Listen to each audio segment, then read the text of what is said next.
hard time adjusting to not being able to do what it wants when it wants, to not having what it once had. Like, I think it's affected us a lot of ways, particularly our psyche, like who we've seen ourselves as. You've made a lot of adjustments. Like, I remember the stuff you've been through. You'd be the perfect person to tell America how to get through this thing, man.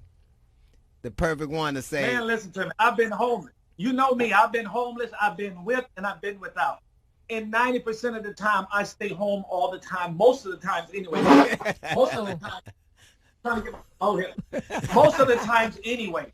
And listen to me. Pretty much, I think this is a godsend for us. Why? It's a reset. Yes. It's a reset. If I look at the videos online and I see these certain celebrities and they'll be outside with their kids and they'll have a little tent in the backyard or a tent in the living room. And those little kids probably been dying to spend that time with their parents. Right. Wasn't for the coronavirus, the parents would have been at work, the kids would have been out. It's been a reset. It's taken away. I mean, all the things we cherish so much, it's been shown that it don't mean anything. Mm-hmm. It doesn't mean anything. The most important thing that matters is closeness to family and the people that loved you. And it took a virus for us to kind of get that. Right. But whatever it takes, and whatever it takes. Don't you think that if we were able to be close, because now part of the protocol is that you can't be in proximity to people like that. So even you can be in somebody's Social space, distancing, yeah. but even the way we have to do this TV show right now, no one can be close to each other. So the 6 very feet. thing that the very thing that you say that you need, which is to be close to people, now you can't really have. You can't really be close to them. No. Yes, but the thing about it is we've always been getting close to the wrong people. But what this has forced us to do is get closer to family. Families are pretty much together. It's just all those other extra people that you used to hang out with, or you won't be able to do that. But the people that are closest to you, your family, my daughter's in the other room, the closest people to you, you've been able to get closer to those people. Yeah, You've but been after like separated 6 or 7 weeks, now you're like sick of it. So Let's some, kill for them. some people, We got to it's murder like, them. you know, Now the murder rate's combustible. going up. Yeah, Yeah. right. All It's day, funny every because day. my daughter said something to me today. She said, I'm not going out. There's a casting director wanted her to come in for something. She said, oh, I'm not going out to dinner. I said, listen, this is going to be around with us for a long time. And you got to think about it. We're going to have to learn how to deal with this once we are open back up. Like you said, Dale, this social distancing, that stuff is going to be a part of our life. So we're going to have to get out there anyway. I think it's way too soon. I think it's too, and them dumb niggas in that lap, sorry, them dumb brothers. You call that? It's uncut. Yeah, you can say, yeah, we all right. It's You can, uncut, so you yeah, good. yeah. Them niggas in that lap, wasting their money in a damn Nike line, in a long Nike line. Their stimulus money on Nike kicks. We are so backwards. It blows my mind. We should not be running out there when we are the ones dying the most.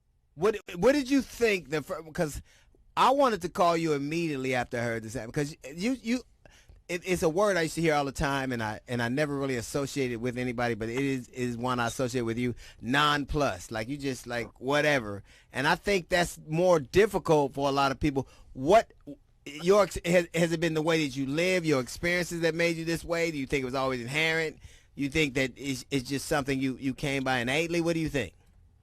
I think it's exactly what it's the way I was raised. You got to remember, I was raised in a Christian home on a little farm in North Carolina, way deep in the country. I had to go to church every Sunday. I couldn't curse, drink, smoke. I had to be in the house at 11 o'clock, even after I graduated from high school. It's like the Bible says, once it's in you, it stays in you.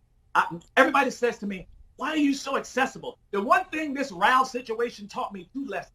And that's one is I can't just do what the hell I want. No. I used to think, man, No, I would you do can't do stuff. that. I would take weed and oil pins to states that didn't have it, where it's a felony. And I'm like, I ain't worried about that. I'm Miguel Nunez. Yeah. Ain't not gonna happen. And the second thing I learned, I'm famous. I'm real. Well, yeah, that's a nice lesson to learn.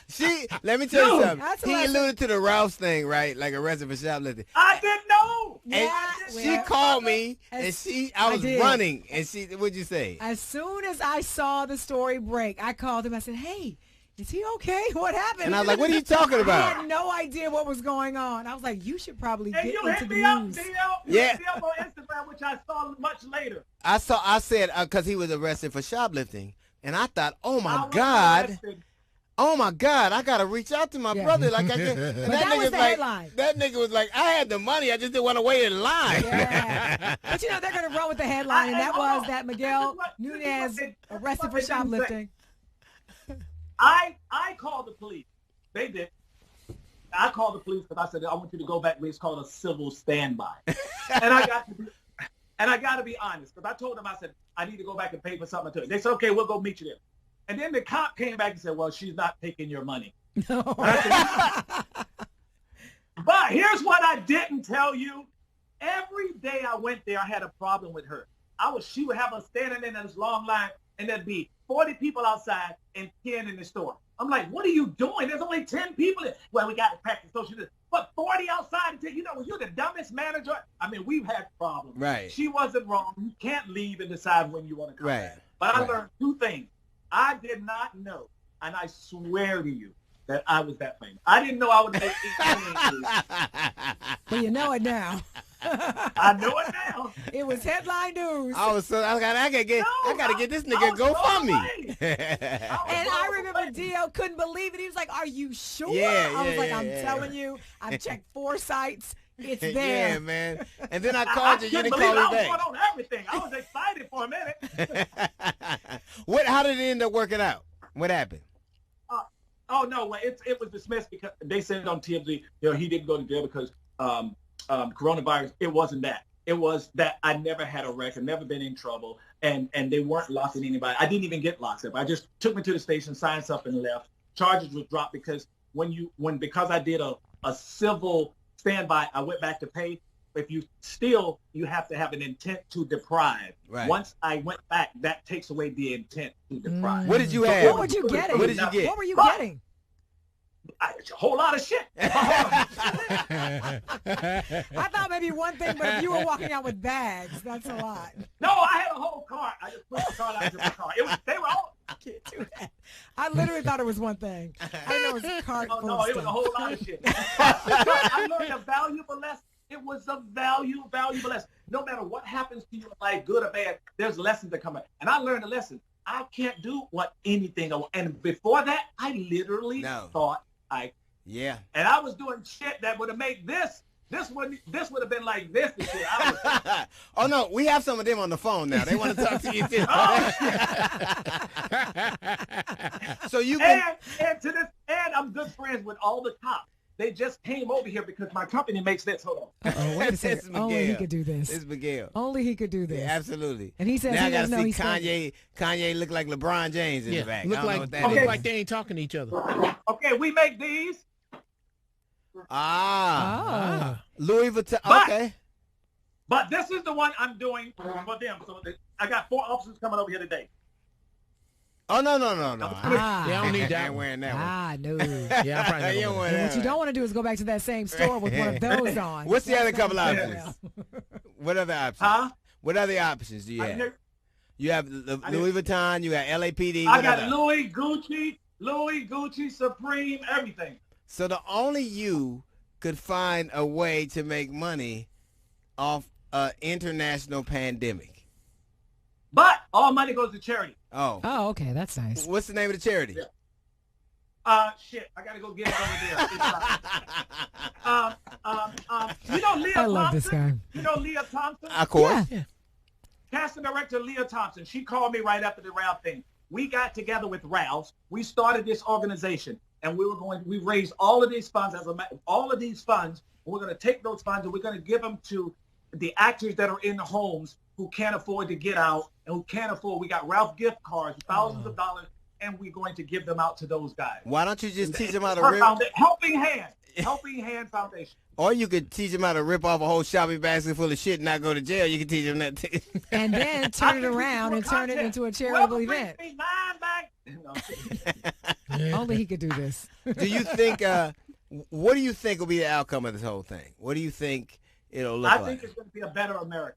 I do. I think because people have been locked up so much, and now because before this, we thought we were invincible. We can do anything and do anything we wanted. I think this has kind of brought everybody back down to a little reality. Now, I think once we go back out, we can't look at the world the same way.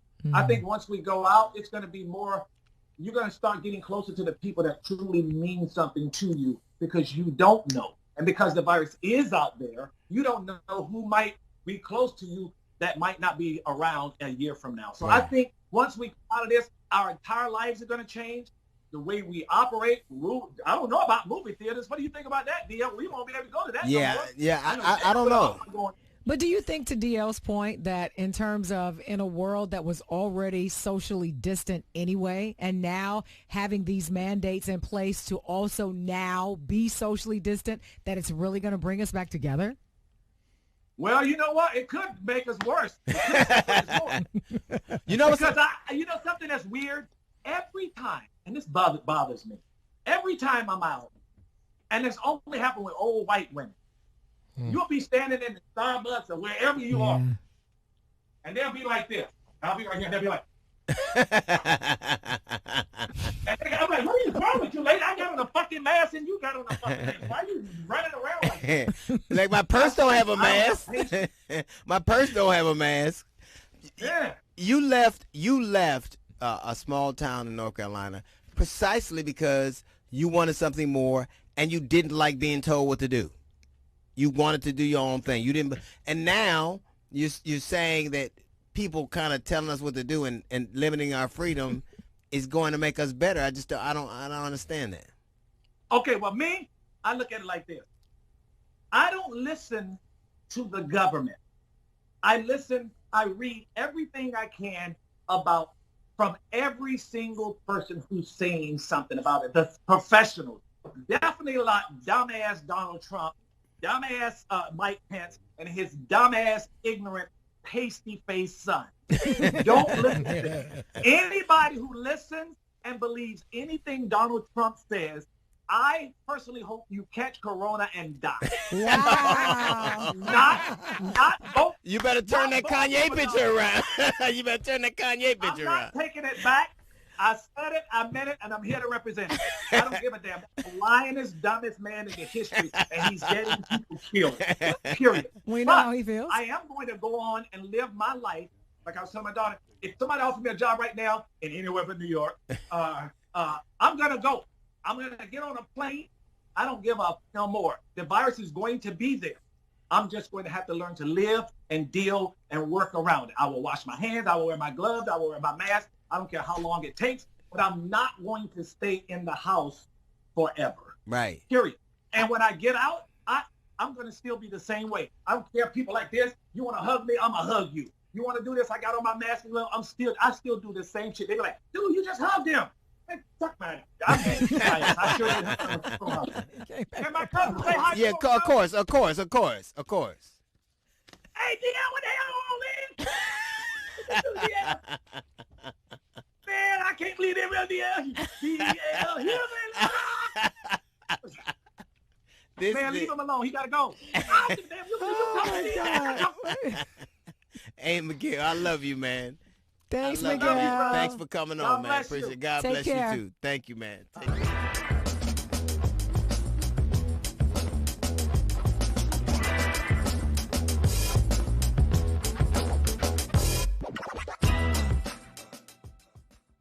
This is Claire Solmers, and the Emerge 10th Anniversary Fashion Show starts now.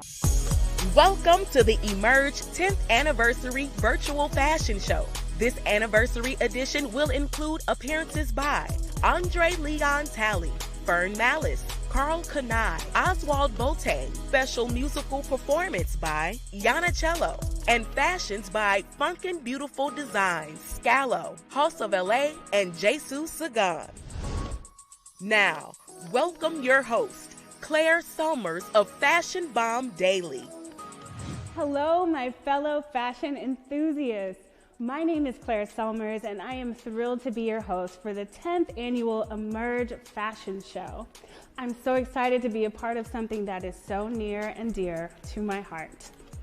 It's because of platforms like this that the world is introduced to so many talented designers out there. From the likes of Katu to Sheila the Designer, to PRSVR, the Wearable Art Collective, Bishmi Cromartie, and so many more. Emerge has created a platform where we can meet the designer. With so much going on in the world, platforms like these give talented designers hope. Let's be honest, most of us thought 2020 would rob us of Fashion Week this year. And though we can't all meet in New York, COVID-19 has not robbed us of the opportunity to present new designs to the world. In fact, this presentation is more creative and innovative than ever before. We have more designers coming out of their shells, which is truly exciting to watch. And so many influencers and icons are giving opportunities to those who might not have been seen otherwise, but are forced to now with virtual presentations. So I encourage you to join me tonight on this journey as we look back at the legacy of Emerge while also meeting emerging designers. But first, here's a word from New York Fashion Week creator Fern Malice. You know, one of the things that I loved about organizing Fashion Week and being at CFDA was the opportunity to always meet emerging designers. And we always created a venue, in fact, in our tents to support young designers, a venue that was either underwritten by a sponsor or was very, very inexpensive so that they could have a show. We just believe very strongly in the importance of emerging talent. It's the future of the industry. It's the future of our planet and our world. And I think it's very exciting to see the heads and minds working of young designers and what they're doing. It's the lifeblood. It's the future. Congratulations to Emerge Fashion for your 10th anniversary. For 10 years, you've been bringing new, refreshing young talent and new designers to the forefront. And I wish you 10 more years of success. Wow, Fern is truly a trailblazer. She is such an inspiration, and we love her here at Emerge. Fern was actually the recipient of the Fashion Innovator Award last year. The Fashion Innovator Award is given to icons in the industry determined by Emerge. And later on tonight, I am so excited to be able to give the Fashion Innovator Award to my personal friend, image architect, celebrity stylist, and designer, Law Roach. As I mentioned before, Emerge is celebrating 10 years. Let's take a look back at some of their biggest moments.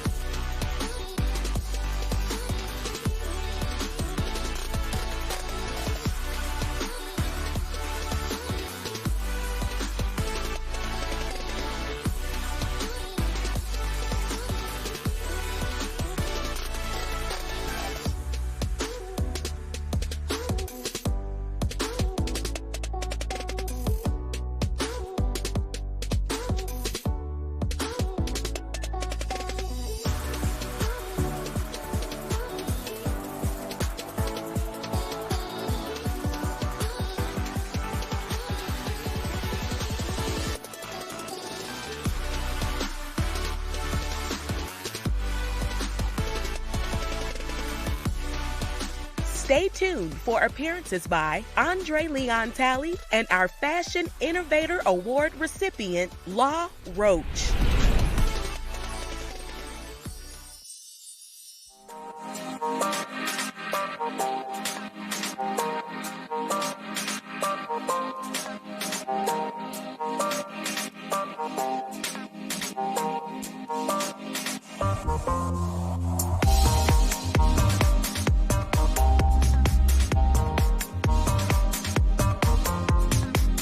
Your skin is your best accessory. Elevate your look with Ambi Beautiful Skin. Ambi, the Skin Tone Authority. Welcome back. Music and fashion go hand in hand. That's the way it's always been for decades. Designers like Misa Hilton and Dapper Dan have been setting the stage and setting trends since the 80s and 90s, when they created iconic looks for major hip-hop artists, for music videos, and for red carpets. As music and fashion continue to evolve, Misa Hilton and Dapper Dan continue to set trends, break barriers, and raise the bar. Emerge loves the symbiotic relationship between music and fashion, and as such, we are so pleased to introduce you to emerging fashionista and musical artist, Yana Chella.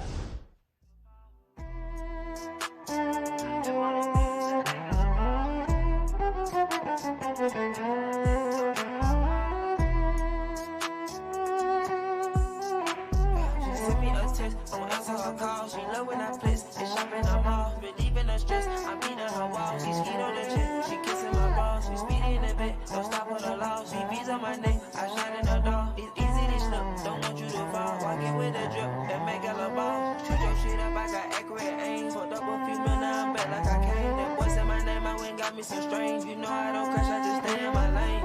You don't compare because we not the same. Go one ain't no gimmick, ain't calling for fame. I trap for a living and been had a name. Work hard for these clothes and watches and chains. Oh man, bro, what's got umbrella, just whip for the rain. These folks done fucked up, let me slip in the game. This bitch let me fuck that shit with her brain. She know I'm a bitch and ain't easy to tame. She squirting on my sheets while I beat out her frame. Don't throw her back up, she still saying my name. In love with my life and you wish we could trade.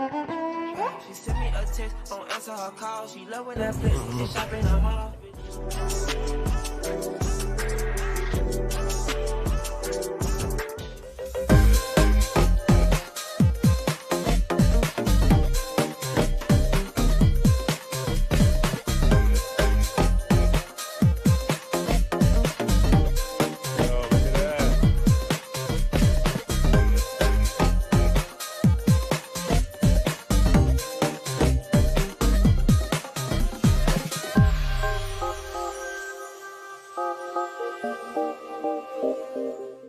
Hi, this is Dionne Williams, creator of the Emerge Fashion Show.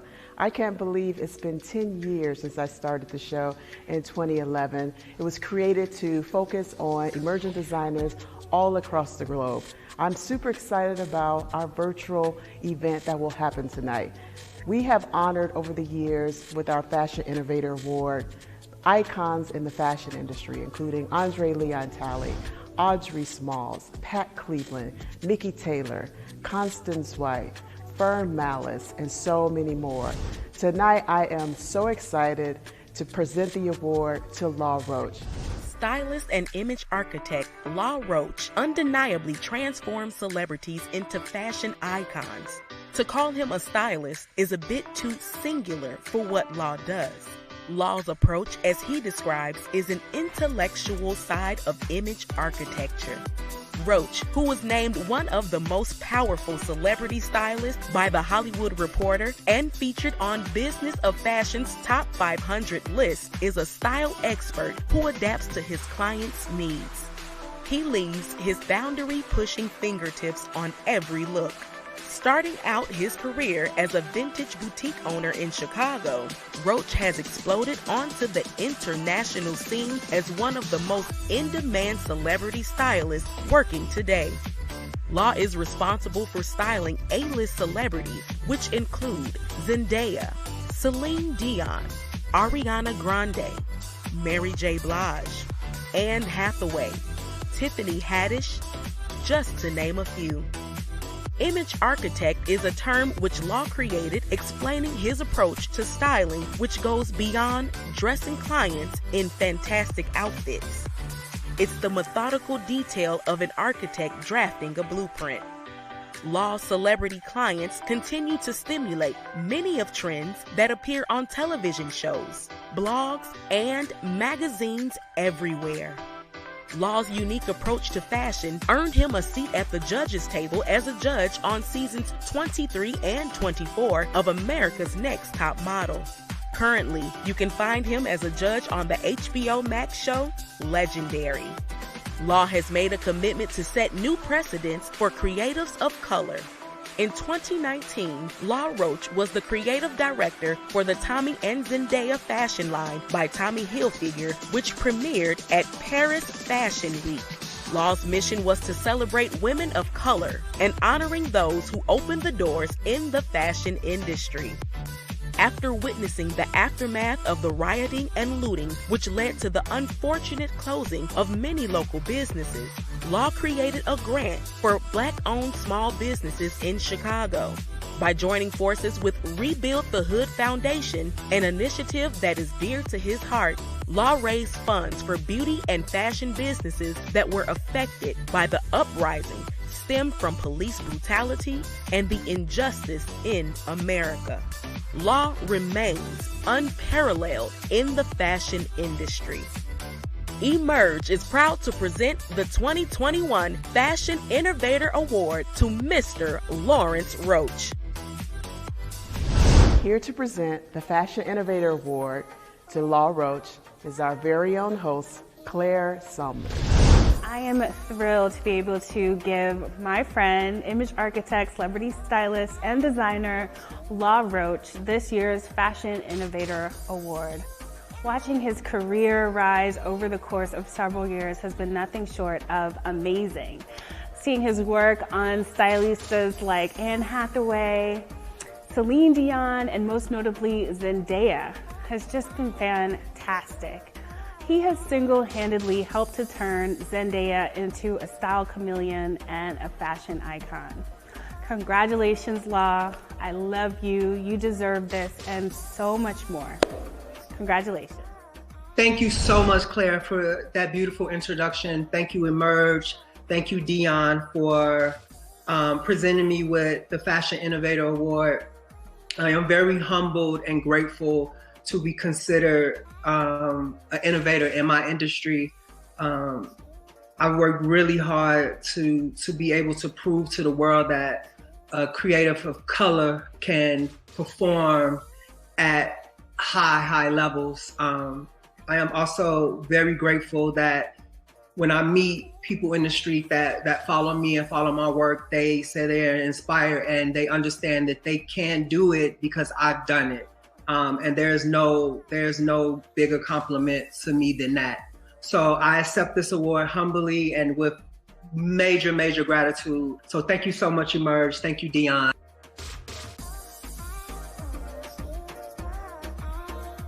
Up next, fashions by designer Terry Stevens and more.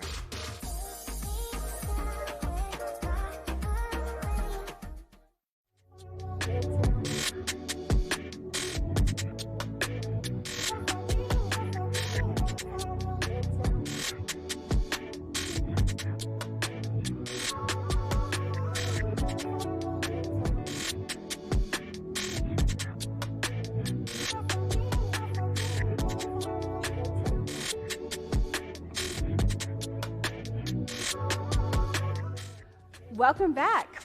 So the best part about Fashion Week, the runway.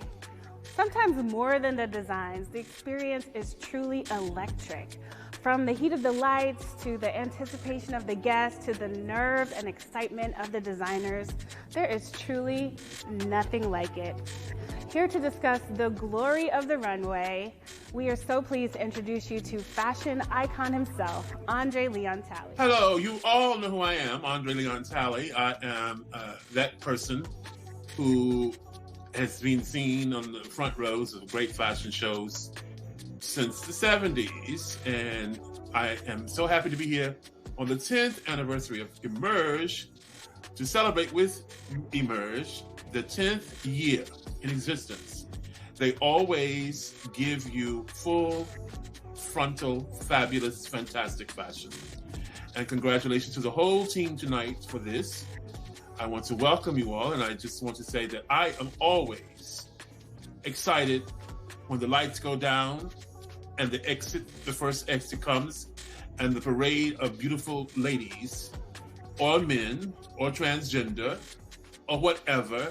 And I think it's important for anyone who has any clout to be able to support emerging fashion talent in the world of fashion design, as Emerge does. I hope Emerge does that. And mentoring and support means not only financial support, but emotional support and just being there for the talents, helping them to find the right way to present their fashions or their designs to the industry, the right way to put together a portfolio.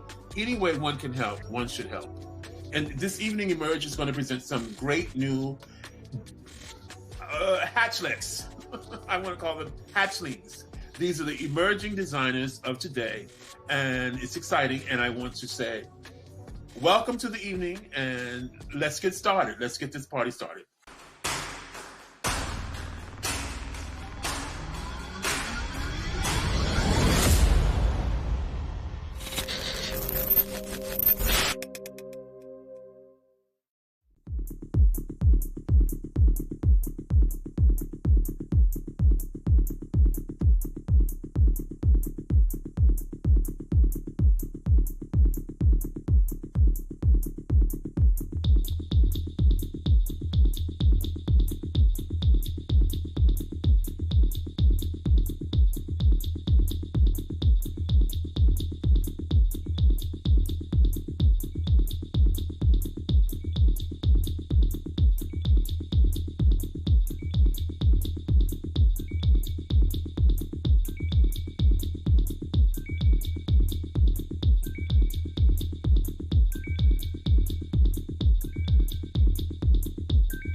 Miss Terry Stevens did not come to play, okay?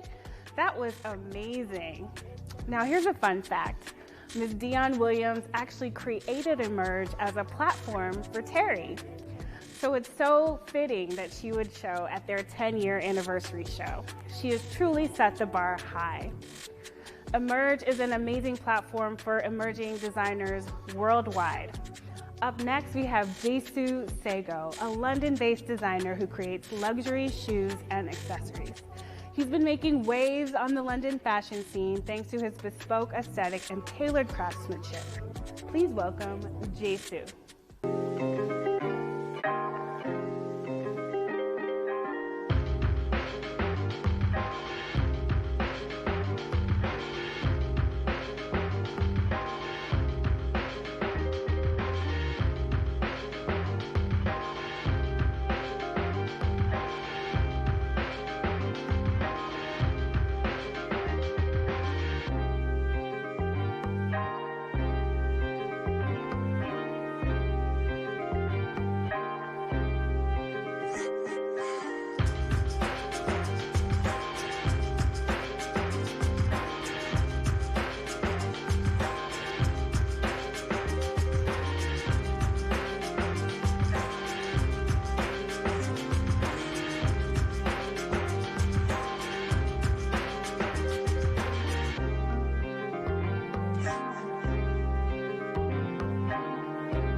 Up next, fashions by Scalo. House of LA, don't miss it.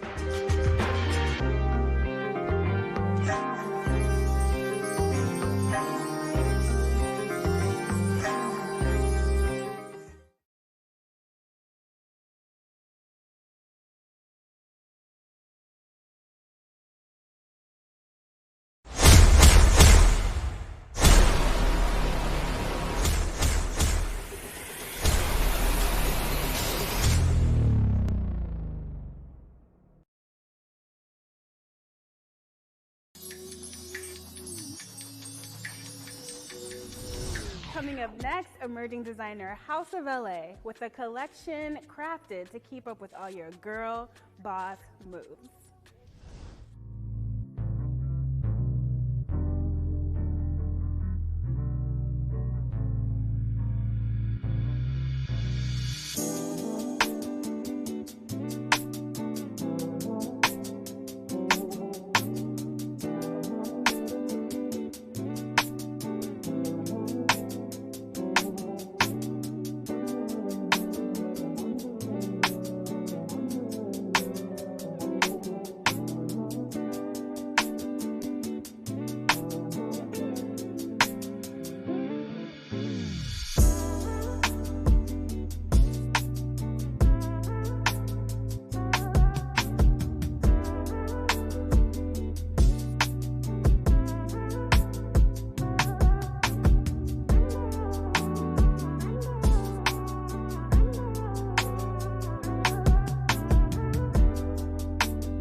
Enjoyed these incredible designers as much as I have. Up next, we have a luxurious couture designer who hails all the way from Johannesburg, South Africa. Please welcome Scalo.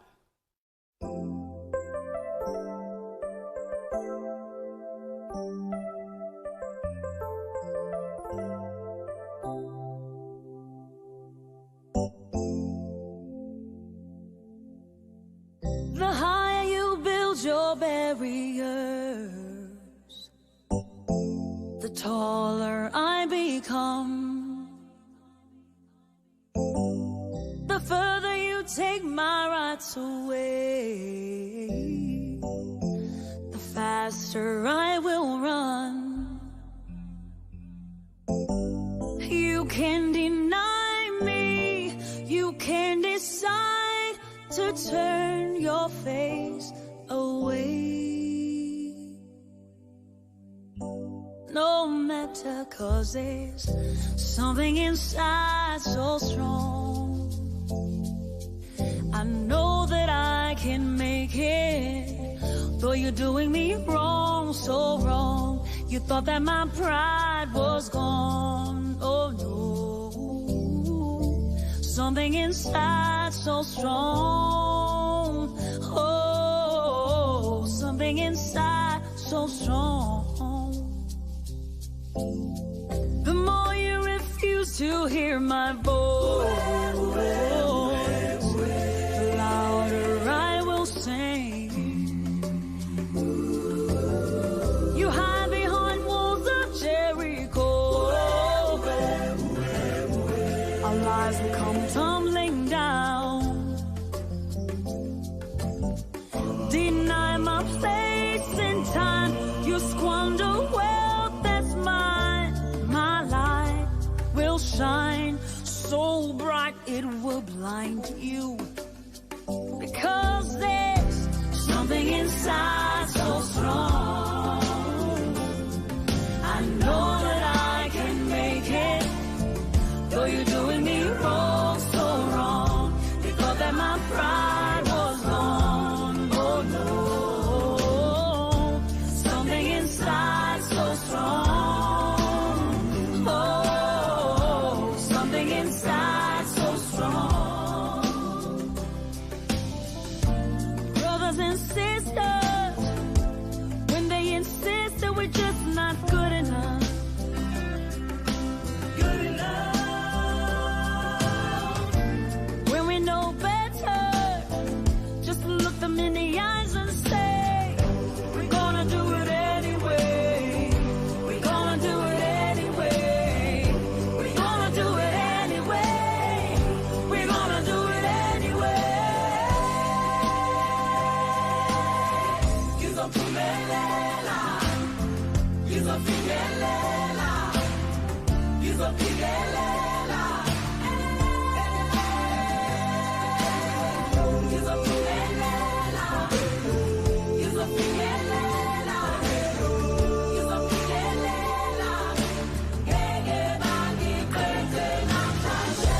Something inside so strong. I know that I can make it, though you're doing me wrong, so wrong. You thought that my pride was gone. Oh no, something inside so strong. Something inside so strong. Something inside so strong. I know that I can make it, though you're doing me wrong, so wrong. You thought that my pride was gone. Oh no, something inside so strong. Something inside so strong. Something inside so strong. Strong and bold I am meant to be. Boundlessly I am meant to live. Powerful is what lies within, yeah. But the world will try to deceive me. Everything I could ever be is already contained within me. Blinded by all the lies I hear, yeah. My heart wants to be set free. And what it means to be born free is to be free, to be me. And what it means to be born free is to live and be happy. Oh, oh, oh, oh,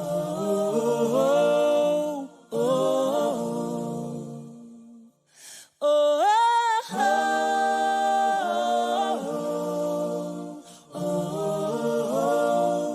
oh.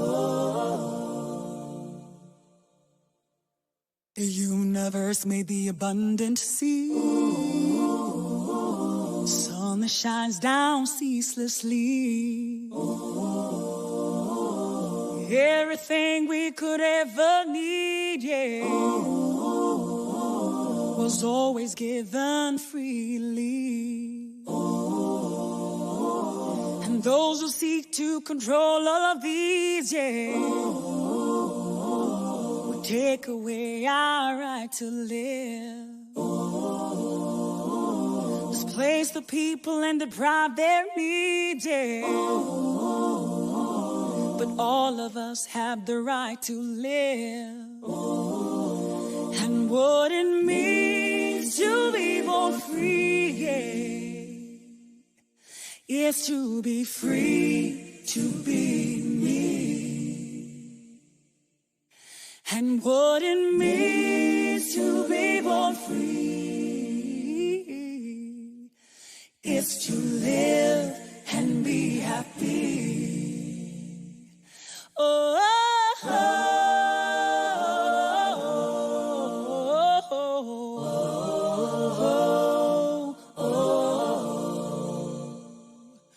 oh,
Your skin is your best accessory. Elevate your look with Ambi Beautiful Skin. Ambi, the Skin Tone Authority.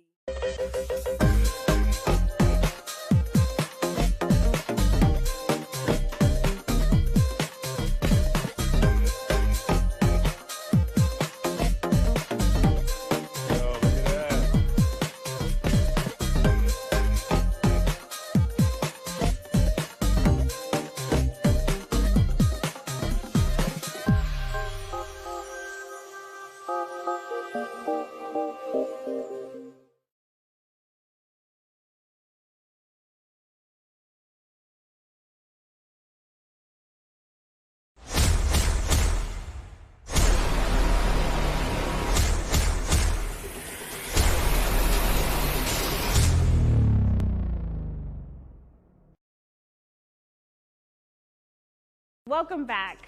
I hope you've enjoyed the incredible designs of designers like Terry Stevens, Jesu, House of LA, and Scalo. In addition to introducing you to emerging designers, Emerge also inspires the next generation through their Emerge Design Talks, where Ms. Dion Williams speaks to fashion icons. Come with me as we take a look at some of the best highlights.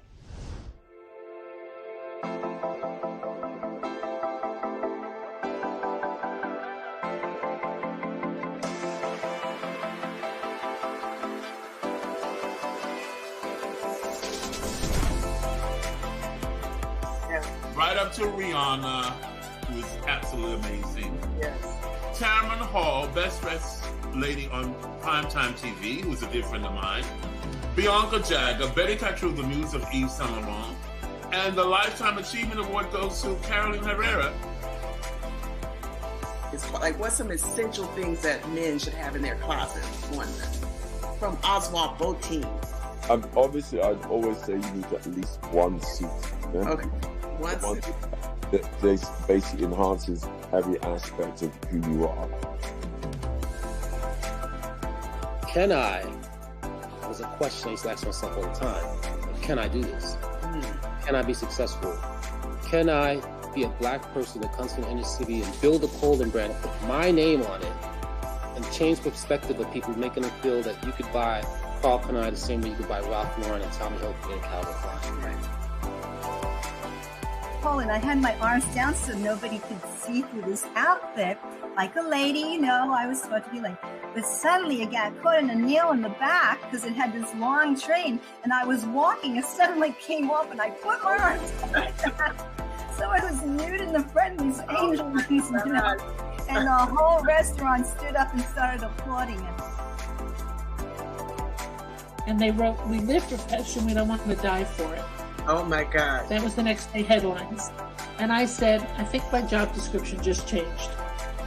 And it became a mission to find, you know, safe, sound, convenient places for the American designers to put on fashion shows. And 7th on 6th was born. But I got to sing. Yeah. Dion, I can't sing. I got to sing. I got to sing a Silk song. Oh my gosh.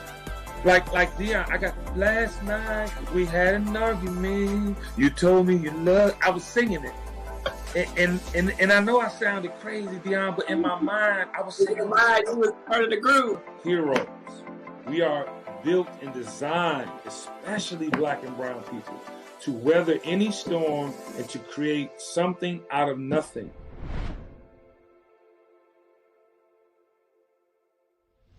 For the past hour, we have been educated, entertained, and inspired. What a wonderful evening.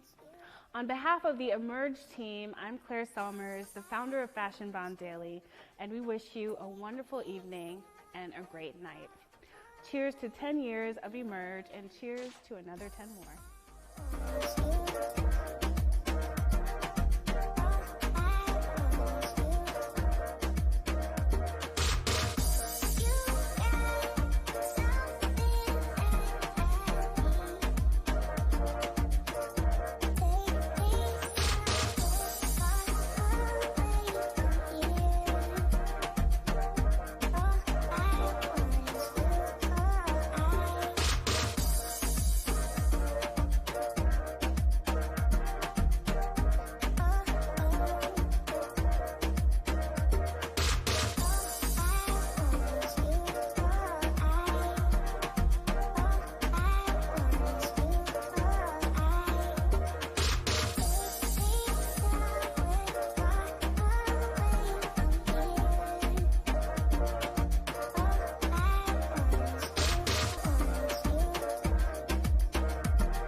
Now, I must read the disclaimer one more time. We want to welcome the global worldwide audience on GFNTV, and please be aware that by entering this area, you consent to your voice, name, and/or likeness being used without compensation in films and tapes for exploitation in any and all media, whether now known or hereafter devised for eternity, and you release WGFN-TV, its successors, assigns and licensees from any liability whatsoever of any nature. Do not enter this area if you do not wish to be the subject of the foregoing and be seen by our global friends that love jazz all over the planet. So let's welcome them in. Give them a hand, St. Louis. Welcome all our friends in. We're streaming live on GFN TV. Give it up, St. Louis, give it up. Yeah. All right. Yes. We don't want the global audience to know St. Louis is asleep at the festival. They say, well, they have neck bones and barbecue ribs, biscuits and cornbread. Did you say neck bones? Did you say neck bones? Girl, don't start me up now.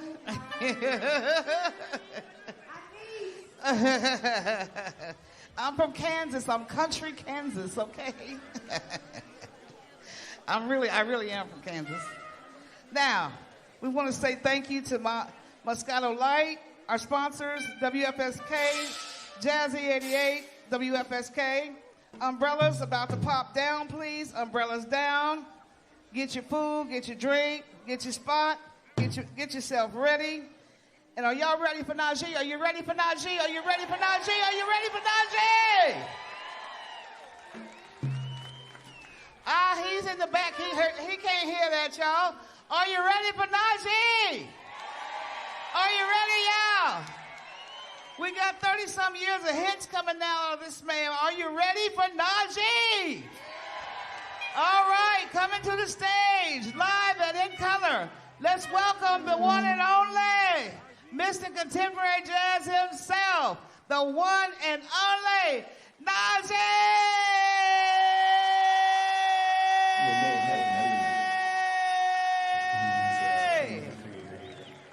Or confident of Almighty God.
Gateway.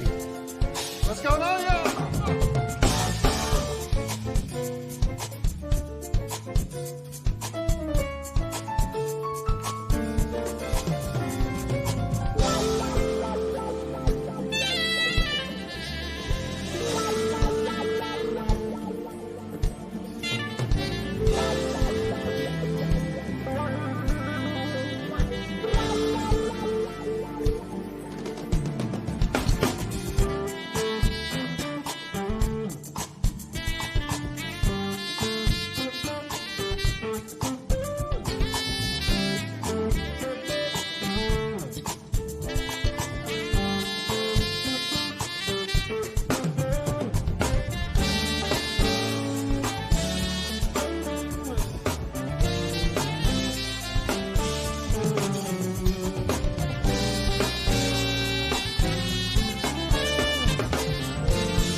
How y'all doing?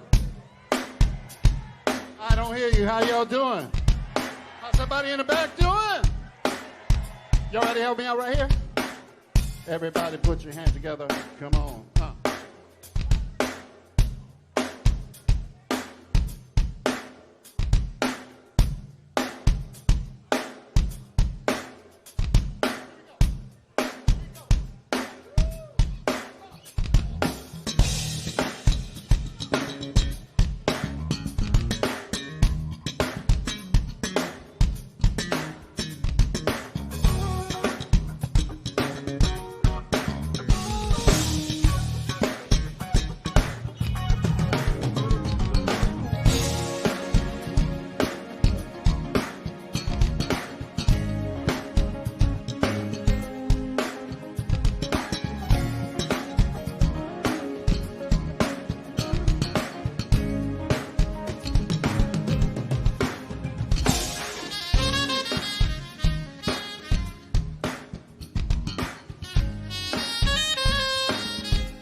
Sean Northington.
Thank you so much. How you doing, ladies and gentlemen? I want to thank you all for coming out and supporting live music, all right? How about a nice round of applause for all my friends? I don't get to see them often. All right, Mr. Brian Simpson, Mr. Kaylee Minucci, all right?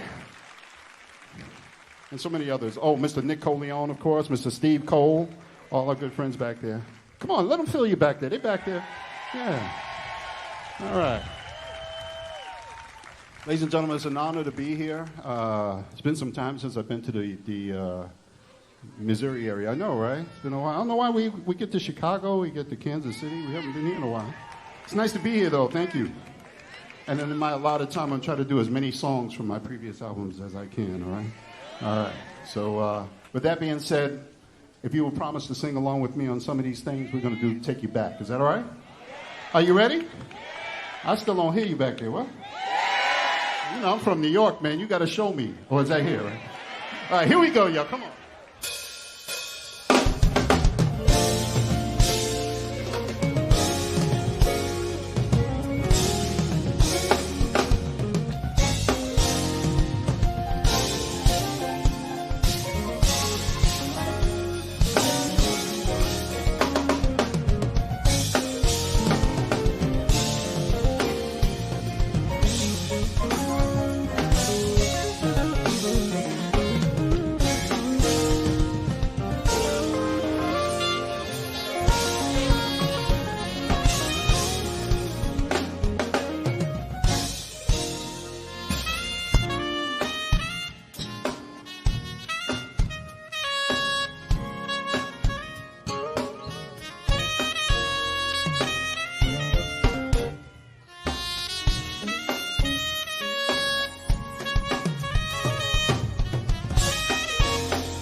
time with us so far?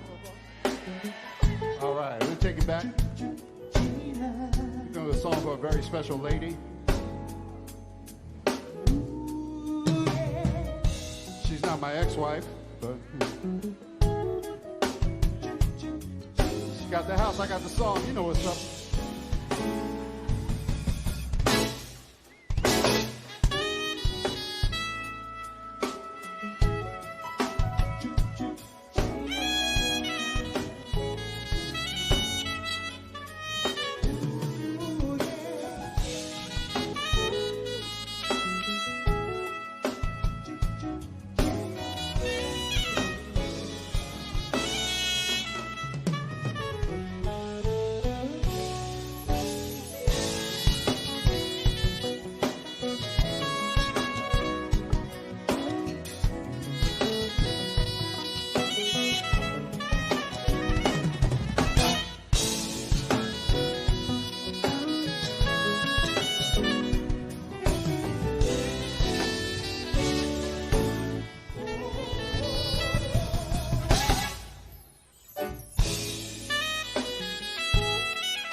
Mind if I take a break from the soprano saxophone, D?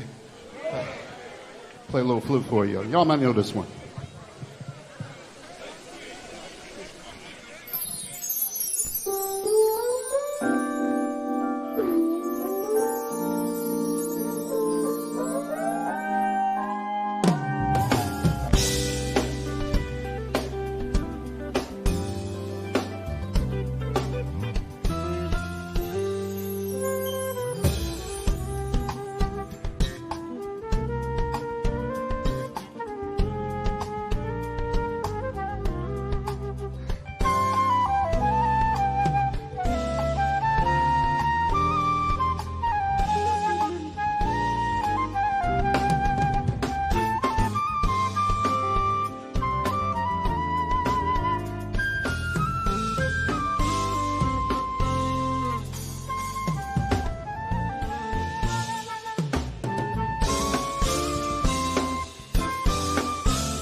Everybody in the back.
How you doing, everybody? Y'all all right?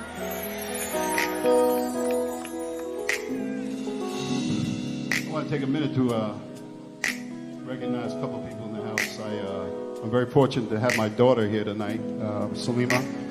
She's around here. I don't know where she's sitting. She's here with her husband. Where are you at, daughter?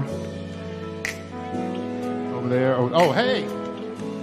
What's up, sweetie? And then my son is sitting next to her, Fareed. He's next there, right there. And that's her husband over there. All right, fellas, so don't even try. And they moved here about a year ago to the St. Louis area, so if you see them in Starbucks, don't trip. Anyway, this next song I'm going to do, I'm obligated to do it. I wrote this song many years ago on an album called Just an Illusion. Y'all know it? Okay. And I wrote it for my other son, Noah, who's now almost 28 years old. And but since that time, I've had the pleasure of playing this with several people around the world. But this evening, I'd like to dedicate this to a few of my friends who passed on. As a matter of fact, I have a new record coming out on August 25th called Poetry in Motion. And thank you. I'm very proud of this record, too, because we have my first single was released last week, and I hear it's doing very well. It's a song called Let's Take It Back, which features Incognito as my backup band. Can you get that one, right? Also on there we have Mesa. Mesa is doing something with me. Will Downing. He did a song with me that Al Jarreau and I had started to record, but then, Al got sick, and you know the rest of the story. So we ended up recording the song and making it a dedication to Al Jarreau and Prince. That's what we did, called We'll Be Missing You. And, of course, who else is on there? Oh, Eric Roberson is on there as well with me.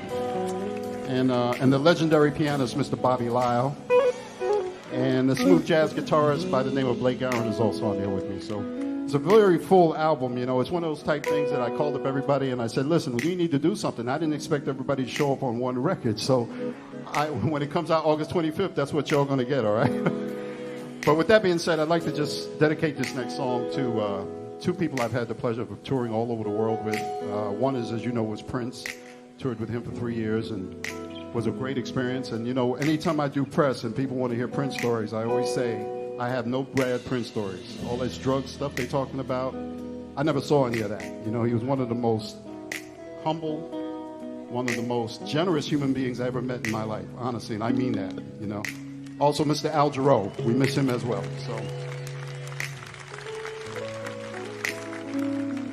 So this song is called Noah's Ark.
Come on, y'all. Give it up for Najee. Yeah. Shut it up. He shut it down. He shut St. Louis down. Bam. Knocked y'all out real good, didn't they? Najee, the man. Give it up for the band. The band. Woo. Now, may I ask, are y'all having fun yet? Finally, thank you. Don't let me get happy out here. We have a perfect day. We have an inaugural festival. We have great entertainment.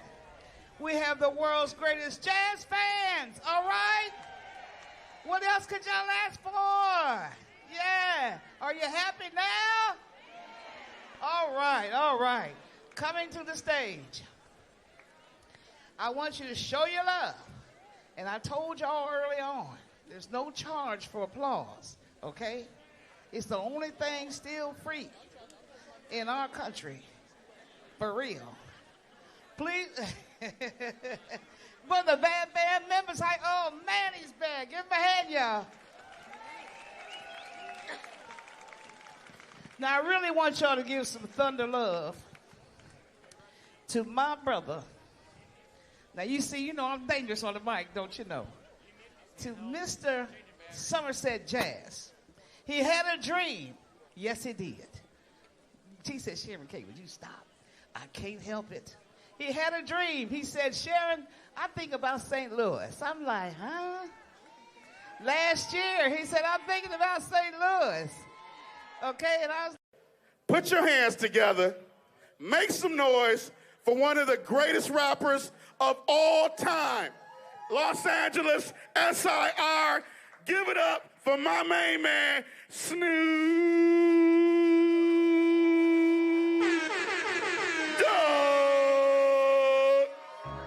Let me blow the smoke all in the air.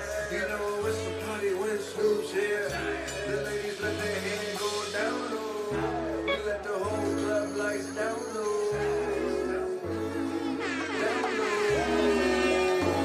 In the BBM. She checking for my name in the BBM. I used to want an all-black Beamer then. She don't really know how I see that. The West Coast life, she ain't seen it yet. She ain't seen it yet. We gonna celebrate tonight, y'all. You did? Fuck it, let's celebrate. My name is Big Snoop Dogg. And we gonna celebrate, y'all. Oh! Now let the beat drop. Oh! Now let the beat drop. Oh! Now let the beat drop. All about this paper while I'm rolling up this paper though. In case you didn't know, I'm blowing on that iron though. Swizzy told me let it go, so I'ma act a fool tonight. I'm in the building and I'm chilling and I'm feeling like never felt this way before, so I guess I'ma let it go. Since I'ma let it go, you better get ready for more than the incredible. I teach you what I gotta. I came for a little, but I left with a whole lot of. Walked to the top, but I started from the bottom. Celebrate tonight by raising up your fucking bottles. Smoke in the air, now everybody take a swallow. Snoop Dogg is the nigga you should follow. Follow, follow. Let me blow the smoke all in there. Hands in the air. If you came to smoke tonight and have a good time, just put your hands in the air. Yeah, yeah, yeah. She checking for my name in the BBM. I used to want that all black BBM. I've seen it in. She ain't seen it yet. She ain't seen it yet. Celebrate. We gonna celebrate, y'all. In the name of Big Snoop Dogg. Yes, sir. Snoop Dogg, we celebrate. Now let the beat drop. Hey. Now let the beat drop. Now let the beat drop. Oh. Now let the beat drop. Baby let her hair down when she heard that I was coming. I could be your nigga or you down to be my woman. This is real pimpin' California while you're running. The mother dudes faking, baby, I keep it 100 straight. Shooter with the Buddha, take a hit and get your mind right. Offer me some head, I told that little bitch that I might. In the meantime, let me bust and get my green right. We 100 deep, goddamn, I got my team right. We celebrating, loving Lizite. Your favorite rapper back up on the mizite. From the underground to the roof, y'all. Wish your friendly neighborhood Big Snoop Dogg. Let me blow the smoke all in there. Yeah. You know what's Shout out to the players in the house tonight. The ladies let their hair go. And all the beautiful ladies. We let the whole club Yeah. down low. Yeah. Down low. You see that? And a BBM. She checking for my name in a BBM. I used to want an all-black beam it in. She don't really know Yeah, how to see that yeah. The West Coast last She ain't seen it yet. She ain't seen it yet. Celebrate. Screw it, let's celebrate. Fuck it, let's celebrate. Snoop Dogg, we celebrate. Now let the beat dry. Now let the beat dry. Now let the beat dry. Now let the beat dry.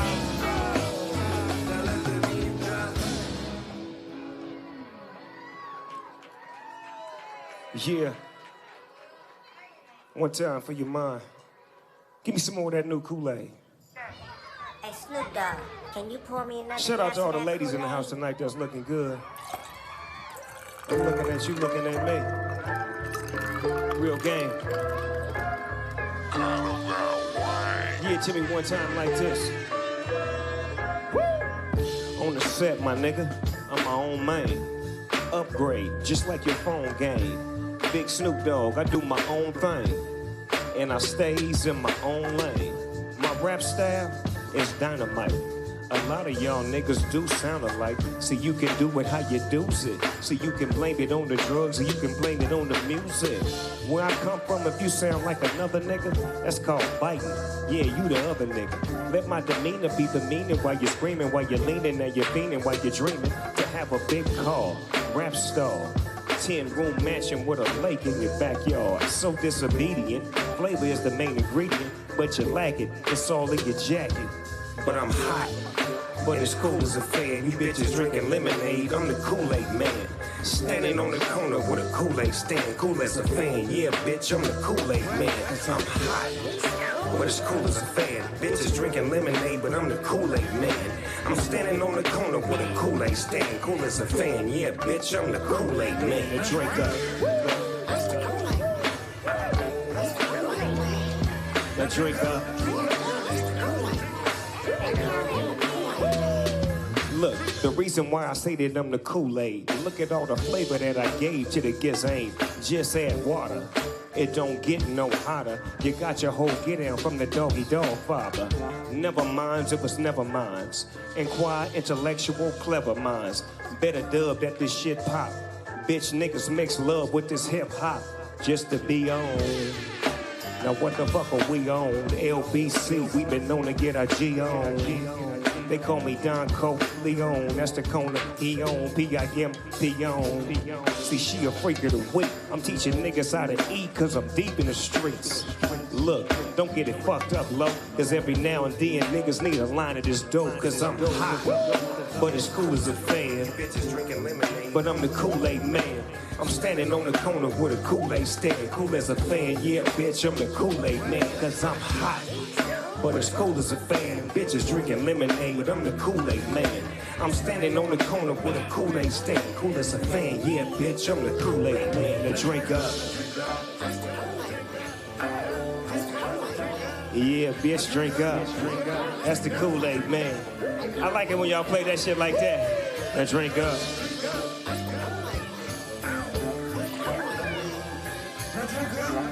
Let me hear y'all run that shit down like that. Let them run that shit one time. Go ahead.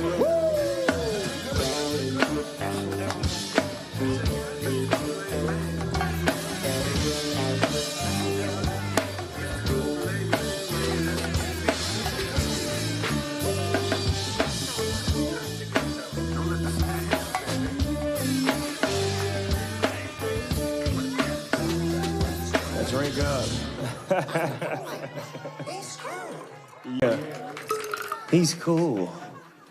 Now look, give me some of that classic shit, cuz. Yeah, one time for your motherfucking mind. LA. Oh. Da-da-da-da-da. It's the motherfucking Digo Double J. Da-da-da-da-da. You know I'm mobbing with the D-R-A. Come on. Put your motherfucking hands in the air. Put your motherfucking hands in the air. Can somebody say Snoop Dogg? Say Snoop Dogg. Top dog, bottom all, nigga, burn this shit up. DPGC, my nigga, turn that shit up. CPT, LBC, yeah, we cooking back up. And when they bang this in the club, baby, you got to get up. Thug nigga, drug dealer, shit, they giving it up. Low life, yo life, boy, we living it up. Taking chances while we dancing in the party for show. Slip my hoe with 44 when she got in the back door. These bitches looking at me strange, but you know what I step up in this motherfucker just to swing in my hand. Bitch, quit talking, quit walking, get down with the set. Take a bullet with some dick and take this dope on this jet. Out of town, put it down for the father of rap. And if your ass get crashed, shut your trap. Now come back, get back, that's the part of success. If you believe in the ass, you need believe in your stress. Los Angeles, California, you rocking with the best. It's the S-A-N-O-O-P. Oh, wait. Stop. Hold up. Oh, we don't. Oh, we gon' rock until the wheels fall off. Hold up. I put my niggas who be acting too old. Take a seat. I hope you're ready for the next episode. Hey.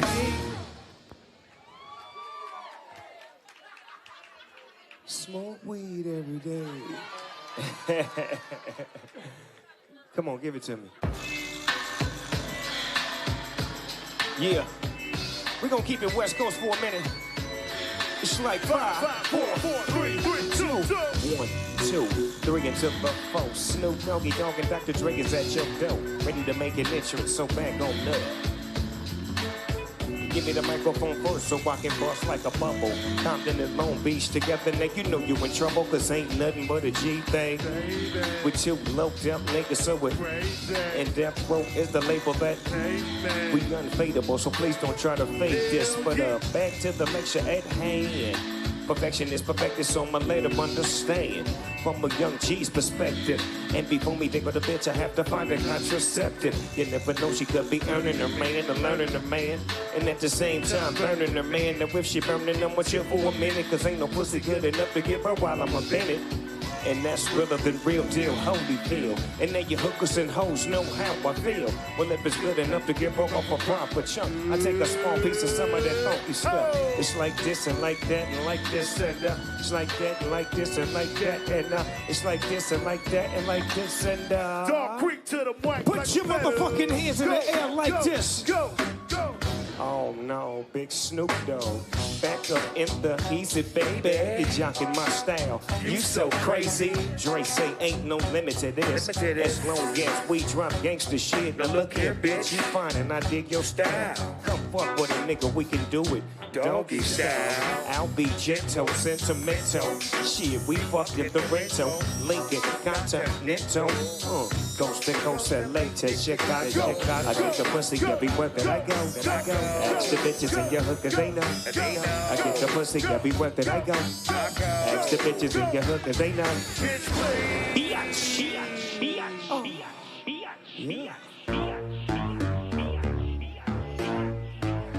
Turn me up, turn me up.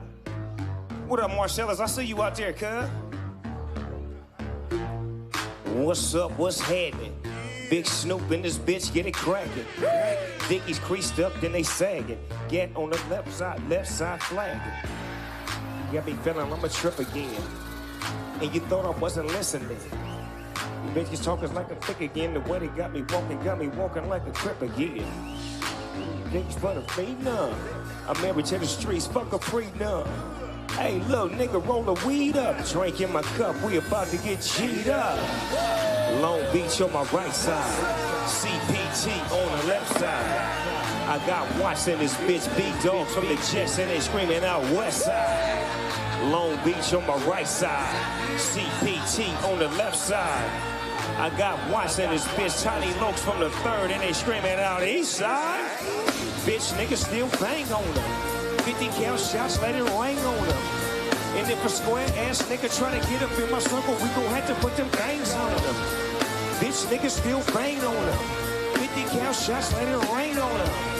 And if a square ass nigga try to get up in my circle, we gon' have to put them bangs on them. Still fuck cuz ain't no love for her. Tell them come and see me, got a slug for her. But then again, I ain't brainless. I have my little lokes hit you with the stainless.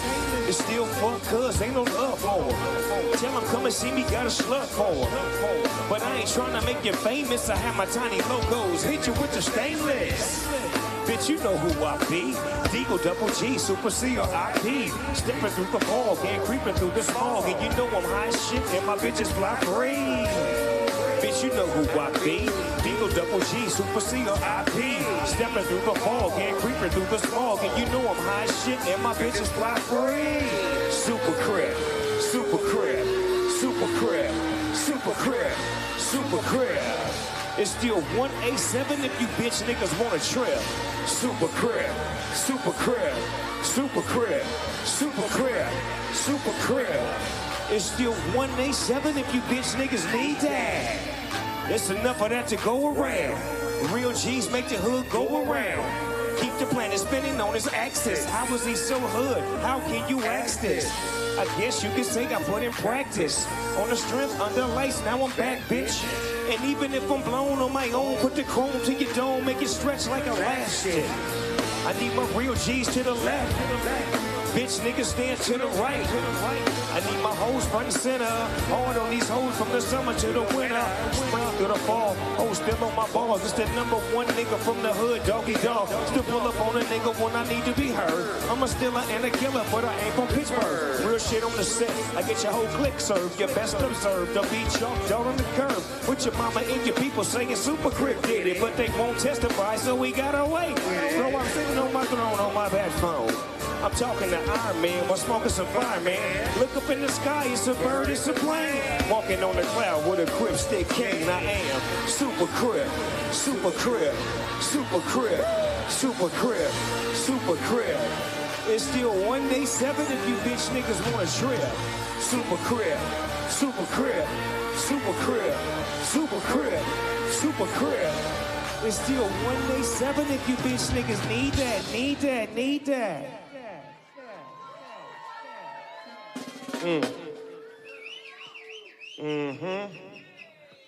And we drinking, what we drinking on that Tanqueray tonight? Give me some Tanqueray, cuz. What's happening? Pete, can I get something to drink? What's going on? Y'all just champagning over there by yourselves? I can't get a drink?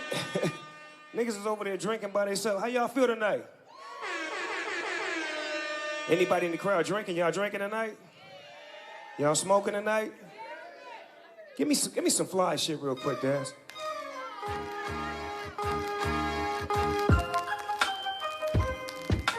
Yeah, something real fly. We represent the West Coast. What up, Marcellus? Riding in my car, and I'm listening to the radio. I'm listening to a sad girl sing about how she got her heart. Say what? People reaching for stars. People reaching for stars. I just want me something natural. When you're alone, it gets mighty cold. Don't act as if you did. I can't hear you. What you say? She let me play with her heart. I'm working late. I said I'll soon be home. All the while the girl was home alone. But let me tell you what she crying for. Why? Cause I'm fly. Yeah, he's super fly. Neat dog. Oh, I'm fly. Yeah, you know he's super fly. But me, I'm super duper and I'm super duper fly. I be the great at this, I know you waited this, and I wanted this to be you when you was and so strenuous. Then you just slide by and whiz. If you want another piss age, is that the way that you're gonna get his age? I know you're feeling all hurt inside. Won't you talk to a player? Let me help out your pride. I'm like a counselor, a pastor, a priest, or a psychologist, a shrink on a freak. Now, Pete, here's my technique. I wear minks and gator boots, and I'm the rip to get the loot. And I ain't afraid to shoot, and I love to toot. Beep, beep as I slide up the street. I'm from the LBC, and I don't know what y'all done heard about me, but I'm a CRIP with some PIMP too. I'm a real pimp player from the 213 crew. Now look at boo, if you gon' bang, hang, or slang with the dog, you best to get in. Holla at her, Nate Dogg. Riding in my car, and I'm listening to the radio. I'm listening to a sad girl sing about her, she got her heart broke. People reaching for stars. I just want me something natural. When you're alone, it gets mighty cold. Don't act as if you did not know. She let me play with her heart. I'm working late, I said I'll soon be home. All the while the girl was home alone. Let me hear you sing this shit. Tell you what you crying for. Tell me why. Nate Dogg. Yeah, you know he's super fly, but me, I'm super duper, and I'm super duper high. Nate Dogg, rest in peace. Take it from the bottom to the top floor. Cause I paid for it, cause I like it. When the problems, everybody got those. But nowadays, we ain't really got those. No. Bag on my bitches got those. Chanel, everybody got those. Shooters on the roof, you know I got those. Here come the shots. I pull up with a full metal jacket, strapped up, pop shots with the ratchet. I leave a nigga dead on the asphalt, slap him across his face and tell him take your fucking pants off. G'd up, teed up when we stance off. 2 to the chest, make a bitch nigga dance off. Going with the whiz in, juice with the jizz in, rise till I riz in, strong with the piz in. You don't know? Oh, I thought you this off. Timbo the designer and find a fuck with the kiss offs. See, everything I rock and wear is handmade. If she with me, she got it all. You understand, man? To the top floor. Cost a lot, though. Got those, but nowadays we ain't really got those. Birkin bag on my bitches got those. No Chanel, everybody got those.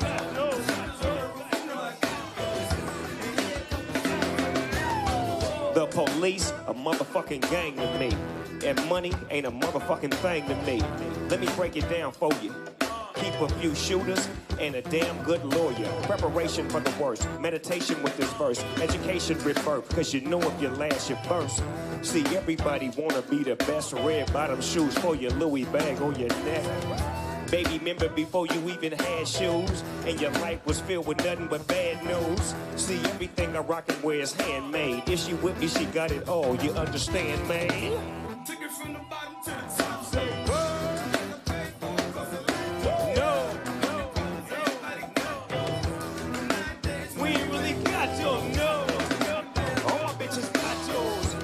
Chanel, everybody got those.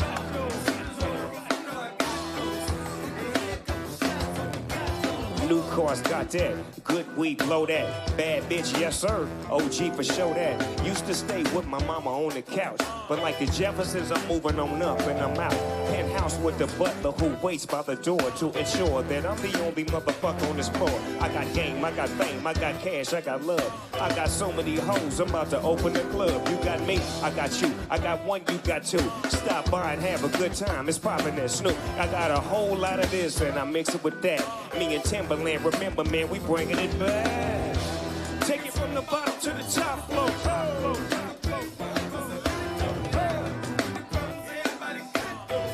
But nowadays we ain't really got those. Birkin bag, all my bitches got those. No Chanel, everybody got those. Shooters on the roof, I hope they got those. And here a couple shots, you know I got those.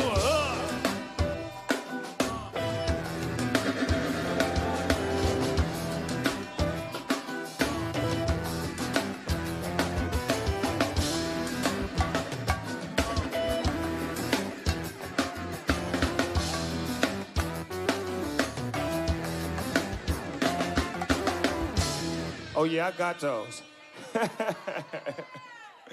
Hey, where my friend at? I got a friend I brought with me tonight. One of my real friends from Chicago. Frank, you from Chicago too, right? Frank, ain't you from Chicago? So I brought one of my friends with me from Chicago. Archbishop Don Magic Juan, could you come up here for a minute? This is one of my dear friends right here, my spiritual advisor. One of my friends for over 20 years. And if you don't know, let me tell you what his occupation is.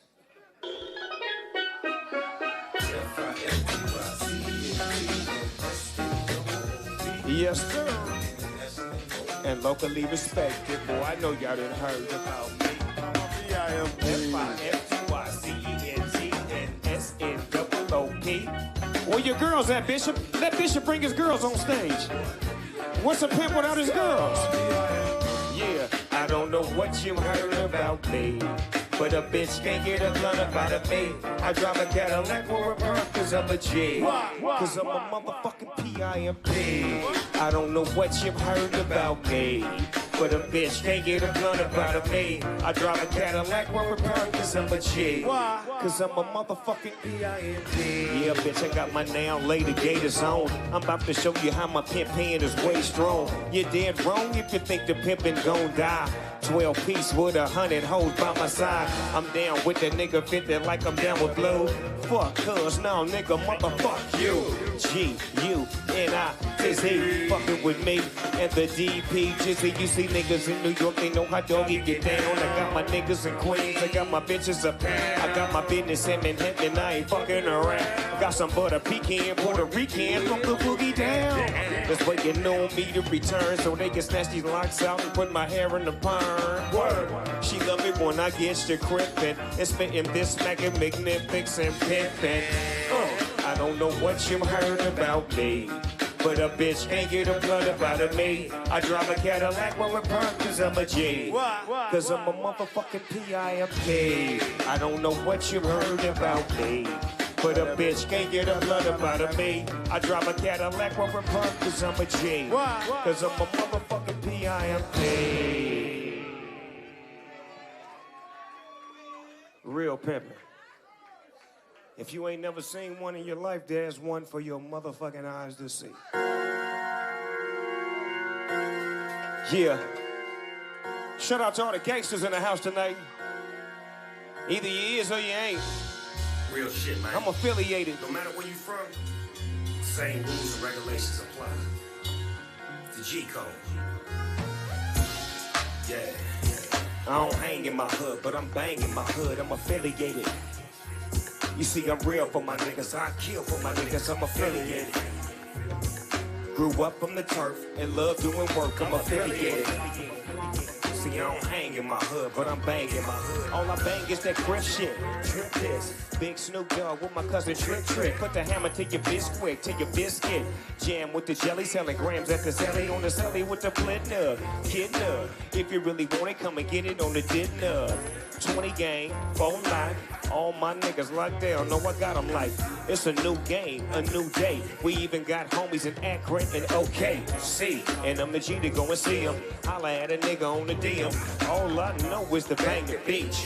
40 years, nigga, I'm banging the East. And I can't stop and I won't stop. Even though I got a grip, it's still 20 crip, nigga. Yeah. See, I don't hang in my hood, but I'm banging my hood. I'm affiliated. You see, I'm real for my niggas, I kill for my niggas, I'm affiliated. Grew up from the turf and love doing work, I'm affiliated. See, I don't hang in my hood, but I'm banging my hood, I'm affiliated. Let it say no. Give me some gangster shit. Ain't nothing but a gangster party. Oh, shit. Yeah, ain't nothing but a gangster party. Yes, sir. Nothing but a gangster party. It ain't nothing but a motherfucking gangster party. Nothing but a gangster party. It ain't nothing but a motherfucking gangster party. Oh yeah, oh yeah. Picture perfect.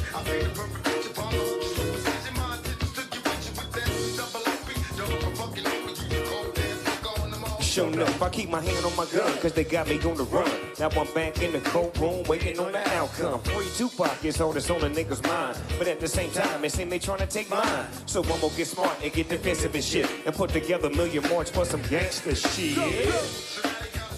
Two multi-millionaire motherfuckers catching cases.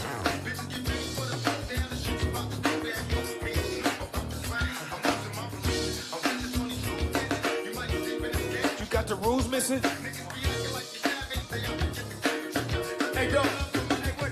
I got a pit named Petey, she niggerino. I got a house out in the hills right next to Chino. And I think I got a black Beamer. But my dream is to own a fly casino like Bugsy Siegel and do it all illegal and get scooped up by my little homie in the Rico. It feels good to you, baby bubba. You see, this is from the G's and the keys, motherfucker. Motherfucker, the rest, two of the best from the west side. Hey. I live in fear of a felony. Let's go, G.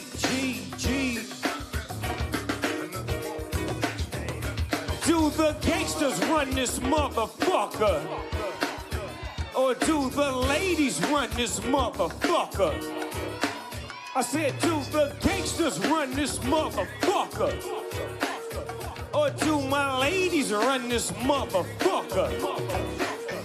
But give me 50 feet.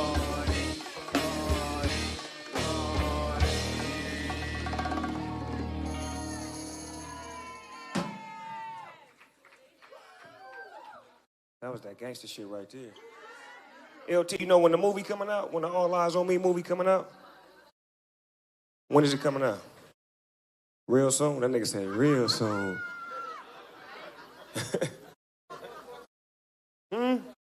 I know, nigga. I'm just trying to promote, nigga. You know I gotta cross-promote, nigga.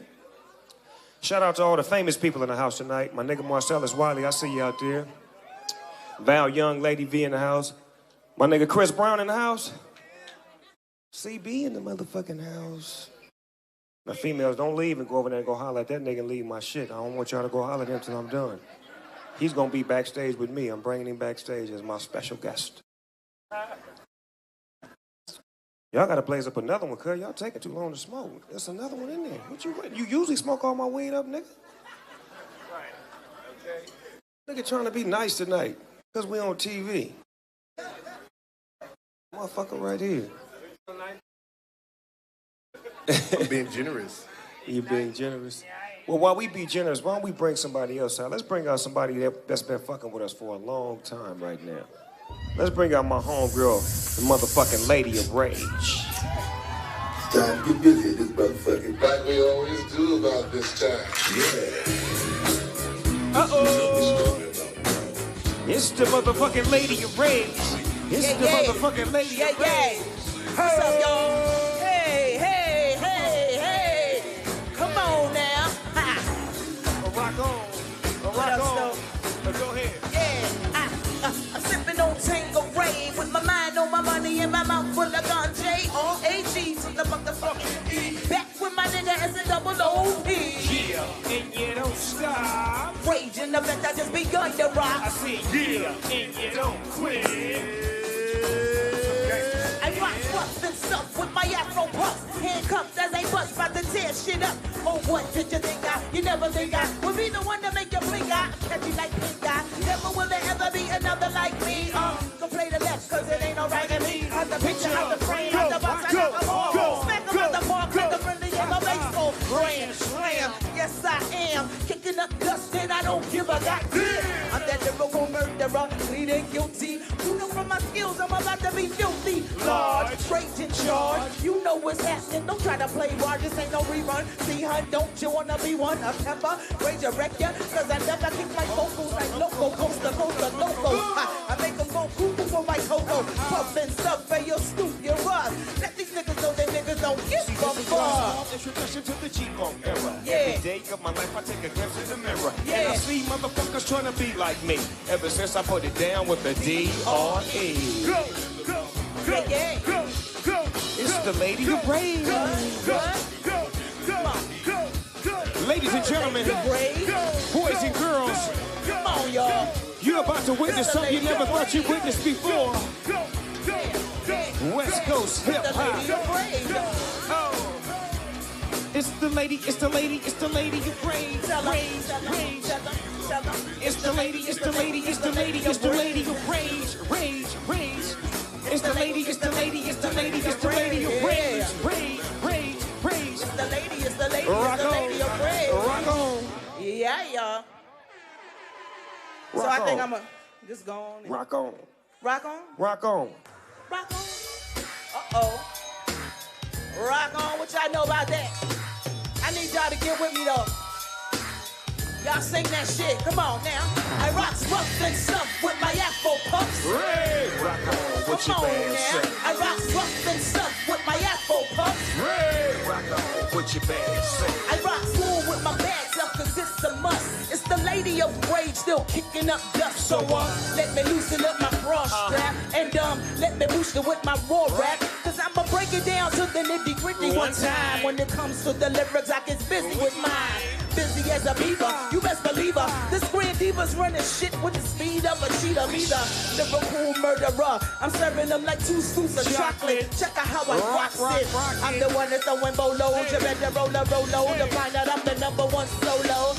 The capital R-A, they kick it to the G-E. I bring the things to light, but you still can't see me. I flow like a muffler, you can't cramp my style. For those that try to punk me, here's a fabric child. No need to say mo, check the flow. Rage in the back once more, so now you know I rock this stuff with my Afro puffs. Rock on with your band self. I rock rough and stuff with my Afro puffs. Rock on with your band self. Now I'm hitting MCs like, oh, you get. No doubt about it, I'm the undisputed. So what you wanna do is back on up. I tap that butt, that's the cut, pass the butt. Now put your money on the breadwinner. I kick lyrics so dope that the brothers call them head spinners. I got the tongue that is outdone anyone from the rising to the setting of the sun. Or the moon, I consume the room with doom. When I hear the kick of the 808 bass, boom, boom, bam, god damn. I'm hitting so hard you can say it's a grand. Slam, dunk, punks get broken off a chunk when they feel the funk of the rhythm that I give them. Let it hit them, split them, did it now I'm motherfucking. Yeah, I put that on my unborn kid. Rage in the back, so you know how it is. I rock this stuff with my Afro puffs. Rock on with your band self. I rock rough and stuff with my Afro puffs. Rock on with your band self. I rock rough and stuff with my Afro puffs. Rock on with your band self. I rock rough and stuff with my Afro puffs. Rock on with your band self. I am the roughest. Say what, say what, say what. I am the toughest. I am the roughest. Say what, say what, say what. I am the toughest. I am the roughest. Say what, say what, say what. I am the toughest. I am the roughest. Say what, say what, say what. I am the toughest. Now get with the Get with the toughest. Get with the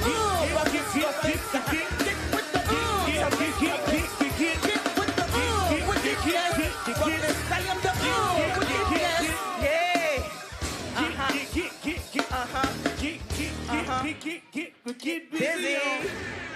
Yeah. Yes, indeed. Raise, rock on with your band self. Yes, sir. You know what? Give me some,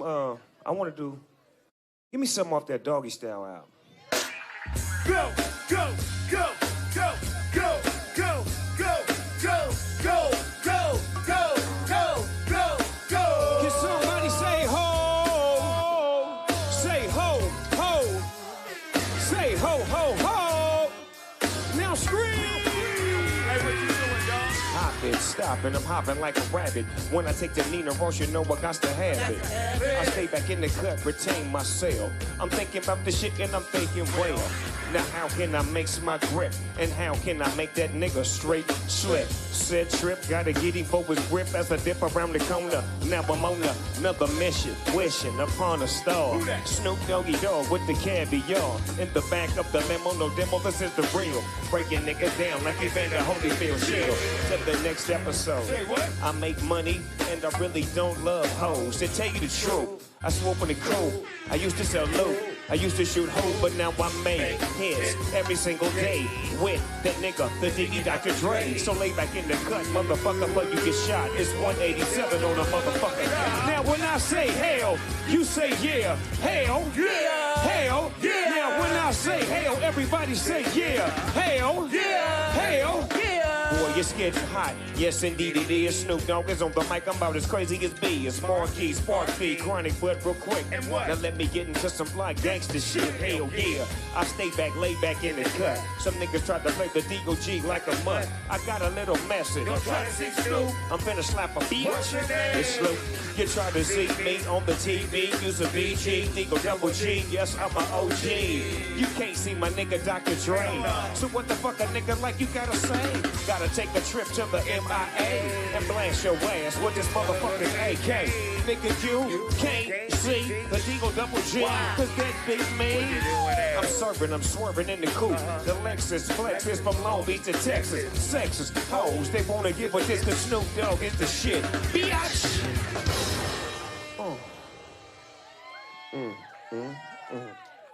Okay now, give me something to drink.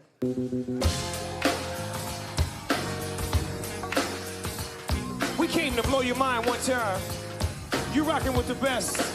What it do, baby boo? Oh, I just want to make sure you have a good time tonight. That Tanqueray 10 is on me. If you know this shit, sing along with me. Come on, y'all.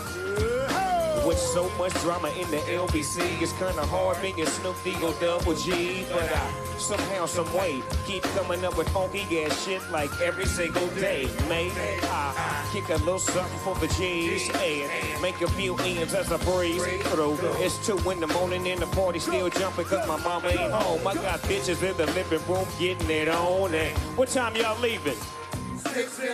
So what you wanna do? Shit, I got a pocket full of rubbers and my homeboys do too. So turn off the lights and close the doors. But what? Yeah, so we gon' smoke an ounce to this. G's up, hold down while you motherfuckers bounce to this.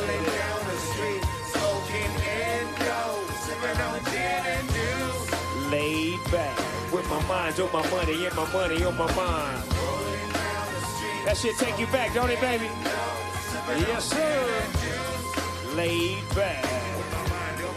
And now that I've got me some Seagum gin, everybody got their cups, but they ain't chipped in. Now this types of shit happens all the time. You gotta get yours, baby, I gotta get mine. Everything is fine when you're listening to the D.O.G. I got the cultivating music that be captivating me. Who listens to the words that I speak as I take me a drink to the middle of the street and get the back into this trick named Sadie. She used to be my nephew's lady. It was 80 degrees when I told that bitch, please raise up all these NUTs. Cause you get none of these at ease.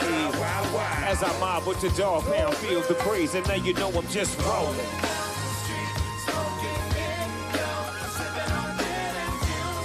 Laid back. Is anybody having a good time tonight? Well, let me hear you say hell yeah. Say fuck yeah. Yeah. Now later on that day, my nigga Dr. Dre came through with a gang of Tanqueray and a fat ass J. Some bubonic chronic that made me choke shit. This ain't no joke. I had to back up off of it and sit my cup down. Tanqueray and chronic, yeah, I'm fucked up now. But it ain't no stopping. I'm still popping. And Drake got some bitches from the city of Compton. Just serve me, but not with a cherry on top. Cause when I bust my nut, I'm raising up out the cot. Don't get upset, girl, that's just how it goes. We don't love you, ho. I'm out the dope and now be rolling.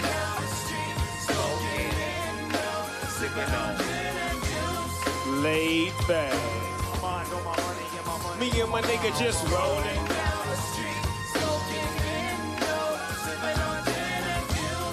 Laid back. Me and my nigga just rolling down the street, smoking Indo, sipping on gin and juice. Biatch, go, go, go, go, go, go, go, go, go, go, go, go, hey. Can somebody say I wanna get fucked up? Everybody say I wanna get fucked up.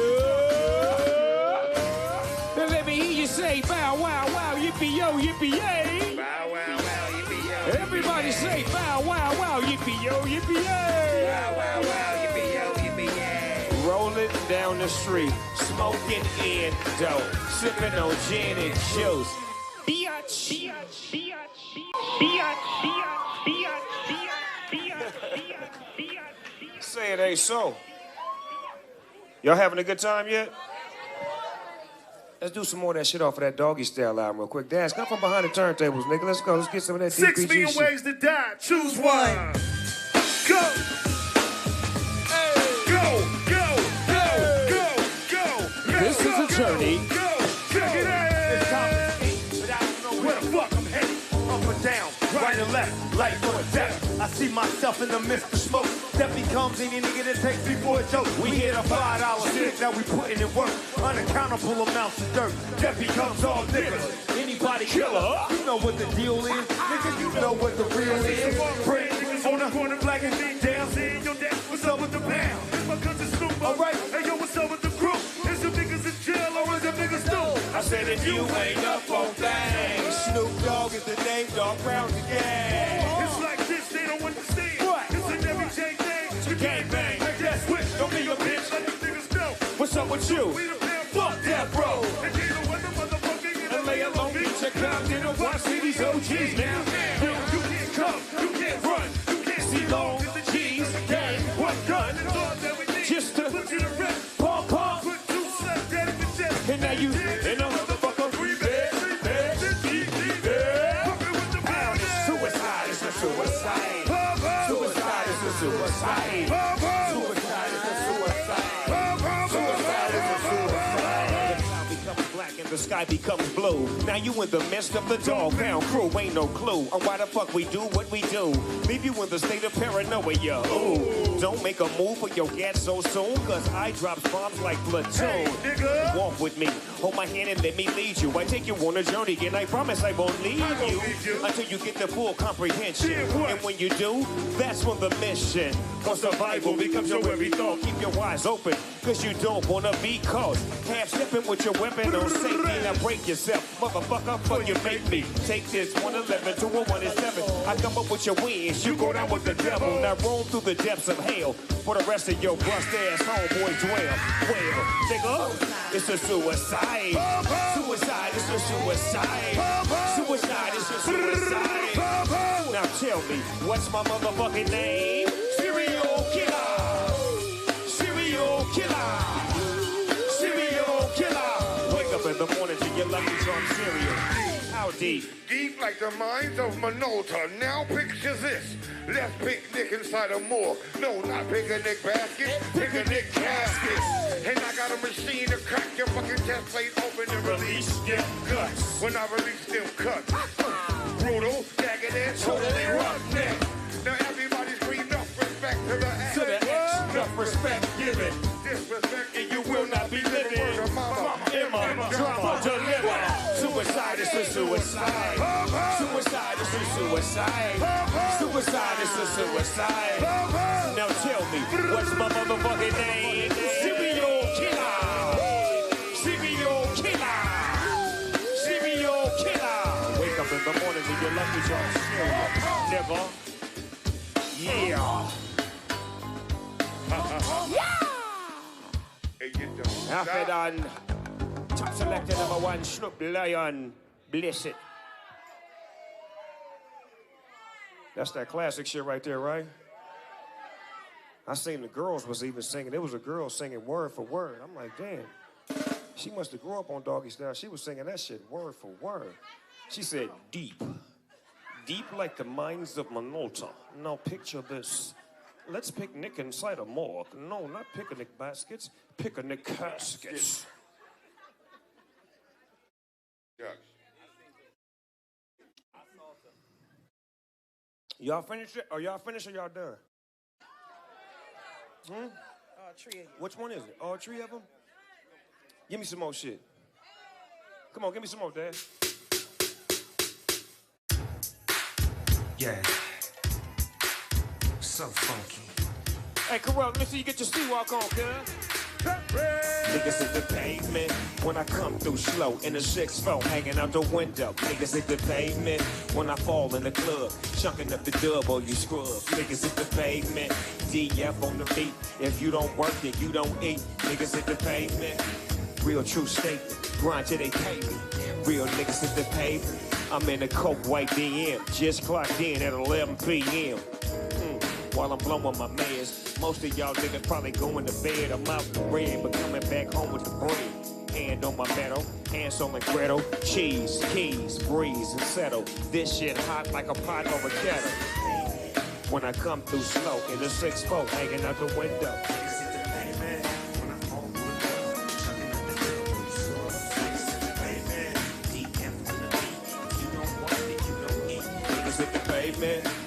I got one question to ask y'all. Do the gangsters run this motherfucker? Or do the ladies run this motherfucker? I said, do the gangsters run this motherfucker? Hell yeah. Or do my ladies run this motherfucker? Niggas hit the pavement when I come through slow in the 6-4, hanging out the window. Niggas hit the pavement, yeah, yeah. Niggas hit the pavement. Dropping P's for the G's, dotting my T's, dotting my I's while crossing my T's. Me and Dane spitting game overseas. 40 years old, got no fucking enemies. Check cheddar, more redder, let 'em more wetter. If you knew better, then you probably do better. Act like you know, no, not better, no better. Cause niggas hit the pavement when I come through slow in a 6-4, hanging out the window. Niggas hit the pavement. Niggas hit the pavement. Put that shit on there, nigga. Yeah. Whoa, whoa, whoa, whoa, whoa, whoa, whoa. Yeah. I live with a maid. I won't be happy till my whole team fade. To my mama, to my daddy, to my kids, to my wife, and all my kin folks in the afterlife. I'm chilling on the moon like Mac tonight. Big Snoop Dogg got them acting right. Money is the key to end all your woes. More money, more hoes. Cause niggas hit the pavement when I come through slow in a 6-4, hanging out the window. When I fall through the club, chucking up the dub on you scrubs. DF on the beat. If you don't work, then you don't eat.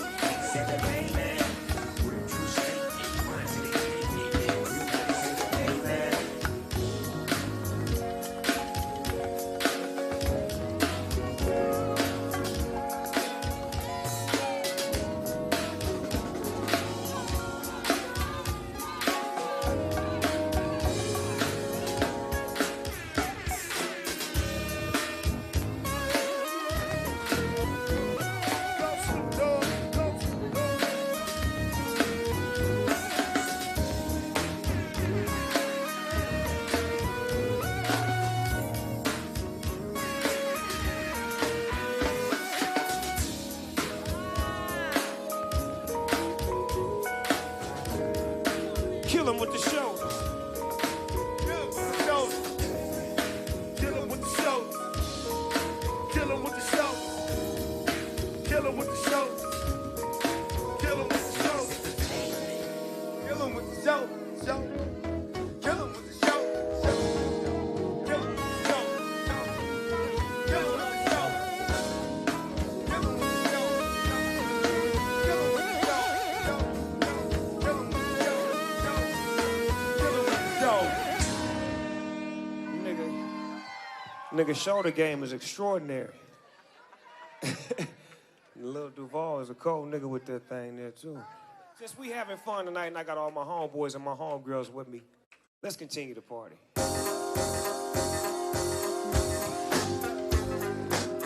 Yeah.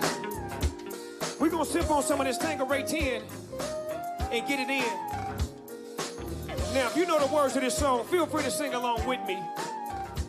You know, it's real easy to do. It goes a 1, 2, 3, sing. When I met you last night, baby, before you opened up your gap, I had respect for you, lady, but now I take it all back. Tell me why. Cause you gave me all your pussy. Oh, wait. And you even licked my balls. And I promise, baby, I'll give you a call. Sing that shit, Fink. Next time I'm feeling kinda horny, bitch, you can come on over and I'll break you off. And if you can't fuck that day, baby, just lay back and open your mouth. You know why? Cause I have never met a girl that I love in the whole wide world.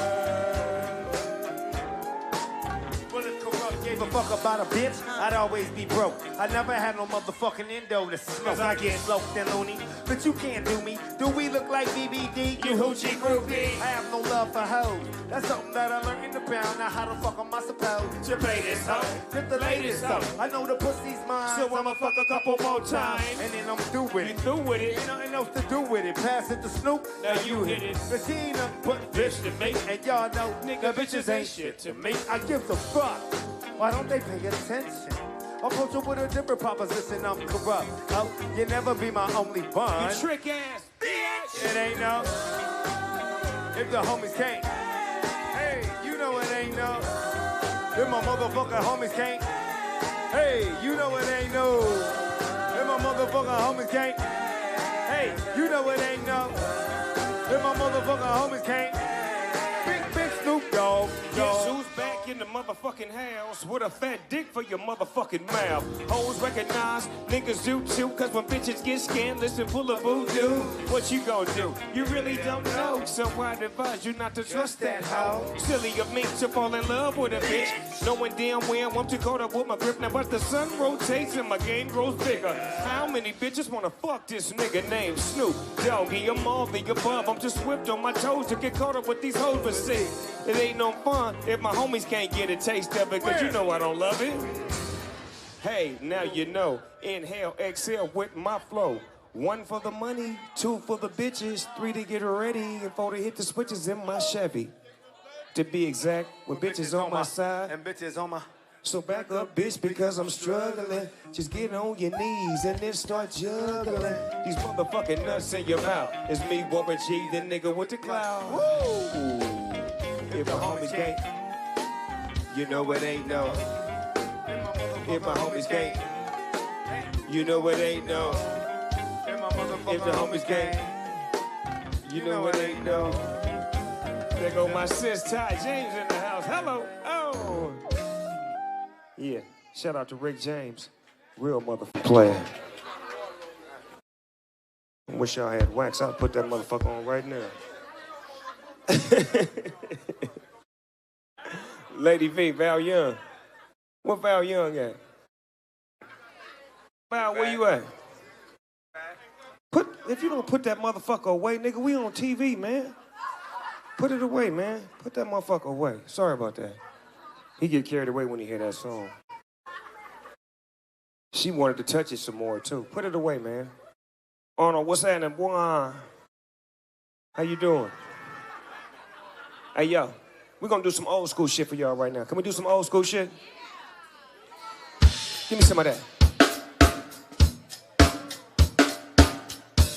Is it live? We're gonna go live with this shit. Yeah. See, I like that kind of shit. Get it right, y'all. It's all right, y'all. Just get it right, y'all. It's all right, y'all. Get it right, y'all. How can I love somebody else when I can't love myself enough to know? Yeah, that's that shit right there, my nigga. Yeah, yeah. Then let me break it down for you one time like Lordy Dotty, we likes to party. We don't cause trouble and we don't bother nobody. We're just some niggas who on the mic. And when we rock up on the mic, we rock the mic. For all my dogs, I'm keeping y'all in health. Just to see you smile and enjoy yourself. Cause it's cool when your clothes are cozy condition in which we create. Cause that's our mission. So listen close to what we say. Because this types of shit, it happens every day. I woke up around 10 o'clock in the morning. I gave myself a stretch up on and yawn and went to the bathroom to wash up. Threw some soap on my face and put my hands upon a cup and said, mirror, mirror on the wall. Now who is the top dog of them all? There was a ruffle duffle. 5 minutes it lasted and the mirror said, you are, you conceited bastard. Well, that's true. That's probably why I have no beef. So then I slept off my khakis and my gold leaf. You know you were late because my skin gets pale. And then I grabbed the file for my fingernails. I'm true to the style on my behalf. I put the bubbles in the tub so I can take a bubble bath. Clean, dry was my body and I threw on my brand new doggy underwear. For all the bitches I might take home, I got the Johnson's baby powder and cool water cologne. And I'm a fresh dressed like $1,000,000. Threw on my white socks with the old blue chucks. Stepped out the house, stopped short. Oh no! I went back in, I forgot my.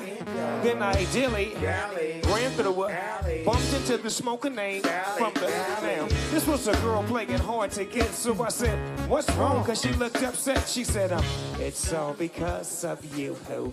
I'm feeling sad and blue, ho. You went away, and now my life is filled with the rainy days. And I love you so, and how much you'll never know, oh, cause you took your dope away from me." Damn, now what was I to do? She's crying over me and she was feeling blue. I said, don't cry, dry your eyes. And here comes your mother with those 2 little eyes. For me, mother steps and says to me, exhaling in the face that she punched her in the belly. Then she stepped on her feet, slammed the child on the hard concrete. The bitch was strong, the kid was gone. Something was wrong. I said, what is going on? I tried to break it up. I said, stop it, just leave her. She said, if I can't smoke none, you can't either. She grabbed me closely about my socks, so I broke the hell out and I grabbed my sack of rocks. But they gave chase, they caught up quick. They started crying on my shoes and grabbing my and singing, why don't you give me a play so we can break it down the Long Beach way? And if you give me that okay, I'll give you all my love today. Snoop Doggy, doggy, doggy, can't you see? Somehow your words just hypnotize me, and I just love your jazzy ways. Oh, doggy, doggy, love is here to stay. And on and on and on she kept going. Man, this bitch been around before my mother was born. I said, you're up, so I gave her a kiss. I said, you can't have me, I'm too young for you. She says, no, you're not. Then she starts crying. I says, I'm 19. What she say? I says, I am, and you can go ex my mother. And with your wrinkle pussy, I can't be your lover. Until the tick-tock and you don't stop. To the tick-tock and you don't quit. To the tick-tock and you don't stop. Hit it.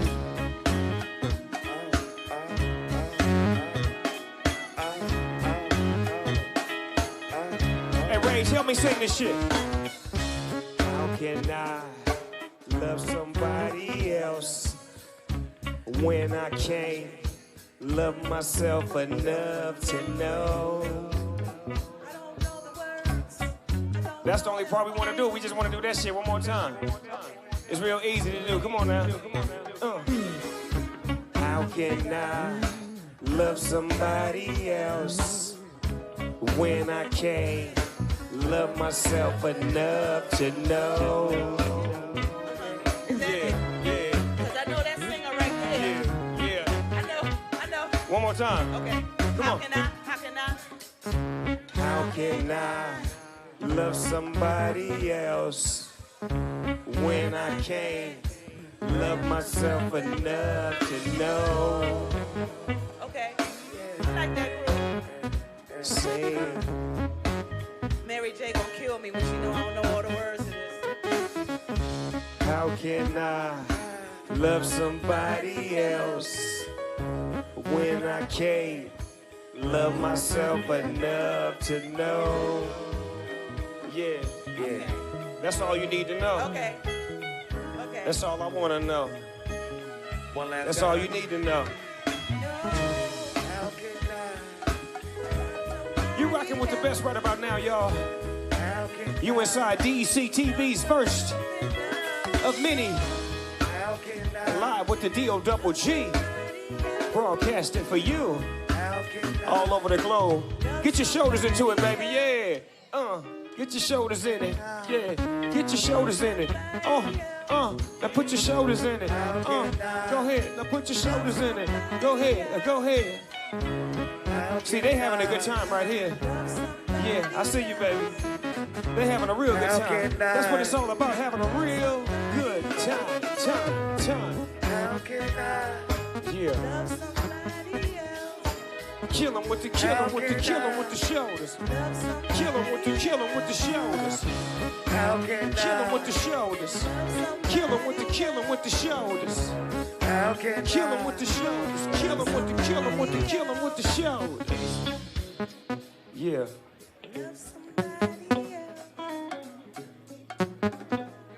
Thank you, baby. As he kills him with the shoulders. Some of that brand new shit. I want some of that new doggy style shit, Daz. Give me some of that shit. Jabalope, where you at? Yeah. Doggy style records. We hop out on these niggas, we ain't finna play Yeah. with these niggas, cuz on crib, we finna bar shit. Get going, cuz. Nigga, we gon' pull up, hop out, and if we see an enemy, he get socked out. Cause nigga, we gon' pull up, hop out, and we gon' shoot him if we don't see no cops out. Cause nigga, we gon' pull up, hop out, and if we see an enemy, he get socked out. Cause nigga, we gon' pull up, hop out, shoot him if we don't see no cops out. Cause nigga, we gon' pull up and get straight to the bullshit. Out the 745 with a full clip. The only gun you ever had was a 2-5. And every time I'm up in traffic, I'm with 2 grips. Long Beach. My city full of all crips. Shoot a nigga in his mouth and watch his jaw rip. I'm a savage, I be on my murder all tips. Kobe Bryant, I be on my time to bullshit. Hit young cash out, I'm on my more shit. I was in the county, look really trying to more shit. The west side eat soup, baby. Squabble up to hit the squad, buying big chips. Fresh out the county blues to the newest truth. Fresh out them civic chains to the golden blues. Fresh out them county shoes to Versace shoes. Beat a nigga up, now I got blood on my Versace shoes. We gon' pull up, hop out. We see an enemy, he get shocked out. Cause nigga, we gon' pull up, hop out. We gon' shoot him if we don't see no cops out. Cause nigga, we gon' pull up. Fuck the Cassie, don't test us. I be on Atlantic turned up with the extras. I used to be broke, but I turned into a flexer. But the streets got me stuck, I keep my blower on my. I done really caught a body, ask somebody if your network. Y'all been looking for you, that's the shit that make your head hurt. Nigga, you better do your research. We the reason why y'all got rest in peace. Pull up, hop out. We see an enemy, get socked out. Cause nigga, we gon' pull up, hop out. We gon' shoot him if we don't see no cops out. Cause nigga, we gon' pull up, hop out. We see an enemy, get socked out. Cause nigga, we gon' pull up, hop out. and we gon' shoot him if we don't see no cops out. Boom, boom, boom. Hey, what up, though? Atlantic Ave. Yeah, thanks, Corrupt. Let me hit that. What's happening? Give me some of that legendary shit, cuz. Some of that new shit.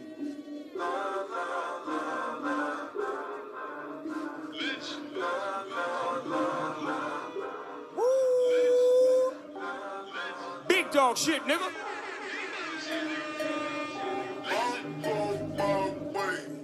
Motherfucking legend. Motherfucking legend. Even if I die, living legend. Look at my reflection. Ain't no second guessing. I'll always be a legend. A motherfucking legend. Motherfucking legend. Motherfucking legend. Used to whip a Lexus. I can die right now. Still a legend. Look at my reflection. Ain't no second guessing. Born to be a legend. A motherfucking legend. 1996. I beat a 187. 80 million sold. And I ain't checked the records. I checked a couple rappers. I told them not to test me. Ask me who am I? Motherfucking legend. 50 bitches naked. Nike ain't my preference. Khaki with the chucks. Now look how we dressing. Perfected my profession. Some will call the reverend. Bury me alive. living legend. Motherfucking legend. Motherfucking legend. Even if I die, living legend. Look at my reflection. Ain't no second guessing.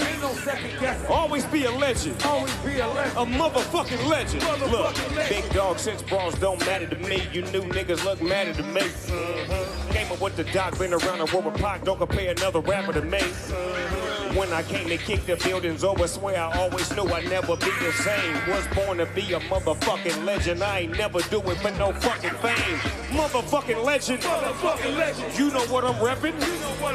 20 million 20 years ago, cuz you was like 7. You a little nigga. You ain't gotta like it. Bitch, you gon' respect it. Look me in my eye. Motherfucking legend. Motherfucking legend. Motherfucking legend. Even if I die, living legend. Look at my reflection.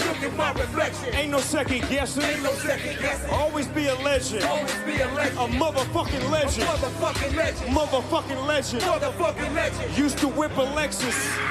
I can die right now. Still a legend. Look at my reflection. Ain't no second guessing. Born to be a legend. A motherfucking legend. Break down.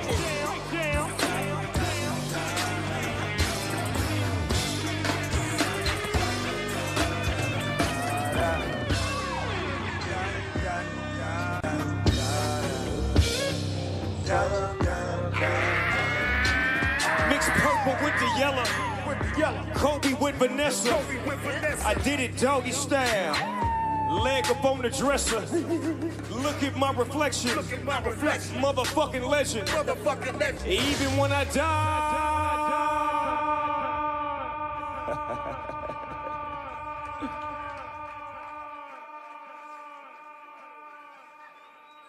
Fuck with me one time.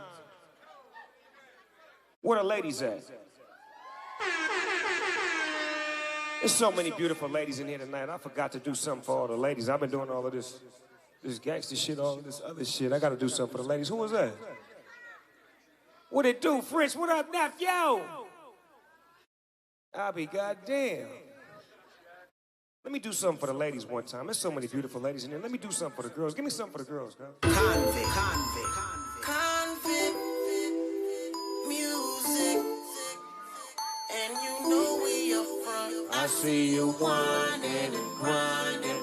Up on that pole, I know you see me looking at you when you already know I wanna fuck you. What you want me to do? You already know I wanna fuck you. You already know, girl. Money in the air, as Mofil. Grab you by your coattail, take you to the motel, wholesale. Don't tell, won't tell. Baby said I don't talk, dog, but she told on me. Oh well, well take the picture with me. What the flick gon' do? Baby stick to me, and I'ma stick on you. And if you pick me, then I'ma pick on you. Go double G, and I'm here to put this dick on you. I'm stuck on pussy, cause yours to the right. I'm rip riding them poles, cause them doors is tight. And I'm gonna give me a shot for the end of the night. Cause pussy is pussy, yeah baby, your pussy alive. Sing it!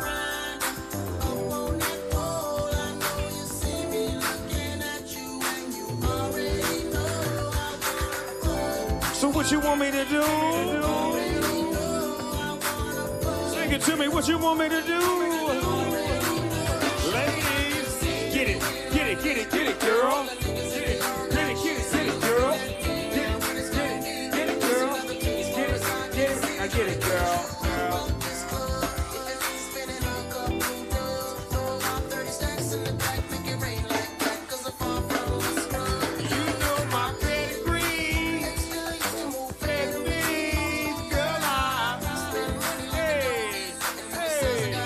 Y'all, I see you, and I know you see me looking at you when you already know. So what you want me to do? Sing it to me, what you want me to do? I'm mobbing through the club in the low pressure. I'm sitting back chilling in the smoking section. Bird's eye, I got the clear view.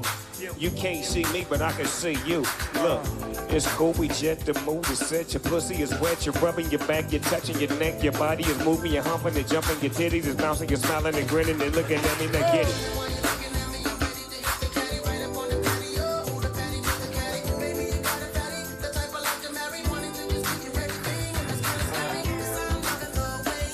Say what?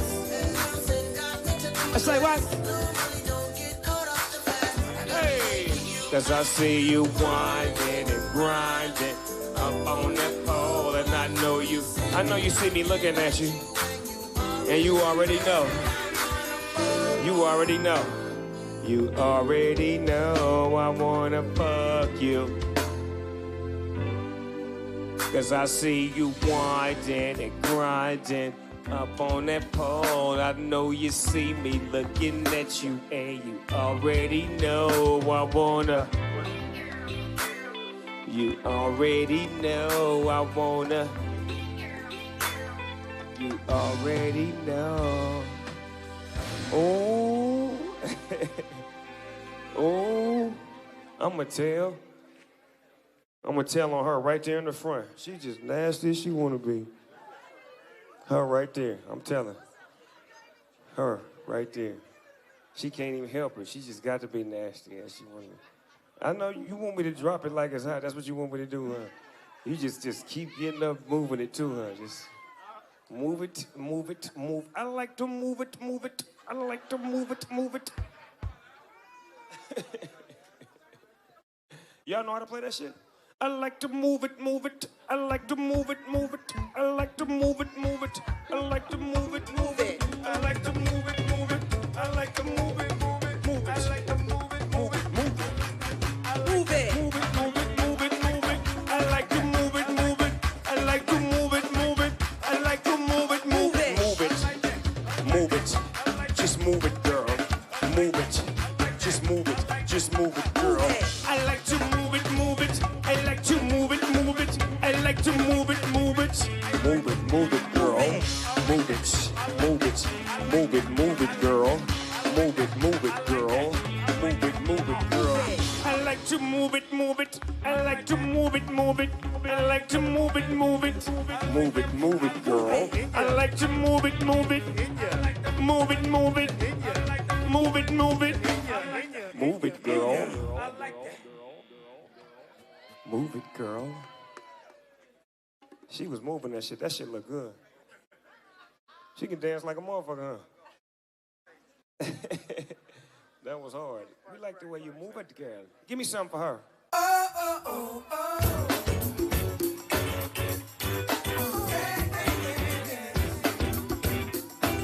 Shout out to all the beautiful ladies in the house tonight. I gotta dedicate this one to you, and you too. Snapchat, baby. Put me on Snapchat. Come on. Beautiful. See, I just want you to know you're my favorite girl. Sing it to me. Come on. Come on. Let me hear you say beautiful. See, I just want you to know you're my favorite girl. I know you're gonna lose it. This new Snoop shit coming, baby boo. You got to get into it. Going forward with the player with the cool whip. Yeah, you know I'm always on that cool shit. Walk to it and do it how you do it. And have a glass, let me put you in the mood. Little cute and looking like a student. Long hair with your big fat food. Now, back in the day, she was a girl I went to school with. I had to take your mom and sister to cool. If the girl wanna do it, I just might do it. Hit her off with some pimp fluid. Mommy, don't worry, I won't abuse it. So heavy up and finish so you can watch Clueless. I laugh at these niggas when they ask who do this. Everybody know who girl that you is. See, I just want you to know you're my favorite girl. Beautiful. See, I just want you to know you're my favorite girl. Can I talk to you for a minute? When I see my baby bullshit, I get foolish. I smack a nigga that tries to pursue it. Hey, homeboy, she take it, just move it. I ask you nicely, don't make the dog lose it. We just blow dro and keep the flow moving. In the 6-4, me and baby boo cruising.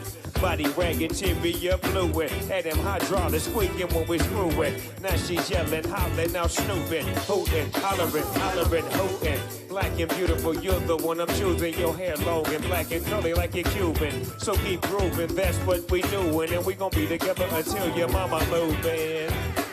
Sexy ladies in the house tonight. Beautiful. See, I just want you to know you're my favorite girl. I say what? What? See, I just want you to know. Yeah. Oh. Clap your hands. Come on, and everybody just clap your hands and let me hear you say, I just want you to know that you are really special. Oh, I just want you to know that you are really special. Oh, wow.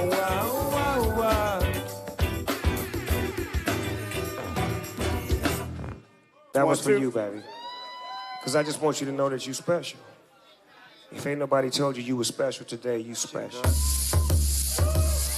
When the pimp's in the crib, ma. Drop it like it's hot. Hey. Drop it like it's hot. Hey. Drop it like it's hot. And when the pigs try to get at you. Drop it like it's hot. Drop it like it's hot. Drop it like it's hot. And if a nigga get an attitude. Drop it like it's hot. Drop it like it's hot. Drop it like it's hot. I got the rollie on my arm and I'm pouring Sean Don and I'm on the best weed cause I got it going on. I'm a gangster, but y'all knew that. The big boss dog, yeah, I had to do that. I keep a blue flag hanging out my backside, but only on the left side. Yeah, that's the crip side. Ain't no other way to play the game the way I play. I cut so much you thought I was the DJ. 2, keep it, 1, get 3. I'm SNOOP, Digo double G. I can't make it, just break it, see, when I take it, see, I specialize in making all the girls get naked. So bring your friends, all of y'all come inside. We got a world premiere right here, now get live. That don't change the diesel, turn it up a little. I got a living room full of fine dime bristles. Waiting on the pencil, the diesel, and the shizzle. Cheese to the bizac, now ladies, here we gizzle. When the pimp's in the crib, ma. Drop it like it's hot. What? Drop it like it's hot. Drop it like it's hot. And when the pigs try to get at you. Talk it like it's hot. Talk it like it's hot. Talk it like it's hot. And if a nigga get an attitude. Drop it like it's hot. Drop it like it's hot. Drop it like it's hot. I got the rollie on my arm and I'm pouring Sean Don and I roll the best weed cause I got it going on. I'm a bad boy with a lot of hoes, drive my own cars and wear my own clothes. I hang out tough, I'm a real boss. Big Snoop Dogg, yeah, he's so sharp. I'm on the TV screen and in the magazines. And if you play me close, you want a red beam. Oh, you got a gun, so you wanna pop back? AK-47 now, nigga, stop that. See, miss shoes, I'm on the move. Your family's crying and now you on the news. They can't find you and now they miss you. Must I remind you, I'm only here to twist you. Pistol whip you, dip you, then flip you, then dance to this motherfucking music we quit to. Subscribe, nigga, get your issue. Baby, come close. Let me see how you get loose when the pimp's in the crib, ma. Drop it like it's hot. What? Drop it like it's hot. What? Drop it like it's hot. And when the pigs try to get at you. Talk it like it's hot. Talk it like it's hot. Talk it like it's hot. And if a nigga get an attitude. Drop it like it's hot. Drop it like it's hot. Drop it like it's hot. I got the rollie on my arm and I'm pouring Sean Don and I roll the best weed cause I got it going on. He got it going on. You know my name is Snoop Dogg and I got it going on. He got it going on. You know my name is Snoop Dogg and I got it going on. You know my name is Snoop Dogg and I got it going on. So hurry up and get a scoop before I'm gone.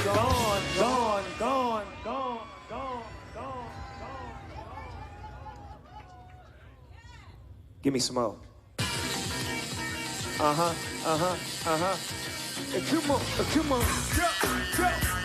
And just clap your hands to the beat. Just clap your hands to the beat. To the beat, y'all. What's my motherfucking name? What's my motherfucking name? Yeah. From the depths of the sea, back to the block, Snoop Doggy Dogg, funky as buck. I went solo on that ass, but it's still the same. Long Beach is the spot where I serve my cane. Follow me, but don't lose your grip. 9 tricks age to get there for me to fuck up shit. So I ain't holding nothing back. And motherfucker, I got 5 on the 20 sack. It's like that, and as a matter of fact. Because I never hesitate to put a nigga on his back. What's my motherfucking name? What's my motherfucking name? Hey, da da da da da. Yeah. Da da da. It's the bow to the wizard, creeping and crawling. Yiggy, yes, y'allin'. Snoop Doggy Dogg in the motherfucking house like every day. And I'm right back up in you with Dr. Dre. And like I said, you niggas came. Good, if niggas came. The shit that I drop, cause you know it don't stop. Mr. 187 on the motherfucking cop. Tick-tock, never the block, just some nuts in the cock. Robbing motherfuckers and I give them blood clots. And then I step through the and I creep through the cause I'm Snoop Doggy. What's my motherfucking name? What's my motherfucking name?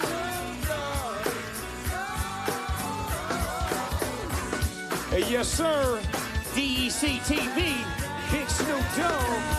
Ladies and gentlemen, boys and girls, Now just wave your hands in the motherfucking air and wave the motherfuckers like you just don't care. Hell yeah.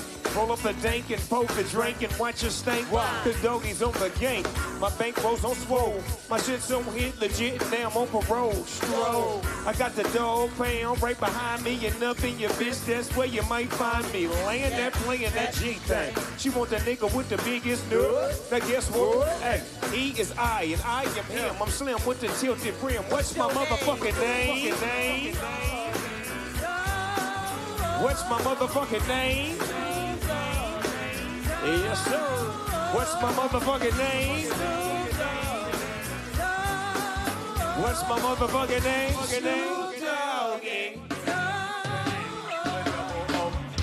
Yes, sir. Uh-huh. One time for your mind. Hey. Give me something good, Daz.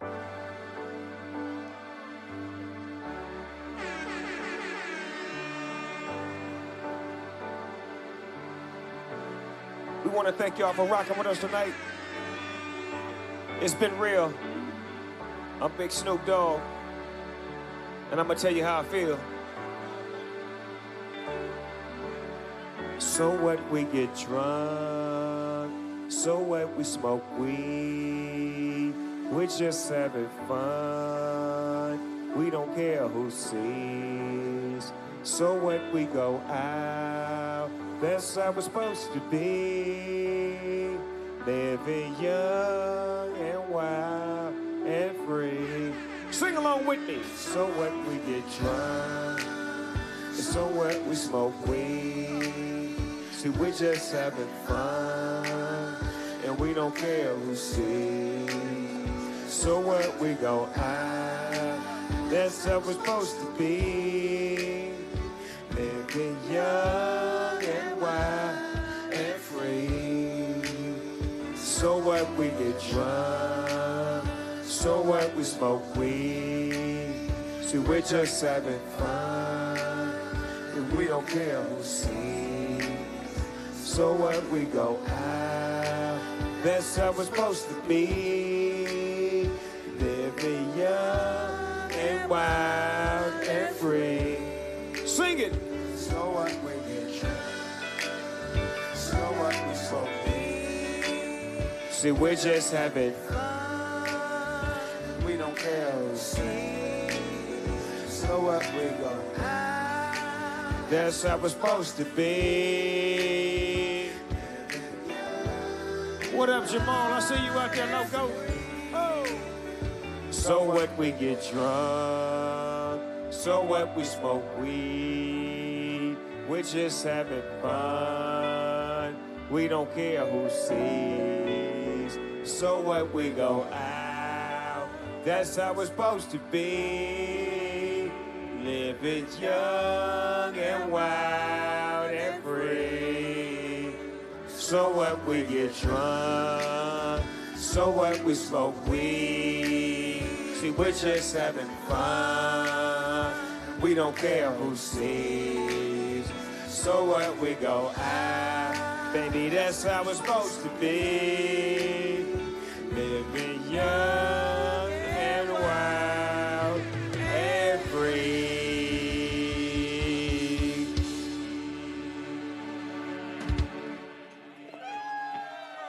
Tangeray 10.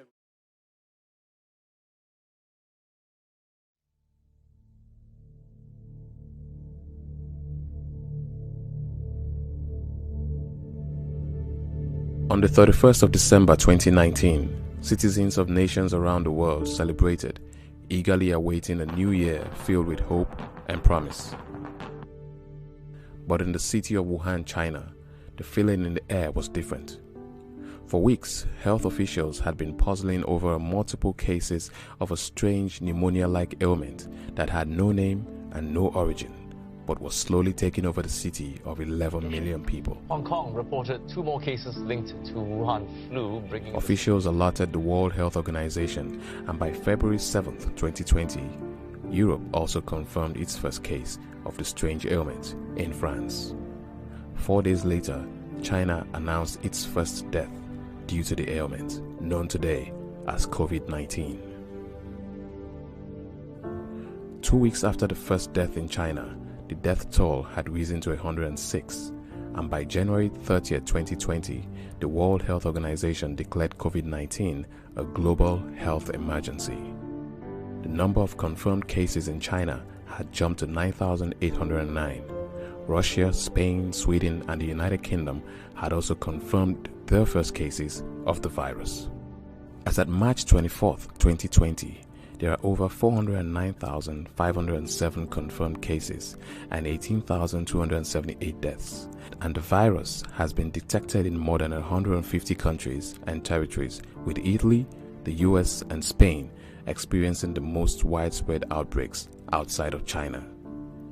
On March 19, 2020, Italy overtook China as the country with the most coronavirus-related deaths, registering 3,405 dead compared to 3,245 in China. In fact, in one day, Italy recorded 793 deaths to COVID-19. A new record of 793 people have now lost their lives. It's hard to What imagine. started as an unidentified illness confined mainly to a city in China was now being defined as a global pandemic. When Nigeria recorded her first case of coronavirus on the 25th of February after an Italian man arrived in the country, many thought it was a hoax. Some even claimed it was a ploy by the nation's health ministry to get attention and money. But since that first case was reported in the country, Nigeria has recorded over 40 new cases and 1 death to COVID-19. Right before our eyes, the coronavirus pandemic is changing our world in ways we never thought possible and impacting on millions of lives globally. Businesses are being compelled to shut down as nations close their borders. For billions of people all over the world, life has literally come to a standstill.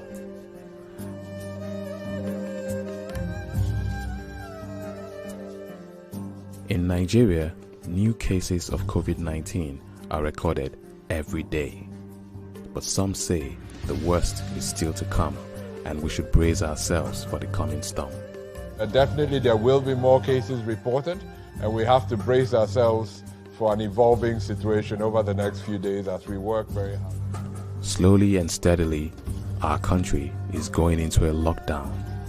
But the big question is, how prepared are we to take on this unseen, lethal enemy while adjusting our lives to the new reality of social distancing, homeschooling, virtual worship, and paranoia?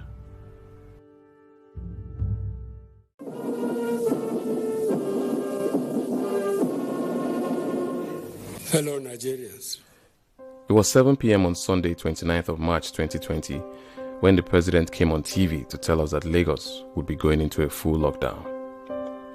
Nigeria has been battling COVID-19 for over a month, and there are currently more than 100 confirmed cases of the virus in the country, and Lagos is at the epicenter of this. So I guess the lockdown was bound to happen sooner or later. Many of us just hoped it would be later. I am directing the cessation of all movements in Lagos and the FCT for an initial period of 14 days with effect from 11 p.m. on Monday, 30th March 2020. This restriction. The president's announcement meant that Lagosians had just under 24 hours to put their houses in order and dig in for 2 weeks. As early as 8 a.m. the next morning, there was already chaos in the marketplace, and for a country that is battling a virus that spreads via human contact, it was quite disturbing to see the sheer number of people pressing against each other as they hustled to stock up. But that's our reality as Lagosians. When you squeeze 20 million people into an area that is just under 1,200 square kilometers, the concept of social distancing becomes somewhat distant. But beyond the fear of catching the virus, there seemed to be a deeper fear in this marketplace, and it was the fear of tomorrow, or to be more correct, the fear of the next 2 weeks. These 2 weeks, now God hand the day, people like us, like my boy 11 children. No food, no water, nothing there. Only they got for 2 weeks. They talking on chef. I only got on my jelly, Yawatomo, only got on my jelly. Kilara Luveje, you know, Rulansun. And then if I got you go see it, tell you 3 days, Nile. I'm also for our, and we're for our laughing jail. So, can you job of us chef? There's nothing. Another source of great concern was the sudden hike in the price of everything in the market. Rice not is already 20,000, 18,000, tell it.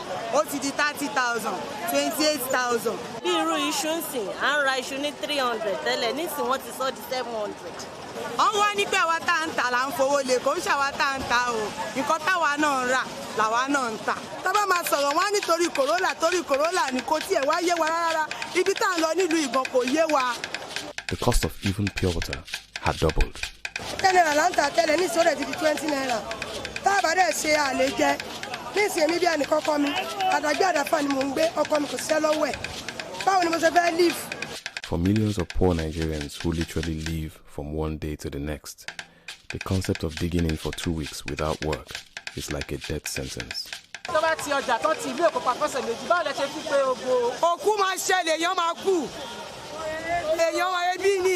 Odidi ọ̀sẹ̀ méjì sà ọ̀rọ̀ ẹgbẹ́ ṣe sà. Ọjọ́ kan gan ìṣòro ni fọ́ọ̀tì èèyàn tó ráwà ìyá àníkóló àní bank tábà iṣẹ́ tá a bá ń ṣe ń jọ̀kan lòun la fi ń bọ́rí ọ la fi ń bọ́ àwọn ọmọ la fi ń lì.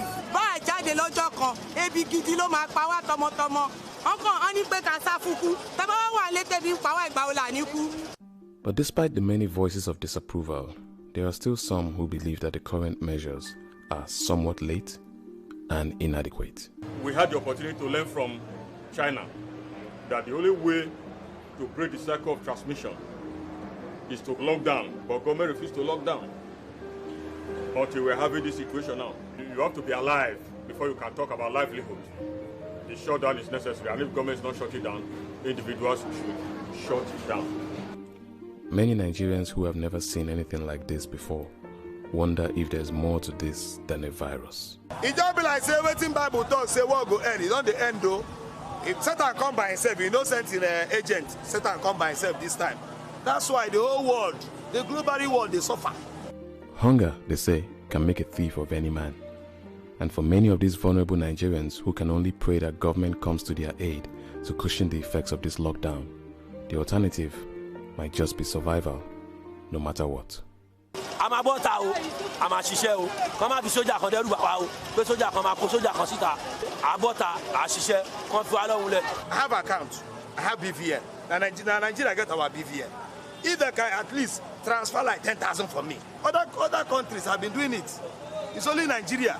I know that they will say stay at home. Stay at home doing what? If you stay home, no light. You stay home, no water. You stay home, provoke. You provoke, you're going to provoke yourself. So that's how it be. It's 7 a.m. on the 31st of March 2020, and it's been 6 hours since Africa's most populous city went into day 1 of a 2-week lockdown. I don't think I've ever seen a quiet Lagos on a Tuesday morning in March. But lockdowns are happening in major cities across the world, and people are adapting to this new reality. This lockdown will be tough for many of us, but if we must flatten the curve, we will all have to bite this bitter pill so we can save our lives.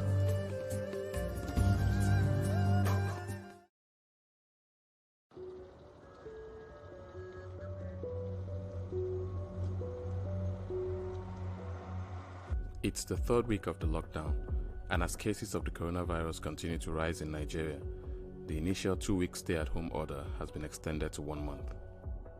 Reality bites deeper as savings start to run out, and some people are beginning to wonder if the danger inside is not greater than the danger outside. I have 4 kids with my wife. We are 5. Hungry is killing us. I will go out to Allah. I will go out. Even though I see army, make army kill me. If army kill me, I prefer that army kill me than to die by hungry with my kids for house. History has shown that hunger and desperation are fuel for unrest and insecurity. And in the past 2 weeks, there have been reports of attacks and robberies in various parts of the city. On the 16th of April 2020, a 60-year-old father of 4 was hacked to death in front of his house, another innocent victim of a senseless gang war exacerbated by hunger and desperation. The whole Itirai Ekate community are not safe. He was going back to his house. Those boys come across him and they butchered him.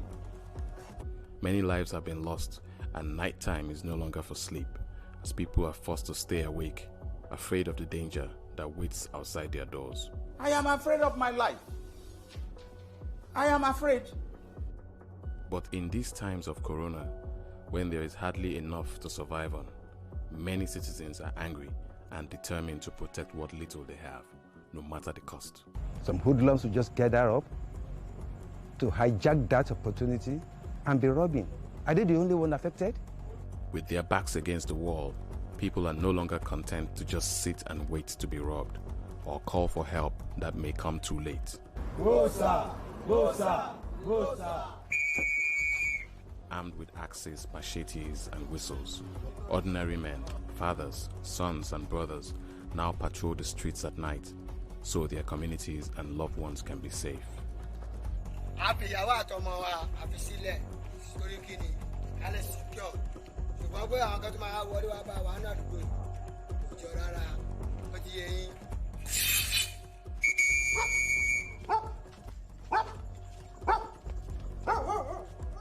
In the side streets and alleyways of the ghetto, the homeless poor find space anywhere to lay their heads for the night, sharing concrete slabs with those who have been chased out of their little rooms by the heat.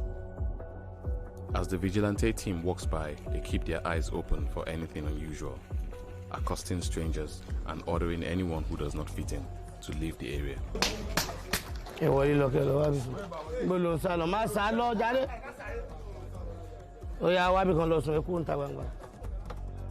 In a country where citizens carve their roads, drill their boreholes, and generate their own power, many communities have been responsible for their own security for a long time.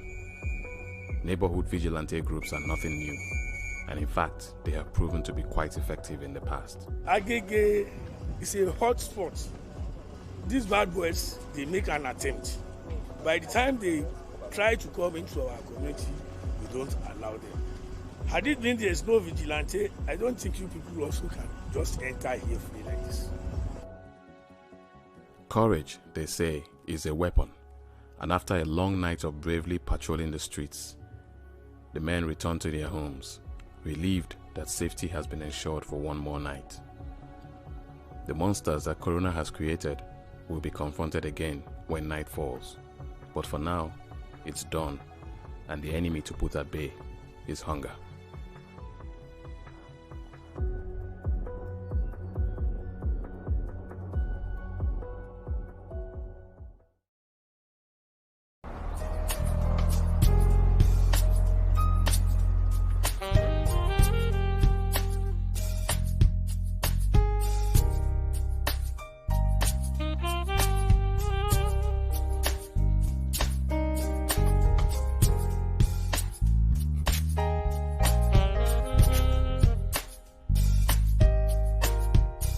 ሰሎሜ የወንዶች መልካም መዓዛ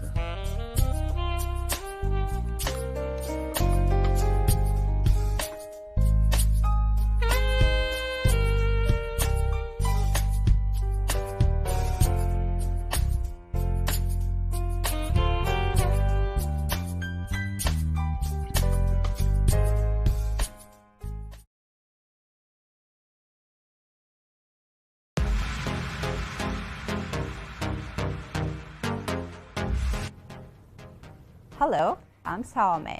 Welcome to Salome Styles. I'm your host and producer, and we'll be bringing you the latest in fashion and the designers who create them. Let's start on the runway.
Hi, I'm Salome.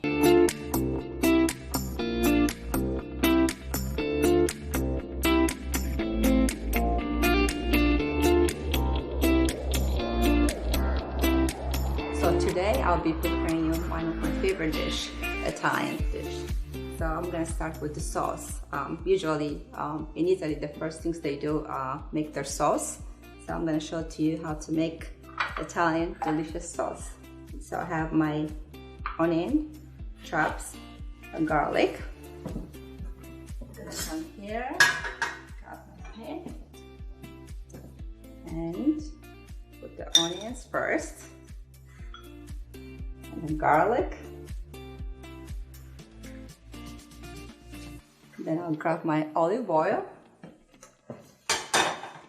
Add a little bit of olive oil. The Italians, they love olive oil. I love olive oil. It's good for you. Just a little bit. Put back the olive oil. Yeah, when I used to live in Italy, this is what I used to make always. So, yeah. Like that. This. In the meantime, so one thing about the Italian is they don't just make the pasta. They have to have first course, and second course is always appetizer. So I'm gonna show you how to make bruschetta, and here in America they call it bruschetta, but actually it's bruschetta. So I'm gonna put my bread on the pasta for a second. I'm gonna wait for that. The meantime, for second course, I'm gonna start with chicken. I'm gonna season my chicken, always with olive oil. I used to do this when I was in Italy. I learned so much from the Italian. So add always garlic, it's good for you. Then rosemary. I love rosemary. Okay. And a little bit thyme, just a little bit. Then I'm gonna check on my onions for the salt. So I have that all mixed. Now I have my tomato sauce already here. So you're gonna add that on the pan. Oh, that's good. Put that there. We'll mix this. In the meantime, I have the water here for the pasta. Wait on that. I have the pasta ready. Yep, bread is ready. We're gonna add more than one bread. Okay. Chicken is seasoned. So you have to turn the chicken. You have to do the other side also. Ready. Now, I'm going to put the pasta. Okay. Then you mix your pasta. Let that cook. You just check on the pasta every second. Now I put the olive oil the other side of the chicken. Just a little bit. Now this is my favorite part. The Italian, they always use seasoning. So just a little bit oregano. That's that. Garlic powder. I love garlic powder. The Italian, of course, they use garlic powder. I used to do that when I was in Italy, especially when I was visiting Amalfitane Coast, Positano. It's fresh, it's easy to make, especially summertime. Mix that. That's that. Okay, I'm gonna check on my sauce over here.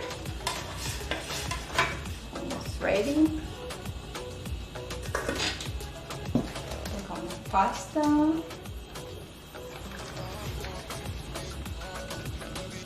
I noticed that here in the US, the people, they put oil in the pasta so it doesn't stick, but the Italian, they don't. So I do it Italian way because that's where I learned. That's how I learned to make the pasta. In the meantime, I have a cheese, Parmigiano cheese over here. My favorite cheese, I love cheese. Of course, the Italian, they are well known for cheese. My bread is ready. There you go. We add one more. bruschetta. So I have my cheese. I'm gonna make this for the bruschetta. I use the mozzarella cheese to make bruschetta, but I like Parmesan cheese because I like the dryness. Tastes very good. Then now I make a different way. So I gotta have tomato to make bruschetta.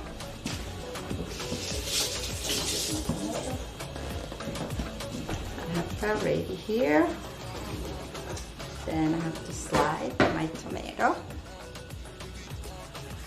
around. This is actually used to be my snack when I was in Italy, Milan. So I went to school and I studied in Italy for fashion and merchandise. And this was very simple and easy to make. So I used to literally make this almost every day because I was a student. You know, I don't have a lot of time to make other stuff. And so I've got my bread ready. So what you do is grab your tomato, put it over here. It's very simple and delicious. Sit down with this. We have that.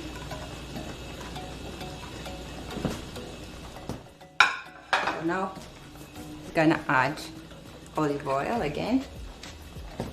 Olive oil for Italian household is like having all the seasoning and everything you need. You must have olive oil. And then I add a little bit of black pepper, just a little bit, not too much, because it has that taste. I'm showing you a different way to make bruschetta. Okay, I'm gonna grab my cheese and then add the cheese on the bread and tomato. Look at that. That looks yummy. That's that. Let me check on the pasta, because the pasta always the time they're like al dente, not super cooked. Okay, that's almost ready. Then I'm gonna check on my sauce. The sauce is ready. Perfect. That's done. Now, in the time I'm waiting for the pasta, I'm gonna come back to my chicken. I'm gonna start with the chicken. I have my pan ready.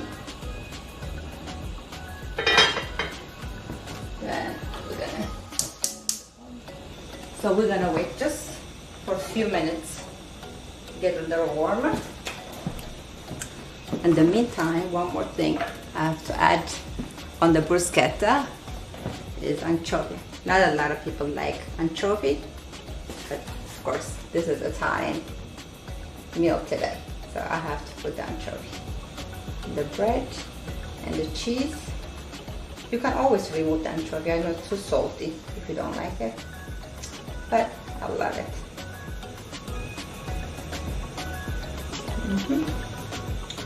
Very good. That's done. Now, what I have here is I have honey. So you wouldn't think you can add honey. Just a little bit. Put a little bit on the top of the cheese. Like some people, if they are on diet, they might not want to eat the bread. So what they do is they put the honey in the cheese. You see? You just eat it. Of course, I love the bread, so I'll eat with the bread. We're gonna check the pan for the chicken. Yep, that's warm. Now, look how seasoned it is.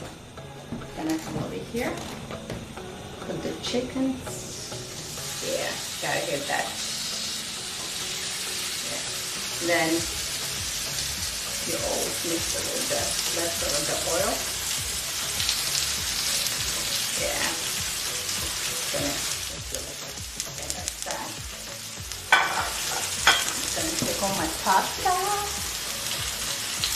That's that. In the meantime, now I have the chicken, the pasta, the bruschetta, almost ready. So in the meantime, I'm gonna work on my salad. And Italian house, you always find wine all the time.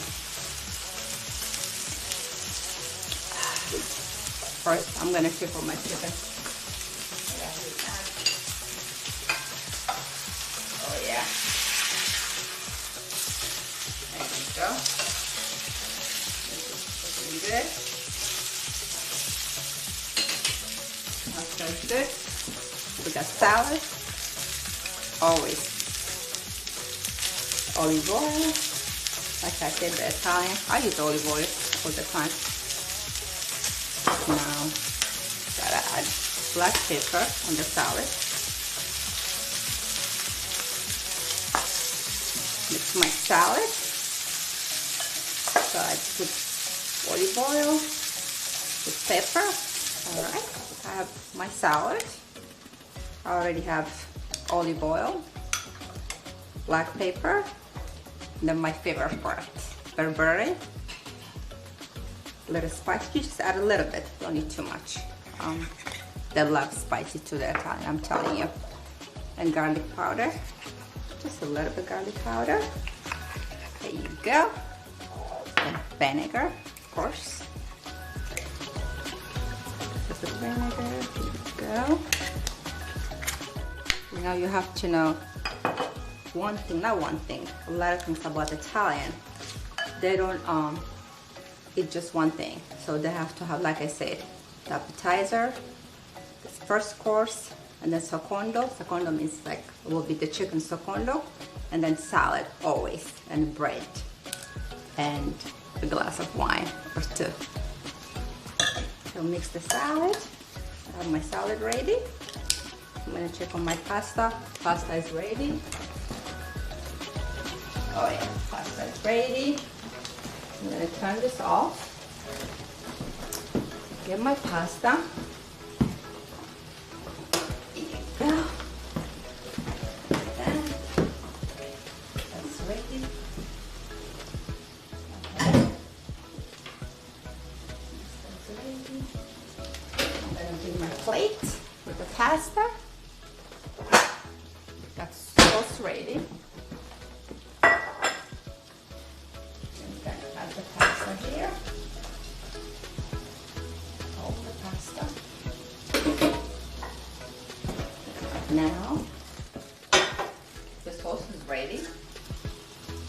So what you do is very easy, simple. Just add your sauce on the pasta, and then you mix it together. Always with the pasta you have to have Parmesan cheese. That's good.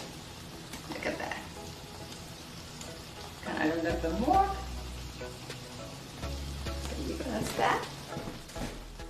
And lastly, I'm gonna check on my chicken. Go nice and brown. Chicken is ready. Off. So we have pretty much everything ready. So I prepare bruschetta, and then I have the salad, the pasta, and the chicken. So everything I prepare now, it took about 20 minutes. And it's very easy, healthy, just like the Italian. They always go to the fresh market, get all the fresh stuff. So that's what we did. We have salad, bruschetta, pasta, and chicken, just like Italian style at my kitchen. This has been home cooking with me, Salome. Ciao!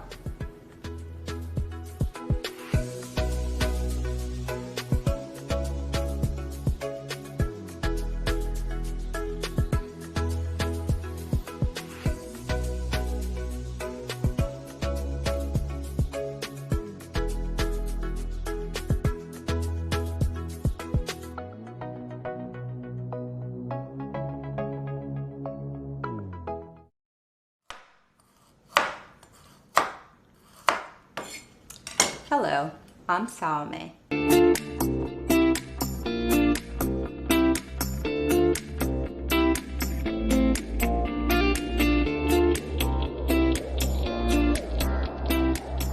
Today, I'll be preparing you Ethiopian food, an American style.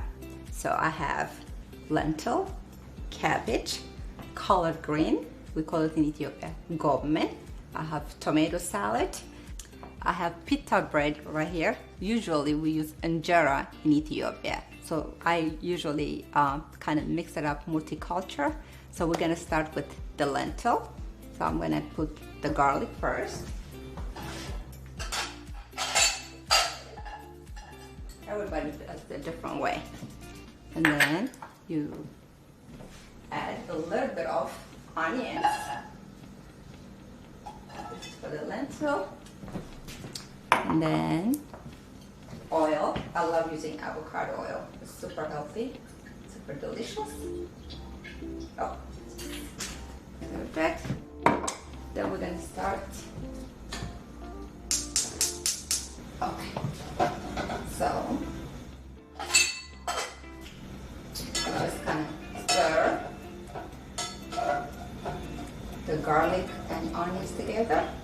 We're just gonna wait for a few minutes until it gets very heat. Then I'll come over here, grab my lentil. So all you have to do is just add lentil without making a mess. And then you stir together. Now, everybody in Ethiopia, they make the lentil a different way. But this is the way I like to make my lentil. Then all you have to do, add a little bit of water. Just a little bit. You don't want to burn. Then mix it together. And then of course my favorite part, the spicy part, the red pepper. In Ethiopia we call it berbere. Got my berbere right here.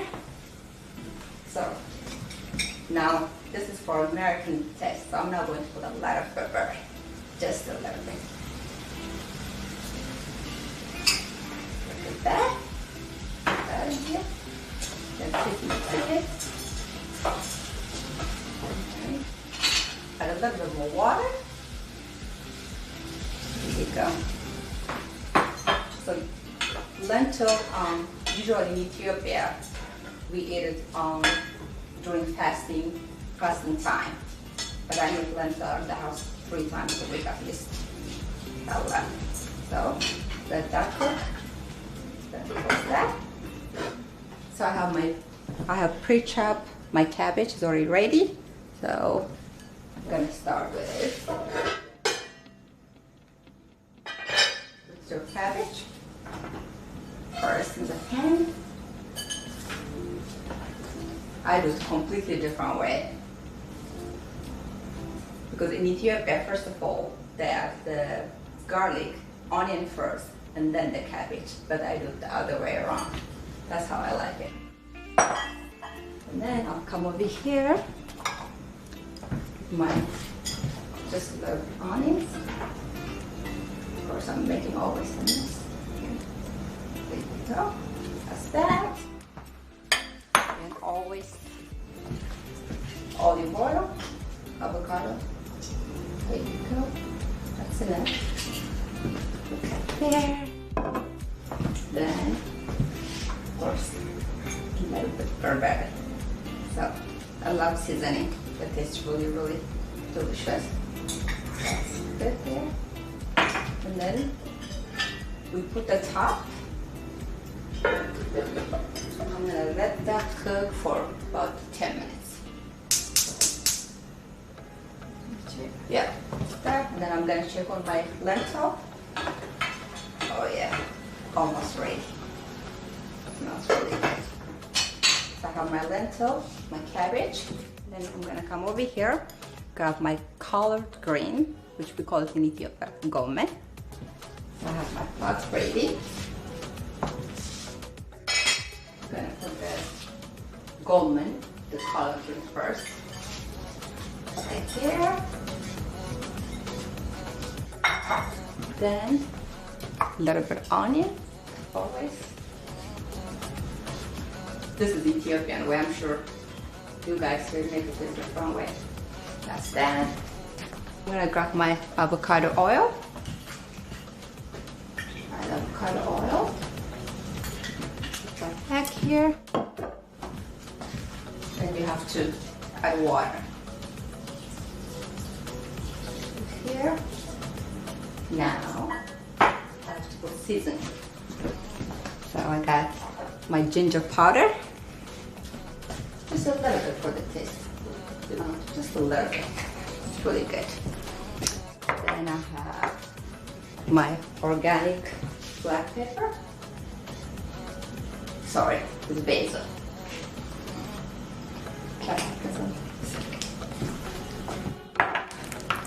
This is black pepper now. Just add a little bit. It's delicious. You season everything all in the food. That's that. You come over here. Mix all that together. Mix that. And then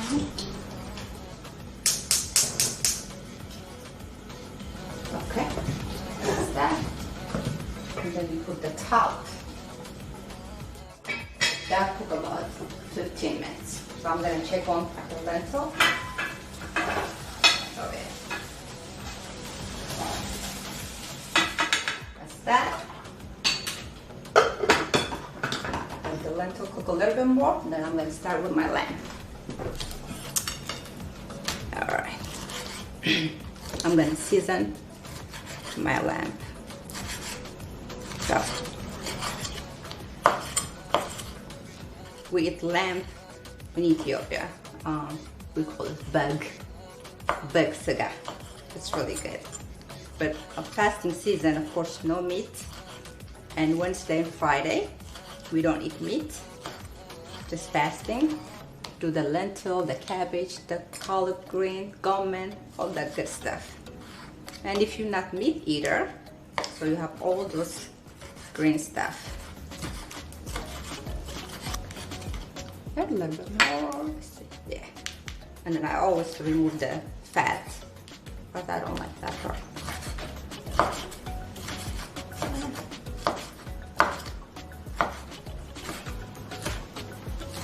This is completely a different way I'm gonna season. Now I'm gonna pick my pot over here and put my lamb on the pad. Like that. Remove that over there. Let's put the lamb over here. Now I'm gonna season my lamb. Always onions. Look at that. Onions. Pepper. Black pepper.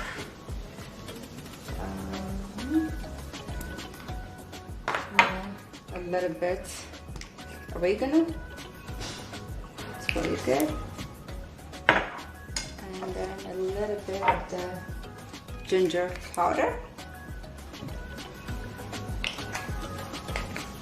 And then I'm gonna go over here, get my berberry. Of course, it's all about our spicy food seasoning. So I don't want to put too much because my American friend they have to taste this delicious lamb. Now, look at this jalapeno. It's gara in Ethiopia, we call it. We love gara. I'm gonna put just a little bit. This is for American taste, so I don't want anybody to complain. But I'm gonna put this towards the end. So I have that ready. Then I'll grab my avocado oil, mix it with the lamb, onions, and the berberry. Add a little bit more. Doesn't hurt. Now, see this? It's all seasoned, looking good. What I'll do is use my hands to mix it. Look at that. this is how I do it. Everybody in Ethiopia, they do it different way. I just feel like it's all mixed and seasoned together. Now, with my hand, I'm gonna come over here. The lentils already ready. So I'll move the lentil. I have my lamp right here. Okay, let's say my lamp over here. I'm gonna reduce a little bit the temperature. Yeah. I'm gonna let this cook for 15 minutes or so. Then I'm gonna come over here. I'm gonna clean up this mess over here. Put that there. Then I have my tomato salad. But first, sip of wine. All right, I'm gonna make a tomato salad now. I have my tomato already washed, ready. All this stuff we use in fasting season, but you can also make it all the time. Super healthy, delicious, it's good for you. Okay. Now, the jalapeno pepper or the cut I said earlier, I was gonna use it for lamb. I will use it for lamb also for the tomato salad. So, the tomato over here. Okay.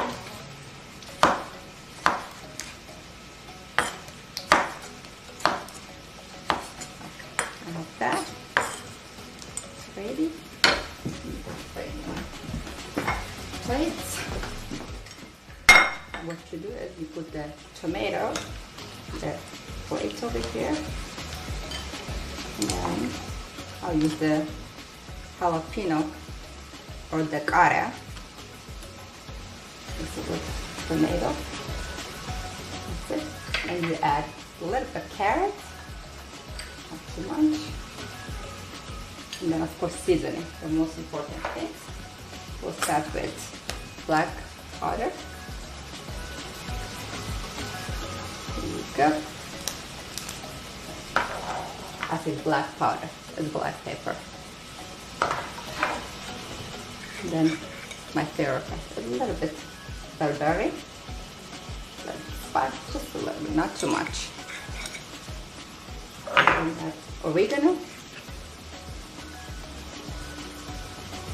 Just a little bit. This one, the taste. And then the ginger powder. It's super delicious. It's really good. Ginger is good for you. Now, I'm gonna grab my spoon. Just you mix it all together. Look at that. I'm gonna add one more thing. This is the trick on tomato salad. You have that avocado. I love avocado. In Ethiopia, avocado, we don't just eat it, we put it in our hair and our face. So it's good for beauty also, not just for cooking. But I'm gonna check on my lamp. Oh yeah. Almost ready.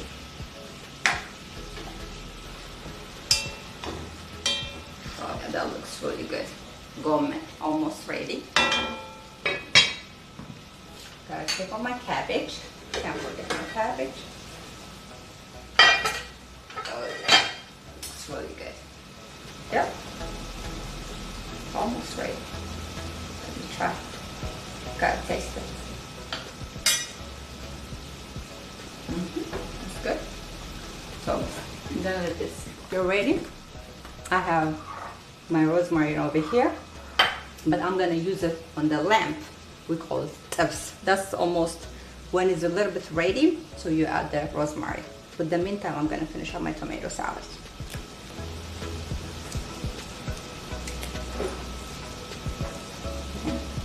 So to clean up all this mess over here. There you go. Then cut my avocado. slice my avocado. How about this?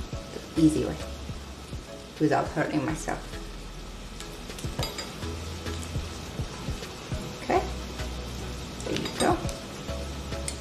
Take that part. Usually take the dark part. Okay. So what you do is you just chop it very small pieces. And you put the tomato over here.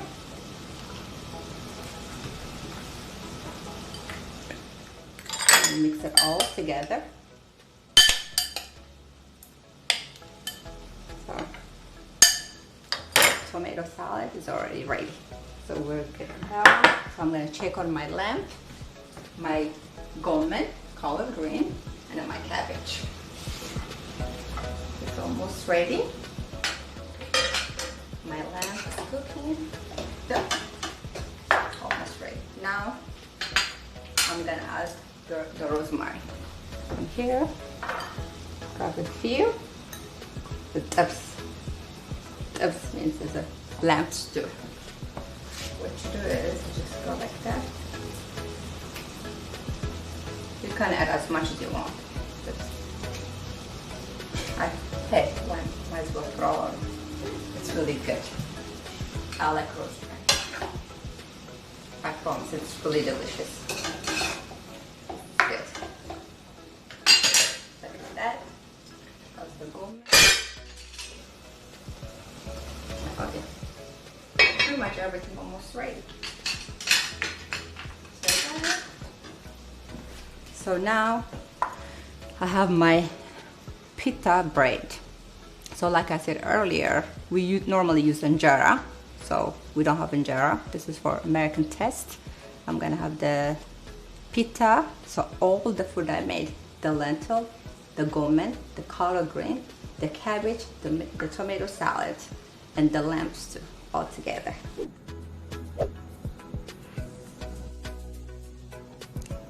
Ethiopian food, American style. This has been home cooking with me, Salome. Thanks for watching.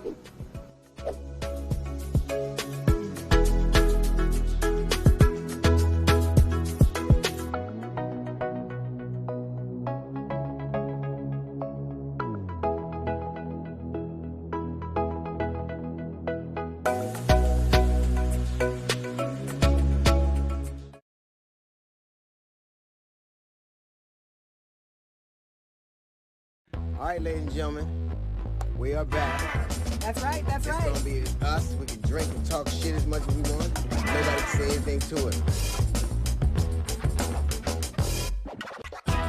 D.L. Hughley, Uncut. So, it is D.L. Hughley Uncut. I'm going to steal your phrase. We're all in our places with bright, shining faces. That's not my phrase. Yes, that it is. No, it's not mine. Well, I mean, you say it. I'd never heard it before until you said it. Well, so I heard it in school the times I went. I was about to say, you were in school? Yeah. You stayed. Well, I'm glad you remembered that. I didn't finish. Let's just suffice it to say it wasn't. Well, it didn't hold you back. School wasn't. It did hold me back. Yeah, Actually, it was a joke. Which is why you stopped. Right. This is so frustrating. You keep saying I ain't doing that. I'm out. I can't finish this. Why would I do this? Did you just quit one day, or did you talk to anybody about it, or you just said I'm never coming back? I ghosted school. You go. It was how do you gradually do that? Less and less. Right. You come less and less, or go less and less, until finally they just stop calling your house. They're not even marking you absent no more. Man, come on, man. We're better served without this dude showing up, man. So that's gotta happen. Now, gradual. You know, you don't want to. Not bracing or shocking. Just like you were just there less and less until it's almost like you were a memory. Yeah. You know. Well, kind of hopefully like the COVID virus will be, the way that we're gradually reopening, stores and restaurants. I understand there are some restaurants that will be opening this week. Well, I actually, on last Friday, I went to Mastro's. You did? In Thousand Oaks. Do tell. I sure did. I went to Mastro's. They all had masks on. Okay. And I wore a mask and didn't pay, so they couldn't identify me. Sure you do. But I'm wondering, how does that work? Like, how do they come to Well, your... you put a mask on, then you run out. And you look like everybody else. Right after you Yeah, don't do that. It's not a good time to do that. It was the dude with a mask on. Yeah. You can tell him. They had all of the servers had masks and on. gloves. You couldn't sit at the bar. Okay. The menu was the same, and the tables were socially distant, and you couldn't come into the restaurant. You had to have reservations, and you couldn't come in until they called your name. Wow. So it was really, but other I than can live that, with yeah, normal. it's very cool. But it's interesting because they're open in Thousand Oaks, which is 20 minutes from where we live, in another county, but not in L.A. County. I think Eric Garcetti's going a little far. Said, "I'm not going to open L.A. till you got a cure. You'll get your ass whipped." I think you do it all at the same time. You have to, because if it's closed here but open there, what's the point? Because you're just going to go there and come right back home. It doesn't.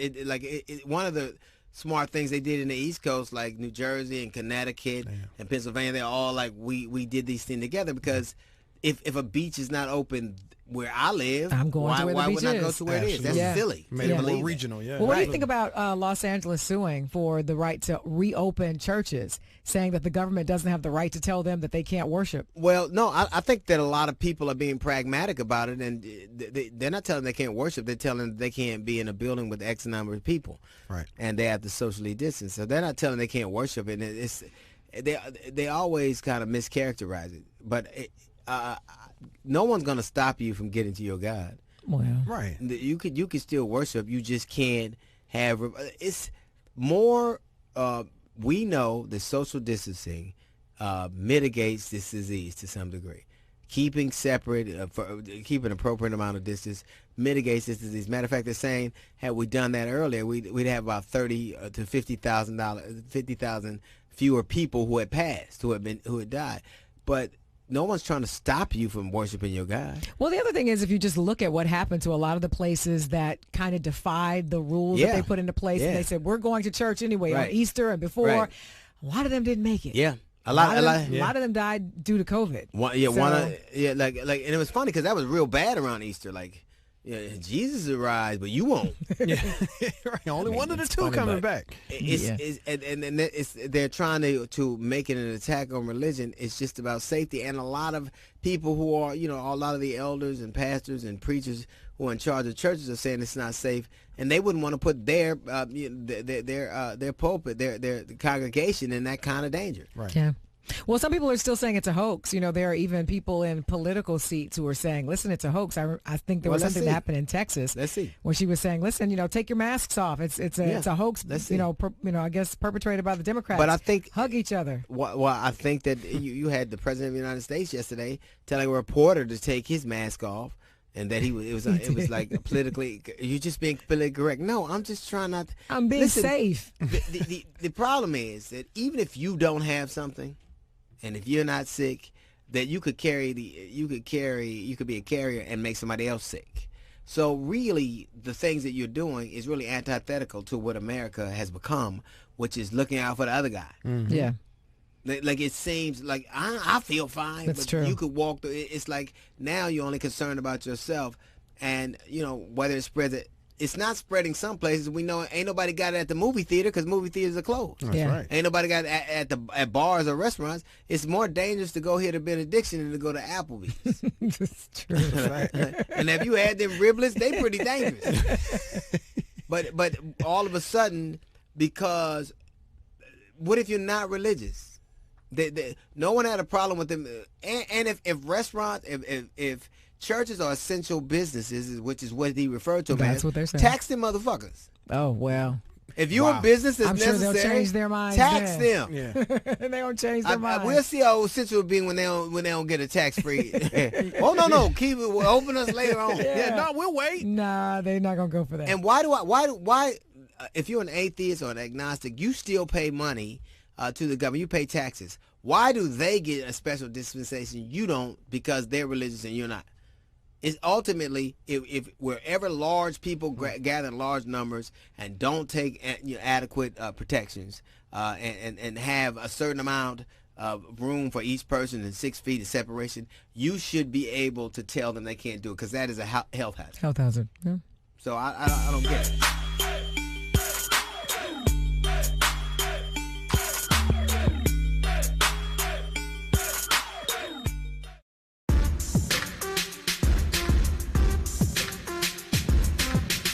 Hey there, it is D.L. Hughley Uncut. Welcome back.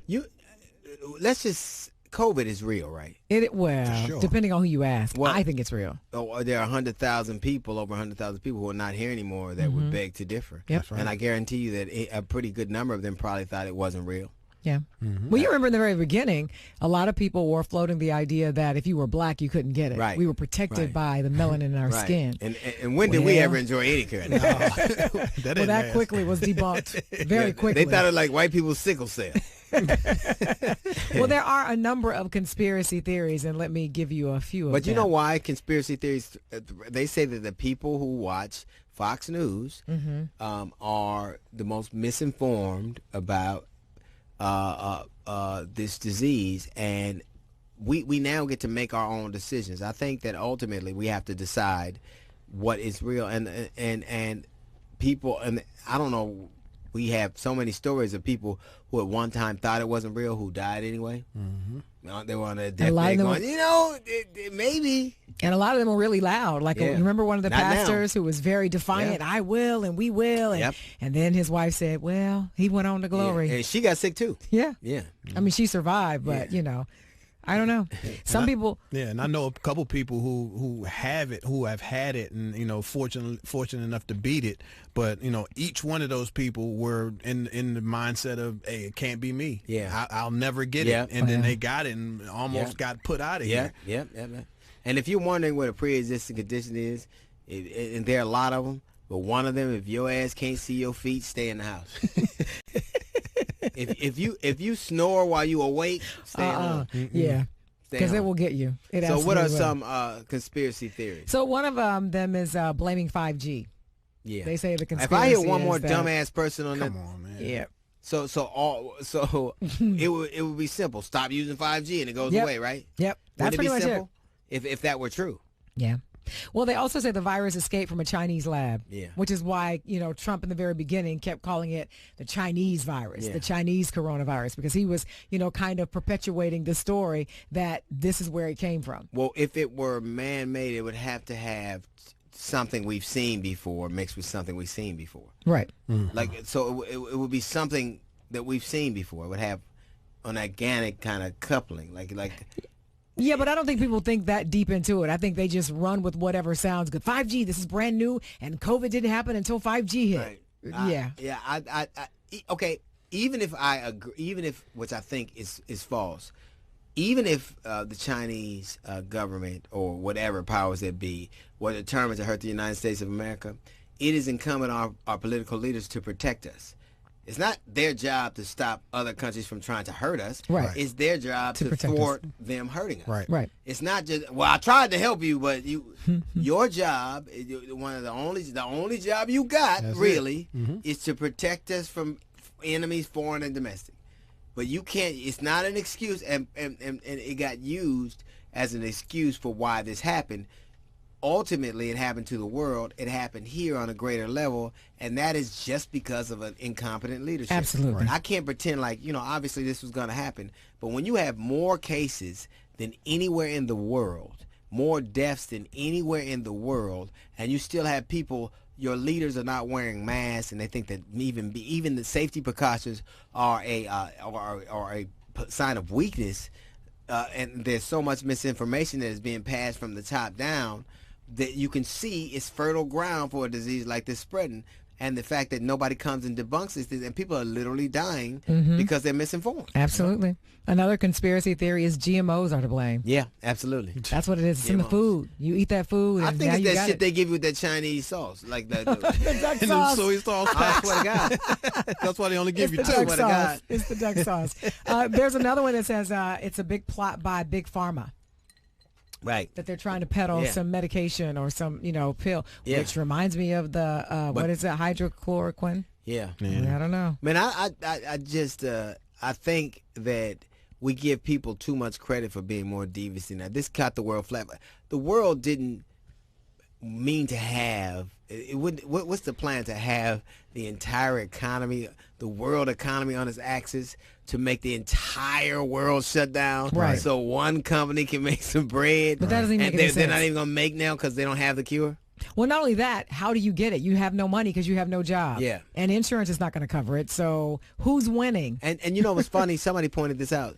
Do you know that first, the first responders and the essential workers, they're not getting it on the same level we are, just in the general public, because they have masks and PPEs. They're protecting themselves, right? Right. So they're actually going where it is, and they're not getting it on the societal level because, so obviously those measures must have some redemption. Well, not only that, if you see every day what it does to you, as opposed to listening to a secondhand account of what it might do to you if you get it, if you see it every day, you damn right you're going to put on the PPE. Let me tell you something. Being home with your family for 2 months, though, you know what? Don't start. I'm just saying, COVID or these niggas another week. I can't. Nah. Give me the face shield. Come on, man. I was going to say, what's the PPE for that? Man, let me tell you something. If every day I look out that balcony, I wonder where I hit at.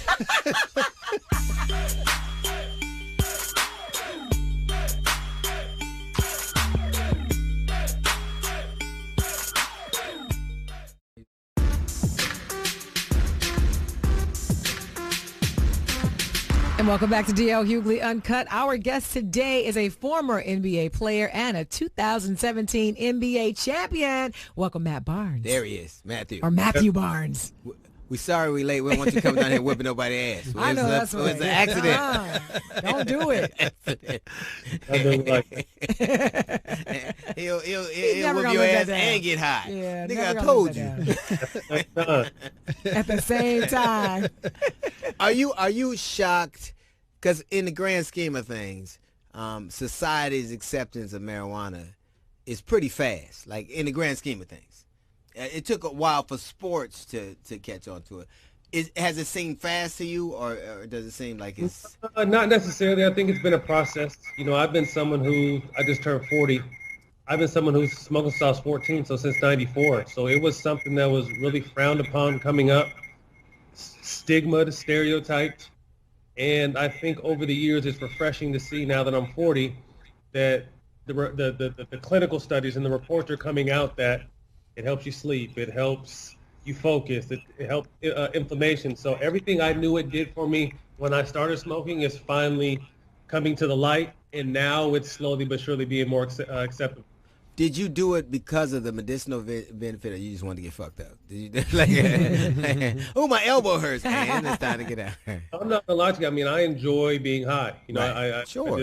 But at the same time, at an early age, I had a really tough upbringing and a really tough childhood. And, my parents were drug addicts and my dad sold drugs, and I seen drugs across the board.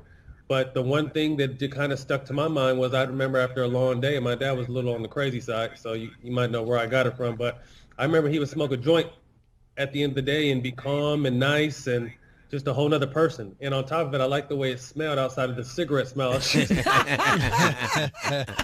I've never heard that before. I've never heard that before either.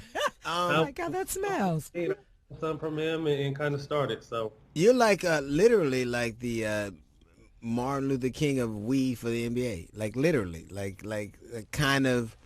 I think that it has been there is a stigma, and even now it's just unheard of for sports leagues to be so progressive. Right. And you've had a lot to do with that. Yeah. Is that like, was that something you just like, I'm getting high, and so you just gonna get high in front of people and they got it, or was it a deliberate thing that you decided I'm gonna show these people the benefits, or did it just kind of just happen? Or was it just happenstance?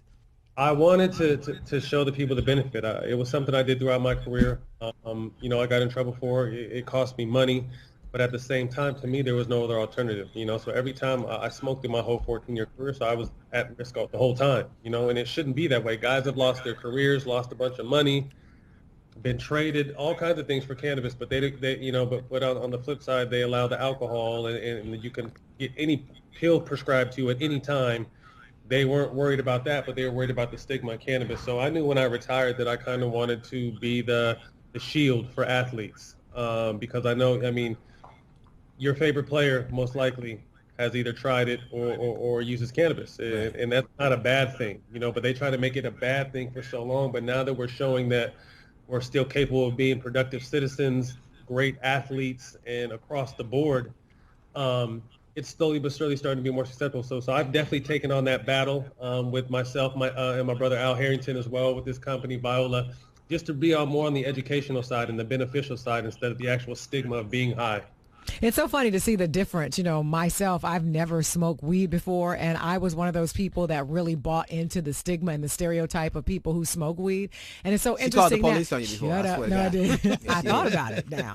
But it's so funny now, you know, I go into Whole Foods and now they're touting the benefits of CBD and they sell it there. I see, you know, all of these articles about how mainstream it is, and now it's in all of the upscale restaurants, and you know, it's all about a part of yoga, and it's so mainstream now. But to me, it happened really quickly. How it flipped. Like once it became legal state by state in most places anyway, it's funny to see how the marketing campaign it's like a light just turned on, and now it's like a popular thing to do. Absolutely. And like I said, because I've been in this community for a long time, it has been a process. But like you said, once it hit fast. But just to give you another example, you know, the running back Ricky Williams, who kind of came out maybe 5 years ago, 8 years ago, I kind of think he was ahead of his time. Because, you know, he came out and pretty much lost his career, but he was just saying the benefits from it, and no one wanted to hear it.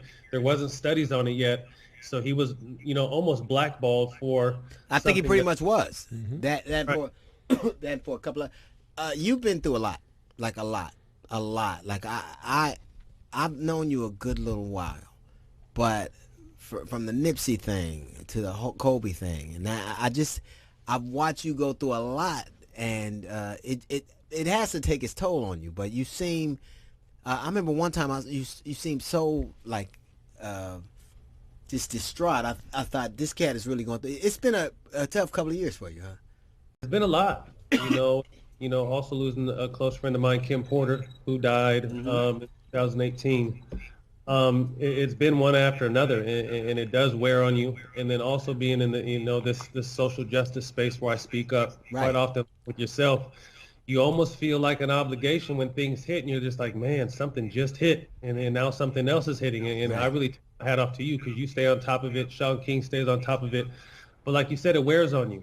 You know what I mean? But at the same time, we've kind of put ourselves in a position where people are counting on us constantly. Right. But then when things at home hit, when you lose personal friends or family members, that weighs heavy. So it's kind of like it never stops. But at the same time, you know, God has blessed me to be able to handle it. But to answer your question, it does weigh on you, and on top of fighting with baby mamas and raising children and businessman, I kid you not, if I didn't have cannabis, who knows where I'd be. I was gonna say it has to be helping you cope with this. You got COVID. You have Stephon Clark was somebody you knew, the Sacramento situation, where they thought he had a cell phone, and thought he had a gun. It was a cell phone. And I didn't know him. Not to cut you off, I didn't know him, but I just saw. But you were involved in that. He's from right. Sacramento. And now you see what's transpired lately. Do you see it getting any better? Do you see people hearing? Do you think that your advocacy is having an effect, or do you think it's just kind of pissing in the wind? Because it seems like these kind of things happen so often. It's frustrating. You feel helpless, you know. And this latest one, you know, really hit home because it was a close friend of Stephen Jackson. Right. And you know, we want to run and we want to march and we want to be peaceful, but at the same time, you see white people storming the steps with automatic weapons, and nothing happens. But we know if we did that, or blacks did that, it would be a whole nother story. So it's almost like our hands are tied at the current time, and it's a crazy time right now, and I think it starts at the top. But they just need to be held accountable. You know what I mean? What would that look like?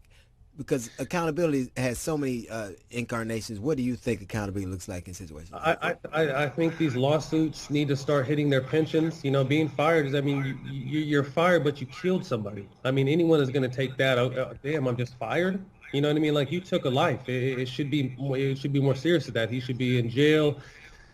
I mean, it's almost getting to the point you see in Minnesota where they're out there protesting, rioting. It's going to start coming to a point where it's an eye for an eye, but then that's just going to be more deaths. So it's almost just like, how do we strategically build a plan to try to reassure this? And I think a few things have to happen. I think white athletes and white people in position need to start speaking up, because they'll raise money for floods and all kinds of other things and raise awareness for things, but until this stuff that is happening to the black community all the time starts bothering people in position, athletes, actors, people who have a platform, and they start speaking up on it. It's going to keep blowing in the wind, because you have the top, prestigious, from the most prestigious black people to the everyday person speaking on it, and our voice is heard, but nothing is happening. So like I said, I'm also, I try to think, strategically in big picture. So I'm talking to people up in Sacramento about, I helped pass the AB 392 police procedure bill that went into effect that police are supposed to use exhaust all other options before applying deadly force. So we got that passed last year. So I'm up there talking to them again about possibly, and I don't even know if it's going to happen. We haven't had the meeting. It's supposed to happen soon, but some kind of outside council that governs these, these police, these police units, because these people are being looked over by their peers, and always clear, majority of the time cleared. They're going to find an excuse to let these people off. The DA, the cops are in the DA's pocket, so it's a bigger picture than most people know. Some people know, but it's just a bigger picture. But I think we have to have unbiased outside bodies that look over these police matters, so that it's just not their counterparts looking over a crime and turning their heads. Do you think, you said something earlier, you said that white America, I think it's a metaphor for just America. I think America generally, the athletes, of course, they're idolized, and people, they can sell sodas and tennis shoes, and they carry some amount of cachet. But I think the indifference that most Americans, outside of people who it affects, look at it is such a big problem, because what I see as clearly a murder, some of them see as the price of doing business. They, it's literally to them, it's bad, and you don't want to see it. But it's like when you go to a restaurant, you don't want to know how the steak is cooked, but slaughtered, but you want the steak. And I think the effect of what they get is that they get a certain amount of distance and control for a certain community they feel is dangerous. It's unfortunate. No, I agree. Although seeing this video go, I think Will Smith is the one that said it. This stuff is not new. It's just being filmed. You know what I mean? And now it almost seems like being filmed is not enough, because they're going to try to poke holes in what a clear-cut video shows. But to see that man go from living, pleading for his life, to dying on camera in front of us, if that doesn't shake shit up, I don't know what will. Yeah, but we've seen it in different. We watched it happen to Ahmaud Arbery recently. We watched it happen to Eric Garner. We've seen death on camera in pretty rapid succession, and I think that obviously I think people are starting to be uncomfortable with it. But the idea that it is unacceptable, societally unacceptable, I don't think is kind of struck home. It hasn't sunk in. No, I completely agree. What's your biggest fear as a father? My kids being profiled for my same fear. You know what I mean? I just got pulled over the other day, and luckily it was a black officer. But it's crazy. I don't care who you are. When you see them headlights in the rear mirror, your heart sinks to your stomach. And although I'm a successful athlete and I lived in LA and people know me, none of that matters. You know what I mean? Sometimes it helps, sometimes it doesn't. So my biggest fear is just to be racially profiled. Not that I was racially profiled yesterday. I was on my cell phone. Let me make that clear. Wait a minute. You don't want to get a ticket to make it up for it. I was on my phone. Oh, this nigga, you pulled me.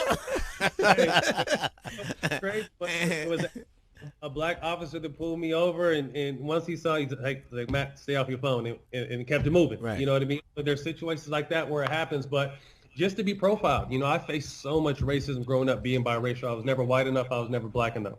Oh, no, nigga, you black enough. No. In today's times, you are for sure. Oh, yeah. No. I think that those days are behind you now. They are. Reminisce. That's you all are you do a now. nigga if I've ever seen one. Let me just... And that's why they didn't fuck with you when they pulled you over. Let's just... Oh,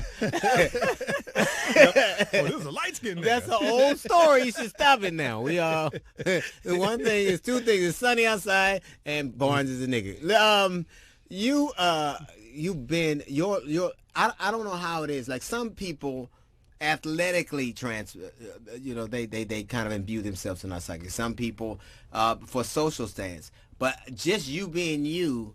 No, I'm not even trying to be funny at all. Just you being you, you're more popular as just being exactly who you are than you are for almost anything else. No question. Why do you think that is? Like, why do some people? It's not just that you're an athlete. It's not that you're a father. It's not that you're, it's. I think it's refreshing because normally, there's been a handful of people in my position who've done what I've done. So-called just spoke their mind and been them, but for one reason they were blackballed or passed over or just looked by. But I think I've been able to make that transition from, oh, he's a crazy athlete to, oh, he can hold a conversation. I think he has a little bit of sense. Oh, he's not who we thought he was. So I think I've been able to, not because I was never looking to prove critics wrong. I don't really give a shit what people think about me, but I think I've been able to show people that I can have an intelligent conversation and I'm not just some thug out there running around the court trying to fight people. So. Because that's what I thought you were. We've had that conversation before. That's what I thought you were. I'm not going to lie. And then we had a conversation. I was like, wow, okay. And he wasn't selfish. He was, very smart and educated and well-rounded. I was like, okay, look at that. All that is true. Okay, go ahead and say it. He's still a nigga. No, I'm not. No, I promise you. I don't want to see you later on. Just, why can you be you and I can't be me?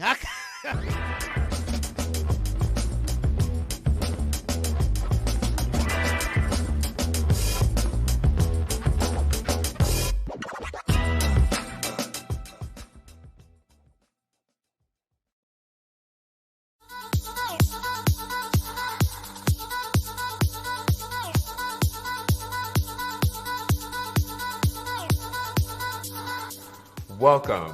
I'm Jonathan Copeland, your fashion stylist. Hi, I'm Salome, designer from Salome Styles. And we are your style guides for this fashion showcase.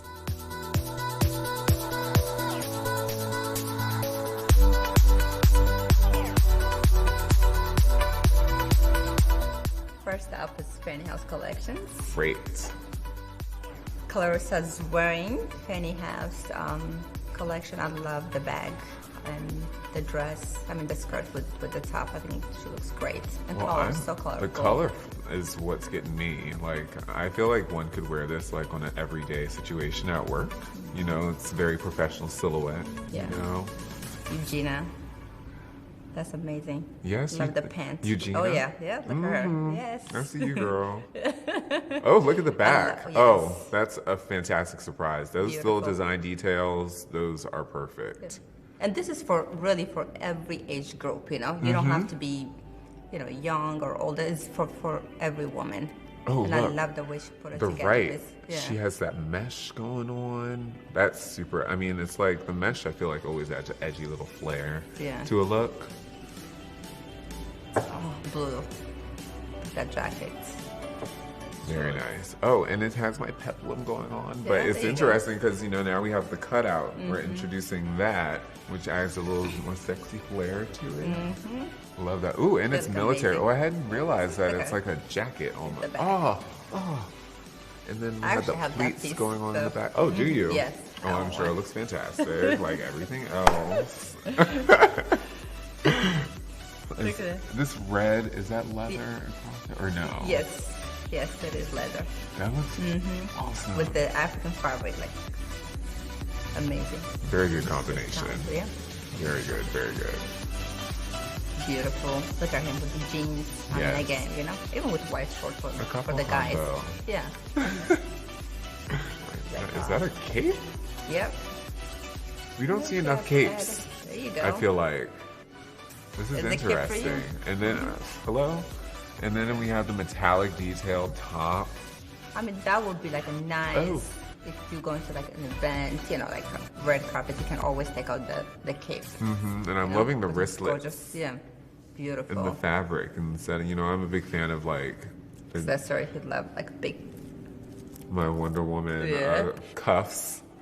And here Fanny Look comes. at the designer Fanny with her gorgeous model, I mahogany. love what Fanny's wearing. That's fun. Good job, Fanny. Come on. I know. Team Africa, there you have it. Perfect, Richmond, come on. perfect. Gorgeous. Beautiful. Mahogany looks amazing. I love the headpiece accessories. Yes, that headpiece, gorgeous. amazing. And then the little detail, the belt. I mean, beautiful. Absolutely. Next up is Alan Fur. All right, let's see it. I do like the poncho. I love That's the beautiful. collar on that poncho. Yeah, that's really Brown. interesting. You know, I love a dramatic situation. I agree. So I feel Poncho, like it's very sculptural, architectural. Yeah. I like that. Now, this is my style. This is very luxe. Yeah. Sort of dramatic. You can wear this in New York City. Yeah, definitely. Super cold. It has a snow nice day. sheen Absolutely. to it. Even with leggings too. This looks great. That's always really pretty and luxe. I to like me. this. I like those bold style. High These are luxe. fashion, you know. I love the red what Skylar was The wearing. red. Yeah. Yeah. Even the blue and diamond looks great. You know, all black.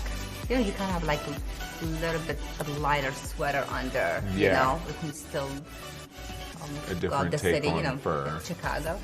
Yes, exactly. Yeah, you'll definitely get Yeah. in Chicago. This one looks like, you know, I love jackets that look like you should be in the wilderness, but then you wear it with like I would wear a nice skinny jean and I some, agree. you know, some edgy boots. Yeah. You know. I can see you wearing those. Yeah, Definitely. I would totally wear that. That's cute. That's nice. I And feel it's like a she chic- can probably remove The fur. this part, the fur, yeah. Then Yeah. it will be like a casual. Well, I mean, not if it's blazer, like a winter, photo. you know, and like, Yeah. you know, you need the extra bit of warmth for I'm the from Ethiopia. I'm poncho. hot all the time. Is that a fur hat? Yes, it is. Yes, it is. Eugene, I So guess. you could wear that. I would wear the fur hat, and then just you can not wear fur, like as your, you know, like just have that be the statement. That's what I would do personally. Okay. Next up is Urban Marsala. Okay, awesome. Let's see it. They are so fun. Is that tie dye? It looks like that. You don't right? see that She- much yeah. often in like She bottoms designed. I mean, either. everything is handmade in detail. Beautiful pieces. I feel like I love need both them pants. to come back. You like that? I do. I really love those first two pieces. That was a good opener. Diana's wearing the blue with the pant. Looks like it's the jacket, the blazer, almost like crochet. Yeah, yep, Really crochet. nice, I was yeah. just about to say that. I love that. And I feel like that particular design, you know, is very indicative of the 60s. Yeah. You know, kind of your flower child girl. I love a long classic. silhouette. Like, this Yeah. is something I would wear. I love an overpiece that gives you that long kind of like, I like looking like Jafar. I can see you. Look, see, and then I Gorgeous. love that whole movement when you see trench fly open. It just Yeah. gives you so much of a visual effect as you're walking down the street or walk into a room. It's like, I am here. Look at that. That's gorgeous. It's actually Shocking pink. a romper Oh my gosh, jumpsuit. is it? One piece, yeah? Look at that. Well, She I added the little totally would scarf. wear it in lieu of this whole romp him situation. I'm like, hello, I think clothes are clothes. We Yeah. can all wear them, and I would totally wear that. Love that dress, the mahogany. Yes, Gorgeous. Absolutely. that is very Picasso. Class, beauty. And yes, Absolutely. I could totally wear that to a museum opening. You know, Yeah. Yes. Urban Beautiful. Masala. Oh, yeah. Very Gorgeous. wonderful. Very wonderful Absolutely. indeed. Beautiful. Up next is Bernard Moore. Yes. Bikinis. My yes. favorites. Yes. It is time for summer. I mean, I'm telling you, when you look at this piece, every pieces, you feel like you're in Europe. Yes. Like Milan Fashion Week. Oh, love. Absolutely gorgeous. We were just talking about that. That's the Earlier. one place I want to yeah, be. Beautiful. Milan. Really. I mean, he's very talented and Stripes. from Washington, D.C. Look at that black and white. Oh, I love the backing of that bikini. Gorgeous. Look This at is that. interesting. She looks like a art piece. Like something that needs Such to a be in a beautiful museum. model. It's made for her, absolutely. Black and white. Class, you know, you don't need too much. Less is more, you know? It's good that he has both combinations, you know, for, you know, He's- both audiences. Absolutely. Who Oh, yeah. want to wear the Because not trunks everybody's and comfortable then, enough to wear, yeah. Right. So, Look at this. Like your eye, I'm traveling from You the see? top to Look at her. all Look- the look way at the back. through her. Yes. Oh, my like goodness. your eye just follows his path. tuxedo? What do you call it? Okay. Well, a I think tuxedo it looks situation. great, yeah. But you guys like more like longer. Oh yeah, like the shorts. Like I love that. I agree. Do you I wear think that? me. Hello. I mean, and besides, you show less skin. Like, or you know, you can. It's about Exactly. letting the air hit your skin. Like, Bless that's you. what a bathing suit is Yes. about. Look at that. Like, I don't want to be wearing basically clothes. This is so sexy. Beautiful. I love the cutouts on the side, and then we have. I mean, there's like a lot going on, but it all works together. Beautiful. Look Beauty. at Bernard. He Yes. is. Oh, that was my Multiple favorite. applauses. Amazing. Absolutely. Next stop is Thomas Ruffin. Awesome. These are I fun. love it. It's like Eugenia, the one on the left. Of course, someone young and then teen. And then what's Laureate wearing the red pant? Definitely I wear that, you know, for work, you know, blazer. I think for any woman. So I could see you wearing the top on the left and then the pant Absolutely. together. Together. Oh, yeah. Yeah. Maya, I would definitely buy this for my daughter. Yeah. I think it's really very age appropriate. The blazer looks great on The her. blazer is yeah. definitely And the I love the statement. skirt. Look at that. That's really fun. She looks like a storm. Yeah. And I Like love a the storm blue in the city. blazer for him. Yeah. With the white and black. He added colors. With more like a modern, you know, Yes. classy look. More. I wear black all the time. I love this. I mean, and it's black, but Beautiful. then with the transparency, Yeah. it gives more, you know. If somebody's not comfortable, they can always add the tank top. You know, a Right, blazer. right. Really, Or it's- cami, you Absolutely. know. I like the detail on the shoulder. It's good. It's very edgy, but Yeah. feminine. And I love the V-neck. Yeah, the details gorgeous. Yeah, on the back. Almost gray stones, you know. Yes. There we Look go. at that. You see, if you look at this Okay. piece now, the dress she can wear in daytime. Yeah. You know, I Yeah. mean, work with the blazer. And if you take the blazer off, you know, she's going out to cocktail, meeting her Right. friends. It's Right. still simple, classic. I would like the blazer just with a blue jean and a white shirt. There you go. Yeah, I agree. Two different dresses. Oh, the I same wish the dress. guy would have came Yeah, forward. I think he added the belt. The It little looks like accessory. it. Yeah. Oh my. It's a gorgeous dress. But they look very Yeah. feminine, very 1940s, I agree. 50s. Very elegant. Classic female, yes. Yeah. Wonderful. Yes. Bravo, bravo. Next up is Aspardi Privé. All right. Look at that. Clean. I love the white. Summer. Yeah. Beautiful. And the They long both look great. silhouette. Yeah. Absolutely. I love the sleeves. Especially now, you know, we're all into like the bell sleeves. Yeah. The frilly neck. The you know, just I feel like it's very it just gives you a bit more You have swing to be able without to- having to wear it on Yeah, the bottom. you have to be know? able to travel well to kind of appreciate what he's trying to do. You Mhm. know, I get it. Really, I mean, I will wear every piece of the Mhm. collections. I'm loving this red. I just have to throw that in there. Again, layers. Right, the layers, Yeah. the length.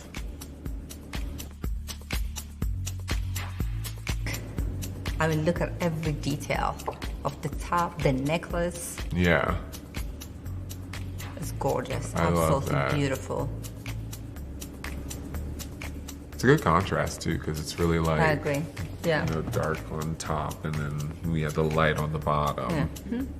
I love Yes. I this one. beautiful. I really appreciate this. You know, adding that blazer on top of Yeah. the layering. And I like the little hat he added, you know, the accessories. I think Yeah, that's really yeah. neat.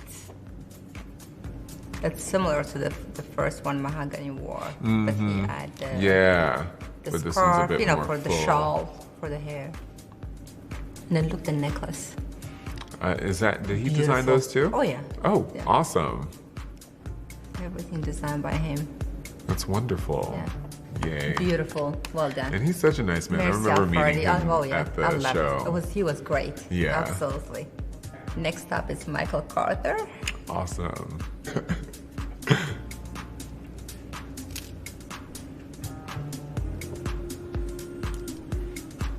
Love the sweaters.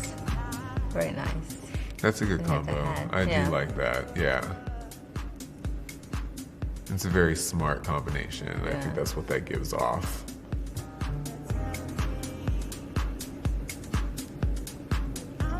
Now I like this. I love the other piece again, you know. I mean the suits. Look at the suits. They both look great, you know. He always I love the the blue, sparkle. the sparkle. I mean, yeah. Yes. Yeah. They both Oh, look the good. back. Oh, look at That back is Absolutely. everything. Way to highlight. gorgeous. Yeah.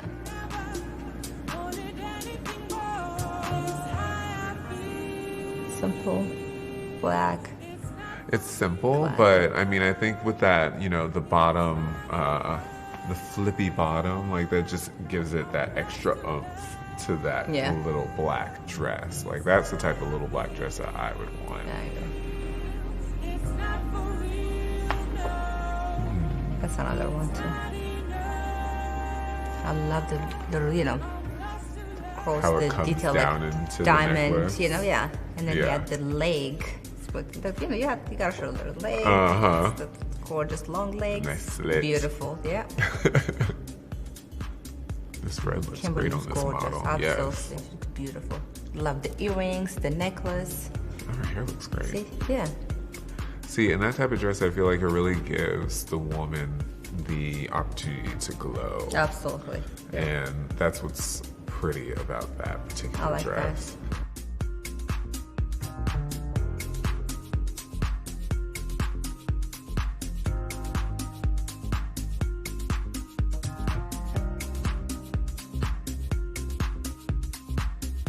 Michael.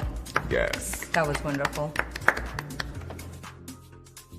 Next up is Mikasa Charles. Mikasa. She's into metallic, you know, she loves gold. Yeah. I mean, and you know absolutely. me, I'm all about metallic. Yeah. Right now, especially. I mean, I feel like it's very futuristic. I think the whole idea is to push for the future.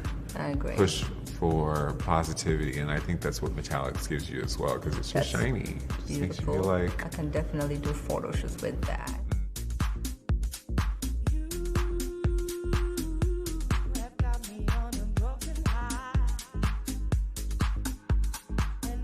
That's just it's like Black Swan. gorgeous.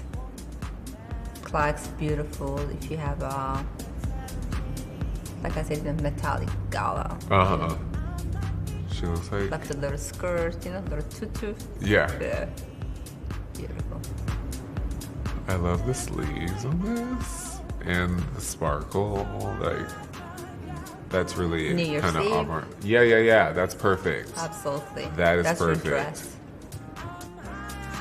That's another beautiful pieces. I love the leather top.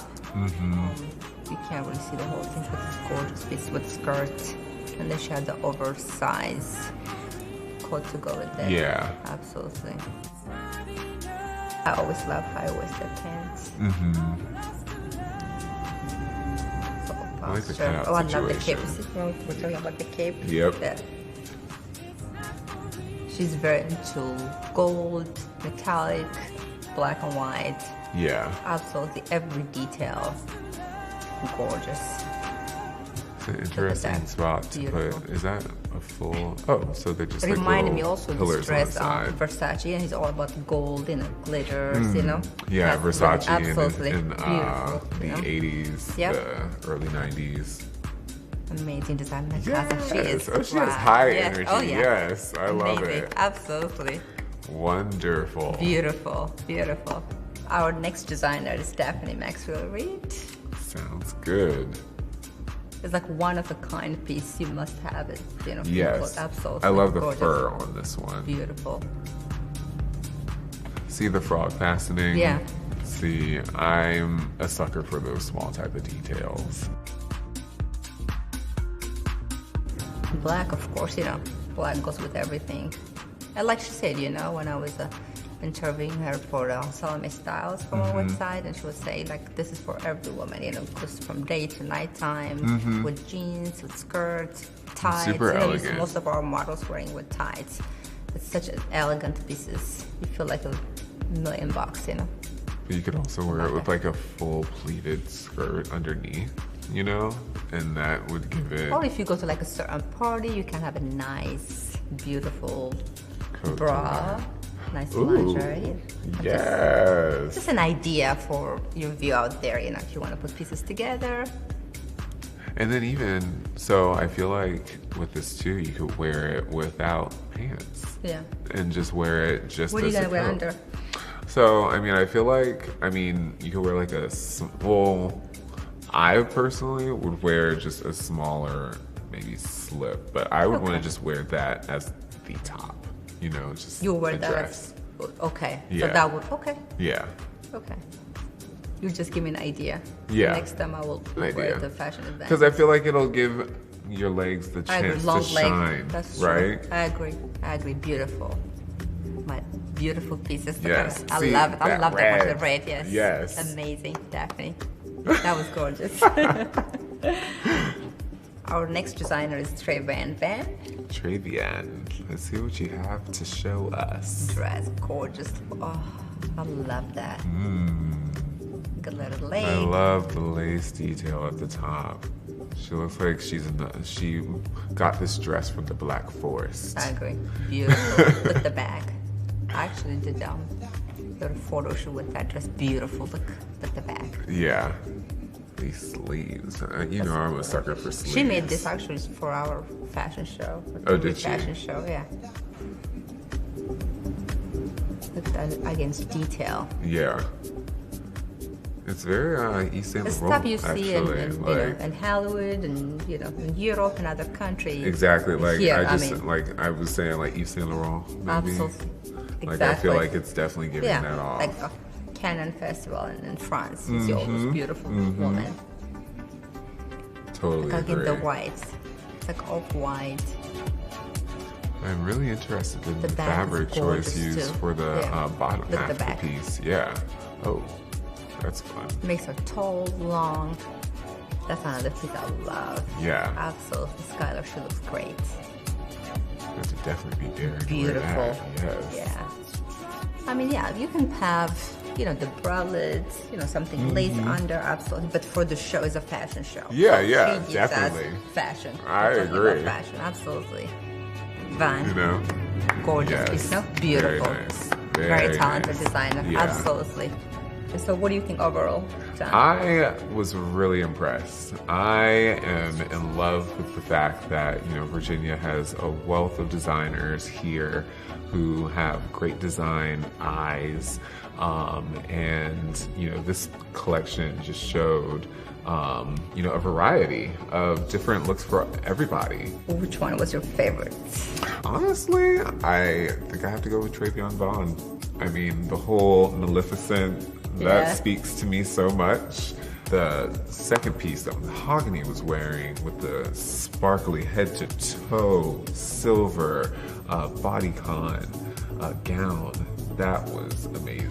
John, thank you so much for joining me. I had a wonderful time. Thank you for having me. It was You're great welcome. chatting about fashion and all the great Virginian designers, and I look forward to next time. So until we meet again.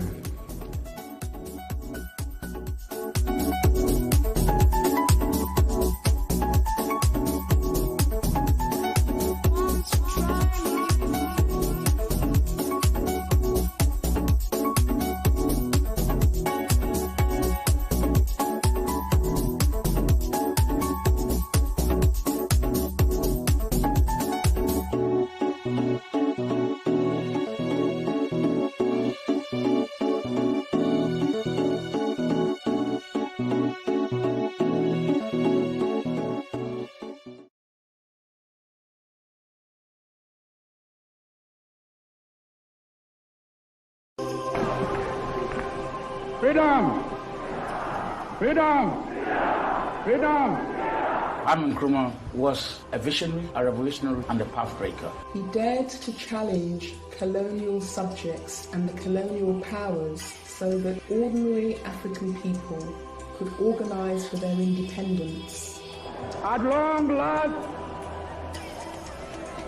the battle has ended. He had a vision, he had a dream about Ghana.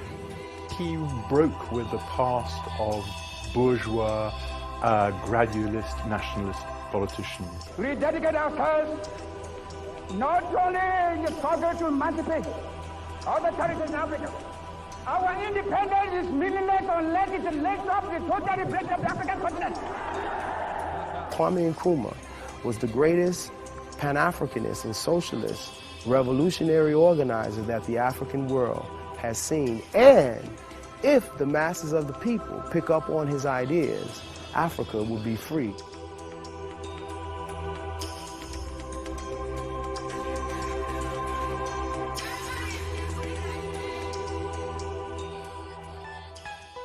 Kwame Nkrumah was born 21st September 1909 in a town called Ngrofo in the western region of Ghana.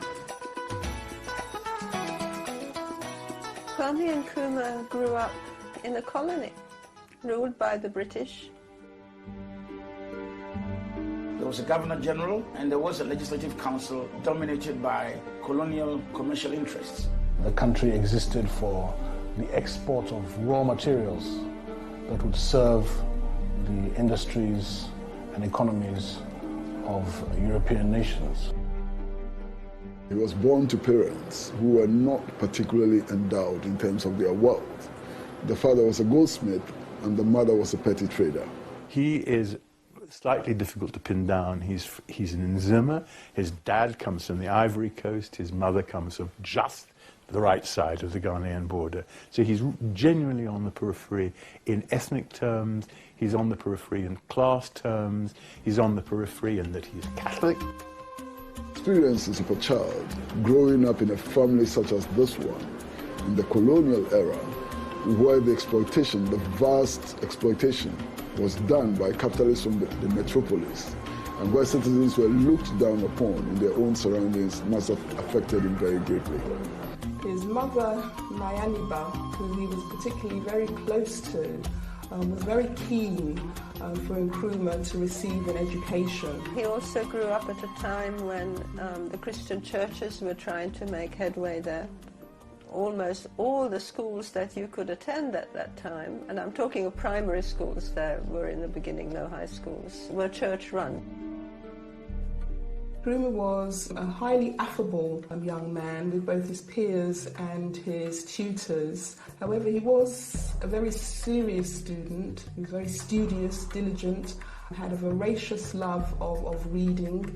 And one of his contemporaries by the name of Beverly Carter said that he always used to remember Nkrumah forever reading, engaging in philosophy and debating with fellow colleagues. He was hungry for knowledge. He was searching for knowledge.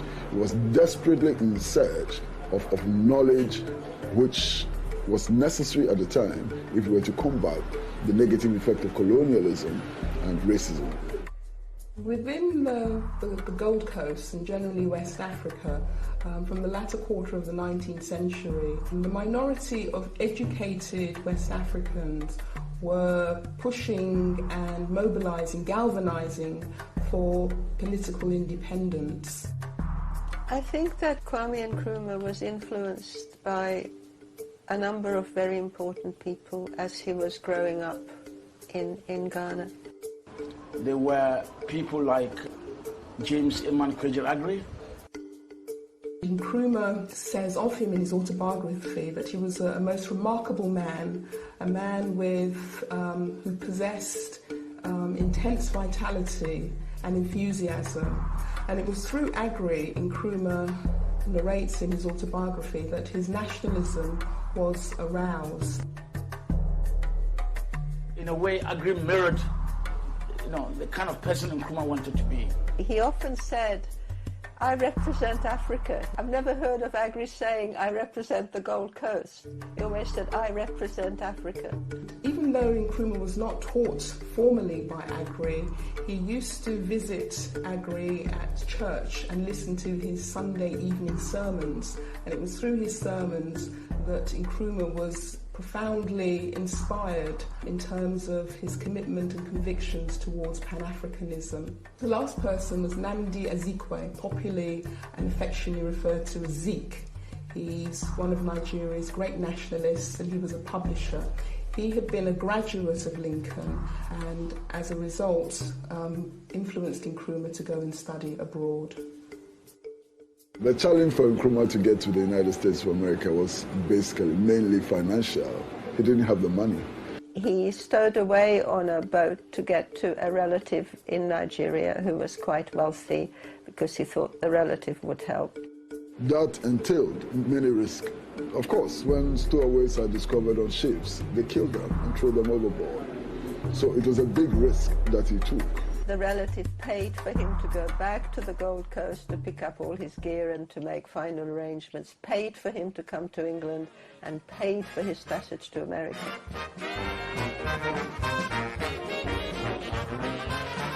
The social climate and atmosphere in America during the 40s was just like apartheid in South Africa. Complete and total segregation. He came face to face with the reality of racist oppression.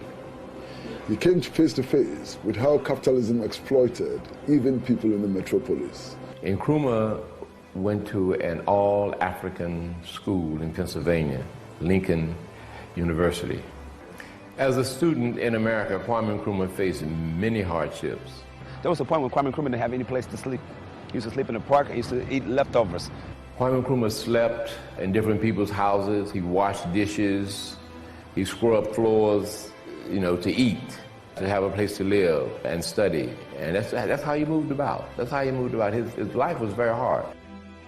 He's working one job and going to two different schools at the same time. But I think the positive of it was that it put him in contact with the African community in the United States who were oppressed. He had an opportunity to do a survey where he was able to go from house to house and learn from the direct experience of the African people. Kwame Nkrumah went to school to prepare himself for a great struggle ahead.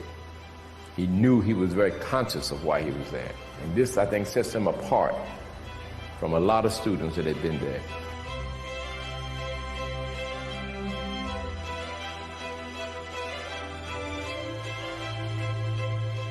He did enormous amount of reading in his own time.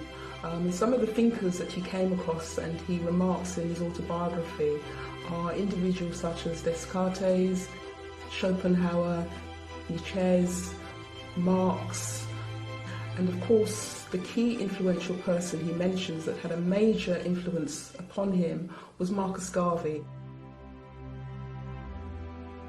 Nkrumah was to say that we prefer self-government in danger to servitude in tranquility. And I believe it is these influences of people like Garvey that informed such statements. Marcus Garvey had the largest Pan-African organization past or present. And his slogan was simple: Africa for the Africans, those at home and those abroad. Kwame Nkrumah made it very clear that the Honorable Marcus Garvey was one of the main persons who actually, raised his consciousness when he read the book Philosophy and Opinion of Marcus Garvey. That ignited his Pan-Africanism and his commitment to the African continent. Pan-Africanism, properly defined, is the total liberation and unification of Africa under an all-African socialist government. Pan-Africanism was a movement which arose out of Africa's unequal and unfair relationship with the rest of the world. Because at that time, every square inch of Africa, except for Ethiopia, was under direct colonial rule. Pan-Africanism is an ideology which unites the African people wherever they may be in the struggle for their liberation from exploitation and oppression. The first 4 Pan-Africanist congresses were held in the U.S. and in Europe, and were not attended by Africans born on the continent. So this is what Kwame Nkrumah experienced, you know, during his time in the U.S. When he was not in school, he was busy moving about the United States, working with local organizations and national organizations like the NAACP, the National Association for the Advancement of Colored People. He participated in many debates in Harlem about Pan-Africanism. Attending Garveyite meetings, attending meetings across the ideological spectrum within American politics as well. And Nkrumah formed his own organization while he was in the United States, which then published a newspaper called The African Interpreter, and that was talking about the need for African unity. He came in contact with a man by the name of C.L.R. James, who was a brother born in Trinidad. He was a revolutionary who followed the socialist ideas of Leon Trotsky, who at least defended liberation of Africa, the liberation of all the world with socialism. In the 1930s, he hasn't got his driving license yet. He's a young man, an experienced man in the United States. He's meeting some of the right people. He's going to the right meetings. He's reading the right books for an active career in anti-colonial politics. And he hits the ground running in the early 1940s when he arrives in Britain. Nkrumah came to London from 1945 and stayed here till 1947. Awful London. I mean, a London where the lights went out all the time because of power outages. People were cold. These are Africans living in London where there's no real heating. It's before the days of central heating. One burner gas cookers in the rooms. Rationing, of course, still going on. Being wet and cold the whole time. And Nkrumah decided to come to England. It is CLR who introduced him to George Padmore. He knew everybody who was politically active anywhere at all, absolutely everybody. And of course this became quite important when Nkrumah got involved with him, because Padmore could introduce him to everybody. He contributed a lot towards Nkrumah's vision of Pan-Africanism in particular. And Nkrumah, in his years in the United States and in Britain, was under surveillance.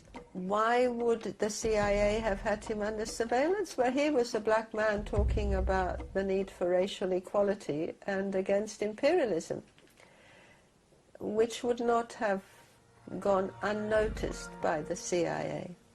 Padmore, Du Bois, and others were in the forefront also of the anti-colonial struggle, and they were also in the forefront of the struggle for socialism for newly emergent nations in Africa. So when Nkrumah comes here, he is under surveillance.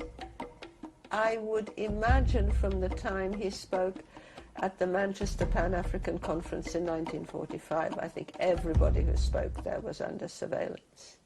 In 1945, there was 5th Pan-African Congress in Manchester, England, and the significance of this particular Congress is that you had representatives from the African continent there. A significant historical gathering of West Indians and Africans who came from all over the colonial world. Over 200 delegates were represented at the Congress, and they demanded an end to colonial rule. It was co-chaired by Kwame Nkrumah, Dr. W.B. Du Bois, and George Padmore. Pan-Africanism really only began to talk about colonial freedom at this conference. There were Pan-African conferences before, but mostly they were focused on racial inequalities. They didn't say we want independence now. Indeed, the final resolution of the 5th Pan-African Congress in Manchester declared that Africans needed to struggle against colonialism and to establish newly independent states under the banner of socialism. The people of the Gold Coast were not ruling themselves. They had representatives of the Queen of England ruling through her governor. I mean, that was direct colonial rule. I mean, there was no significant infrastructure. The only infrastructure that was here was, of course, roads from the mines, to the port. Nkrumah returned to the Gold Coast in 1947 as a result of an invitation by the United Gold Coast Convention, otherwise known as the UGCC, to take up the appointment as secretary for this new organisation. He's been noted as a young, clever young man. And he's invited back to be the gopher for the United Gold Coast Convention, which in many senses is the first political party in Ghana. He was quite suspicious of the leadership of the United Gold Coast Convention because this leadership was made up of representatives of the privileged classes, and Nkrumah doubted their commitment to what he would consider to be independence. He found them amateurish. He compared with what he had seen in terms of political organisation in London. He found them undirected, that they were part-time politicians. They were more interested in making money than in politics. They had personal reasons for being political. Well, here again, it's important to recognize that the colonialists had deliberately created an African class that believed in the ideology and believed in the colonial enterprise. This African elite class was interested in ending colonialism, but ending colonialism only to the extent that they assumed the power of the colonialists and continued to maintain the colonial structures. He builds a party within the party of trusted people who have links with all the other units of disaffection in the Gold Coast, the so-called voluntary associations, and these are all sorts of scholars' unions, market women's associations, and he builds links with them, and that's very brilliantly done. As Nkrumah was talking about independence now, the opposing forces were saying, no, we don't need that now. We should struggle for independence at some future date. The youth and the grassroots identified with Nkrumah was the privileged classes were trying to just hold them back and also trying to get Nkrumah to tone down. He then challenges the involvement of United Gold Coast Convention politicians with the Commission of Inquiry into the riots of February 1948, the Watson Commission, and particularly their involvement in the Kusi Committee that drafts the new constitution. Their involvement in that is a death knell for them. They're involved with the colonial state in making another colonial constitution, and he denounces them, and he's in a perfect position to do that. He does it very, very cleverly. The pressure from the youth and the grassroots was such that in 1949, Nkrumah broke away from the United Gold Coast Convention and set up the Convention People's Party. On June 12, 1949, he formally launched the Convention People's Party at West End Arena, Accra here. And the party was formed and was born, and all of us registered as members. And right away, of course, there was antagonism on the side of the UGCC, aligning themselves with Europe, while Kwame Nkrumah was aligning himself with the masses of the people in Ghana. The Convention People's Party, or CPP, was created as a vehicle to bring emancipation to the local people of the Gold Coast at that time. No oppressor abandons oppression as a gift to the oppressed. I've not heard of it anywhere in the world. Colonialism is not a tea party. Colonialism is tough. Colonialism is wicked. And colonialism is oppression. And so when you want to get yourself out of this, it's a struggle. You can't get out of it just by passing resolutions and smiling, making good speeches. You have to fight. And you have to remove the oppressor. And if you don't fight to remove the oppressor will even recruit people internally, and they'll continue acting on behalf of the oppressor throughout. The campaign for positive action that Nkrumah's Convention People's Party pursued was a strategy very much influenced by Gandhian philosophy and principles. It was a strategy of non-violence and civil disobedience. While Nkrumah was calling for positive action, you know, the strikes, the demonstrations and stuff, the other people were calling him a troublemaker and a rabble-rouser. Which then gives the colonial state the excuse for banging up lots of people for inciting an illegal strike. He's banged up. And of course it's absolutely perfect that he's banged up as his first period of martyrdom. Nkrumah spent 14 months in James Fort prison in Accra. And he plays this to the limit, and he knows enough about Gandhi and so on. You know, this is a clever and useful thing to do. Meanwhile, the work of the party, which has already been put in train as a well-oiled machine, is going on outside. He wrote letters that he wrote on toilet paper that was smuggled out of the prison and carried to his right-hand lieutenant, Komla Gebedema. The legislation at that time did not prevent him from contesting as a parliamentary candidate. And it became clear at a point in time when the colonial government agreed that constitutional rule for Ghana was going to begin, that Nkrumah was also going to stand. And it then comes to the first general election that Ghana has ever had in 1951, which is contested by his political party, the Convention People's Party, although he's still in the nick. He stands for Accra Central and overwhelmingly wins the seat. England was forced to allow there to be a referendum of independence or staying with colonial rule, and the CPP won landslide victory. And under that pressure, he was released by the governor. And because the Convention People's Party won more seats than anybody else, they're asked to form the first African government in the Gold Coast, along with colonial officials. The election was met with enthusiasm and excitement everywhere in the African world. I mean, Ghana had become now the black star of the world. I mean, everybody looked to Ghana. The British were very clever about it. He should have been prime minister, but they decided, you know, for their own purposes, that he shouldn't be prime minister, but leader of government business. And the British come out of this thinking he's a really good guy, and this is a really smart party that, compared with all the other guys who'd been political leaders before, this guy delivers the goods. He's a politician. He's not just a politician, he's actually a statesman. It is my earnest and confident belief that my people in Ghana will go forward in freedom and justice, in unity among themselves.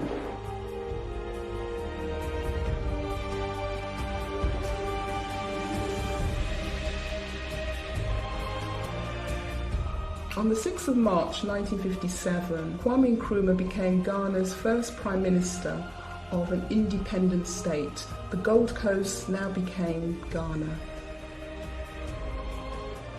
Ghana was the first country in sub-Saharan Africa to obtain independence. And so therefore he was an inspiration to an entire continent to arise and seek their own freedom from the shackles of colonialism. At long last, the battle has ended.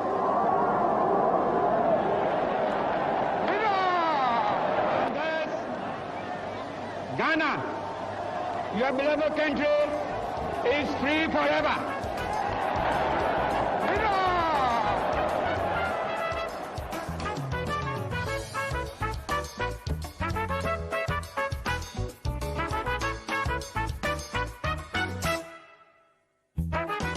Kwame Nkrumah became Ghana's first Prime Minister of an independent state. The Gold Coast now became Ghana. We're very, very proud, because for the first time we had a Ghanaian in charge of Ghana. From now on, there is a new African in the world. That new African is ready to fight his own battle and show that, after all, the black man is capable of managing his own affairs. To symbolize that the Gold Coast was now an independent country, Kwame Nkrumah and his Convention People's Government decided to change the name from the Gold Coast to the historically ancient name of Ghana. Ancient Ghana, going back as far back as the 5th century, was an ancient kingdom in West Africa, and therefore Nkrumah and the CPP decided to revert back to this historic name. Dr. Kwame Nkrumah became known later as Osajefo, Dr. Kwame Nkrumah. And Osajefo in the Akan language of Ghana means savior. But he was also known as Showboy and had another series of nicknames to indicate the extent of his charisma, which was electric. His slogan was, "Thought without action is empty, and action without thought is blind," so that we need men and women who think like men and women of action and act like men and women of thought. The task then was to begin to build a new nation, united nation, a nation in which its people saw themselves first and foremost as Ghanaians, rather than Ashantis and Ewes and Dagombas and so on. So that was the task. The primary task was to build a new united Ghana with a distinct Ghanaian identity. The challenges that Nkrumah faces start well before independence. In 1954, the Minister of Finance was Komla Bedema, stands up and presents a paper to the cabinet saying the cocoa price is going to go down, that basically chocolate makers worldwide are overstocked, the price of chocolate is going to go down, there's no market growth predictable in future, and the conclusions drawn in cabinet then are what we want to do in terms of social change, advancing the need for education for all, health service, building a deep water port at Tema, improving the infrastructure so that the supply of farm produce to towns and so on can be enhanced and so on. We're going to have to do that fast. So they spend like drunken sailors. Some of the industrialization projects he carried out were the building of roads. There was various schools and hospitals. He poured a great deal of money into education. In a relatively short period of about 6 years, educational institutions had been built in all the districts of Ghana. They had introduced fee-free and compulsory education for every Ghanaian child. For all students, both girls and boys, from primary school to higher education. They're using up reserves because it's not going to last. They know that there are bad times coming. So that is the fundamental challenge, that if you want to reconstruct the state, if you want to make a modern state, if you want to industrialize the state, and so on, you need cash. There's no serious outside investment at the time. There's a lot of bent outside investment at the time, which is another story. But the challenge he faces basically is a decline in government revenue. And it's fundamentally a government revenue-based development project that he's on about with the first two five-year plans. The construction of the hydroelectric project in Akosombo was key to the industrialization of Ghana. With declining state revenues, with an increasingly hostile Western world, but I think also an indifferent Eastern world. Russia would always talk about supporting him, but in terms of what actually turns up on the doorstep, in terms of cash or things, not very much to show for it. He has gone to the U.S. to raise funds for the construction of the Akosombo Dam. The U.S. didn't want to support, and they were dragging their feet. So he reluctantly had to make a move to the Soviet Union to support.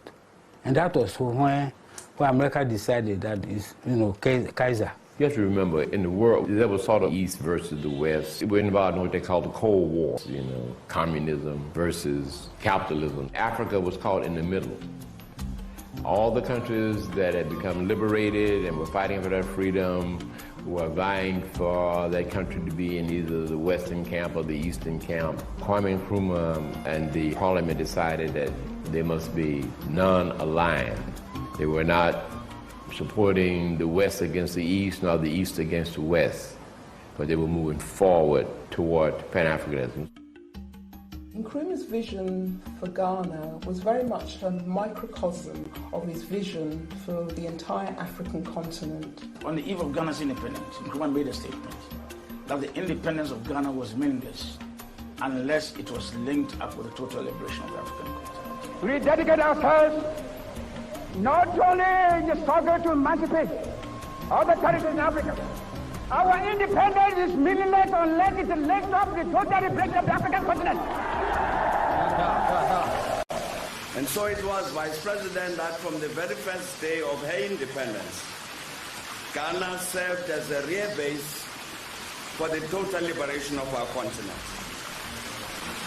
Nkrumah gave practical expression to this declaration by, first of all, organizing the All-African People's Conference of 1958, at which all the liberation movements in Africa participated and formulated strategies for overthrowing colonialism. Nkrumah gave enormous logistical and practical support to various liberation movements, such as Patrice Lumumba of the Congo, Amilcar Cabral of Guinea-Bissau, and Kenneth Kaunda of present-day Zambia, and many others. He invited George Patmore to serve as his advisor for African affairs. And he also invited the man who had been the president of the 5 Pan-African Congress, the first Pan-Africanist Congress, all the way through the 5th Pan-Africanist Congress, W.E.B. Du Bois. He invited him to serve as his minister for Encyclopedia Africana. Ghana had become the Socialist Republic of Ghana because health care, education was free. There's an African saying which, simply put, means he who has his mouth in the kitchen of his enemy can never be liberated. And Nkrumah sought to take our mouth from the kitchen of the metropolis.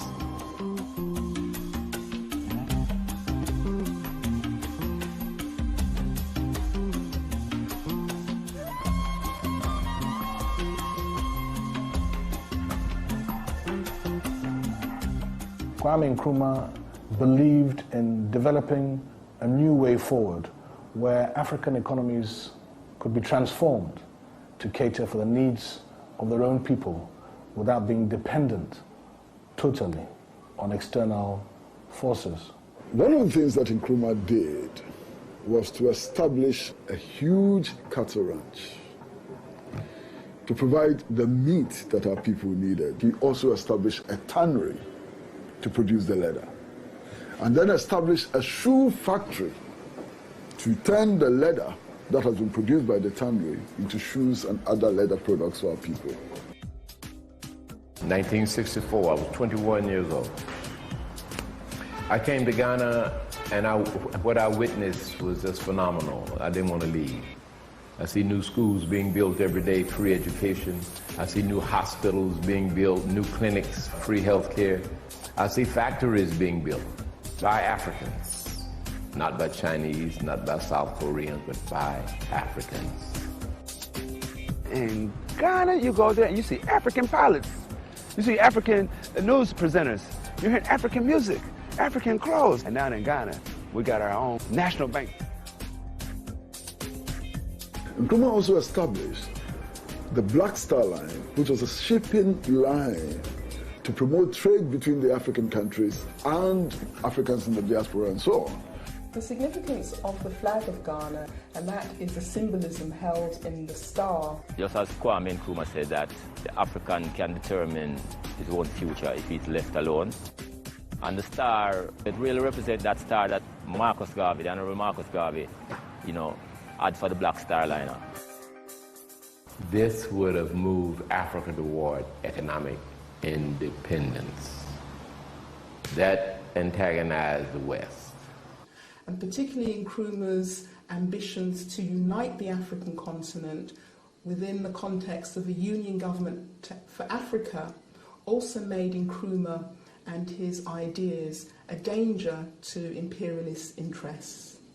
Cocoa at that time, alongside gold, was one of the key primary products that Ghana was exporting in order to derive foreign exchange and capital to manage its economy. Prices began to decline considerably, and therefore this correlated with the declining living standards of most Ghanaians. From a high of 400 pounds per ton of cocoa in sometime 1965, it had fallen to about 80 pounds. We also have to remember that this decline in the cocoa prices was manipulated by various Western powers who wished to impose an economic squeeze on Kwame Nkrumah's government. And as a result, many Ghanaians became economically and also politically disenchanted with Nkrumah's government. He pegs wages at a time when inflation is raging. Not only does he do that, he demands that workers contribute to a compulsory savings scheme. And that meant that you took some of your wages, but the rest of your wages were produced as a bond, which you could cash in, I can't remember, 3 years or 4 years' time. And of course, these bits of paper were never produced. In addition to that, there was also a rise in corruption amongst officials, state officials and CPP officials that led many Ghanaians to question the CPP. The National Liberation Movement had taken the part of terrorism against Nkrumah. Supporters of Nkrumah were being killed on a regular basis. They were exploding bombs across the country and so on, and generally creating a situation of insecurity. He had a vision for the future. He was not really working for that year. He does not work for the public consumption. He was just doing it for the right reason. And that is why a lot of people fell apart and started to be confused and, doubting his intentions. They thought he was misguided. Imperialist forces stepped up their opposition, stepped up their action. There was about 6 or 7 attempts on Nkrumah's life. In the 60s, there were many assassination attempts on Nkrumah, and one of them actually took place in the Flagstaff House, where he had his office and also his residence. A police officer was planted to shoot Nkrumah. This was a police officer on guard duty who attempted to shoot him with his rifle. He came and just opened the door, and at that time Nkrumah was behind that door. It was a very heavy door. So he knocked him with the door and he fell. And Nkrumah himself disarmed him because he knew some basic techniques. Nkrumah liked jogging, he likes walking, he likes exercising, he likes doing judo, karate, these little things. And you can see from the picture behind me, Nkrumah putting down an assassin, somebody who tried to assassinate him. These activities of sabotage, bombing, continued throughout the regime. Some of the actions he had to take to deal with the sabotage included the Preventive Detention Act, where people who were involved in this act of sabotage and destabilization were imprisoned. Today, countries like the United States of America, countries like the United Kingdom have passed legislation which is similar to the Preventive Detention Act. Are we to say today that David Cameron is a dictator? Are we to say that Barack Obama is a dictator? Because they've essentially passed the same laws. Those laws were passed in response to the anarchy and recklessness of the opposition to Nkrumah. I remember the story which was put out by the opposition to Nkrumah, that Nkrumah was keeping people in jail and maltreating them and so on. And they got photographs published in London and other places. Eventually it turned out that those photographs had been taken from a Togolese prison rather than a Ghanaian prison. Now, I'm only beginning this research. In 2 days in the National Archives in Washington, apart from finding that the consul was helping people form opposition political parties, I also found that in 1964, so 2 years before the coup, the head of the CIA has a meeting with the head of the State Department, the Foreign Office, and says, I really think General Ankara would be the best person to take over. Now, if he says that in February 1964, it means he has already been dealing with the people plotting the takeovers and deciding whom to help with the takeover. There's one very, very significant cable which was dispatched from the British High Commission in Accra, and the British High Commissioner in Accra then was A.W. Snelling, who dispatched a cable to the Home Office which simply said that the British establishment had to get rid of Nkrumah because he was making the African too politically conscious. What damning evidence. The factors that led to the coup that overthrew Kwame Nkrumah's government can be separated into internal factors and external factors. Among them were the declining economic situation in the country, whereby in 1965 Ghana only had £500,000 in sterling in their reserve account. Nkrumah's perceived meddling, interference with the army and the police, particularly after the 1964 assassination attempt on him. He had removed the police chief, and in the subsequent year, 1965, he'd also demoted several of the generals. Another important factor was also the fact that he had set up a new military structure known as the Presidential Own Guard Regiment with its own security apparatus, and this was perceived as a threat by the army. However, the most critical external factor in the coup d'etat was the plotting and conspiracy by the United States of America, Britain and France with their neo-colonial agents in the army, the Ghana Army and the Ghana Police Force. They acted in concert to overthrow Kwame Nkrumah. Now, all of these forces, Western intelligence forces and Western governments, plotted systematically against Nkrumah, recruited local collaborators and so on, in order to get rid of Nkrumah, not because Nkrumah was bad for the Ghanaian and African people, but simply because Nkrumah wanted to stop the exploitation of our resources for the benefit of others. Nkrumah had a slogan that when you're talking to the imperialists and he's smiling, he comes in, oh, hello, hello, how are you? Then he's making profit on you. But when the imperialist comes to sit with a straight face, it means the business is straightforward. In 1965, Osachifo Kwame Nkrumah wrote a book called Neo-Colonialism, the last stage of imperialism. In this book, Kwame Nkrumah lays out the grand master plan for Europe and America's recolonization of Africa, and did it elaborately. The Western world read that book and said, this man has to go. 24th of February 1966 coup took place when Nkrumah was out of the country. He was invited by President Ho Chi Minh, the leader of North Vietnam, to participate in peace initiatives to end the Vietnam War between Vietnam and America. Troops were moved from Kumasi and Accra. They attacked Flagstaff House, fought the president's own regimental guard. After that, they took over broadcasting. They made an announcement to the country that the myth surrounding Nkrumah has been broken. That was one of the worst moments in the history of the entire African continent, the celebration of traitors. I spent that whole morning moving around Accra with friends of mine, and we saw the carnage which was being unleashed on the city by these soldiers. I saw Nkrumah's security men arrested and beaten up. I saw them with bayonets in their chests and so on. He asked me whether I understood the meaning of a coup, and I told him that, well, when the military takes over from a civilian government, they said, he cracked the joke that is the dictionary meaning, but they said this is the beginning of a history in Africa. There will be several coups in Africa, and Africa will sink, and then a new Africa will develop out of the mess.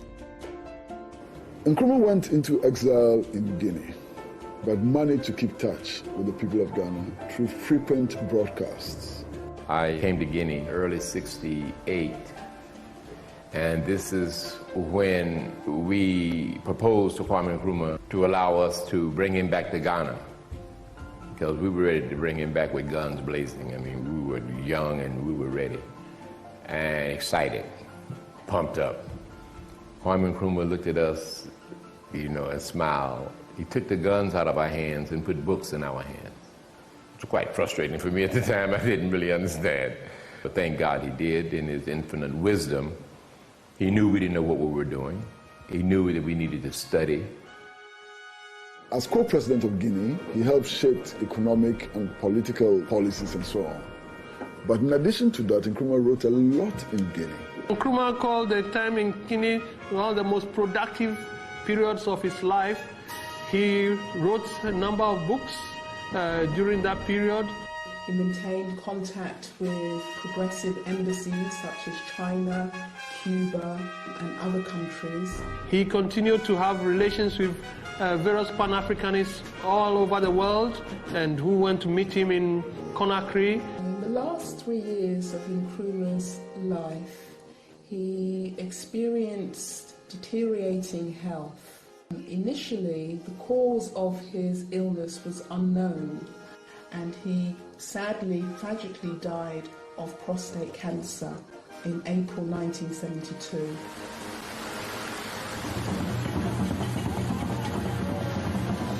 We pay homage today to the African of the millennium on his 102nd birthday. 21st of September has always been a day of inspiration, and this remains true today. Let us use the memory of this great leader, President Kwame Nkrumah Osagyefo, to spur our continent on to the next phase of the vision of the founders of our nations. I believe his greatest legacy is the legacy that hasn't been realized yet, which is his vision of Africa, because from the onset he said that Ghana's independence, being the first African country to be independent, he didn't see it as the destination. He just said that, you know, Ghana's independence will be meaningless unless that victory leads to the total liberation of Africa.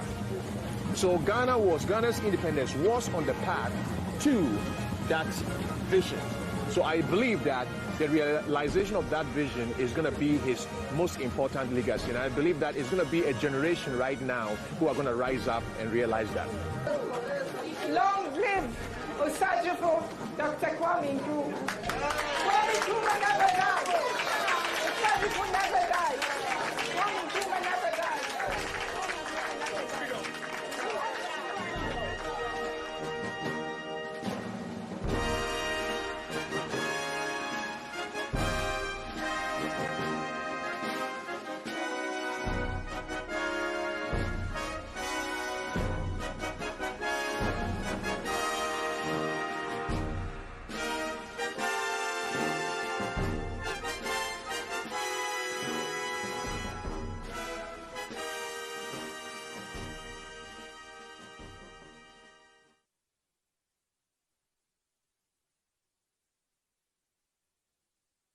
Today's recipe at Alley in the Valley is going to be my all-time favorite, I guess anyone's favorite, gumbo. It's the top of the year, and I always make a big pot of gumbo for the new year. And, you know, I put it on my blog a couple times, but today I'm doing it for the show. Gumbo is not, you don't make it very quickly. It's a longer process how to make it. And we really start with the roux.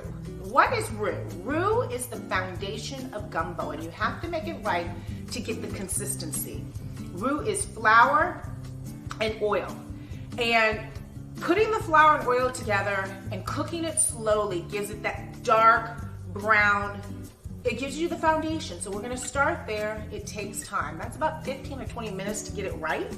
And I'm gonna start with the roux, and then we'll go from there. So let's get started on gumbo for top of the year.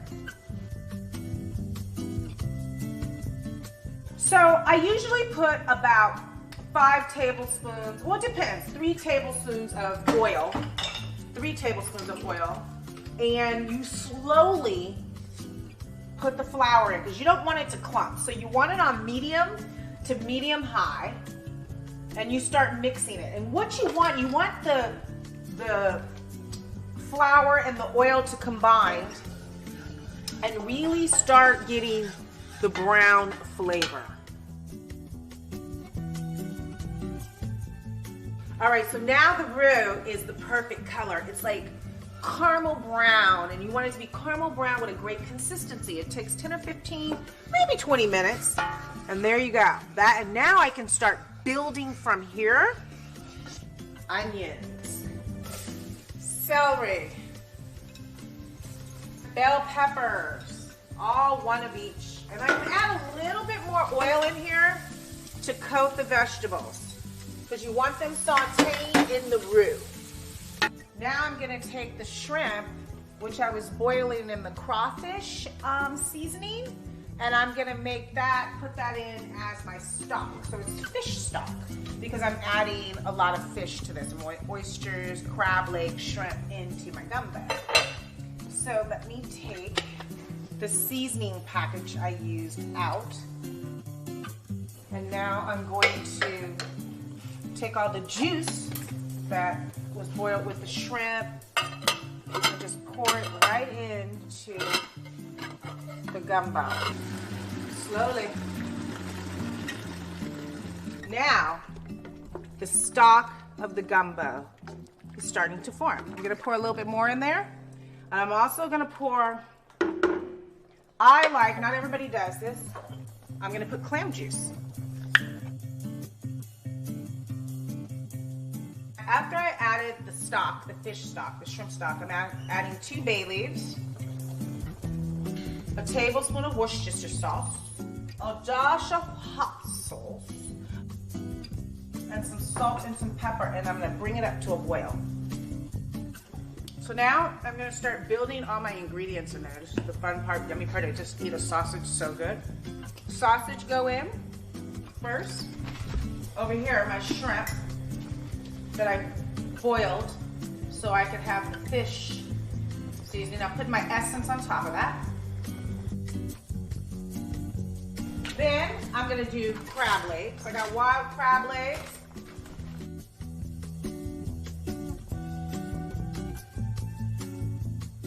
Oysters and their juice. And the oysters I'm gonna break up with my hands because they're so big and everybody doesn't always want giant oysters. Some green onions I chopped up, and some parsley. All right, so now I'm gonna add gumbo filet. That gives it body and texture and a little bit more rustic. I finally finished my New Orleans Creole gumbo, which has shrimp, oysters, sausage, crab legs, all the yumminess that I love. I'm gonna put a little parsley on top because everybody needs a little green in their life. Awesome. I love gumbo. I really do. And you know what?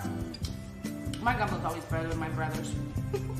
All recipes are on AllieInTheValley.com. Follow me. This year's going to be a big year. Thank you for following me. 2019, the year of 3. Put your mind to it. You can do it.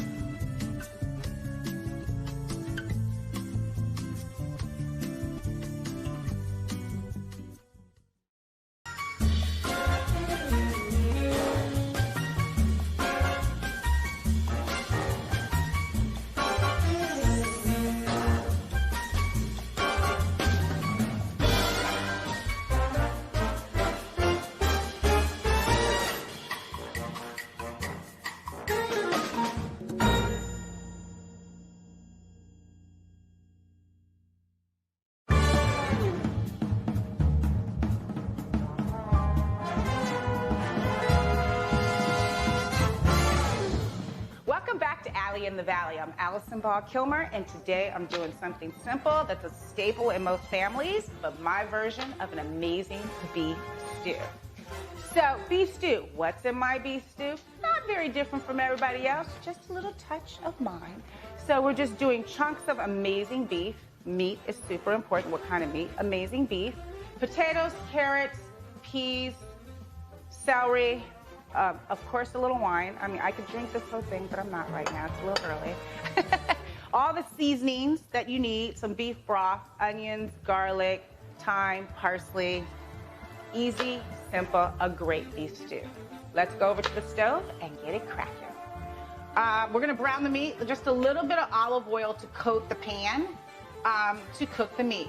So it's just to coat it. And then I'm gonna season my beef, already cut up. I'm doing the lazy girl version. I don't want to cut all the meat, so I'm going to put my essence, you know, the essence that you find on my website, my seasoning that I do, which has paprika and salt, pepper, thyme, all kind of stuff in it. You can find it on my website. So let's put these in. And what you want to do is you don't want to overcrowd the pan. That's super important with the meat because it won't brown properly. You don't have to cook it all the way. You just are browning it enough, cook it at least 3/4 through, because once we put everything in, it'll all cook together and saute together. I'm gonna do like one of these at a time. I'm putting 2 in, but 1 at a time. And once the meat starts getting a little brown, then I'll add flour in it. You know, some people dread their meat and flour. I don't, because I don't want to over flour it. I don't want it like a whole bunch of flour. I like to try to keep it lean and mean. So I just put a little flour in as I need it to thicken the sauce. You know what I mean? So simple as that. We're gonna brown this meat.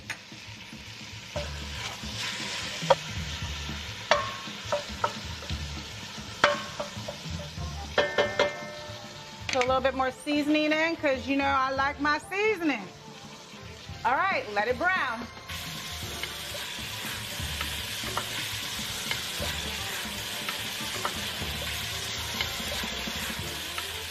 I'm ready to take the meat off right now. And so what's great about this, the meat sauce with the flour will be in here when I start sauteing all the vegetables down. So it's all yummy and tasty. And the meat doesn't have to be completely cooked right now because it's being added back in, and it will cook with all the vegetables for hours. So this usually takes a really good, really tender beef stew takes about 2.5, 3 hours. It's not quick, but it is tasty. Okay, so I'm gonna put some onions. This is 1 onion chopped, diced, or whatever you wanna call it.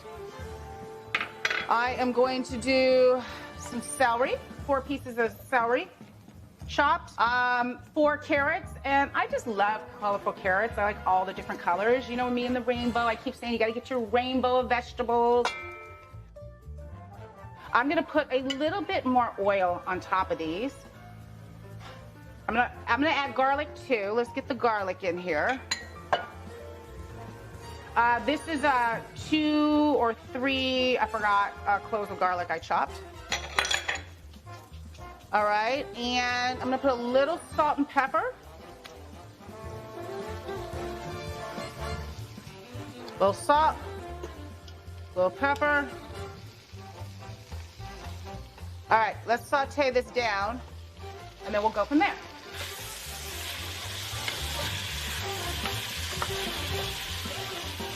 As these veggies saute, I'm just gonna drop some thyme in here. And you know what?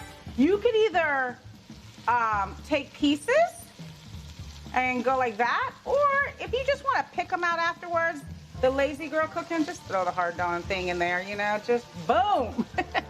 And then before you serve them, you pull them out, really easy. And I think I'll put my bay leaf in there too. A couple of them. And you pull all that out right before you serve it. But it gets all the seasoning and the flavor and rustic flavor, and so good.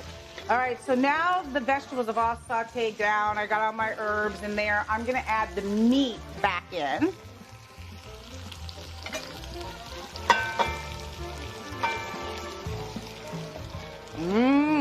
This is making me hungry. All right, I'm gonna mix all this together. Now we're building. Let me turn it down just a little bit to like medium low. All right, now I'm gonna do 2 dashes of Worcestershire sauce. That was 3, but don't count. I'm gonna do 2 tablespoons of tomato paste. I love buying this tomato paste that I get in the tube already.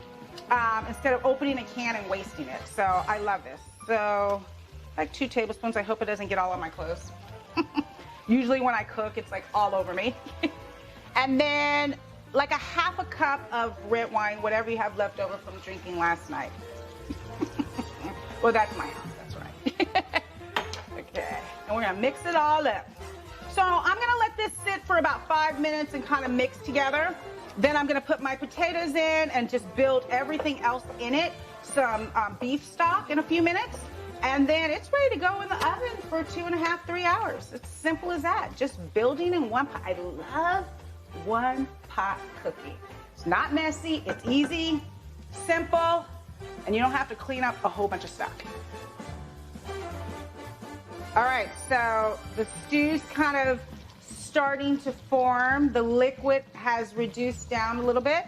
Now I'm gonna add potatoes. I cut up 4 small potatoes, maybe 5, I can't remember, 4 or 5, depending on how many potatoes you like.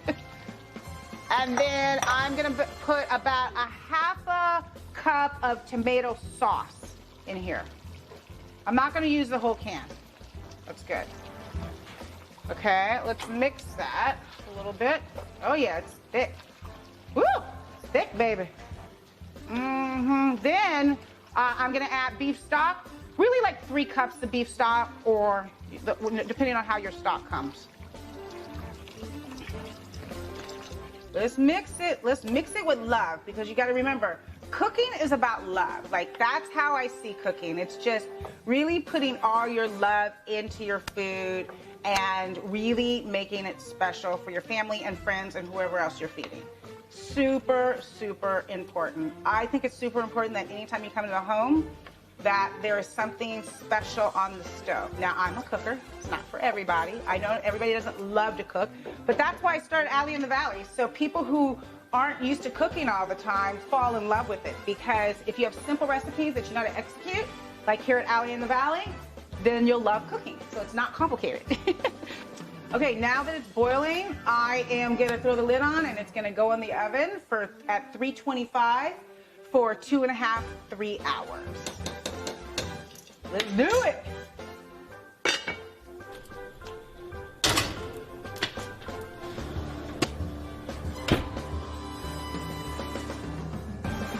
All right, let's see.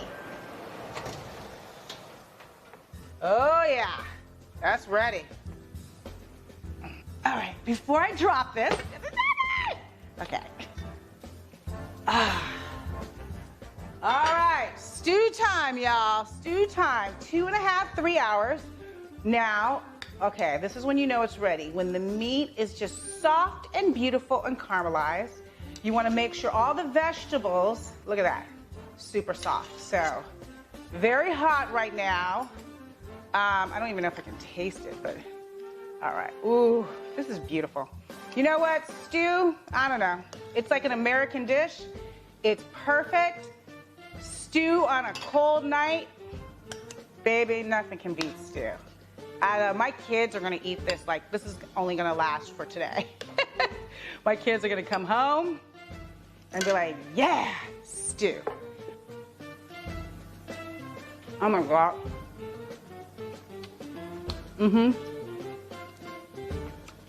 I'm not Allie in the Valley for nothing. This is the bomb. Everything's tender. Everything just falls apart, melts in your mouth.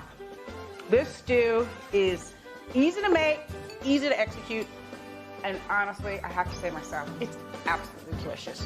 You know where to get the recipe, allieinthevalley.com. If you like this video, hit the like button. Don't forget to subscribe. I need your support so I can keep doing these videos. And everybody should know how to make the perfect stew, beef stew. See you on the next Allie in the Valley.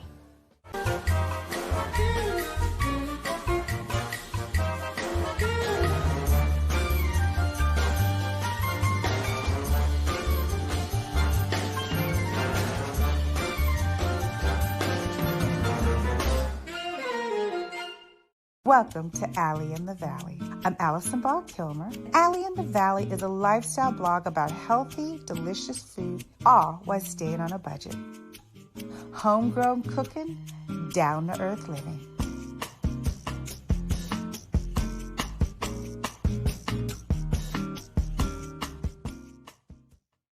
Welcome back to Allie in the Valley. I'm gonna make you an amazing drink that I read about in Cosmo. I'm on the internet always researching recipes, and I found this rosé margarita. Now, you can't get any better than a rosé margarita. I drink rosé like it's water. I'm just joking, but for real. since I've been traveling, I love rosé. It's the new thing. And it's funny because my husband doesn't like rosé, so guess what? The bottles are all mine. And a margarita, I love margaritas. So this is called a rosé margarita. Let me show you how you make it. So everything is equal parts. So I'm gonna use, you can use any tequila you want. This is Milagro and it's Reposado. So you do 1 cup. So I'm just gonna gauge 1 cup, but you can measure 1 cup tequila. And this is for, 4 to 6. Then you're gonna do 1 cup of simple syrup. Simple syrup is equal parts water and sugar, cooked on the stove. I made it earlier. Simple sugar. I make my own. You can buy it in the store too, but it's a little too sweet. 1 cup. Okay. Then lime juice, 1/2 cup or a cup. I've already squeezed the fresh squeezed lime juice. Then a whole bottle of rosé. Now this rosé is supposed to be really good. You know where I got it from. I don't even need to say the name of the company. The store, Trader Joe's. All right. Now, if you need to measure, everything's 1 cup, 1 cup, 1 cup. Now, I got this from the party store. Can you see that? Gold sugar flakes. Then I'm gonna rim the glasses because I have a girlfriend coming over and we are gonna try my new rosé margarita. It's floating your boat and it's coming up. Let me move over so you can see what I'm doing.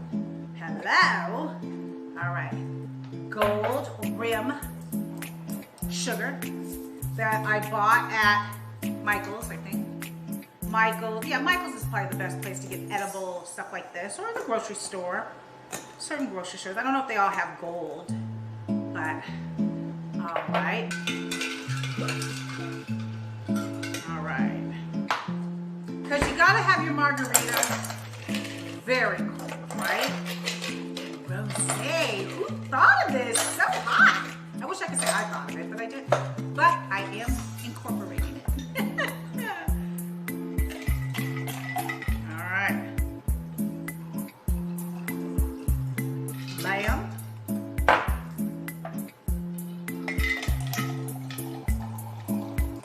I mean, doesn't this look like lemonade? It looks so good and refreshing.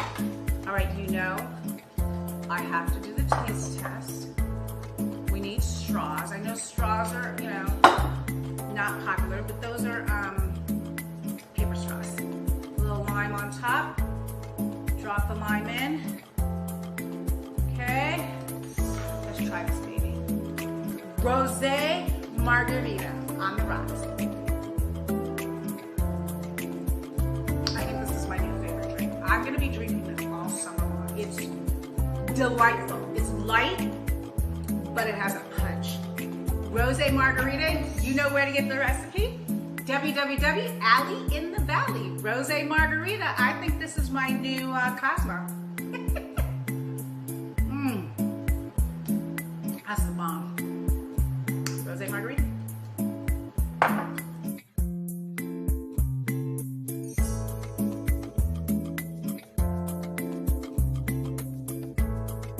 This is Claire Somers, and the Emerge 10th Anniversary Fashion Show starts now. Welcome to the Emerge 10th Anniversary Virtual Fashion Show. This anniversary edition will include appearances by Andre Leon Talley, Fern Malice, Carl Kanai, Oswald Boateng, special musical performance by Yana Cello, and fashions by Funkin' Beautiful Designs, Scalo, House of LA, and Jesus Sagan. Now, welcome your host, Claire Somers of Fashion Bomb Daily. Hello, my fellow fashion enthusiasts. My name is Claire Somers, and I am thrilled to be your host for the 10th annual Emerge Fashion Show. I'm so excited to be a part of something that is so near and dear to my heart. It's because of platforms like this that the world is introduced to so many talented designers out there. From the likes of Katu to Sheila the Designer, to PRSVR, the Wearable Art Collective, Bishmi Cromartie, and so many more. Emerge has created a platform where we can meet the designer. With so much going on in the world, platforms like these give talented designers hope. Let's be honest, most of us thought 2020 would rob us of Fashion Week this year. And though we can't all meet in New York, COVID-19 has not robbed us of the opportunity to present new designs to the world. In fact, this presentation is more creative and innovative than ever before. We have more designers coming out of their shells, which is truly exciting to watch. And so many influencers and icons are giving opportunities to those who might not have been seen otherwise, but are forced to now with virtual presentations. So I encourage you to join me tonight on this journey as we look back at the legacy of Emerge while also meeting emerging designers. But first, here's a word from New York Fashion Week creator, Fern Malice. You know, one of the things that I loved about organizing Fashion Week and being at CFDA was the opportunity to always meet emerging designers. And we always created a venue, in fact, in our tents to support young designers, a venue that was either underwritten by a sponsor or was very, very inexpensive so that they could have a show. We just believe very strongly in the importance of emerging talent. It's the future of the industry. It's the future of our planet and our world. And I think it's very exciting to see the heads and minds working of young designers and what they're doing. And it's the lifeblood. It's the future. Congratulations to Emerge Fashion for your 10th anniversary. For 10 years, you've been bringing new, refreshing young talent and new designers to the forefront. And I wish you 10 more years of success. Wow, Fern is truly a trailblazer. She is such an inspiration, and we love her here at Emerge. Fern was actually the recipient of the Fashion Innovator Award last year. The Fashion Innovator Award is given to icons in the industry determined by Emerge.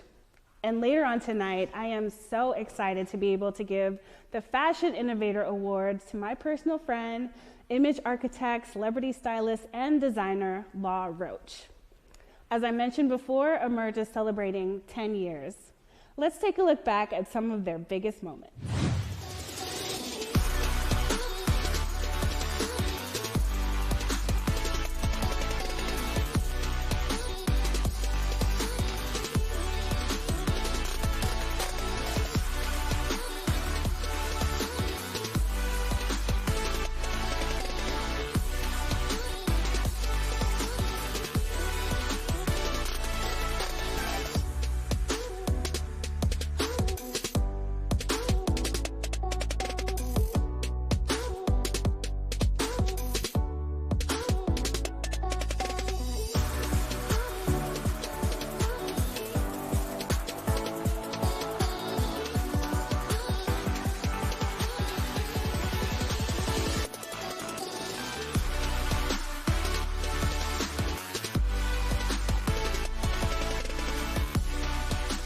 Stay tuned for appearances by Andre Leon Talley and our Fashion Innovator Award recipient, Law Roach.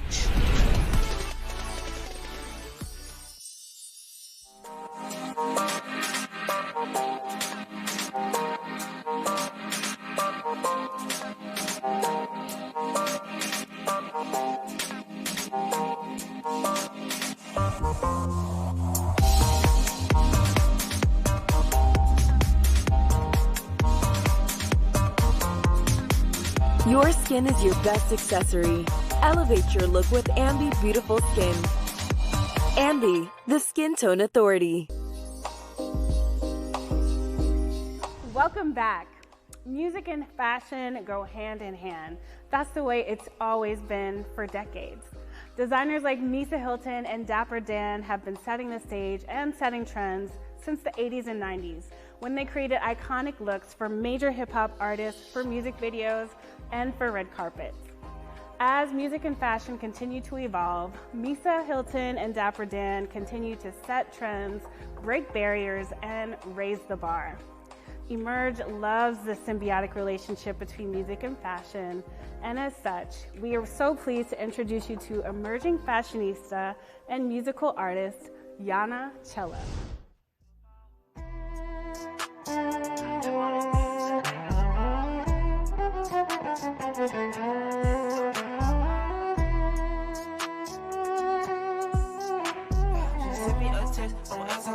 She love when I flex and shop in the mall. Relieving her stress, I beat on her wall. She skied on the jet, she kissing my balls. We speeding in the bed, don't stop on the law. She beats on my neck, I shine in the door. It's easy to slip, don't want you to fall. Walking with a drip, that make a little ball. Shoot your shit up, I got accurate aim. Fucked up a few minutes, now I'm back like I came. That boy said my name, my wing got me so strange. You know I don't crash, I just stay in my lane.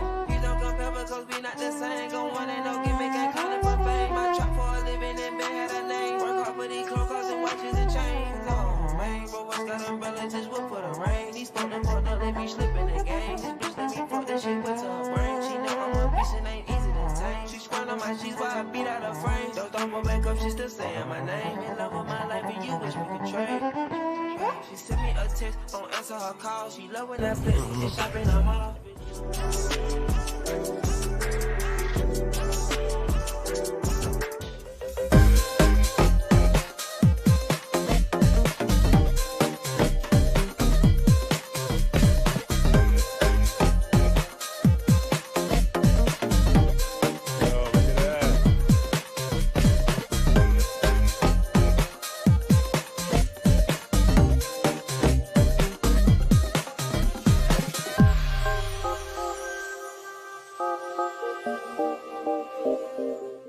Hi, this is Dionne Williams, creator of the Emerge Fashion Show. I can't believe it's been 10 years since I started the show in 2011. It was created to focus on emerging designers all across the globe. I'm super excited about our virtual event that will happen tonight. We have honored over the years with our Fashion Innovator Award icons in the fashion industry, including Andre Leon Talley, Audrey Smalls, Pat Cleveland, Nikki Taylor, Constance White, Fern Malice, and so many more. Tonight, I am so excited to present the award to Law Roach. Stylist and image architect Law Roach undeniably transforms celebrities into fashion icons. To call him a stylist is a bit too singular for what Law does. Law's approach, as he describes, is an intellectual side of image architecture. Roach, who was named one of the most powerful celebrity stylists by The Hollywood Reporter and featured on Business of Fashion's Top 500 list, is a style expert who adapts to his clients' needs. He leaves his boundary-pushing fingertips on every look. Starting out his career as a vintage boutique owner in Chicago, Roach has exploded onto the international scene as one of the most in-demand celebrity stylists working today. Law is responsible for styling A-list celebrities, which include Zendaya, Celine Dion, Ariana Grande, Mary J. Blige, Anne Hathaway, Tiffany Haddish, just to name a few. Image architect is a term which Law created explaining his approach to styling, which goes beyond dressing clients in fantastic outfits. It's the methodical detail of an architect drafting a blueprint. Law's celebrity clients continue to stimulate many of trends that appear on television shows, blogs, and magazines everywhere. Law's unique approach to fashion earned him a seat at the judges' table as a judge on seasons 23 and 24 of America's Next Top Model. Currently, you can find him as a judge on the HBO Max show, Legendary. Law has made a commitment to set new precedents for creatives of color. In 2019, Law Roach was the creative director for the Tommy and Zendaya fashion line by Tommy Hilfiger, which premiered at Paris Fashion Week. Law's mission was to celebrate women of color and honoring those who opened the doors in the fashion industry. after witnessing the aftermath of the rioting and looting, which led to the unfortunate closing of many local businesses, Law created a grant for Black-owned small businesses in Chicago. By joining forces with Rebuild the Hood Foundation, an initiative that is dear to his heart, Law raised funds for beauty and fashion businesses that were affected by the uprising stemmed from police brutality and the injustice in America. Law remains unparalleled in the fashion industry. Emerge is proud to present the 2021 Fashion Innovator Award to Mr. Lawrence Roach. Here to present the Fashion Innovator Award to Law Roach is our very own host, Claire Summers. I am thrilled to be able to give my friend, image architect, celebrity stylist, and designer, Law Roach, this year's Fashion Innovator Award. Watching his career rise over the course of several years has been nothing short of amazing.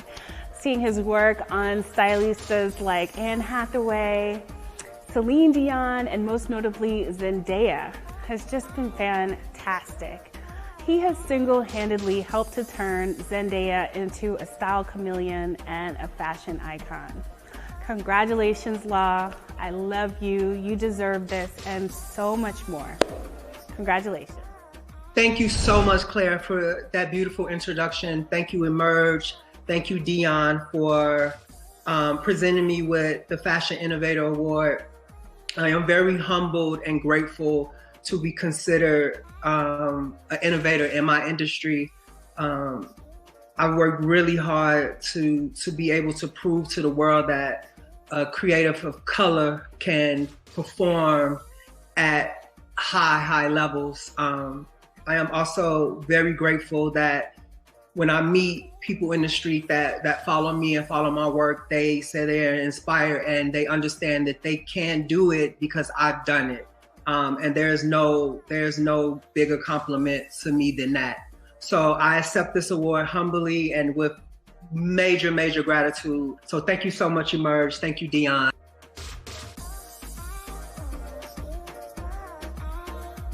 Up next, fashions by designer Terry Stevens and more.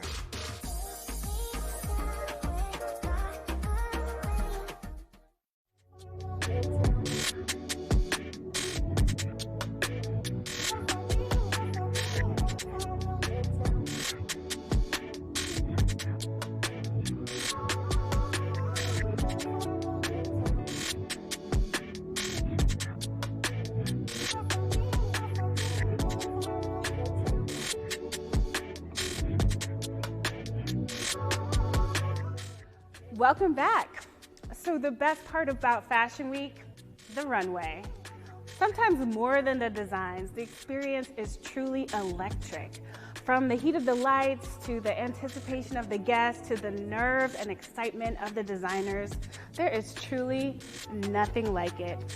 Here to discuss the glory of the runway, we are so pleased to introduce you to fashion icon himself, Andre Leon Talley. Hello, you all know who I am, Andre Leon Talley. I am that person who has been seen on the front rows of great fashion shows since the 70s, and I am so happy to be here on the 10th anniversary of Emerge to celebrate with Emerge the 10th year in existence. They always give you full, frontal, fabulous, fantastic fashion. And congratulations to the whole team tonight for this. I want to welcome you all, and I just want to say that I am always excited when the lights go down and the first exit comes, and the parade of beautiful ladies, or men, or transgender, or whatever. And I think it's important for anyone who has any clout to be able to support emerging fashion talent in the world of fashion design, as Emerge does. I hope Emerge does that. And mentoring and support means not only financial support, but emotional support, and just being there for the talents, helping them to find the right way to present their fashions or their designs to the industry, the right way to put together a portfolio. Any way one can help, one should help. And this evening, Emerge is going to present some great new hatchlets. I want to call them hatchlings. These are the emerging designers of today, and it's exciting. And I want to say, welcome to the evening, and let's get started. Let's get this party started.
Miss Terry Stevens did not come to play, okay? That was amazing. Now here's a fun fact. Ms. Dion Williams actually created Emerge as a platform for Terry. So it's so fitting that she would show at their 10-year anniversary show. She has truly set the bar high. Emerge is an amazing platform for emerging designers worldwide. Up next, we have Jesu Sego, a London-based designer who creates luxury shoes and accessories. He's been making waves on the London fashion scene thanks to his bespoke aesthetic and tailored craftsmanship. Please welcome Jesu.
Up next, fashions by Scalo.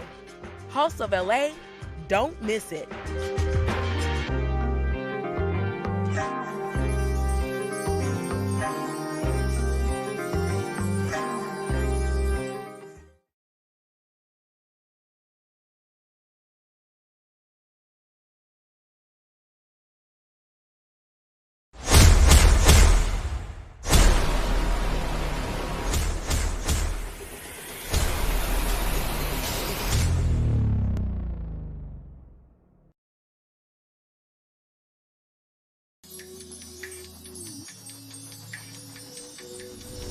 Coming up next, emerging designer House of LA with a collection crafted to keep up with all your girl boss moves.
Enjoyed these incredible designers as much as I have.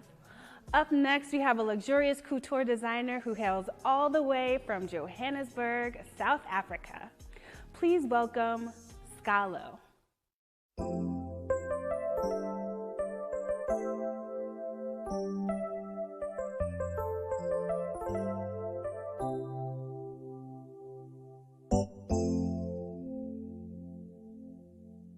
The higher you build your barriers,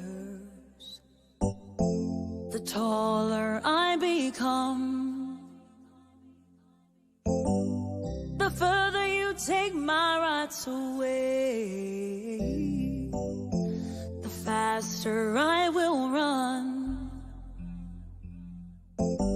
You can deny me, you can decide to turn your face away. No matter, 'cause there's something inside so strong. I know that I can make it, though you're doing me wrong, so wrong. You thought that my pride was gone. Oh no, something inside so strong. Oh, something inside so strong.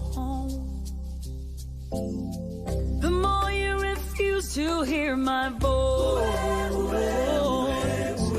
the louder I will sing. You hide behind walls of Jericho. Our lives will come tumbling down. Deny my place in time. You squander wealth that's mine. My light will shine so bright it will blind you. Because there's something inside so strong. I know that I can make it, though you're doing me wrong, so wrong. You thought that my pride was gone. Oh no, something inside so strong. Oh, something inside so strong. Brothers and sisters, when they insist that we're just not good enough. Good enough. When we know better, just look them in the eyes and say, we're gonna do it anyway. We're gonna do it anyway. We're gonna do it anyway. We're gonna do it anyway. Yuzophumelela, yuzophumelela, yuzophumelela.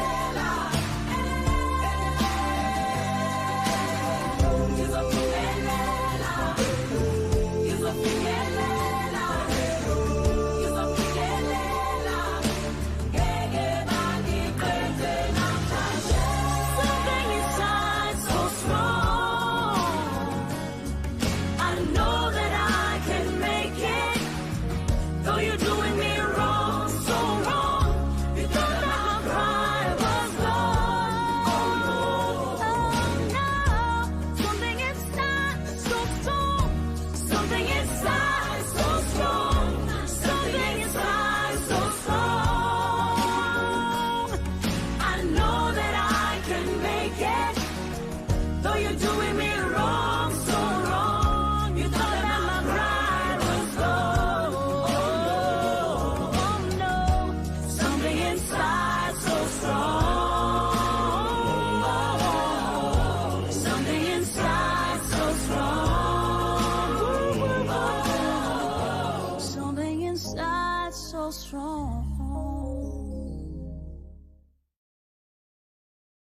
Strong and bold I am meant to be. Boundlessly I am meant to live. Powerful is what lies within, yeah. But the world will try to deceive me. Everything I could ever be is already contained within me. Blinded by all the lies I hear, yeah. My heart wants to be set free. And what it means to be born free is to be free, to be and what it means to be born free is to live and be happy. Oh, oh, oh, oh, oh, oh,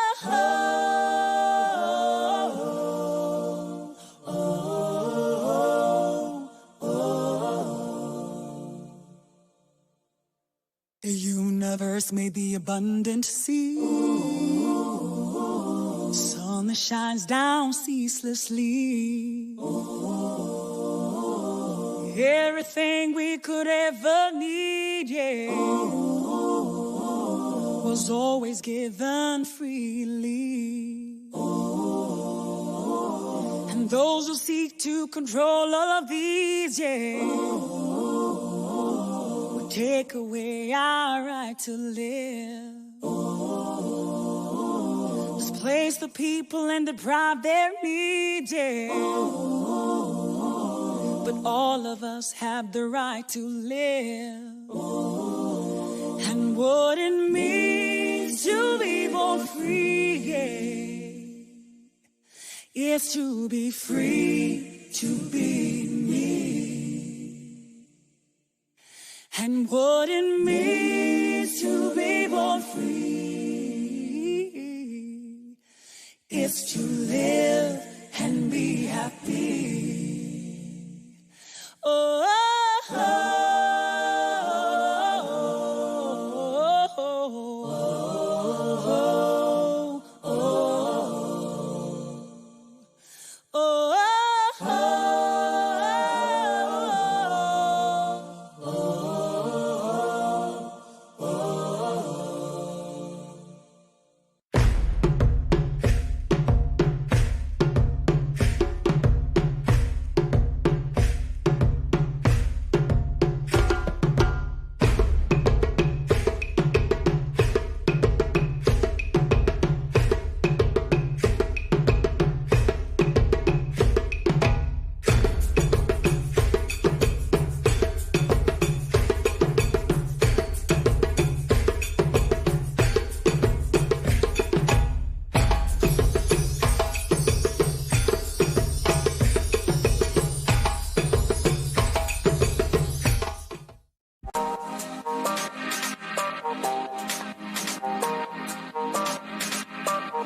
Your skin is your best accessory.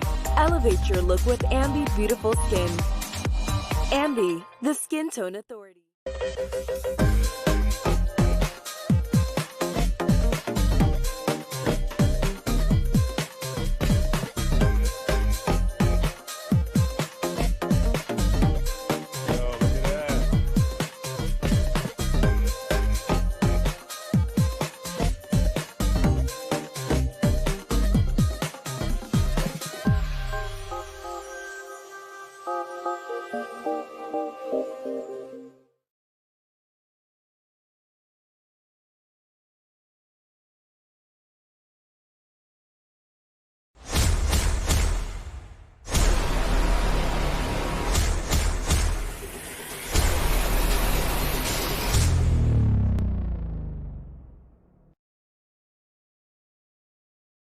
Welcome back. I hope you've enjoyed the incredible designs of designers like Terry Stevens, Jesu, House of LA, and Scalo. In addition to introducing you to emerging designers, Emerge also inspires the next generation through their Emerge Design Talks, where Ms. Dion Williams speaks to fashion icons. Come with me as we take a look at some of the best highlights.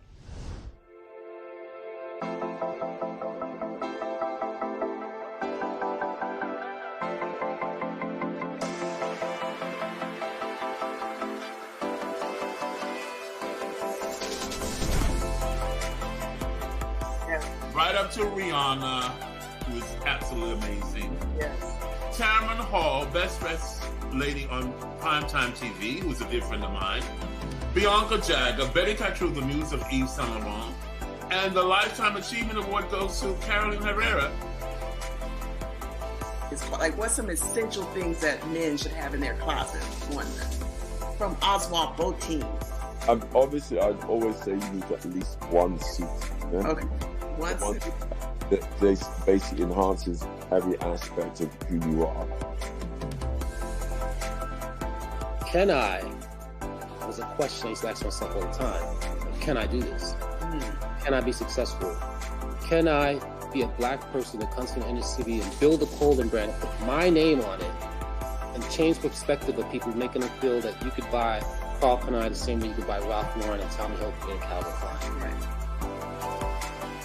Paul, and I had my arms down so nobody could see through this outfit, like a lady, you know, I was taught to be like, but suddenly it got caught in a nail in the back because it had this long train, and I was walking, and suddenly came up, and I put my arms like that.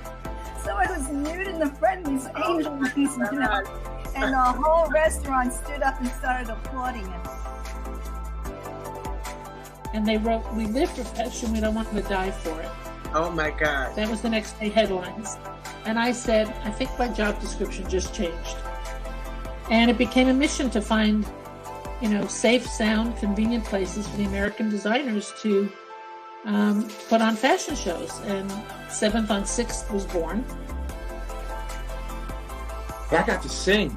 Yeah. Dion, I can't sing. I got to sing. I got to sing a Silk song. Oh my gosh. Like Dion, I got last night we had an argument. You told me you loved. I was singing it, and I know I sounded crazy, Dion, but in my mind I was singing. In your mind, you was part of the groove. Heroes. We are built and designed, especially black and brown people, to weather any storm and to create something out of nothing.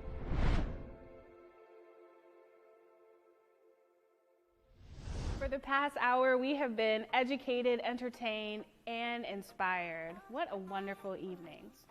On behalf of the Emerge team, I'm Claire Summers, the founder of Fashion Bond Daily, and we wish you a wonderful evening and a great night. Cheers to 10 years of Emerge, and cheers to another 10 more.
What's your demon?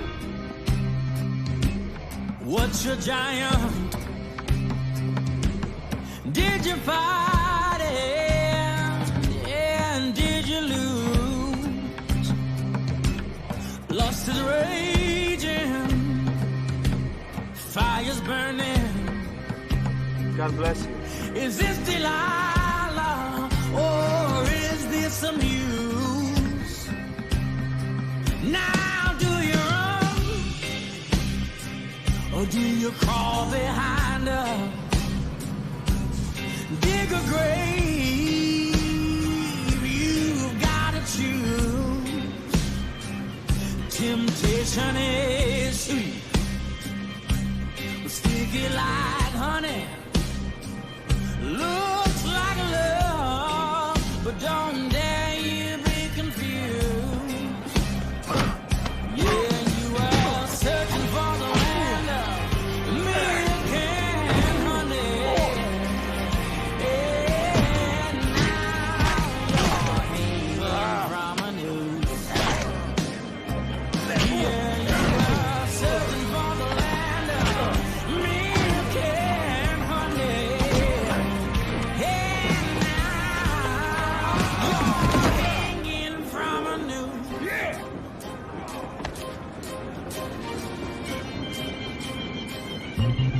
Now she's bound you, trim your hairs. You're not a man, she'll go on and turn you loose. Temptation sweet, sticky like honey. Looks like love, but don't dare you be confused. Yeah, you are searching for the land of milk and honey. Now you're hanging from a noose. Yeah, you are searching for the land of milk and honey.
The day won't go away, Mommy. Grandpa said you have to be ready at 8.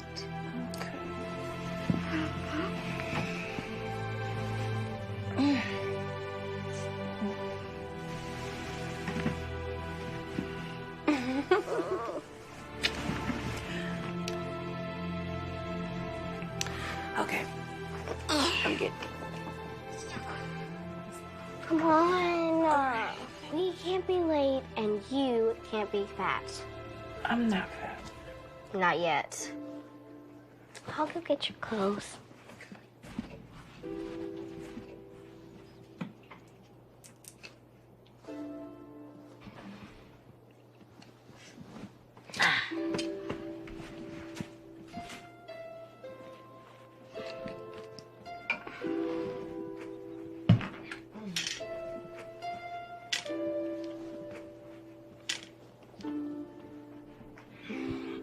I'm gonna make you lunch. Done. Homework done. Teeth, face, hair, done. Thanks. You're welcome.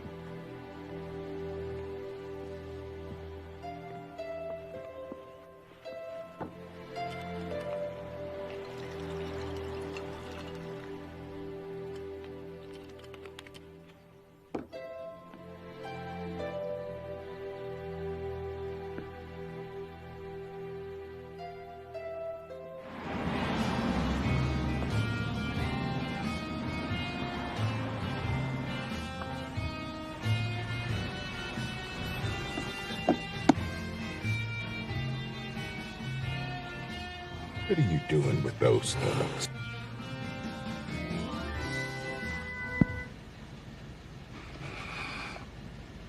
I know what tomorrow is. It's been a tough year for you. But at some point, you have to stop this.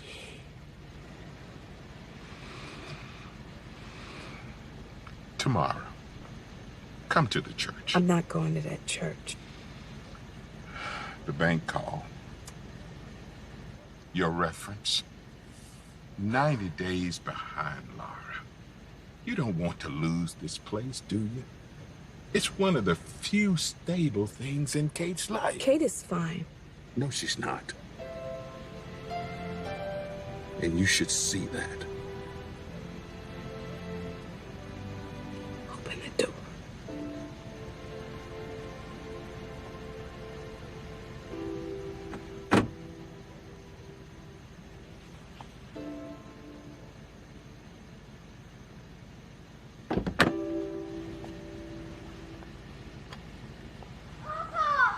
Ah, there's my sweetheart. Oh, gosh. You look more and more like your grandma did when she was your age. Beautiful. You still surprising Mommy today? I am. You didn't spill the beans, did you? Nope.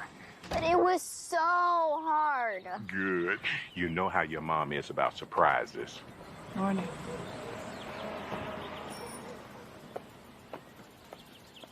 Grumpy pants.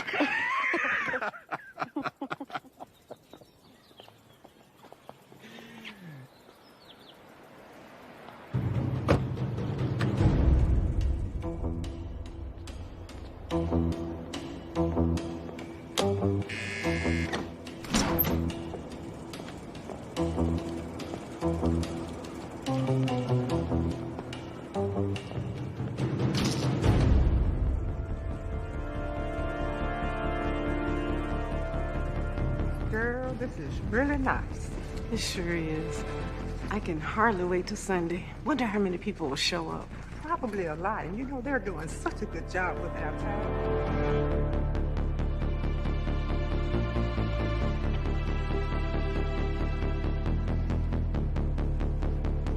Copy that.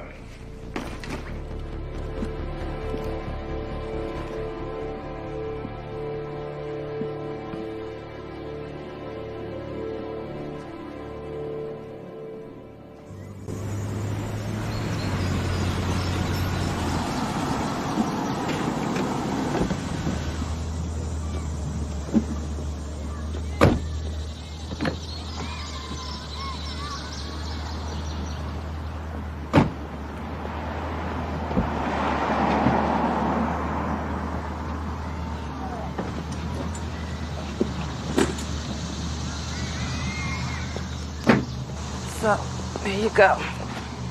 You know the drill. I want you to go straight home and don't open the door until I get there. Hey, something wrong? Daddy died today 1 year ago. Yeah, I know. Okay. Can I just come to the new church with you today? Oh, please? We talked about this, remember? You can't miss any more days of school. Hey, I got something.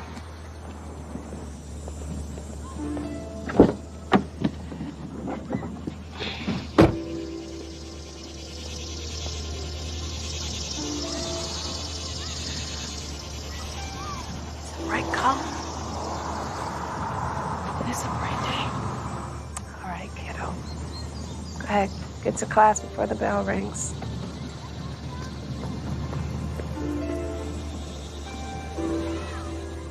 I love you.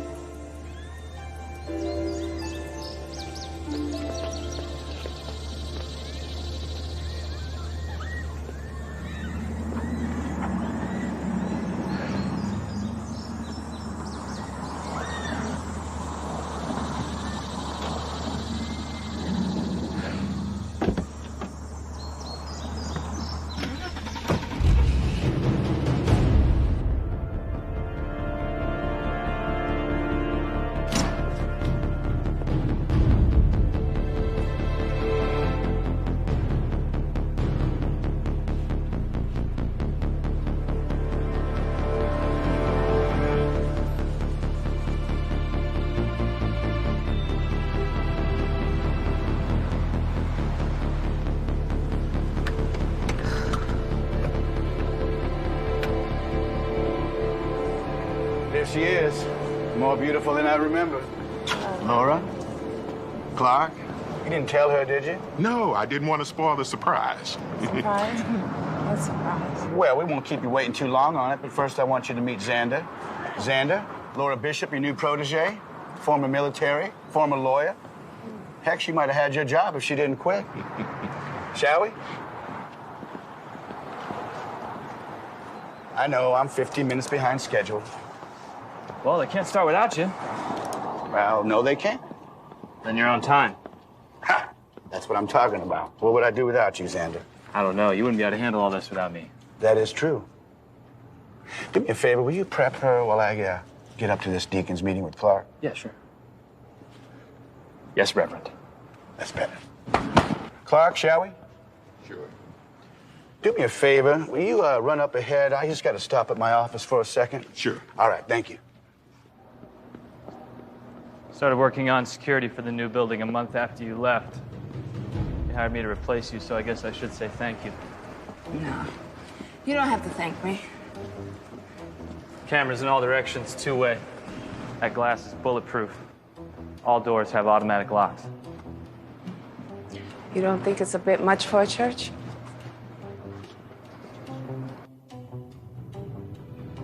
Memphis, Tennessee. Armed protesters stormed a church. Virginia. 2 men were arrested for planning a mass attack at their local church. South Carolina, 9 dead. Bottom line, it's all a bit much. Till it isn't.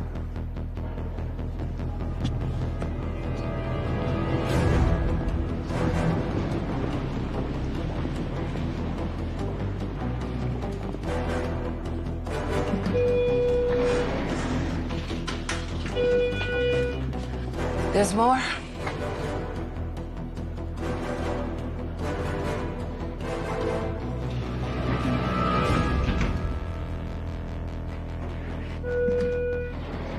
This is sub-basement, level 3. Sanctuary is the heart, this is the brain. In the event of a natural disaster, this floor alone could house up to 5,000 people. Like a modern-day ark. State flags represent the church's reach. I'd like to have that wall filled in a year. Well, a lot has changed in the last year. Mark's been working hard. We all have.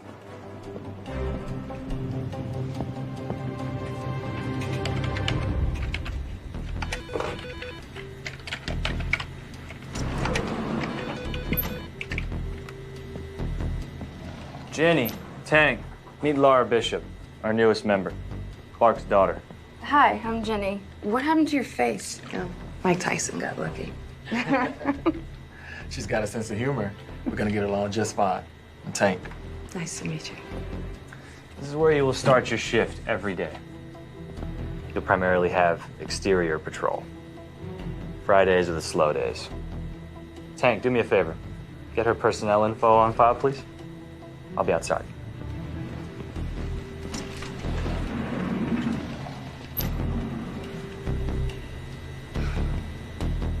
Just telling Rusty here about how glad we are that this thing's finally about ready to get opened here, you know. It's about time. Gentlemen, hope I didn't keep you waiting too long. Punctuality is a virtue. Reverend? Carl? Good to see you. What do you say, what do you know? Better to be seen than viewed, young man. How you doing, Rusty? The old silver gray fox you. Oh, I'm excited. Can you believe that it's only 3 days out till we open our new chapter? Let's get you back topside. The deacons wanted to have a word with you. Last thing, room 139. This is where we house the emergency exit. It's the only way out from this floor if the elevators go down. This is janitor. Yep, hidden in plain sight. Pray you never have to see it.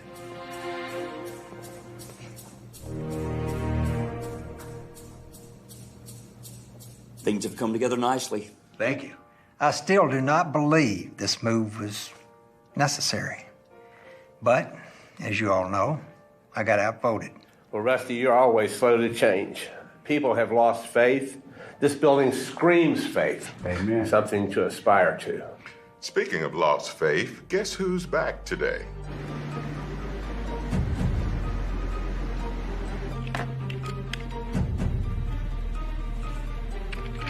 Hey, why are those guys in military formation? Xander's training for opening day.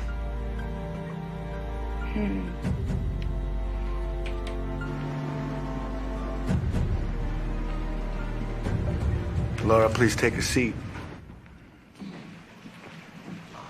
Laura, these are new.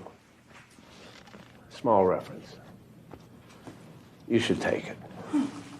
Laura, I know you don't like surprises, so I'll just not keep you waiting any longer. I also know you haven't been around the church bunch since you lost David. That is, since David passed away. And we all know how much David loved the kids and dedicated to the kids of the church.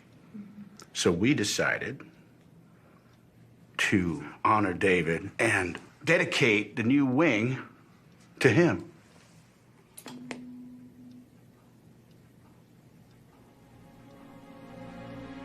From this day forward, it'll be known as the David A. Bishop Youth Wing.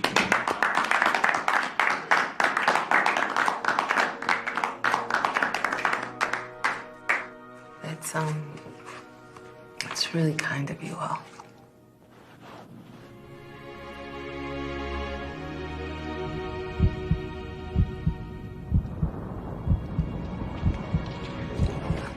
Would you excuse me for 1 minute?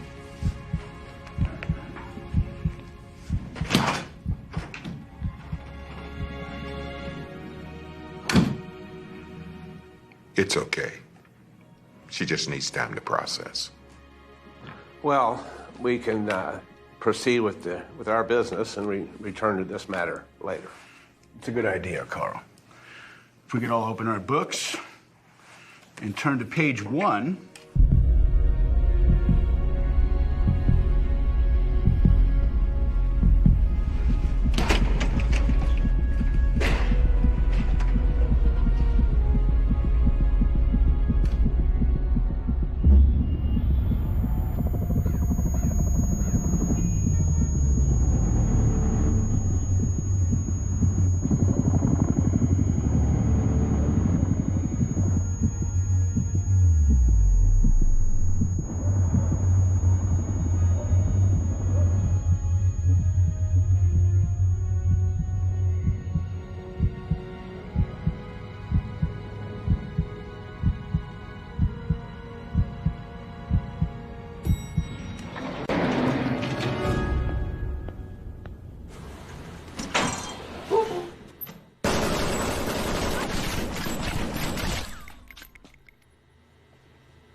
Silver orange, 3rd floor. Yellow green, 2nd floor. Blue, red, secure the conference room.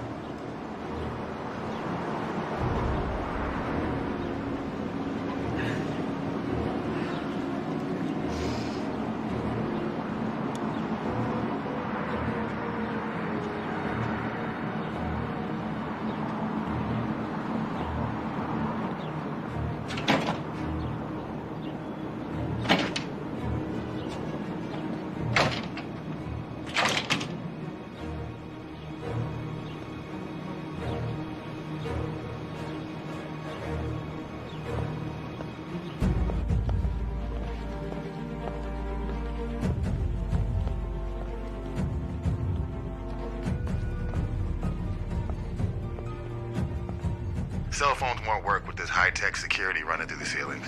And because it's not due to open for another 48 hours, any chance of help from the outside is virtually 0.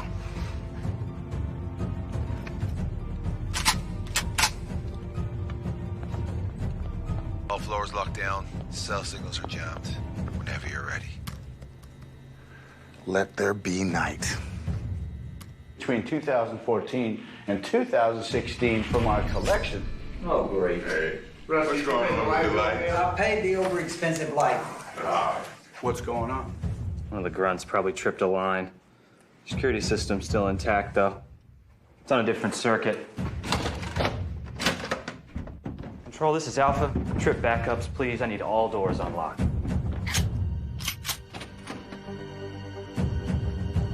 Mark, get down. Sarah! Are you okay? Stay there.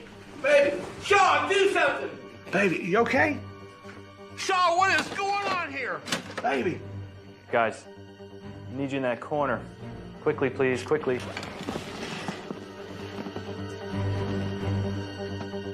Xander, are we all right?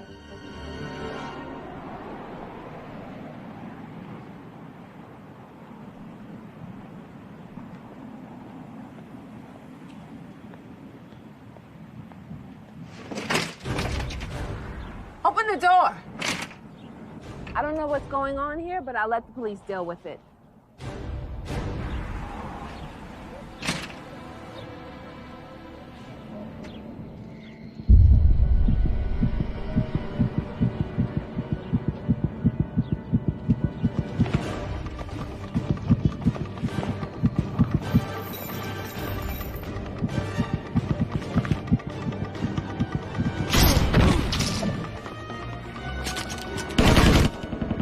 Were those gunshots? No. I know gunshots. Those most definitely were not gunshots.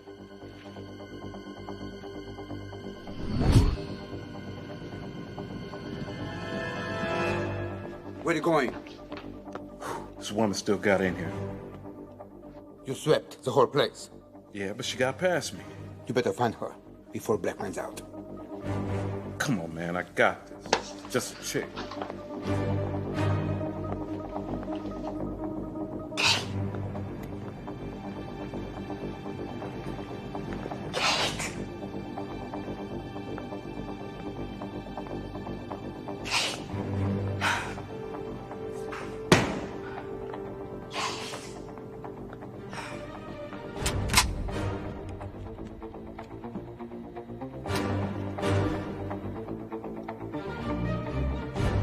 This doesn't have anything to do with our new hire.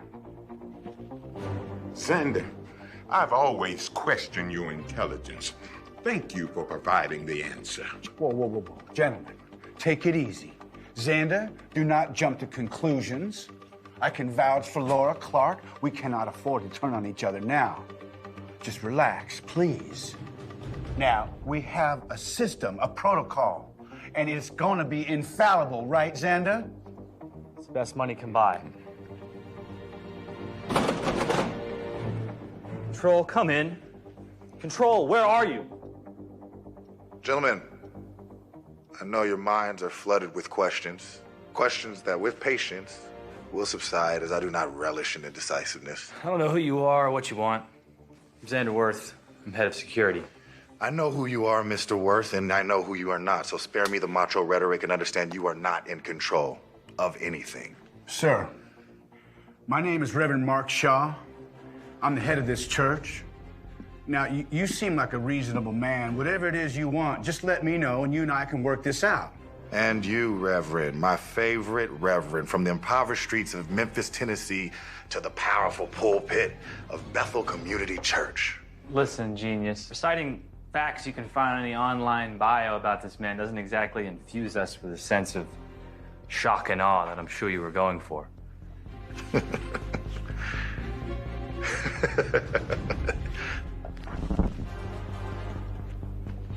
How's that for shock and awe? Oh, Jesus. Oh, my God. Now that your mouths are closed and your eyes are open, we'll make this simple. Sir, what is it that you want? Harming us will achieve nothing but more hurt, more bloodshed. I'd like to come up with a reasonable resolution with you, one that we can all live with. Reverend, always with the silver, should I say, golden tongue. I believe that relationships require a give and take as well as trust to be fruitful. So given the abrupt beginning to our relationship, let me start first by offering some goodwill. How kind. I will allow one person to leave. They will be allowed to wait in the delivery area until our purpose here is complete. When we leave, they'll be allowed to leave. How do we know you won't kill him once he's out? If you cooperate and simply follow my rules, everyone will make it out of here alive and well. If not, well, you made that decision. Please confer. You have 1 minute. Endo, one person. Any more than that, and you will have revoked my goodwill. Oh, baby, it's okay. It's okay. We're going to get you out of here. I promise we'll get you out of here. Shaw, she leaves. She goes. Yes, Carl, that's a good idea. Women and children always go first. There's no kids here. She goes. I'm sorry. I'm sorry. I'm gonna follow her out. I'll duck behind her. By the time they see me, I'll be all over them. They're not gonna shoot her.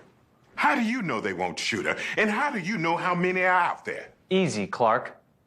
You said you heard a gun. There's 2 of them down there. How many did you see? One? There might have been 2, but I only saw one. Right, she saw 1. I don't think it's a good idea. It's not smart. What, Clark? Your daughter's gonna save us? I have a plan. I'll handle it. Why don't one of us go? Just in case it might be a ruse.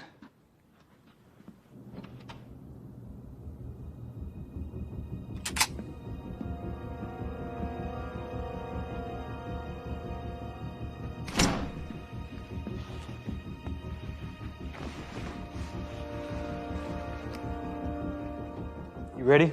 Be careful. Come on, let's get her out of here. Come on. Jesus. Are you sure? I had a security for a reason. It's gonna be all right. Come on, it's gonna be okay. Just keep your faith.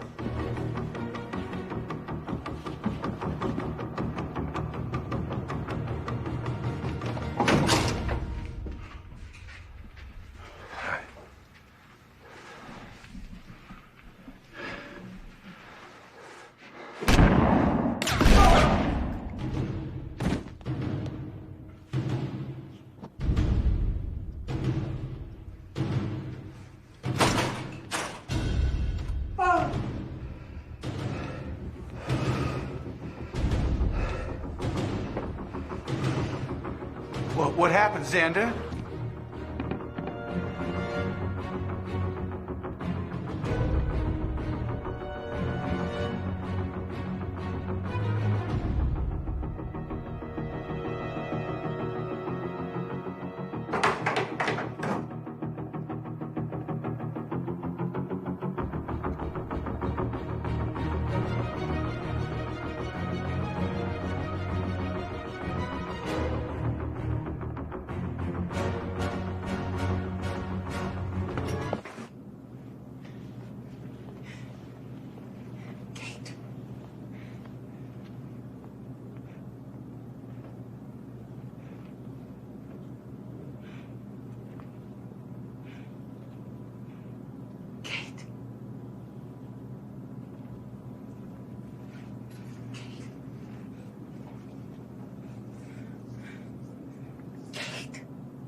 Can I just come to the new church with you today?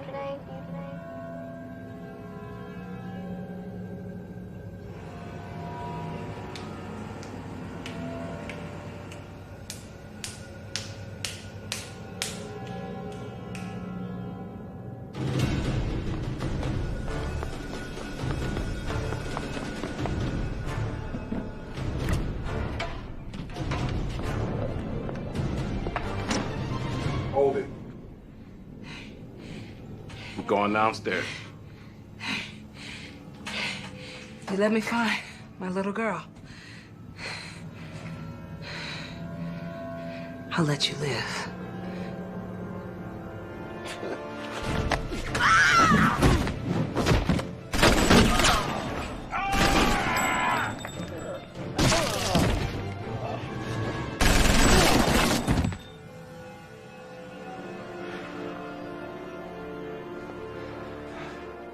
Where's Sarah? No. No. No! No! Calm down, old man. Hey, Xander, get off of him! Relax. Relax, little fella. Rules. Follow rules, Mr. Worth. Or are you one of those do as I say, not as I do type of fellas? You didn't have to kill her. You didn't have to break my rule. She didn't. He did. I find that consequences of one's sins is rarely borne by that person. It's really borne by the people around them. And Mr. Worth's sins of deception was felt by that poor woman. Well, since that was an utter failure, let's proceed to do what we must do to leave here alive, There's a laptop there, under the table. Please open it. Not you. You. Me? You are the treasurer and CFO and have access to all the accounts, so you will transfer all the funds to the bank account that is open on the terminal page.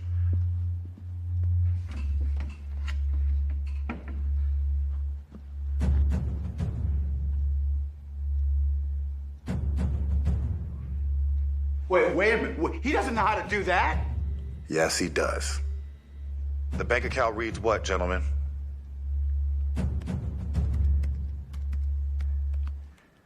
$10,400,000. And in the pastor's fund? Please tell me there is no pastor's account. We set up an account, a pastor's account, that would not technically be income to the Reverend nor the church. And the Reverend spends from that account. How much? $4.1 million. Perfect. Now, please execute this transaction. No! No! No! We can't give him the money. Don't you understand? Reverend, are you speaking out of concern for the lives of your sheep or the loss of your luxury home, car, boat, and apartments for your mistress? Shut your mouth! Do you hear me? Shut your mouth! You son of a gun. This isn't some mafia family. This is a church. You have a board. And you two sicken me. I thought your toys were paid for by your books. Books? Has anyone checked his book sales? And I thought you was the real thing. Simply enter the two account numbers in the first field. Enter pound total into the second and press enter.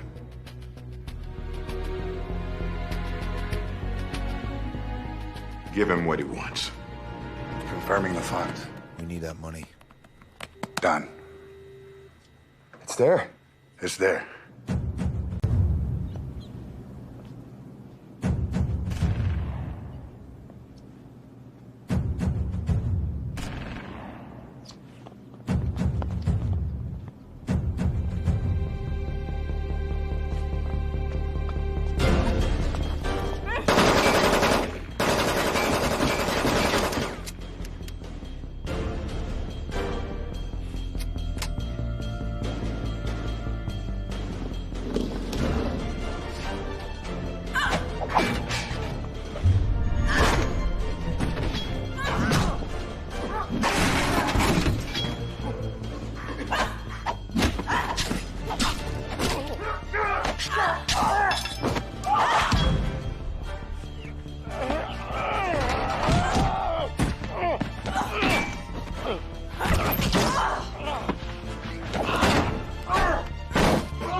Guess those weren't gunshots either.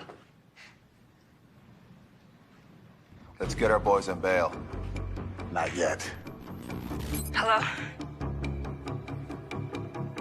Kind greetings. Who I have the pleasure of speaking with. A witness. Someone who wants to go along with our business. But first I need something. Well, that presents us with a problem. A couple of my friends seem to be missing. Have you happened to see them? Well, if I have. Then they should return to me unharmed and we can consider your request. And if I haven't? Then they should return to me unharmed and we will consider your request. And if I don't? Then you don't. Guess we're at an impasse. Since our paths are bound to cross, can I have the pleasure of knowing who it is I'm speaking with? And give away the element of surprise? I hate surprises.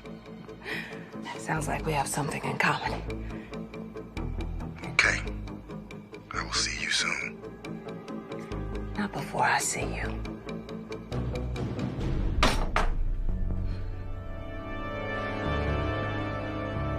Find her. Bro, she's not worth it. Find her!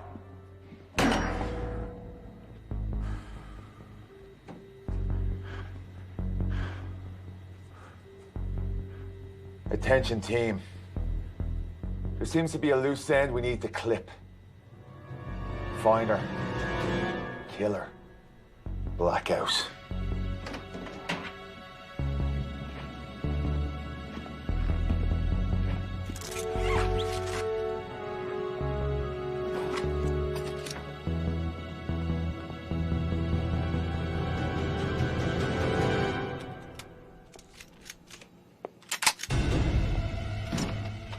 Who are you? Shannon? HR? I heard the shots, so I hid. Where's Cindy? You mean Sarah? They took her. You let them? I'm not good with guns. You never told me your name. Bishop. Laura Bishop. Clark's kid? What a welcome back, huh? I don't remember you. Laura Bishop. Wow. So I guess it's true what they said? Former secret operations soldier or something. Settled down to be a mom. You know, I want to be here. Oh, God. The little girl. Where is she? Where is she? The little girl. I don't... Are you with them? No! No, I don't believe you. Look at them. And now, look at me. I saw dudes with guns, so I hid in the supply closet. Why'd you come out? I'm afraid of the dark.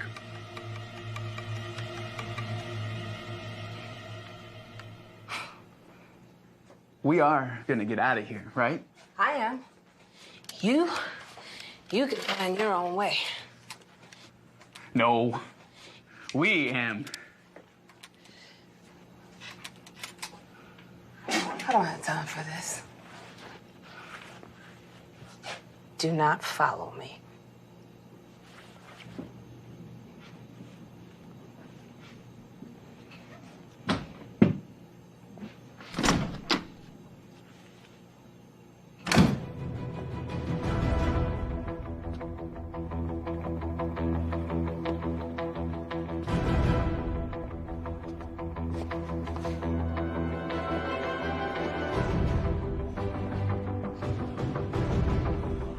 All right, lads.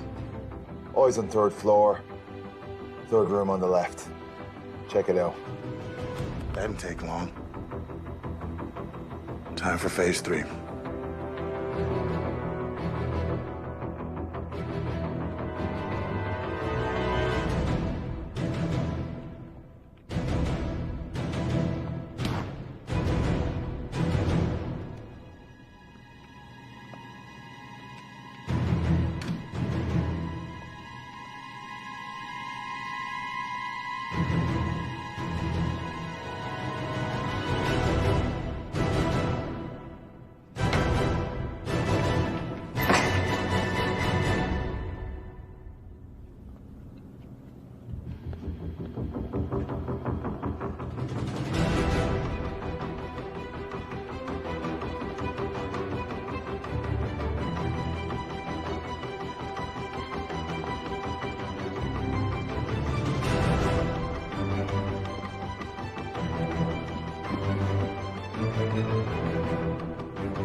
Phase 3?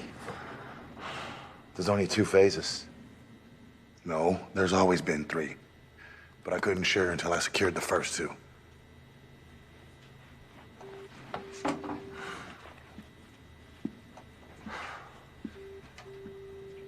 I said, let's go. I'm sorry, brother. You hypocrite. You wouldn't have helped me if I told you the truth. You liar. You think I'm gonna go to jail because of you? Huh? I'll bleed and blow your brains out right now!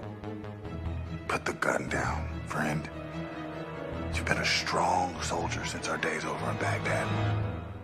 But for the greater good requires a greater sacrifice. Or kill me. Because I'm not leaving.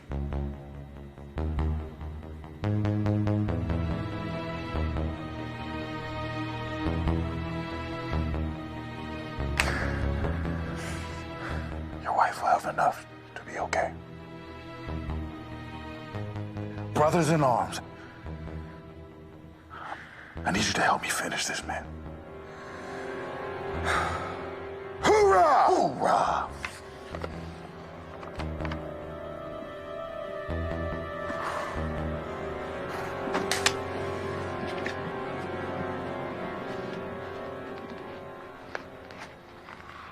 It's like people with guns and like, I'm really scared. I'm gonna go up there and I'm gonna keep looking for my daughter. No. I have to come with you. No, Shannon. No, I have to come with you. No, Shannon, you can't go with me. No. But we're friends. No, we're not friends. We are not friends. All right. I'm going this way. You take care of yourself, okay? Are you cranky because the David thing? Because they're naming a wing after David? You don't Wait, know please anything don't. about my husband. Don't even bring his name up. I'm sorry. I didn't mean to upset you. I just was trying to figure out what was wrong. Did you want to talk about it? No, I don't want to talk It about seems it. like you might want to talk about it because I remember one time when I was like really little. He died on this day a year ago. My daughter is trapped in this building. There's a bunch of gunmen going around. My dad thinks I'm crazy. And I'm being shot at and...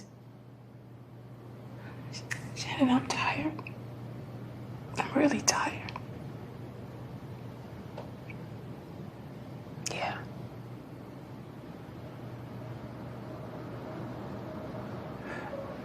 I gotta go.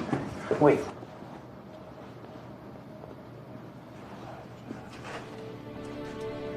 You're like a real life soldier, like a take a cyanide pill when you're in trouble kind. Shannon. Did they call you 007? Shannon? Okay, I'm sorry. Where are we going? Kate! Kate! Kate!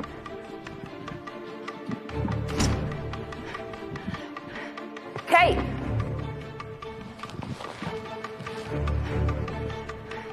Maybe, she's not here?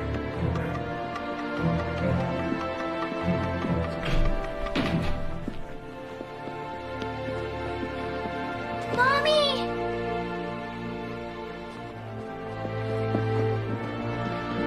Mommy! Cupcake. I was so worried about you. Are you okay? Yeah. Why weren't you in school today? Papa told me about Daddy's surprise, and I wanted to be here with you.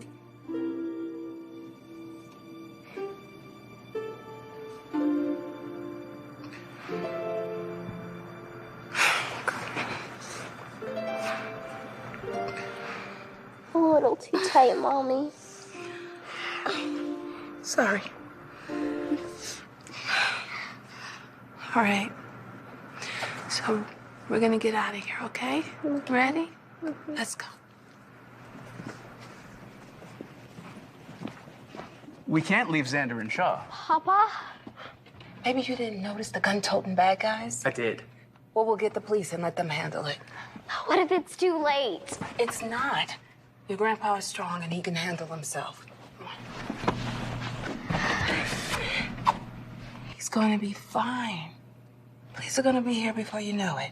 Come on. Laura. Look, we're leaving, and you can do whatever you want to do. I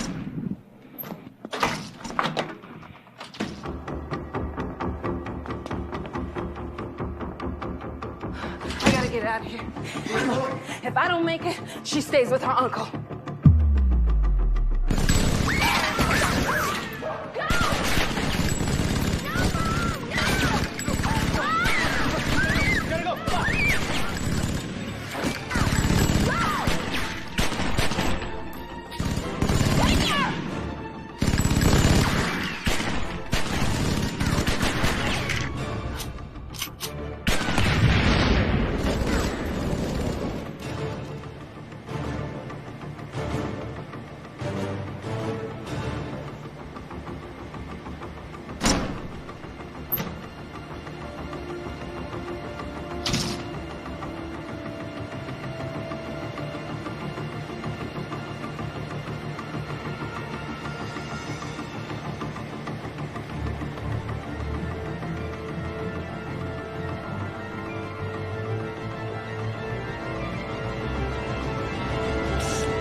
You know what really bothers me?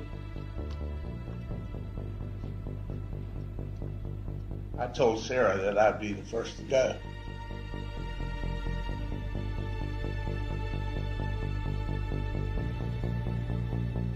You have all we got. Why not just let us go? Oh, there's plenty left. I have all you have. Do you mean money?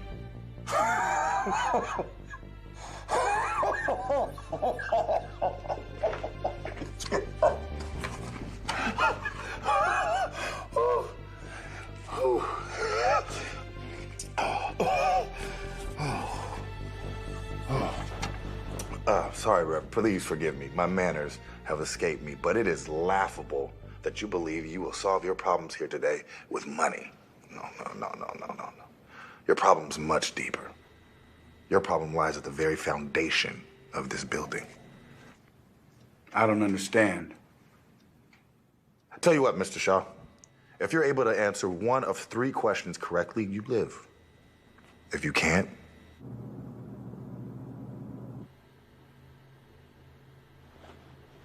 he dies. please tell me, who is Jonathan Waters? You're asking me about one person of about 250 million people. I don't think that's a fair request. Mr. Shaw, I'll be generous. Every person I will ask about is a member of this church. So again, I ask, who is Jonathan Waters? We have over 10,000 members of our church, young man. Very well. Mr. Waters is a member here who lost his job 2 years ago at an aircraft company. They say he's too qualified. In other words, too old. He lost his home. And has reached out to this church every day for the past 3 months, and he has been unable to secure an appointment with you. A homeless member that has paid tithes in this church for 20 years can't even get time with his pastor? That, Mr. Shaw, is who Mr. Waters is. Don't let that soak in quite yet. Tell me who Francis McAdams is. I don't know. Francis McAdams is a member that attended this church for 5 years. Her son was snarled by the horrible beast known as heroin. And when the youth pastor tried to get you to help, you told him next week. Next week turned into next year, and now there's no tomorrow. You don't know what it's like to run a church of this size. And you have no idea what it's like to walk a mile in my shoes. You're right. I don't know what it's like to drive a Bentley while being supported by someone who can't afford gas. I don't know what it's like to live in a 10,000 square foot home with my wife and one child. No. I grew up in an 1,800 square foot home shared by 5 people. And no, I do not know what it's like to wear suits that cost more than my members' full wardrobes. I don't know what it's like to use my members' money to house your mistresses. You're right. You think this is easy? Huh? What, am I not supposed to live well after working my whole life and sacrificing to build this church and its ministry? So you can sit there all pompous and judge me for what? Being successful? Let me ask you something. Where are you when I tend to the burdens of my hurt flock?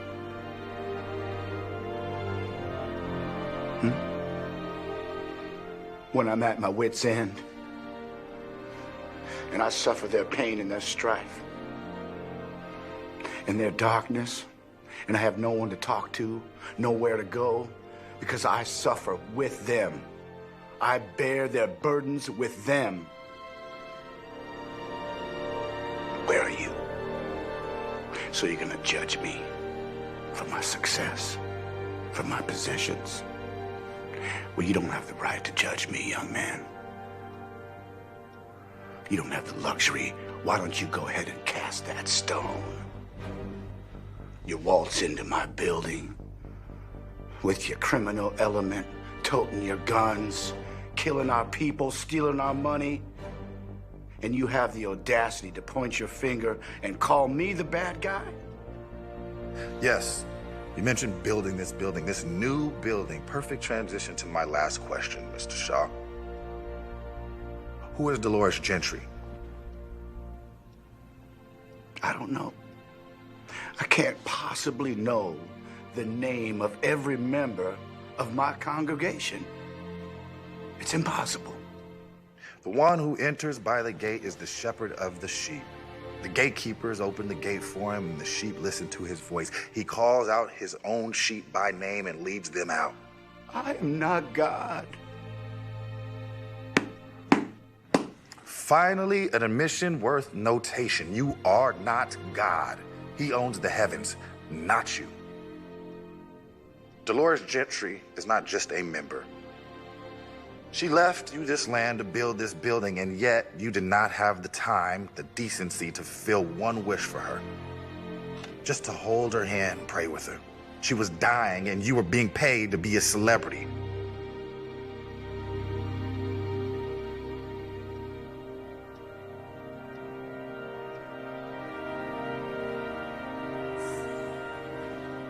Dolores Gentry was my mother.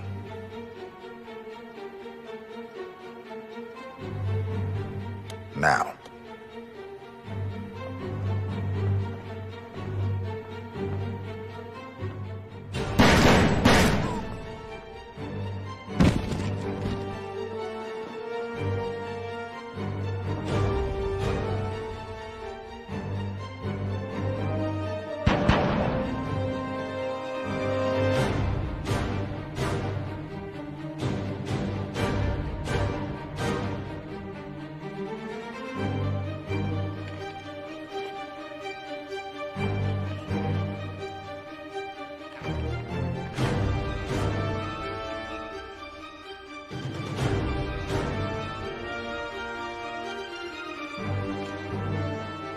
you know what, Mr. Shaw?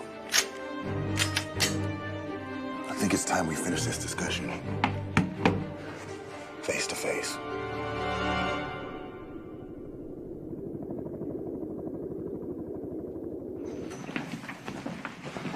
You know this is all your fault, right? After all that money I spent on security, you told me this church would be impenetrable. Hey. Now look at us. You lay this at my feet. Who do you think you're grabbing, huh? I gave you a push, a nudge in the right direction. You're the one that called attention to this. You're the one with all the bling and the cars. Yeah, you're the one that's supposed to keep us safe. Delusional, man. You're delusional. Hard to listen to you. He's delusional. It's now or never.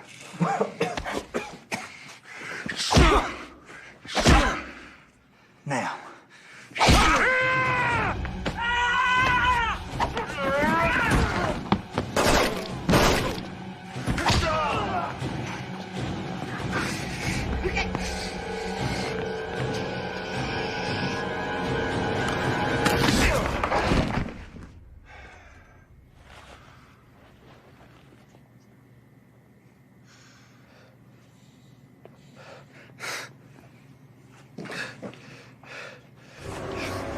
Wait.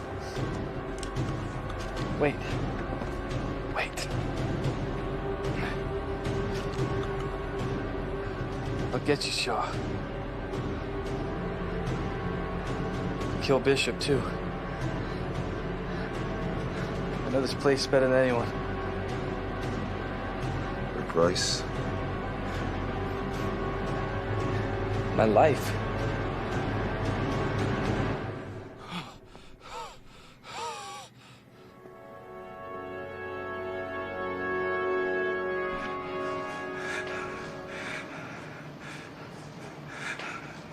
Don't worry. I'll protect you.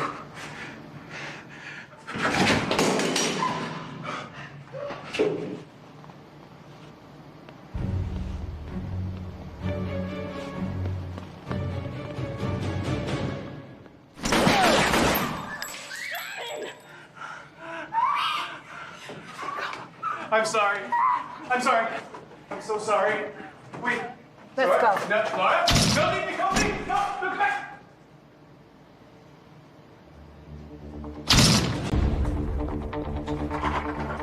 Get you out of here. Let's go. Take her. Go. Go, go, go, go, go.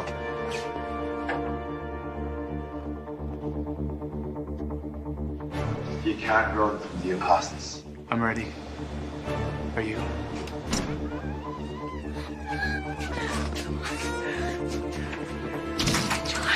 What about Papa? You're a quitter. You're quitting on him. You're quitting on me. You're a quitter. I have to get you out of here. Okay? I just need you to do this big girl thing for me. I promise you. I promise you. And I need you to run till you see please. And I need you to don't stop. Come on, do this for me. Please, come on. Come on, baby, come on. I love you so much.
Move.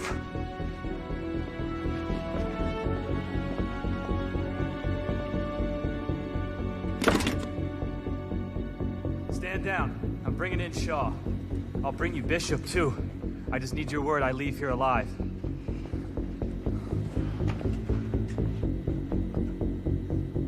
We got a deal? You're a strange fella, you know that? You were willing to help me catch him just to save yourself? Everything I do is about survival. Have a seat.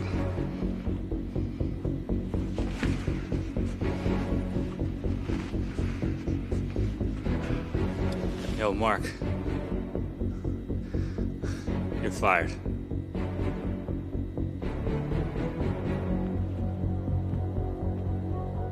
Man, fired that man.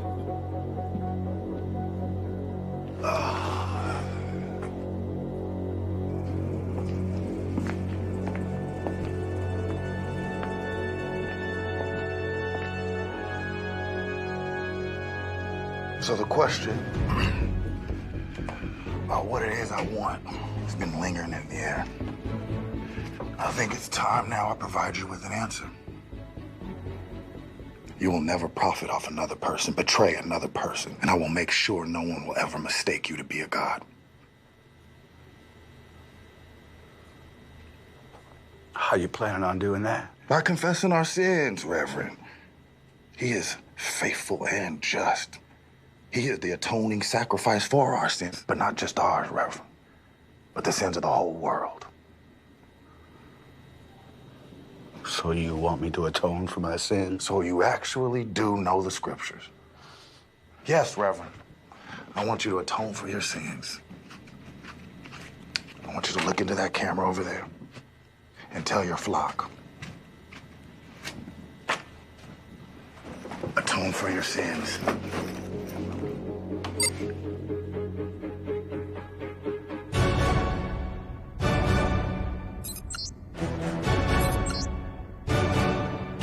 Or we all die. You gonna give that choice to me?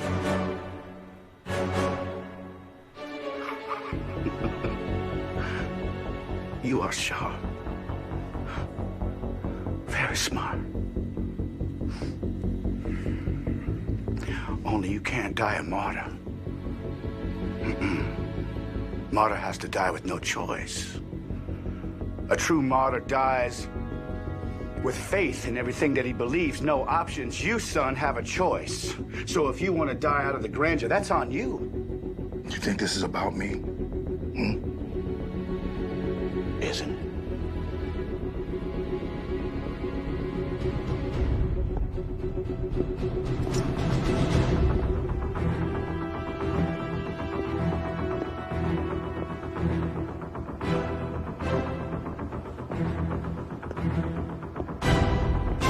Looks like you have run out of places to hide. I think you took a wrong turn. I know where I am. But more importantly, I know where you die. I hope you know how to use those.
You think this is about me?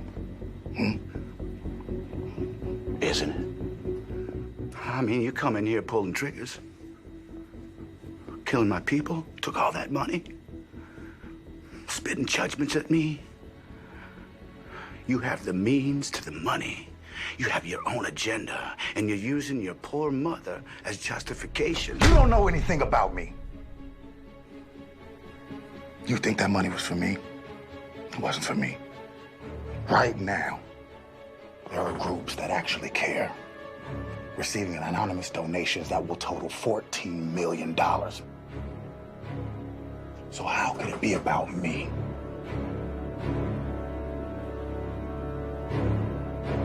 When I never planned on leaving alive.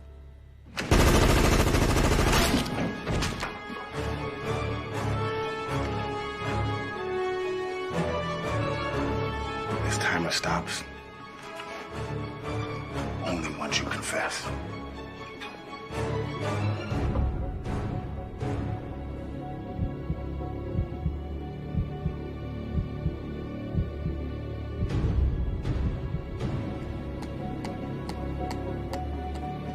This land belongs to the blood of my ancestors, and this building will not stand as long as you're pastor.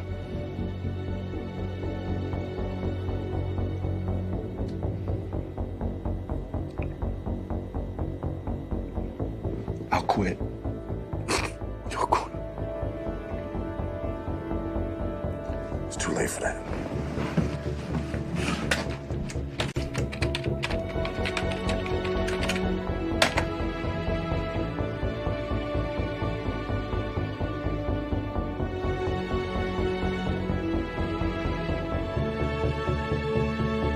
You will confess live to your members and to the world. And then this stops. And I bid you farewell.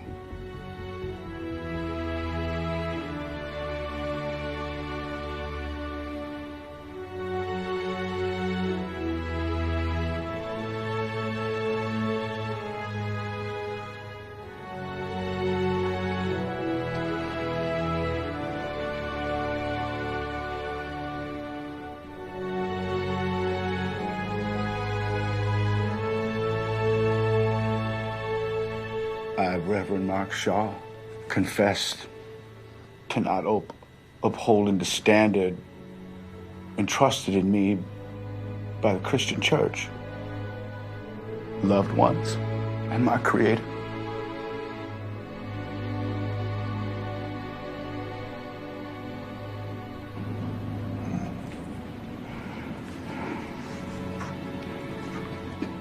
To my wife, Jenny.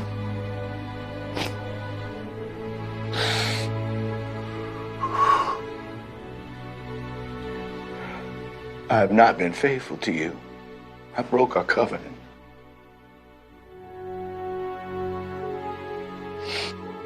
And I know that the revelation of this news is going to cause great harm to you, to my son. I'm truly sorry. To my church members, I have allowed earthly possessions to cloud my spiritual calling. I came to believe that the measure of my success was measured by the things that I owned. Honestly, I started to worship my own shine. And I am ashamed of that. Truly ashamed.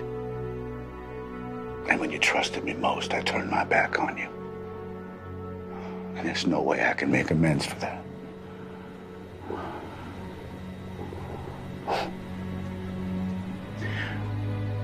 The events that have transpired on this godforsaken Friday have caused much harm.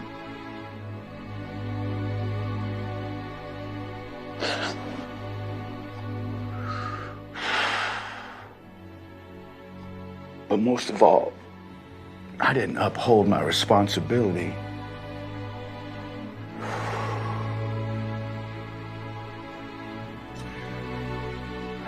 To God.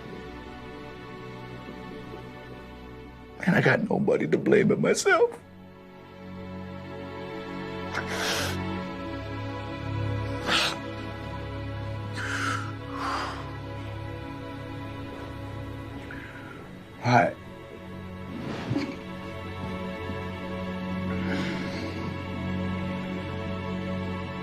I don't deserve the title of Reverend.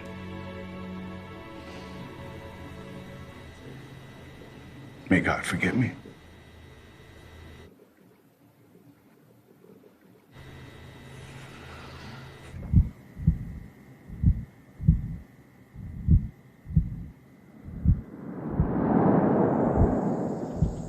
Let me go. No, I'm not letting go.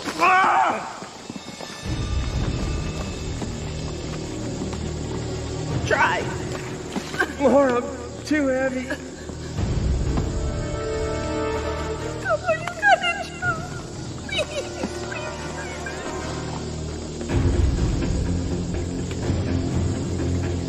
You didn't fail me. You did everything you could humanly do. David, you're slipping! My God. No! The world needs you. I need you! You can't do this alone.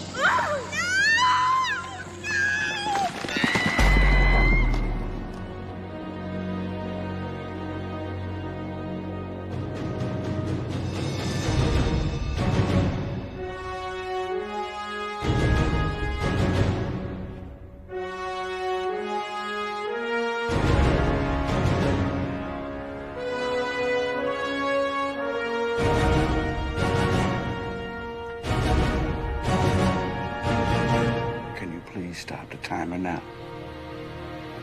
Courtney. You remember my name? Lowly janitor.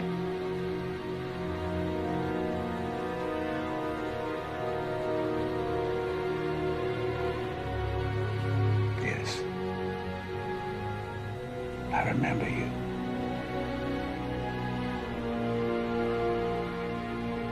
Please turn it off. Please. I won't.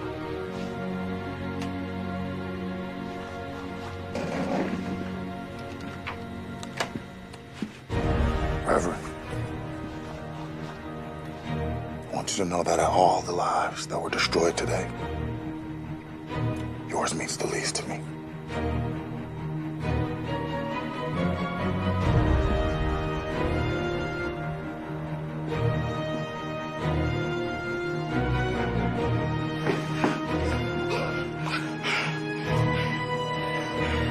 Bishop. And here I thought you were no longer with us. I told you. I was going to see you.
Laura.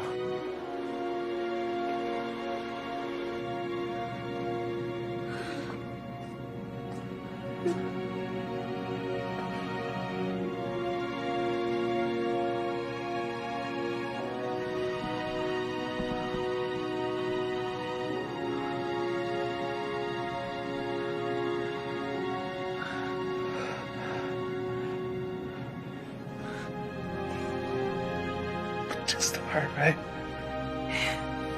I thought you didn't know how to shoot. Lucky shot. No such thing as luck. Shh.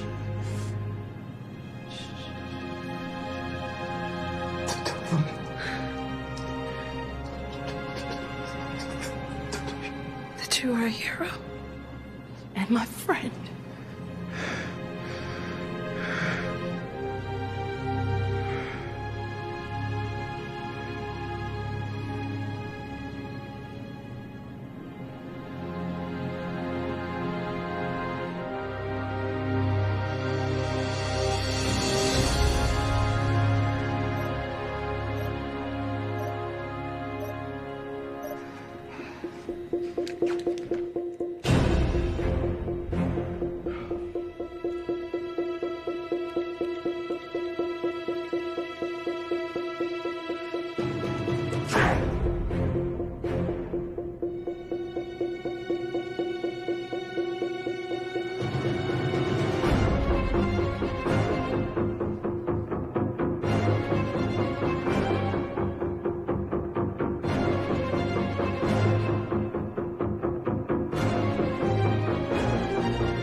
Get up. We gotta go.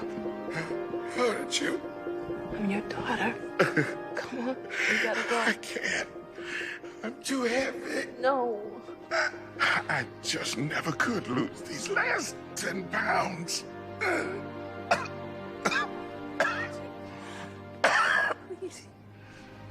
Oh. I'm not leaving you. Laura, sometimes you just have to have faith.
Many people turned away from the church after Shaw's confession. I was angry too. For a while. But in the end, I chose to remember him as he was when I first heard him preach. He was something. That's why nothing And I mean nothing in God's world happens by mistake. Everything's for a reason. Nobody ever promised us that life would be easy. If life were easy, there'd be no value in it. So the key is to pray for the knowledge of God's will, nothing more, nothing less, nothing else, and the power to carry that out. Faith in action. Amen. I'm here to tell you, no one gets to the Father but through the Son. Amen. Amen. Life is not about the destination, it is about the journey. And sometimes the journey can seem bleak, dark, hopeless. It can feel like it has no meaning. And that's when you turn to the one who gives all meaning, and that one is God. May you find him right now. Y'all remember to be grateful this week. See how you can be of maximum service to God and to your fellow brothers and sisters. And rejoice in each day. And I'll see you all next week, same time. Thank you. Not a day goes by that I don't think of everyone who lost their life that night. My dad's smile is forever etched in my memory. He made me promise to take care of Kate. That's the easiest promise I've ever made.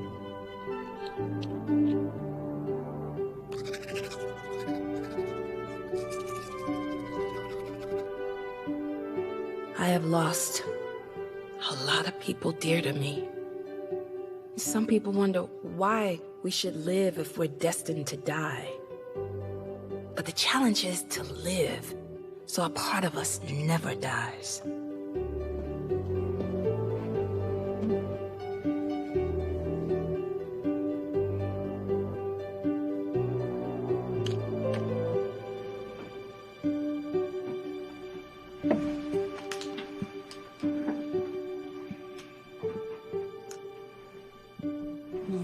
Sunshine cupcake.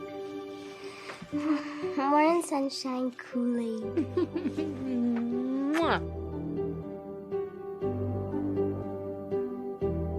I'm healing physically, mentally, and spiritually. I'm a work in progress, but I'll be ready to take on anything that the world has to throw at me. If you ever find yourself in need of help, I know a good woman.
Hello, I'm Tim Reed. For many years, it's been my pleasure to produce a number of documentaries discovering fascinating and provocative tales, the accomplishments, tragedies, and the greatness behind some of the most unique people of color that have ever walked through life. From my archives, here is one such story. If I didn't get paid for it, if I could just race for free, I'd do it for free. You know, that's how I love it. I just love the speed, the exhilaration. It's the thrill of controlling something that's out of control. It's the challenge of making race cars go fast.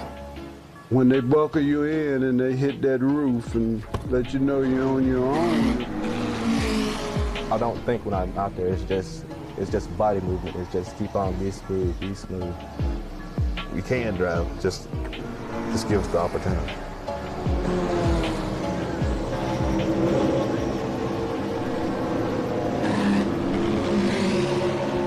You know, I had to back out of this sport for a while, especially with minorities, because they seem to show no understanding nor concern about the history of this game. If you don't know where you came from, you don't know where you're going. In the mid-20s, the prohibition of alcohol in the United States helped a lucrative underworld of liquor smuggling flourish into $1 million racket. It was a period in American history that saw dealers of illegal alcohol become rich gangsters, and police-dodging delivery men transformed into an early brand of auto racer. If you look at the history of motorsports, the history of stock car racing, you'll find a little bit of a common denominator. And the common denominator was the fact that stock car racing was born out of moonshine. African Americans were not excluded from the smuggling of moonshine, as it was called then. Although we know about many of the racers that may have or have not run moonshine, there's very little history about African Americans that ran moonshine. Nor were they immune to the infectious desire to race cars, nursed in the incubator that was prohibition. I can't say this with any sort of validity or credibility, but I'm sure there were some grandmamas, some mamas that were saying to their sons and their grandsons, I don't want you out there driving those cars, moving that stuff around. We as a race, we drove cars, we had cars, etc. So there was somewhat of an innate interest in cars, and there was somewhat of an interest in racing them. The negative attitudes of this period saw Ku Klux Klan membership reach all-time highs. In this atmosphere, African Americans were kept from legally racing in sanctioned events governed by the American Automobile Association. Events such as the Indianapolis 500. The black folks wanted to participate, wanted to be a part of the sort of major social events of the day and the major sporting events of the day. And since automobile racing was extremely important, they wanted to be a part of that as well. The drivers were more outspoken against them running, and I feel like that's why they had to form their own organization. Historically, the remedy for exclusion from activities limited to white American participation has been for African Americans to create their own versions of these segregated activities. In the sport of auto racing, a group of citizens in Indiana, known then as one of the epicenters of early pro racing, created a new setting for black drivers to race in. It was known as the Gold and Glory Sweepstakes. It was a racing circuit created in 1924 by a flamboyant promoter named William Rucker as part of his newly formed organization, the Colored Speedway Association. The Gold and Glory Sweepstakes was the race that belonged to the colored people. It was ours. We owned it. It belonged to us. It was something we could take joy in. We didn't have to explain it away. It was ours. It wasn't done the way that the 500 was done, but we did it our way. And it was acceptable. It had the organizational structure, and there was competition, and there was truly glory attached to winning it. To me, I saw it as a necessity, kind of like your all-black ball teams. Like before Jackie Robinson was admitted into the Major League Baseball, they had no choice. But if it had not been for the all-black ball teams, there'd have been no Jackie Robinson. Most of the black drivers over the country would come when they had those races, and it was just fun. It was fun to be there and to see. They had a pretty good crowd because that was the first time anything like that had happened, and we couldn't ride with the white boys, you know. One of the circuit's standout performers was a wiry mechanic turned auto racer from Evansville, Indiana, Charlie Wiggins. Charlie was he was an adventurer. He was an athlete. They call him Wee Charlie. He was smart, and he wasn't afraid to do something that he wasn't supposed to do. Wiggins was an expert mechanic, considered one of Indianapolis's best. He owned his own garage on Indy's south side and had a love for speed so deep that he built his own race car from the ground up and dubbed it the Wiggins Special. Year after year, Wiggins was denied the opportunity to enter his Wiggins Special in the rapidly growing but all-white Indy 500. But when William Rucker made Charlie a permanent fixture in the Gold and Glory Sweepstakes, he was propelled into the spotlight as the circuit's premier driver, and the entire racing world took notice. Wiggins raced in the Gold and Glory Sweepstakes from 1925 to 1936, winning a majority of the races he competed in. The circuit was disbanded in 1936 due in large part to a 13-car pileup in a race that critically injured Wiggins and eventually led to the amputation of his right leg. One of Charlie Wiggins' most overlooked contributions to the sport of professional auto racing was that of serving as head mechanic on Bill Cummings' pit crew in 1934. That year, Cummings, a white driver, won the Indianapolis 500. Wiggins watched the feat while having to swallow his pride by posing as the janitor for Cummings' crew. The American Automobile Association would not allow him to serve as an official member.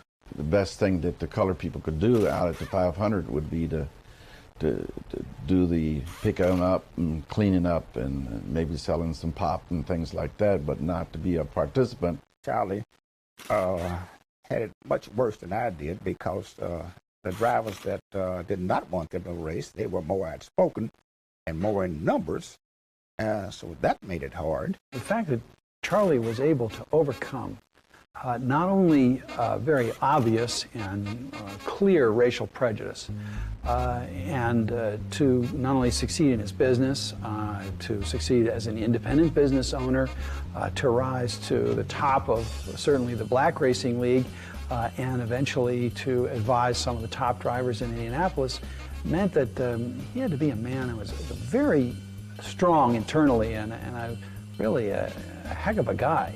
Although he was forced out of the driver's seat and off the racetrack prematurely, Wiggins' appetite for auto racing never diminished, and he remained involved in the sport until his death in 1979.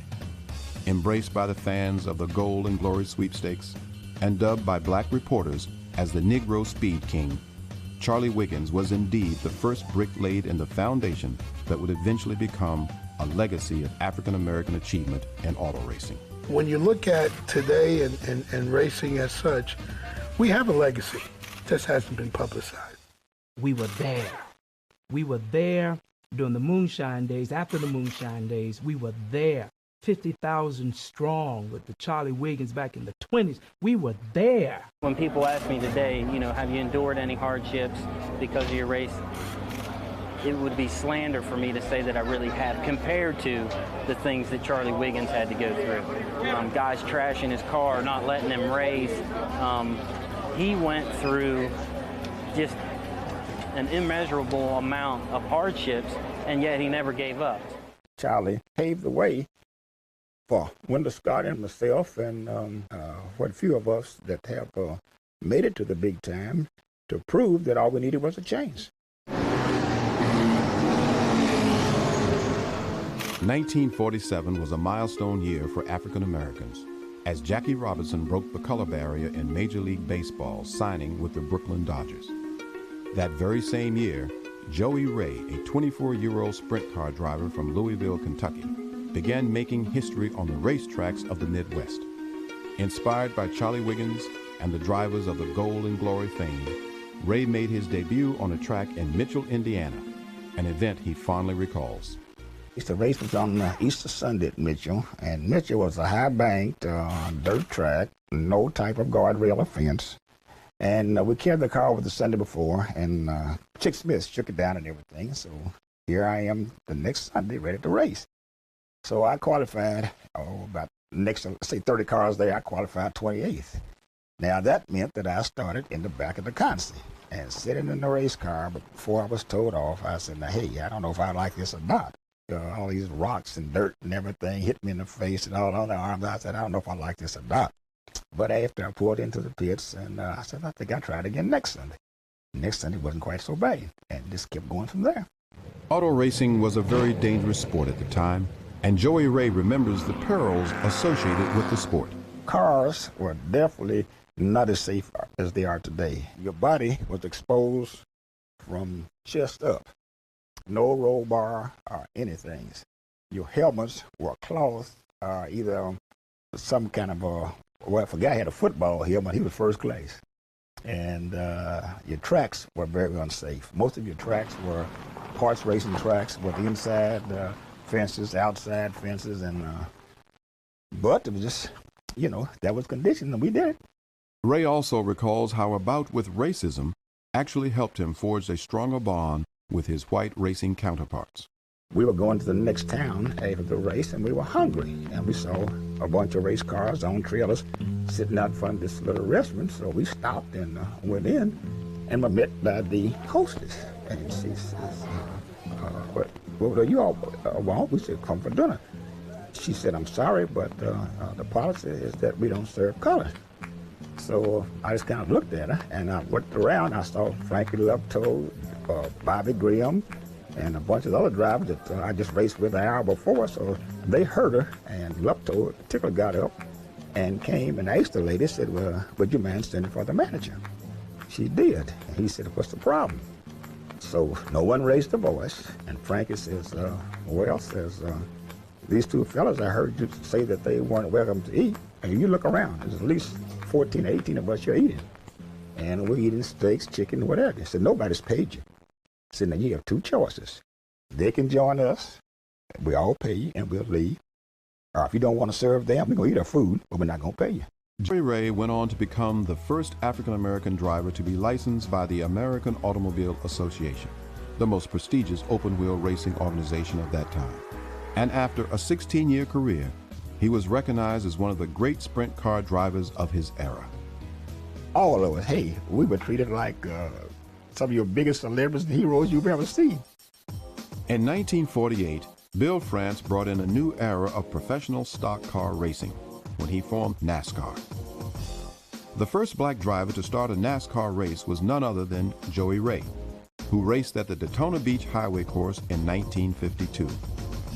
9 years later, a die-hard competitor and devoted family man from Danville, Virginia, would give NASCAR its greatest black driver and leave a legacy for all racers to follow. Born on August 28, 1921, Wendell Oliver Scott drove a taxi and hauled illegal whiskey before setting his sights on professional auto racing. Scott won 120 races and Virginia State Championships before moving up to NASCAR's elite divisions in 1961. Wendell Scott was very witty. Now, he had that slide out and that move. Today we called break off the wind, come up on the bumper, get you loose and shake out just like Dale Earnhardt.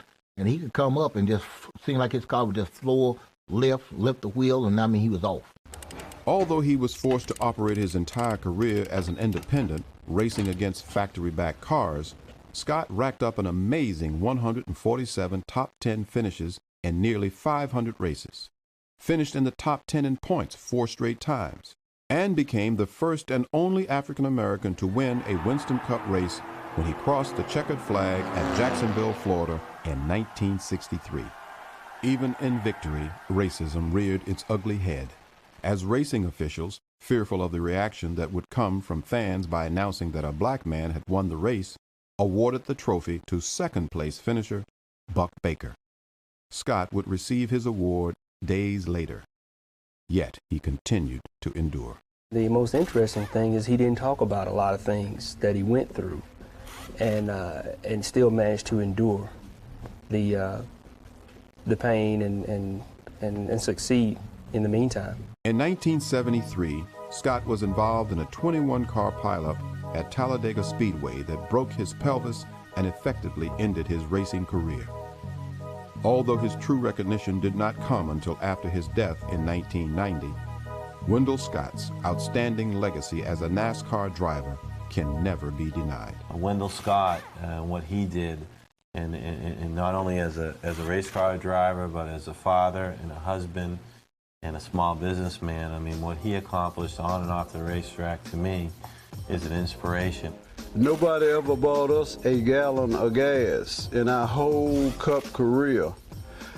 Incredible.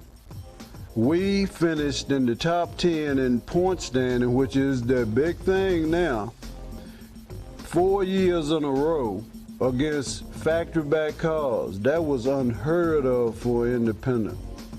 When my father retired from racing, he was second in miles driven only to Richard Petty.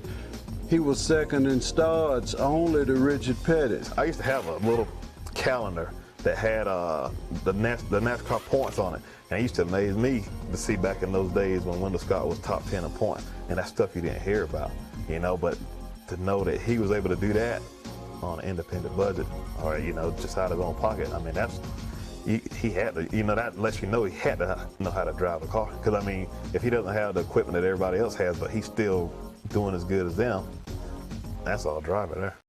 Also not to be denied was Scott's devotion to his family and their place among NASCAR's elite families. It's almost like the family aspect does not exist. You hear about the Pettys, the Allisons, the Gordons, you never heard the Wendell Scotts. My mother is the emeritus of the Women's Auxiliary in NASCAR. Back then, we were racing better than 60 Cup races a year. And my mom would have the food lined up, and it's true, a lot of people ate our food. You know, some of the big stars now, you know, they ate out our cooler. Wendell Scott's success was largely due to the support of his family, including his sons, Frank and Wendell Jr. We were the Scott tandem, Wendell Sr., Wendell Jr., and Frank. And we ended up being Virginia champions, and we had 128 victories on those levels, and it was just as competitive then. And I had a great knowledge of racing. My brother does too. Wendell Jr. had an impressive run that included over 20 Winston Cup starts and the distinction of racing on the NASCAR circuit at the same time as his father. In the 1974 record book, NASCAR record book, we never share anything that can't be proven. That one of the most glamorous pieces of page I've ever seen is with Wendell Scott Jr. and Wendell Scott Sr. in the same point standing. That's wild. Wendell Scott Jr. now works with the Drive for Diversity program, where he mentors up-and-coming minorities and women drivers. Right now, I'm not complaining. You're doing great.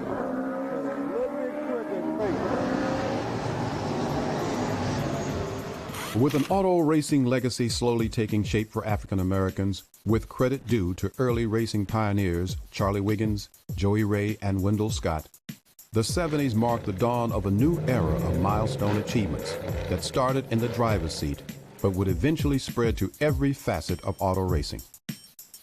In 1973, Randy Bethea, a black race driver from Newport, Tennessee, bumped a hometown hotshot, Darrell Waltrip, out of pole position at a late model race in Nashville.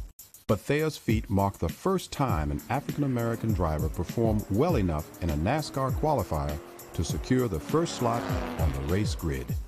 As NASCAR's first black co-team owner, Jim Graham launched himself into auto racing history when in 1978, his Coors-sponsored racing team took to the track with an all-Canadian pit crew. I seeked out myself to be like Wendell Scott, but didn't have the nerve. So since I could not drive the car, I decided to become a mechanic to fix them. That team won the Coors 200 for 3 straight years, from 1980 to 1982. Legendary race team owner Sam Belnavis was one of the first African Americans to achieve success in auto racing beyond the track. I got involved in the sport back in 1981 with Bobby Allison and Miller Brewing Company. Back then, the sport was tobacco, oil products, primarily as sponsors, and beer, of course. In 1981, Belnavis was heralded for connecting Miller Brewing Company with NASCAR on a sponsorship level. Sam is one of the greatest people I've ever met. Sam does a lot of hard work, especially for African Americans in motorsports. He's done a lot to help drivers' careers, and he's done a lot for motorsports itself. The driver who left the biggest mark on the sport of auto racing from the mid-1980s to the early 90s was Willie T. Ribbs, the son of auto racer William Bunny Ribbs. Willie T. started his career racing Formula One cars in England, winning a series title, before moving on to SSCA cars in his native California, where he was Rookie of the Year and won 17 races over 3 seasons. Willie T. was one of the, he would just tear the tracks up. He was driving the SSCA. It seemed like nobody could beat Willie T. Ribbs made racing history when he partnered with acclaimed actor Bill Cosby, becoming the first African-American team to qualify for and compete in the Indianapolis 500. I was involved with Bill Cosby and Willie T. Ribbs, and I was proud to be a part of Willie's legacy when he became the first African-American to qualify and run in the Indianapolis 500. Ribbs later moved on to NASCAR, where he raced on the Winston Cup circuit before becoming the first African-American to race in the NASCAR Craftsman Truck Series. In a post-civil rights America, Ribbs was most outspoken when it came to dealing with overt discrimination on the track. You have to be careful out there on the track, and Willie T. was not the man to hold back what he had to say. However, his racing genius cannot be denied. In the late 1990s, Bill Lester, a former software engineer and married father of one, succeeded Ribbs in NASCAR when he followed his standout open-wheel driving career by driving in the NASCAR Craftsman Truck Series. None of my friends were race car drivers. I didn't know anybody. I grew up in, a neighborhood where stick and ball sports were prominent, and that's what myself and my friends played. But really, when I got my driver's license at 16, that was it. As soon as I could drive, I was racing. I was doing things illegally, and I'm not promoting that, but that's kind of what happened as I experimented with the, upper boundaries of car control and sliding around corners and doing all sorts of crazy things. And somebody told me before I kill myself or somebody else, go out there to a racetrack and see if you have what it takes. And I figured that if I got myself an engineering degree, I could probably get myself an occupation that paid enough to buy a race car. So that's what I did. With my first paycheck, I bought myself a race car, and almost like they say, the rest is history. That first year, I was Northern California Road Racing Champion in Sports Car Club of America. The next year, I was the champion for my class, and I just kept on climbing the ladder. Lester is currently the only African-American driver racing in any of NASCAR's 3 main divisions. With Sam Balnavis, Jim Graham, and Bill Cosby making pioneering strides for African Americans in NASCAR, a new generation of black ownership has emerged. In 2002, rapper Nelly formed his own Vocal racing team. Former NBA player Brian Stiff became co-owner of Score Motorsports. And Sam Balnavis, now an executive for Rouse Racing, formed Balnavis Racing, a team that nurtures up-and-coming minority drivers. Anytime that you have an opportunity to open doors for other people, who otherwise probably wouldn't get that chance, you've been a pioneer. And, like I said, you want to be able to take advantage of that. You want to be in a position where you can look back in a few years and say, hey, I was a part of something good, something that was very monumental in the sport. Hi, I'm Bill Lester, driver of the number 22 Waste Management Toyota Tundra in the NASCAR Craftsman Truck Series. Tim Shutt, crew chief on the 02 truck. My name is Daryl Lomick, and I am an inspector/official for NASCAR. My name is Amar Johnson. I work for Bobby Hamilton Racing. I'm the jack man. Really what was the catalyst for my becoming the driver that I am today was when my father took me to a race when I was 8 years old. It was at Monterey in Laguna Seca, where I was living in Northern California. And he took me to a Can-Am race. And to be there experiencing these cars going by me at 160 miles an hour, and the sounds and the sights and the smell of the competition of the racing was intoxicating. I guess I kind of have my father to blame for that. He kind of lived some of his dreams through me. We started racing go-karts when I was about 7 or 8 years old, and that progressed into sprint cars where I grew up at in Pennsylvania. Sprint cars were kind of like stock cars are in North Carolina, so that's kind of really what got me involved in it initially. It started out, I was like back in high school, had friends that were interested in NASCAR, and kind of hung out with them and got to know more about it. Then from there on, I went to college. I majored in manufacturing systems and minored in motorsports. And I Went to a couple races, down Lowe's in Charlotte back like 10 years ago. And since then, it was in my blood. I just started liking racing. At the age of 11, 12, somewhere along in there, my brother, myself, and about 5 or 6 cousins had our own go-karts. And my father was generous enough to make us our own track. And of course, I was track champion. My cousins might argue that, but we had our own go-kart track. My job is to try to drive that truck, that Craftsman truck, as fast as I can. The way that I do that is by communicating to my team when I'm out there on the track what the truck is doing and what I need it to do to go faster. As an inspector, I am responsible for aerodynamic shape of the car and the template area. And on Sundays and race days, I am responsible for watching pit stops for an assigned team for that particular race to make sure that no infractions occur during pit stops. I jack the car up on the right side, pull the rear tire, sit into the front. Once I get 5 on, I let the jack down, run around the car in 2.62 seconds from jack to peg rather. Then I jack the left side up and I control monitor that front left tire, and occasionally I do a windshield tear. If you got like oil and any kind of debris on top of the windshield, that's basically it. As a crew chief, it's a challenge of building a team, trying to create a winning team, learning how to teach guys to work together, and working with a driver. Each driver has their own personality, their own little quirks, things that make them tick, their own language, and it's a pretty big challenge to try to make all that work. I always had a curiosity to know how things work. Going to the Coca-Cola 600, my first race at Lowe's, back in like 1989. And when I first saw it, it was like in my blood, I was like, man, that's some pretty neat stuff. And it made me have this desire to want to be a part of that. I'm a perfectionist by nature, which I get from my father. So I work really hard at making things as close to perfect as I can. It's the speed and the competition. It's the adrenaline rush. It's driving at 180, 195 miles an hour in a draft. I mean, being inches apart from that guy and beating him, and just the strategy that comes into play as well in terms of how to use the draft, for example, on a super speedway, or how to set up somebody and position them for a pass on a short track. I think NASCAR is a growing industry, and I'll use the word industry because there are so many avenues within NASCAR that can be accessed, I think.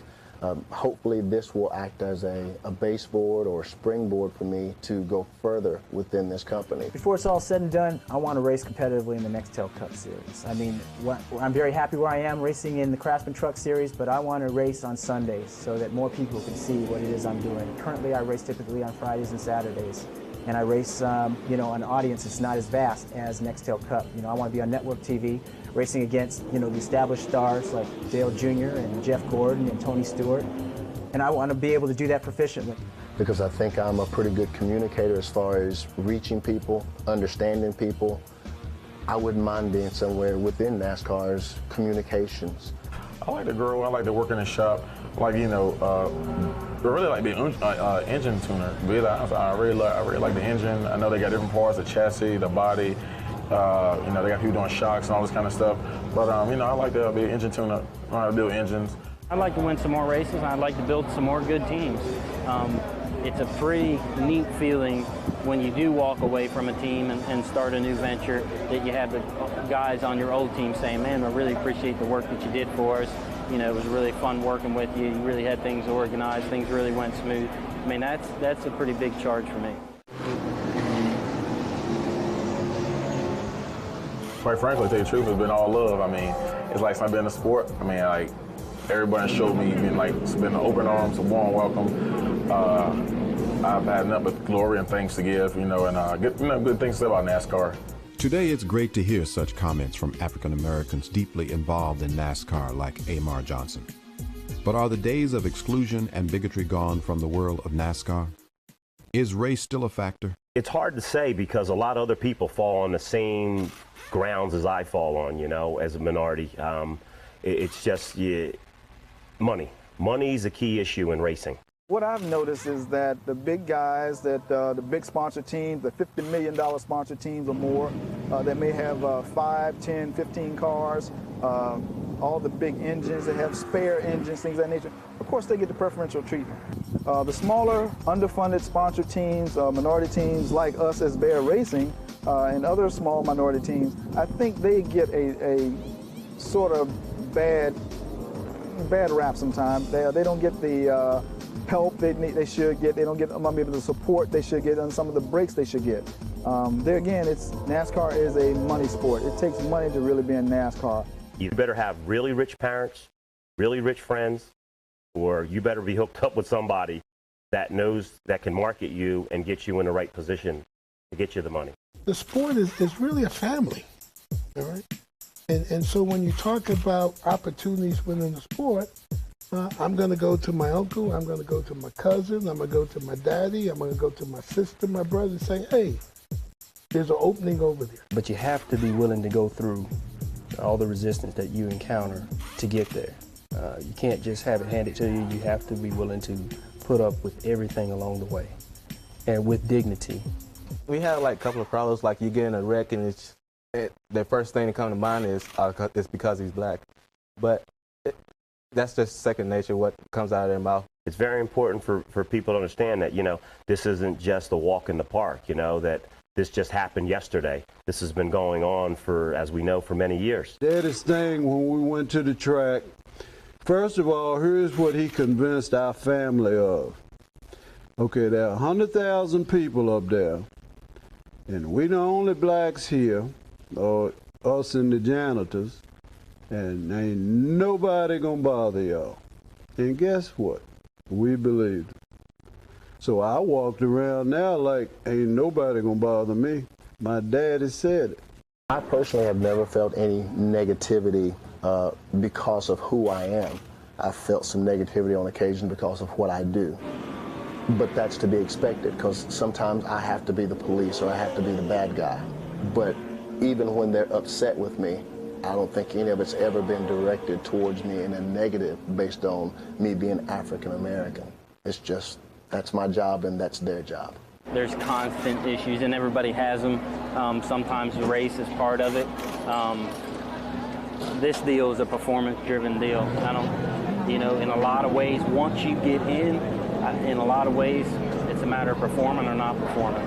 Yeah, maybe I got overlooked for some jobs or for some positions that maybe if my skin color was different, I wouldn't have gotten overlooked for. But the bottom line is it's a performance-driven deal, and God kind of directs me and puts me where he wants me to be anyway. Most of the fans, most of the NASCAR fans want diversity, right? And I say that, and you say, how can I say that? Because I talk to a lot of fans, right?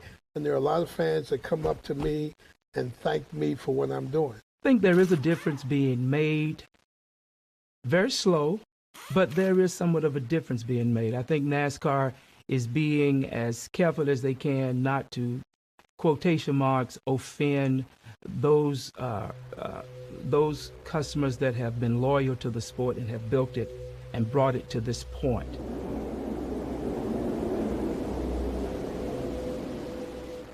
I think that we have a tremendous opportunity. I think that the sport, NASCAR, has blatantly said that the number one priority from a mission of the sport is to make the sport more diverse.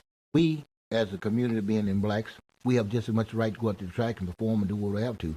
It's going to take more knocking on the doors, more people who's in the NASCAR field to go out and talk to the people in the community to make them aware there's blacks come along, there's blacks in NASCAR, and what we're trying to do. The diversity program will work if we get people to work together. In early 2004, NASCAR CEO Brian France announced to the world that diversity would be their #1 priority in the coming year. As NASCAR slowly increased the number of minorities and women in their ranks, they urged their corporate partners to follow suit by supporting diversity initiatives. Among the most prominent of these initiatives is the Drive for Diversity program, created by Access Marketing with support from NASCAR. The Drive for Diversity program provides opportunities for minorities and women to learn the skills necessary to become future NASCAR drivers and pit crew members.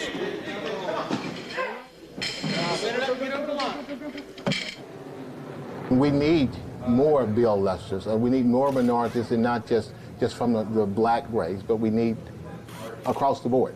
We need more female drivers. We need Hispanics. We need the RIOs. That's the only way that NASCAR will become diversified. Through a series of combines that test the skill levels of each participant, Drive for Diversity strives to provide NASCAR with the best possible candidates to create a more diverse racing circuit. Give me a deep end on your white flag lap. It gives drivers who wouldn't have a chance to sit in a first-rate ride a chance to do that, to be seen, a lot of exposure. Well, it opens up just opportunities. And, you know, everybody always wants an opportunity, and the only way to have an opportunity is first there has to be an organization. Well, now there's an opportunity for people to, you know, to showcase their skills. I don't know if some of these companies that are sponsoring, say one of these drivers that are in the program now went up to the company individually, I don't think they would be able to come up with this sponsorship, you know. Many of NASCAR's corporate partners have also joined the Diversity Push, funding D4D and other diversity initiatives. It's a real opportunity for us to demonstrate to the public, to our employees, that we are truly committed to the concept of diversity and inclusion. In addition to sponsoring NASCAR Craftsman Truck Series driver Bill Lester, the only current African American in NASCAR's top 3 divisions, Waste Management recently made another milestone step by sponsoring Jesus Hernandez, the first Mexican American driver selected through D4D to race in NASCAR's Dodge Weekly Series. Awesome. That felt a lot better. Yeah, awesome. You were a lot better. 3/10. Okay, that's what I'm talking about. Get your breath and go out there and burn up that qualifying lap. Yeah, that was good job. I think it's a great opportunity. It shouldn't be considered a handout by any means. It's a great opportunity to help those that maybe don't have that network established yet to come in and at least meet the people. That doesn't guarantee you anything. You still have to walk the walk. So if you can turn the clock quick enough, then you should have that opportunity. I think that Jack Roush, I think that Hendrick, I think that Childress, you know, those teams that are represented here are saying it's now time for us to extend our family. Right? It's now time. So we're going to extend it to Hispanics, we're going to extend it to African Americans, but now is the time. My role within the sport covers many fronts. One, to build awareness that the sport has extended a welcome mat. And they want us to step on it. Step on the welcome mat and let's get involved in the sport. Secondly, educational opportunities within the sport. All right, how we can leverage what we're studying in school, whether it be in trade schools, whether it be in college, how does that translate into the sport? And then more importantly, the economic opportunities that exist in the sport. Even with the strides being made in NASCAR's diversity, the road to opportunity for minorities and women will require even more support from the corporate community and team owners alike. We will never be a mainstream sport until there's a feeling and a belief that we're open to all.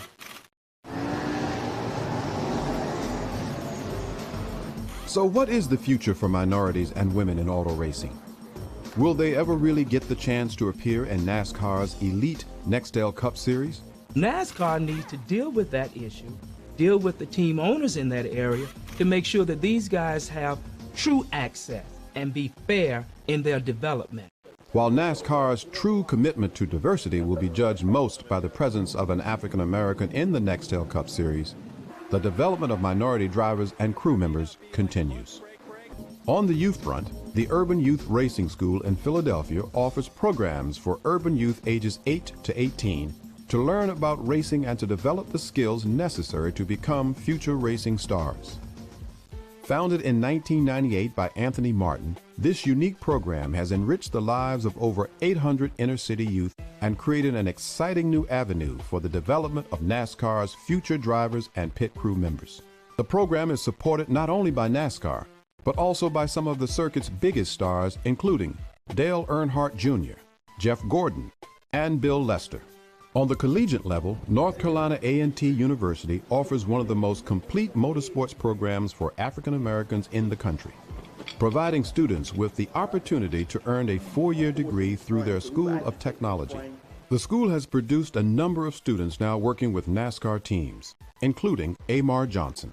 We can do the job. Amar Johnson, who is the jack man for Joe Gibbs Racing now, the Bush number 18 car, is doing a superb job there. Not because I say it, but from a performance base. Dr. Exum supports NASCAR's diversity efforts, but believes that the crop of capable students outweighs the number of opportunities currently being offered by NASCAR racing teams. It's moving at a much faster rate as far as having African Americans involved in motorsports, which is demonstrated by the number of positions which are filled by the African American. But on the other side, when you start looking at a stakeholder or player, which are the teams, they aren't being very aggressive in including African Americans. As the leaders in the industry, they know that the diversity is important to us, and it's going to be good for us, and we're going to get better. We're going to have better people working in the sport, we're going to have better people competing in the sport, and it's going to make us better. The Drive for Diversity program continues to grow and place a number of drivers into NASCAR's Dodge Weekly Series, including Reggie Primus, Allison Duncan, and Tommy Lane. Other D4D drivers with future NASCAR potential include Latino drivers Mike Gallegos, Jesse Salazar, and Darren Martinez Stahl. Women drivers Breanne Cronrath, Allison Quick, and Sondi Eden, and Native American driver Andy Winstead, who prior to auto racing was the first Native American to fly fighter jets for the U.S. Air Force. Among African American drivers, 15-year-old Chase Austin was signed in late 2004 to race with NASCAR team Rick Hendrick Motorsports. Chris Bristol was the only black driver to win a NASCAR sanctioned event in 2004 when he won a Dodge Weekly Series event at Caraway Speedway in Asheboro, North Carolina. Bristol was 2004 Rookie of the Year at Caraway and won 3 races in late model super trucks in 2003. The most prominent name mentioned for future NASCAR stardom is Joe Henderson III, a 19-year-old racer from Franklin, Tennessee. Let me get to my pupil, gentlemen. I'll find if they want to send you out first before her or not, okay? Okay. Good job. Thank you. Good lines. Fast. Killing it. Okay, look. Good. That last line was awesome. When I got the wheels on the engine a little bit more. Use that for it turns better when you get that down there, son. Exactly. Use that for your qualifying. Okay. Okay? Knock them dead. Good job. Henderson posted the fastest times at both D4D combines and finished his first professional season with 9 top 10 finishes in 18 races. I want to get to the next Cup. I want to win a Daytona 500. I want to win a championship. I just want to go out there and be like everybody else, like Dale Earnhardt Jr., and not think second nature about, oh, he's just black, oh, he's a white guy, oh, he's a Mexican, oh, he's a female.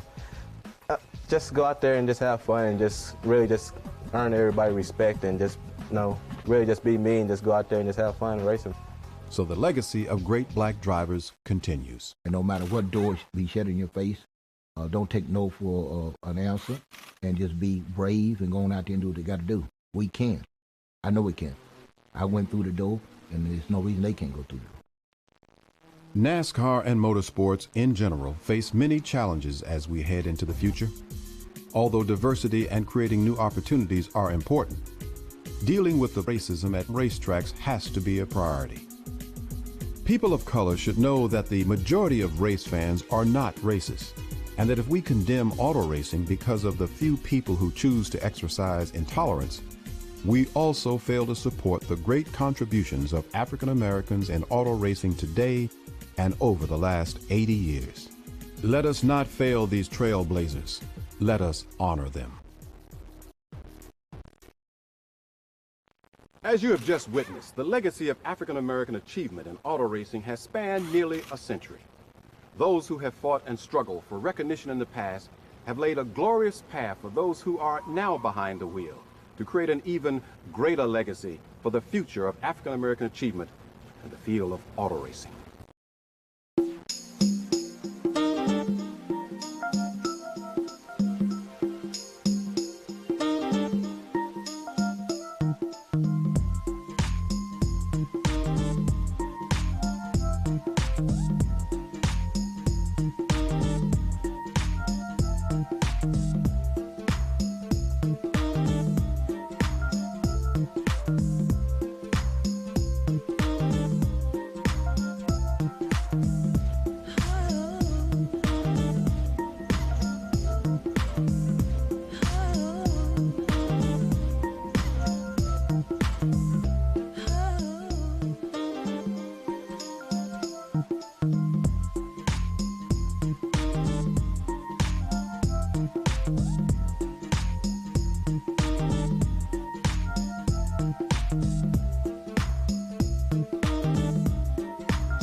All right, ladies and gentlemen, we are back.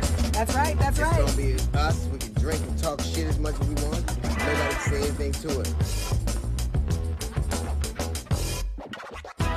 D.L. Hughley, Uncut. And welcome to the show. This is D.L. Hughley, Uncut. You have such a great voice. Well, thank you very much. If this It's would not have worked often. out, you could have done a 900 commercial. That would have been dope. Right? You know what? I'm going to take that. It's not often you give me a compliment. What are you wearing? What? I didn't See, say that. your compliments always go left every time. I'd pay in the dark to hear that. there is Jeff Brown. Jeff Brown. And We look need a at- whole new name for his shoes, though. Have you seen his shoes? It's Spat. Show him your shoes. Show me your shoes, That's Jeff. spectators, man. Yes, indeed. Look here. Yes, indeed. That's grown man Wait. shoes right there. Put And them the down socks. Put them down for Shirley Temple comes in here. You got a pocket full of change and keys. And the hat on the back of your... You're a whole walking character. It's dope. After this, he holds out a little cardboard cup so he can get some change. I like So it. dope. I can hardly believe, like, I guess California is going to start easing restrictions, some restrictions. Yes, restaurants are going to be very slow, though. Yeah, it's the first time I ever wished I lived in a state that didn't give a fuck about us. Yeah. Sure. Like Georgia. You saw where that Yeah, guy Georgia is don't give now a saying, fuck. you know, oh, I maybe made a mistake and Man, they don't give a fuck reopening about too them people. soon. Okay, Florida, like, North they don't care. Dakota. They don't like, care. I know people are dying in a Hormel plant, but Jesus, people need their spam. I'm not going out till white folks stuff start opening. Right, that's it. That's Yeah. it. When country clubs open, then Man, I'm go out. when they open up a church or Latter Day Saints, then I'm getting out. I ain't Yes. going out. Yes. When I see Mitt Romney do this, I'm going out. Then you know it's safe. Some of that. You know, it's funny. It's untenable, and I've said this all the time. It's untenable. If our response and our idea is that we're just gonna wait it out, like COVID, like nigga, I got it all day. Yeah, but we don't. Not the economy, anyway. And now, it's there's a COVID outbreak, 19 outbreak in Ralph's and Vons. That's like the Crips and Bloods of grocery stores. Oh yeah, It really Ralph's is. But that's what's so scary, though, is that if they're making these people work, and we definitely need them, then how do you protect them if you're not giving them PPE, right? No. And then you're wondering, okay, well, the workers are here, but some of them are testing positive. Then, of course, and they say that the virus lasts on the surfaces of the things that you purchase. Well, damn. Well, how come the essential people that we claim are so essential are so replaceable? Right. Like we don't. They're generally not union workers. They're not protected. Like even if they are, they're not protected. They're not. They're not valued. Like I think that they, you know, the essential people are people that can't work from home. Like they can't work from home. Exactly. They got to go there and stock those shelves and drive and clean and do whatever. But we don't really appreciate them. You can tell that by what they're doing in Ohio, where they're saying basically they're giving on their website, nonetheless, there is a spot where you can put in the name of people that you know. You can snitch. You can snitch on people who haven't returned to so work. the government has turned to the overseer. He ain't working, boss. Right. Take his unemployment. That's basically what they're doing. The people that they just tried to kick out of the country, literally, at one minute they were infesting us, and there were caravans of them. Now we can't get Now we can't get enough of them. That's how we are. I just think that this disease has exposed who we are. But what I thought was crazy was there was, I guess, right outside of San Diego, California. You know, everybody has to wear a mask or you can't get in. But who knew it would be this? Let me see the photo of. Let me see. Now that's a big mask. That is. Oh wow. He should have went to KKK Mark. He should have been. Y'all got any more 7 foot lowercase t's? You know, I know he wasn't at a Ralph's close to Magic Johnson Theater. I know that. Absolutely not. Absolutely not. But when I saw his calf muscles, there's something about how a guy looks from the knee down. Right. I knew, he's probably, hood appropriate. Right. I bet I could tell. I bet he's a responsible citizen of some type. Okay. Like I bet he's like a city councilman or something. You can tell by the. He's Police like chief. He's something. Yeah, he's something. He's a decision maker. Yeah. He's a decision maker. He was proud. Did you see him just kind of leaning on his cart like, I'm here in the produce. Everybody, What's up? What was he next to? I know not the bananas. He wouldn't have been close to I them. think he might have been close to the We bananas. could only pick where he get the shot. Right. Right. Yeah. Why don't you go to the 99-cent store right off of Prairie and right off of Imperial? Any 99-cent store standing next to the purple Fabuloso, you'll get your ass. You'll get everything you need. You'll get your ass good whip. You will get your ass good whip. Puffy, said something. What did Puffy say? So Puffy basically was doing an interview with Naomi Campbell, and he talked about how, the vote this year, he said, the black vote is not going to be for free. We're going to have to see some promises. What are we getting in return for our vote? Nothing has changed for Black America. In order for us to vote for whoever, we can't be taken for granted like always. I think the sentiment of that is true, but obviously, what is it you want? It's like when somebody tells you, I want to be happy, but they never tell you the ways that you can make them happy. Like, what is it? Because we always compare our situation to the 60s, but the 60s, they were so much more in tune because they all had the same goal. And now our goals are so fragmented. So what is it you want? Like, what is it? What are the asks that you're going to ask for that would kind of satisfy your desires? Because you got to ask for something. But at this point, I mean, anyone who is of color in this country should know the big thing that we need to get is for this clown out of office. Well, yeah, that's pretty simple. But that's not for some people. Like, I think that you see right now we're dying disproportionately from COVID, but that is because the system was set up that the least privileged, the most underprivileged of us are dying, and that's not an administrative thing. That's just an American system of basically a caste system. But what is Puffy going to advocate that we should ask for? Like, it can't just be bringing Bad Boy. Like, what right. Take that. What are you gonna do? I advocate for bright red suits. We'll answer your question when you stick to one name, you motherfucker. How about that?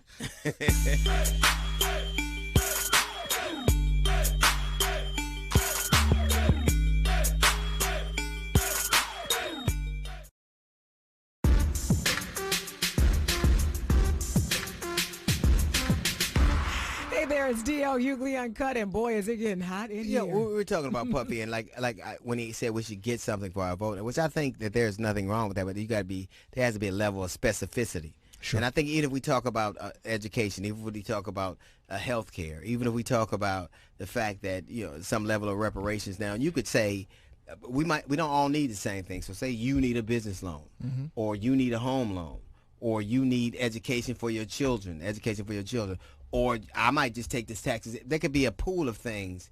I think that one of the things that happens is all those young men and women who have been to jail for marijuana and now it's illegal should reap the profits of people who are now it's legal, and then you have these huge companies that are kind of enriching themselves off of other people's suffering. They should have a part of that. I agree with that. But I think that's why it's too dangerous to have one person trying to speak for all black people about their needs and their wants. Let me tell you it's something. impossible. It's 40 million people. Not one person can approximate a population that got Puffy and Ben Carson. Right.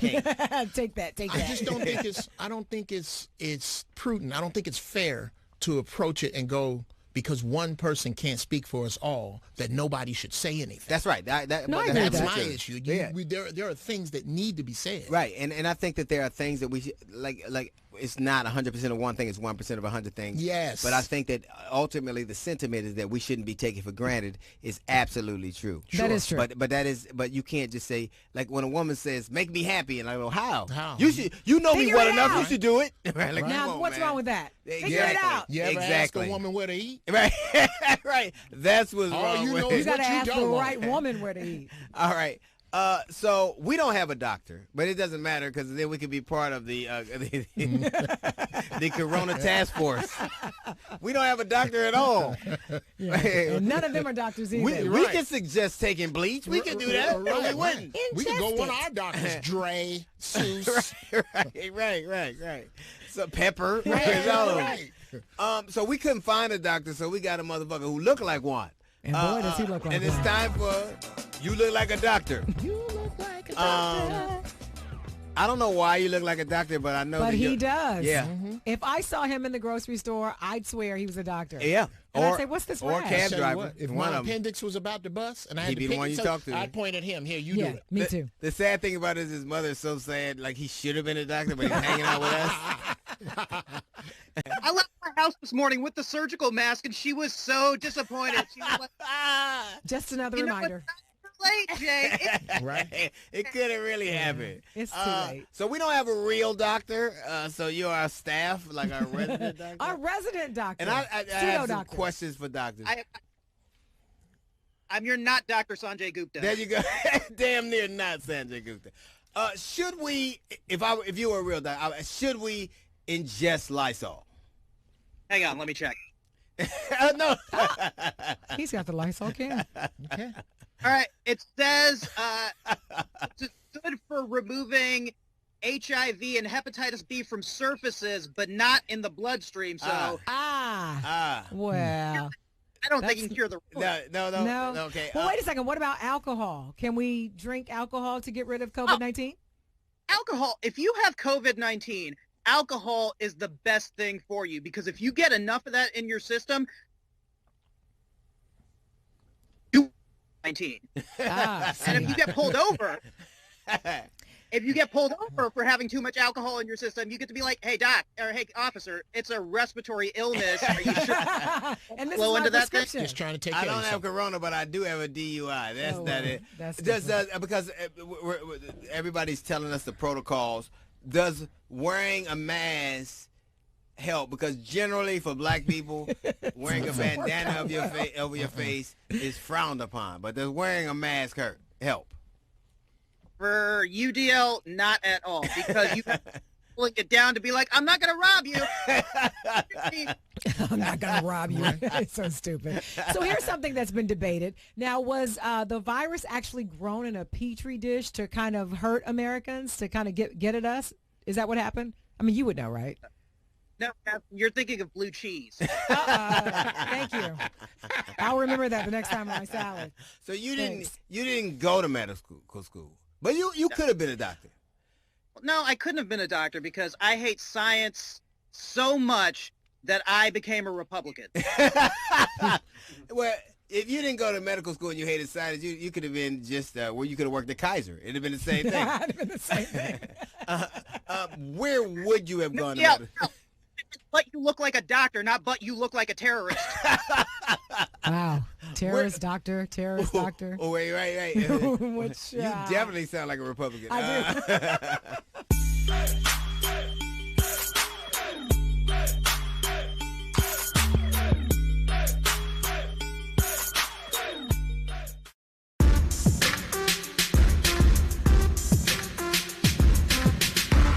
Welcome back to DL Hughley Uncut. And our guest today is an actor known for movies including Juwanna Mann, Black Dynamite, but most importantly, he played DL's brother on The Hughleys. Please welcome to the show, Miguel A. Nunez Jr. What's going on, y'all? Hey, Skinny, what's happening, man? You called him Skinny. What's up, man? I love you, brother. You know you are my favorite person on this planet. Thank you, and man. most recently known for Rouse. Oh, wow. What are those pictures behind you, man? What are those pictures behind you? What are those pictures behind you? That's I don't know if I can bring it over because I don't want to move my position. Right. Just some pictures of what's his name? Kanye West. Kanye West. Yeah. You better ask that nigga's name. Terrence Howard. There you go. Yeah, leave that right there. Leave it right there. Thank you. Right. Terrence Howard. Did you paint those? Yeah, well, you know, when you're home, you got to do something. Well, look how he's holding the picture. Now you can leave that one back there. You don't have to bring it out. What is the scar on the face right there? My girlfriend slashed it because she got mad. What does the back look like? She got mad and slashed all of them. She slashed all of my photos. I so want to know what you did to make that happen, but I won't ask you. Yeah. So you know this is a pandemic, right? And so absolutely. What's interesting is the last time, like we've gotten a chance to talk a number of times, I think America's having a hard time adjusting to not being able to do what it wants when it wants, to not having what it once had. Like I think it's affected us a lot of ways, particularly our psyche, like who we've seen ourselves as. You've made a lot of adjustments. Like I remember the stuff you've been through. You'd be the perfect person to tell America how to get through this thing, man. The perfect one to say. Man, listen to me. I've been homeless. You know me. I've been homeless. I've been with and I've been without. And 90% of the time, I stay home all the time. Most of the times, anyway. Most of the time. Most of the times, anyway. And listen to me. Pretty much, I think this is a godsend for us. Why? It's a reset. Yes. It's a reset. If I look at the videos online and I see these certain celebrities and they'll be outside with their kids and they'll have a little tent in the backyard or a tent in the living room, and those little kids probably been dying to spend that time with their parents. Right. Wasn't for the coronavirus, the parents would have been at work, the kids would have been out. It's been a reset. It's taken away. I mean, all the things we cherish so much, it's been shown that it don't mean anything. Mm-hmm. It doesn't mean anything. The most important thing that matters is closeness to family and the people that loved you. And it took a virus for us to kind of get that. Right. But whatever it takes, and whatever it takes. Don't you think that if we were able to be close, because now part of the protocol is that you can't be in proximity to people like that. So even you could be in somebody's Social space, distancing, yeah. but even the way we have to do this TV show right now, no one can be close to each other. So the 6 very feet. thing that the very thing that you say that you need, which is to be close to people, now you can't really have. You can't really be close to them. No. Yes, but the thing about it is we've always been getting close to the wrong people. But what this has forced us to do is get closer to family.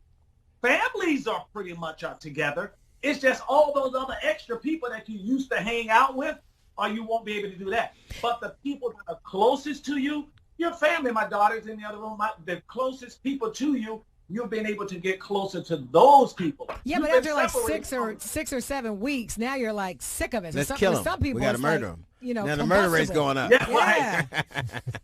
Yeah, it's funny because my daughter said something to me today. She said, I'm not going out. There's a casting director wanted her to come in for something. She said, oh, I'm not going out to dinner. I said, listen, this is going to be around with us for a long time. And you got to think about it. We're going to have to learn how to deal with this once we are open back up. Like you said, Dale, this social distancing, that stuff is going to be a part of our life. So we're going to have to get out there anyway. I think it's way too soon. I think it's too, and them dumb niggas in that lap, sorry, them dumb brothers. You call that? uncut. Yeah, you can say, yeah, we're all right. It's You uncut, so you this- good. Them niggas in that lap, wasting their money in a damn Nike line, in a long Nike line. Their stimulus money on Nike kicks. We are so backwards. It blows my mind. We should not be running out there when we are the ones dying the most.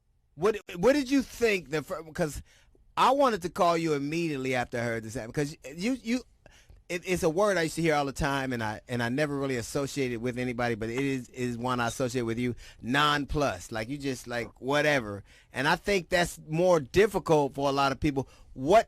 Has it been the way that you live, your experiences that made you this way? Do you think it was always inherent? You think that it's just something you came by innately? What do you think? I think it's exactly what it's the way I was raised. You got to remember, I was raised in a Christian home on a little farm in North Carolina, way deep in the country. I had to go to church every Sunday. I couldn't curse, drink, smoke. I had to be in the house at 11 o'clock, even after I graduated from high school. It's like the Bible says, once it's in you, it stays in you. Everybody says to me, why are you so accessible? The one thing this Ralph situation taught me 2 lessons.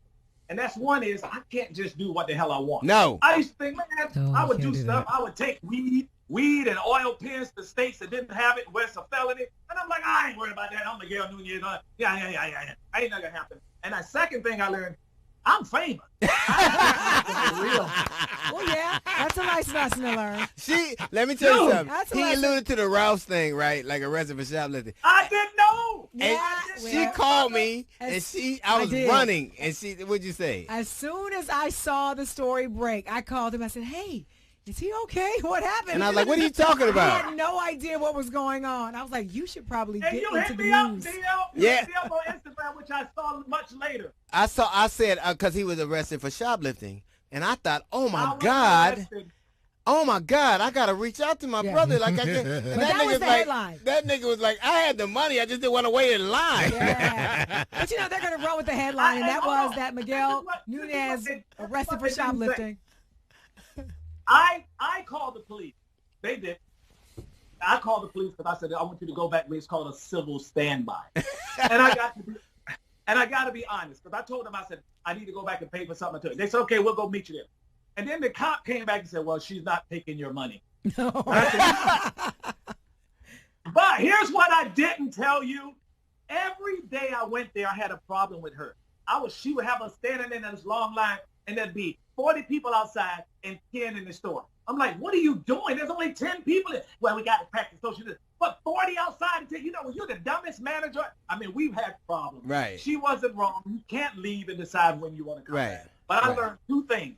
I did not know, and I swear to you, that I was that famous. I didn't know I would make $8 million. Well, you know it now. I know it now. It was headline news. I gotta get this nigga GoFundMe. And I remember Dio couldn't believe it. He was like, "Are you sure?" Yeah, I was yeah, like, yeah, "I'm yeah. telling you, I've checked 4 sites. It's there." Yeah, man. And then I called you. You didn't believe call me I was back. going on everything. I was excited for a minute. How did it end up working out? What happened?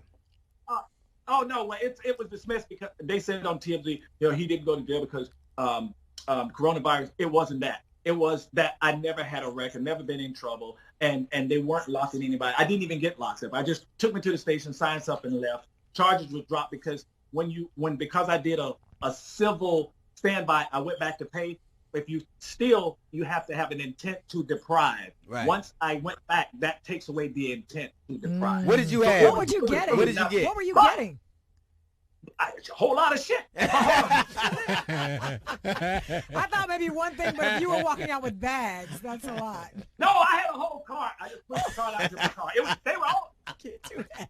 I literally thought it was one thing. I didn't know it was a cart full No, of it was a stuff. whole lot of shit. I learned a valuable lesson. It was a valuable lesson. No matter what happens to you in life, good or bad, there's lessons that come out. And I learned a lesson. I can't do anything I want. And before that, I literally thought Yeah. And I was doing shit that would have made this would have been like this and shit. Oh no, we have some of them on the phone now. They want to talk to you too. So you and I'm good friends with all the cops. They just came over here because my company makes this. Hold on. Oh, wait a second. Only he could do this. It's Miguel. Only he could do this. Yeah, absolutely. And he says now he I gotta doesn't know see he's Kanye look like LeBron James in the back. Look like they ain't talking to each other. Okay, we make these. Louis Vuitton. Okay. But this is the one I'm doing for them. So I got 4 officers coming over here today. Oh no. I don't need that. Wearing that one. No. Yeah, I probably don't And what you don't want to do is go back to that same store with one of those on. What's the other couple options? What other options? Huh? What other options do you have? You have Louis Vuitton. You got LAPD. I got Louis, Gucci, Supreme, everything. So the only you could find a way to make money off an international pandemic. But all money goes to charity. Oh. Oh, okay, that's nice. What's the name of the charity? Shit, I gotta go get it over there. You know Leah I love Thompson? this guy. You know Leah Thompson? Of course. Yeah. Casting director Leah Thompson. She called me right after the Ralph thing. We got together with Ralph's. We started this organization, and we raised all of these funds. We're going to take those funds and we're going to give them to the actors that are in the homes who can't afford to get out and who can't afford. We got Ralph gift cards, thousands of dollars, and we're going to give them out to those guys. Why don't you just teach them how to Her rip? Helping Hand Foundation. Or you could teach them how to rip off a whole shopping basket full of shit and not go to jail. You can teach them that too. And then turn it around and turn it into a charitable event. Only he could do this. Do you think, what do you think will be the outcome of this whole thing? What do you think it'll look like? I think it's going to be a better America. I do. I think because people have been locked up so much, and now because before this, we thought we were invincible. We can do anything and do anything we wanted. I think this has kind of brought everybody back down to a little reality. Now, I think once we go back out, we can't look at the world the same way. I think once we go out, it's going to be more, you're going to start getting closer to the people that truly mean something to you because you don't know. And because the virus is out there, you don't know who might be close to you that might not be around a year from now. So I think once we come out of this, our entire lives are going to change. The way we operate, I don't know about movie theaters. What do you think about that, DL? We won't be able to go to that. I don't know. But do you think, to DL's point, that in terms of in a world that was already socially distant anyway, and now having these mandates in place to also now be socially distant, that it's really going to bring us back together? Well, you know what? It could make us worse. You know, because you know something that's weird. every time, and this bothers me, every time I'm out, and it's only happened with old white women. You'll be standing in the Starbucks or wherever you are, and they'll be like this. I'll be right here, and they'll be like, and I'm like, what is wrong with you, lady? I got on a fucking mask and you got on a fucking mask. Why are you running around like that? Like my purse don't have a mask. My purse don't have a mask. Yeah. You left a small town in North Carolina precisely because you wanted something more and you didn't like being told what to do. You wanted to do your own thing. You didn't, and now you're saying that people kind of telling us what to do and limiting our freedom is going to make us better. I don't understand that. Okay, well, me, I look at it like this. I don't listen to the government. I read everything I can from every single person who's saying something about it. The professionals. Definitely a lot dumbass Donald Trump, dumbass Mike Pence, and his dumbass, ignorant, pasty-faced son. Don't listen to them. Anybody who listens and believes anything Donald Trump says, I personally hope you catch corona and die. Wow. not vote. You better turn that Kanye picture around. You better turn that Kanye picture around. I'm not taking it back. I said it, I meant it, and I'm here to represent it. I don't give a damn. The lionest, dumbest man in the history, and he's getting people killed. Period. We know how he feels. I am going to go on and live my life. Like I was telling my daughter, if somebody offers me a job right now in anywhere but New York, I'm going to go. I'm going to get on a plane. I don't give up no more. The virus is going to be there. I'm just going to have to learn to live and deal and work around it. I will wash my hands. I will wear my gloves. I will wear my mask. I don't care how long it takes, but I'm not going to stay in the house forever. Right. Period.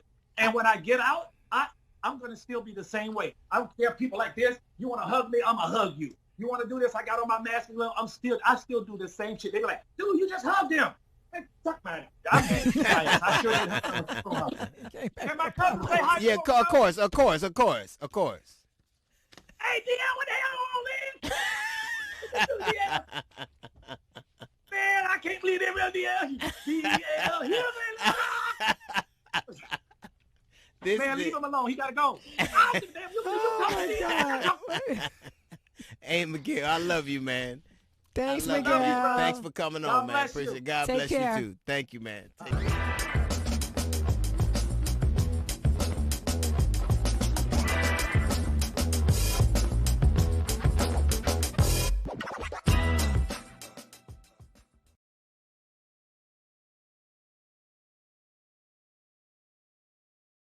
All right, ladies and gentlemen, we are back. That's right. It's going to be us. We can drink and talk shit as much as we want. Nobody can say anything to it. D.L. Hughley, Uncut. Hey there, welcome to the show. This is D.L. Hughley Uncut. Don't adjust your dial. That was so 1970. Right. That was so perfect, right? Somebody, Ernestine, get the rabbit ears. Get the pliers so we can turn the channel. Get on top of the roof and fix the antenna. I wish it was just that simple. Well, we might as well go back there. Might as well. It feels like it. I think the language that, like, if you look up when Trump said when they start looting, we start shooting, it was taken, I think, from the 1960s, the Miami chief of police. And I think that really is the crux of what we have going on here. We have a society, Trump and his ilk, who are in power and in charge, have a certain mindset of the way things that should be handled. And that very mindset is why we're here right now. And I say this all the time, America is the Flintstones and the Jetsons, and the Flintstones are in charge. And that mentality, that idea, like a lot of the things he says is from a time earlier this week when he threatened to basically... Oh, the vicious dogs, remember? That's straight 60s. Right. Herbert Hoover did that. We called the army on his people. So I just think that mentality, that Rolodex, that idea, that point of reference is at odds with who we are and who we're trying to be. And those people are in charge. They're making the decisions. If something is wrong, when a president, uses violence and tear gas and concussion bombs to make people leave and have helicopters flying around and threaten people just for a photo op, and no one says anything about it, is that there is no moral balance anymore. Oh, absolutely not. But I think he's proved that time and time again. The one thing that I will say that I keep finding interesting, but I do at least find a glimmer of hope when I watch these protests. I see a lot of young white people. A lot. More than I thought I would. And I'm not talking about just in Minnesota. I mean, all over the world. All Everywhere. over the country and the world. And at least that gives me hope, and it does remind me, I don't know if it was Oprah that said it, and we're talking about the only way racism would die, it would have to die with old white people. And I looked at the contrast of the people who were protesting and their ages, and I thought, wow, you know, a lot of young people do get it. And look at the remedies. One, people think one man's protest is another man's insurrection. And ultimately, we have to decide. And I remember when you were growing up, and your bones used to hurt, and your mother, they used to call it growing pains. Remember that you would literally be in pain. Right. And you would go to the doctor, and you didn't know what it was, and it was growing pains. And that's really, because in the grand scheme of things, we're an extremely young nation. We're like a young, strong nation, but still very young. With all this strength and all this naive, we're very naive and very certain. But we still are having growing pains. But when you look at what happens here, we make the same mistakes over and over and over again. And then history judges us so harshly. And there are people who are determined to hold on to the idea of who we were instead of what we are. And you could see it especially in the GOP. I don't know if you saw this, but, you know, after that scene in D.C. where the medic copter came down and they used the horses, the next day, a lot of reporters were asking GOP as they were going into meetings, hey, what did you think about that? And not one of them said anything. They were like, oh, well, I didn't see it, or I haven't really heard about that. And I'm thinking, you are flat out lying. Yeah. And I don't even know why Mitch McConnell wear masks. I can't let him get through them lips. You know how skinny Corona would have to be to get through those lips? I think that even when you look at our reactions, and I think it's not 100% of one thing, it's 1% of a myriad of things. But one of the silliest things I saw for myself, my own perspective, was that whole blackout. Where black people thought, you know what we're going to do? We're going to not do nothing. Right. I did. And I do believe that the two execs, it was two female record execs who decided nobody makes records anymore. Well, there's still record companies, make no mistake about that. But there was a hashtag, Blackout Tuesday. And they said the purpose of it was to be able to redirect the focus, not on yourself, but on the issues at hand. What happened to George Floyd, you know, obviously criminal justice reform. But, you know, Black Lives Matter was like, listen, get our hashtag off of that because you're taking us off point. Okay, and it also happened on a Tuesday Election when there were day. elections all over the country, and while you were fucking blacking your screen out. Yeah, and also the anniversary of Black Wall Street. Not a time to be quiet. I just don't understand how the answer to anything is nothing. Yeah, I ain't gonna do shit. And I posted on mine, and I'm posting information about voting in my hometown of Maryland and Washington D.C. I'm posting on that stuff, and I'm catching hell in my comment section talking about, you know, welcome to your unfollows. Well, if me giving information about voting and making this problem any better, you ain't with me anyway. So go on. I can understand people who don't like their choices. I can understand people who, you know, lament the two-party system. I can understand people who have a problem. Because to me, I do not understand people whose idea is to do nothing. I can't, like Martin Luther King went all the way to the top just to go, all right, I ain't gonna do shit. Well, the other thing is it is a complete contrast with what we saw with George Floyd, right? With the officer who murdered him. He basically sat on his neck and said nothing. Yeah. And if you think about it, the officers who were with him said nothing. So if nothing else, you should not be quiet on behalf of George Floyd for those officers who were quiet. You should be screaming. You couldn't scream then because maybe you weren't there. Now is the time to scream for him. Yeah, it was people doing nothing when George was dying. Mm-hmm.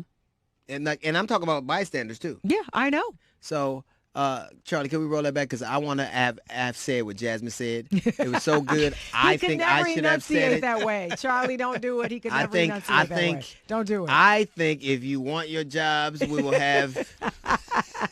He could do it. If you want your free jobs.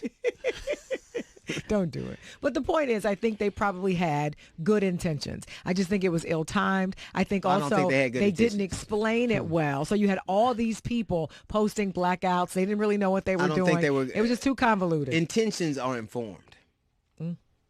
I don't think they had good intentions. I think they wanted to say something and pretend like they were doing something. Those are different than good intentions. Intentions have ideas behind them. They have a point of reference behind them. They have integrity behind them. Just doing shit that they thought would sound cool is different than being well-intended. Yeah, I don't know if they did it for that. No. I think it was not well thought out, but I think possibly they had the best of intentions, and it backfired. Who always think they didn't research it properly. That's the point. Then you don't have. But you could have good intentions and not research it properly. Then you're. I disagree. I think that anybody who makes a decision where they're going to ask the collective to do a thing, to show something, has to at least, it's like when Kanye West tells me he don't read. I'm like, what the fuck am I listening to you for? What?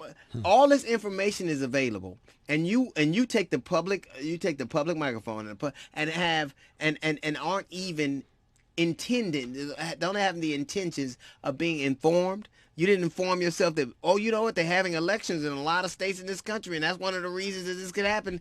That's not well intended. No, I get that, but I do believe that you can make mistakes. I think people do it all the time. You speak up on behalf of people that you have not properly researched to understand. Maybe I shouldn't co-sign on this person because they were wrong. Working for a record company. They don't even have records anymore. Yes. You know what? I can't have a conversation with you. That's why you can't say what I said. I can't. That's why you can't do it. I will with the help just saying. My intentions are good. You need to do better research. Then you will know. You can't say what I said. And I did. I have a great editor. Hey. And fabulous fashion. I do. Your editor gonna make me say it. I didn't say you weren't dope. I'm dope. I don't care what you say.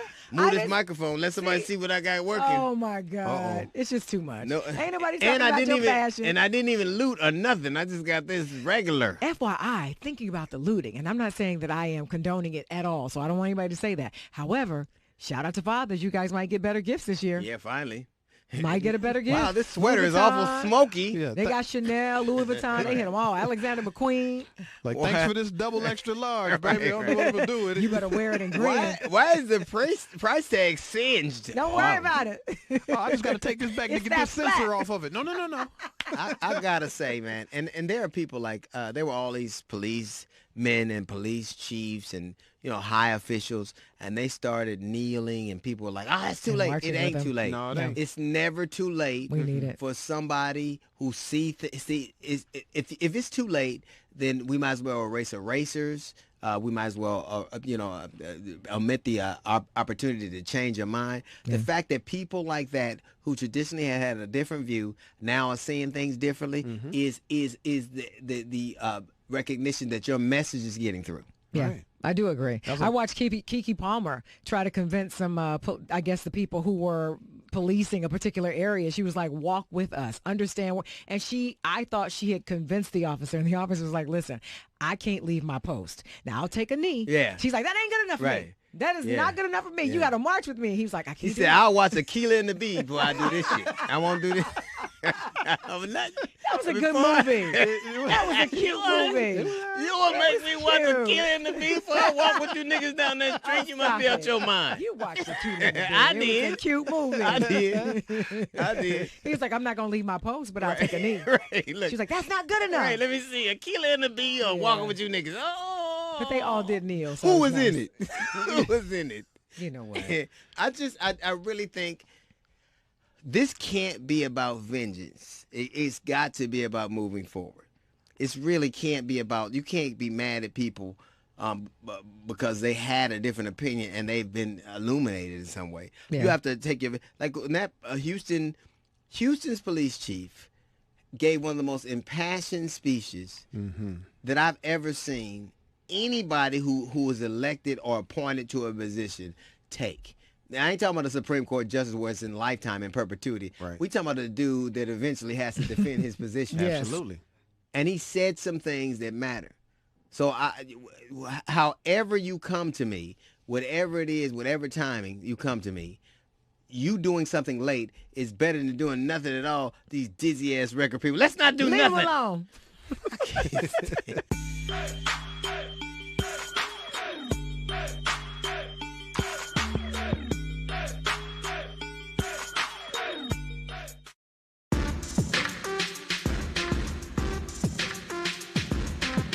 And welcome back to D.L. Hughley Uncut. Our guest today hosts a weekly YouTube series called Truth Serum Weekly Wrap Up. She was part of Tiffany Haddish's They Ready series and killed it, by the way. And it's currently streaming on Netflix, and she can frequently be seen on the political network The Young Turks.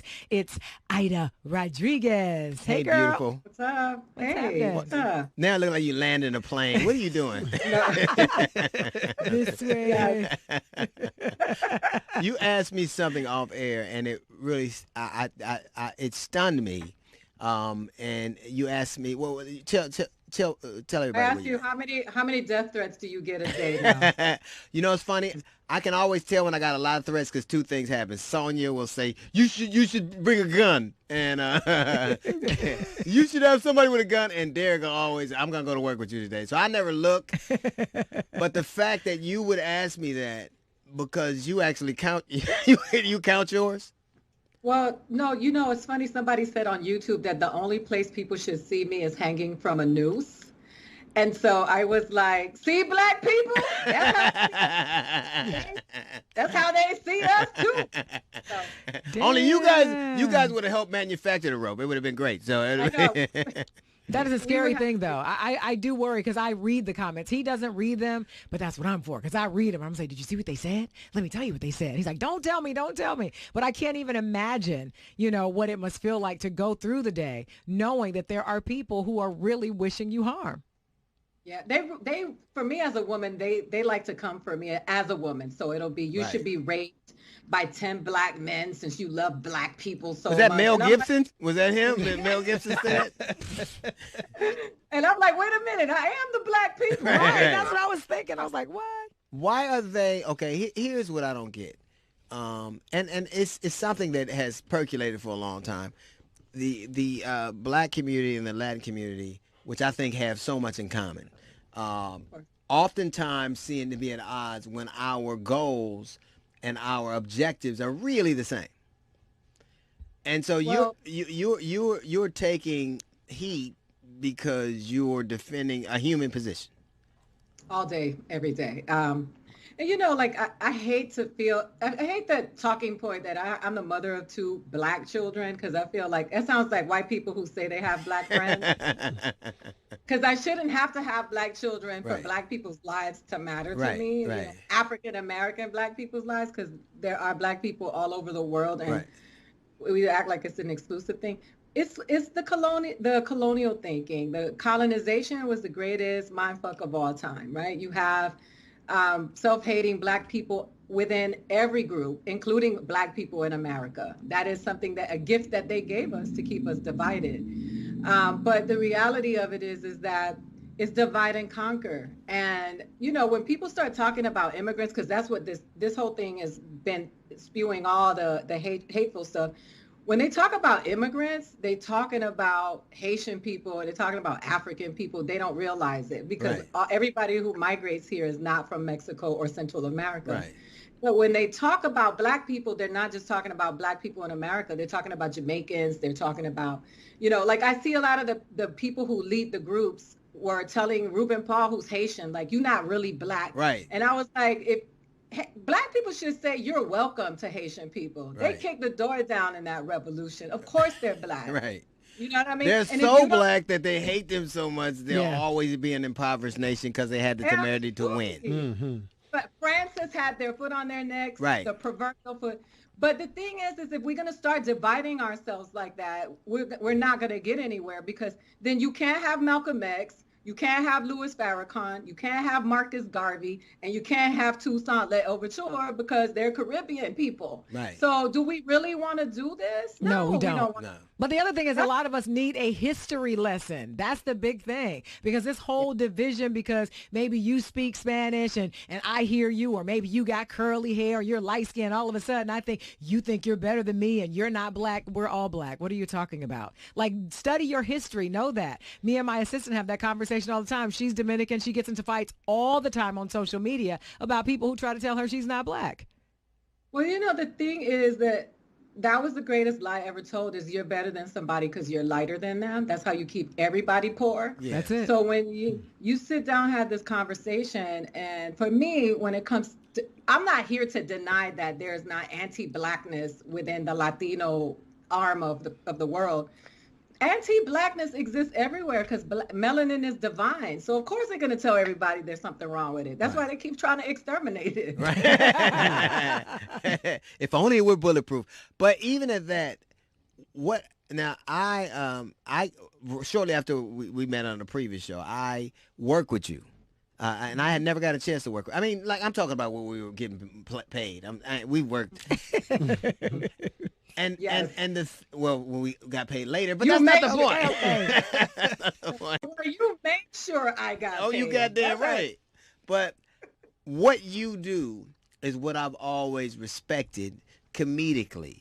And not that I don't respect other art forms or other vantage points, but you take the unfiltered truth. Sometimes to a female prism, sometimes through a prism of a mother or the prism of a Latino, but you do it all in a way that really is so. What comedy is all about: taking your experiences through your filter and laying them out from everybody. And that's why I think you're probably as good a young comedian as we have in the country right now, because you just don't tell jokes. You weave this tapestry that is just so hard to do. It's so hard to. The reason that you get death threats is because I'm tired of you being funny and I'm going to stop writing you that way. I am. It's wrong for me to. I'll never threaten you like that again. No, but you get the news.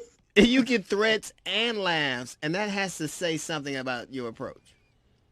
Well, like somebody like yourself, there are comedians, like, we need the spectrum, right? There are some people who are going to dance. There are some people who are going to talk about plain food.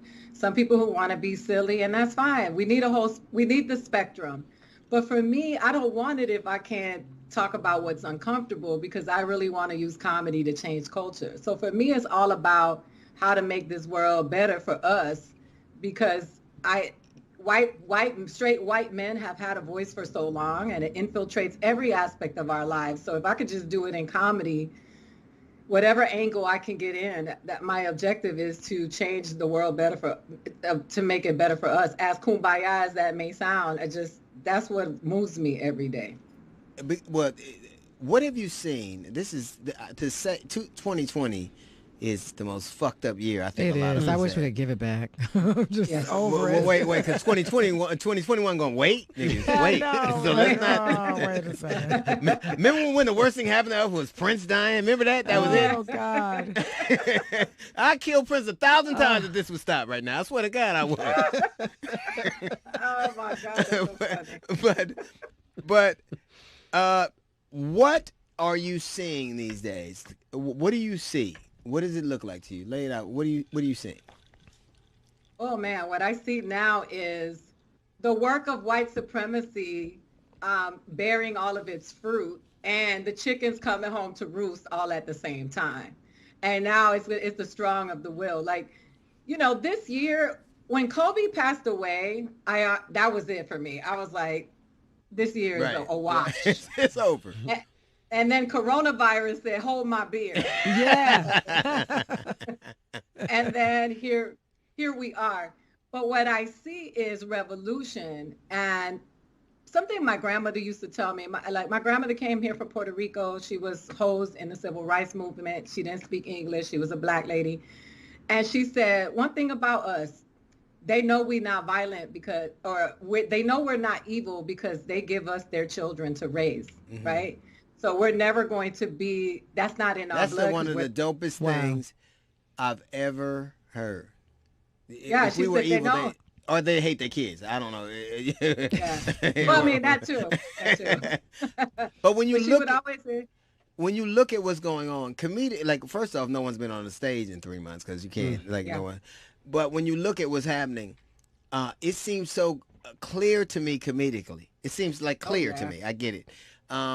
But I can't pretend like this is not something we have. I don't know that I've ever seen this convergence of all of this at one time. Like you can, and so now there is a place where I think we matter more than ever.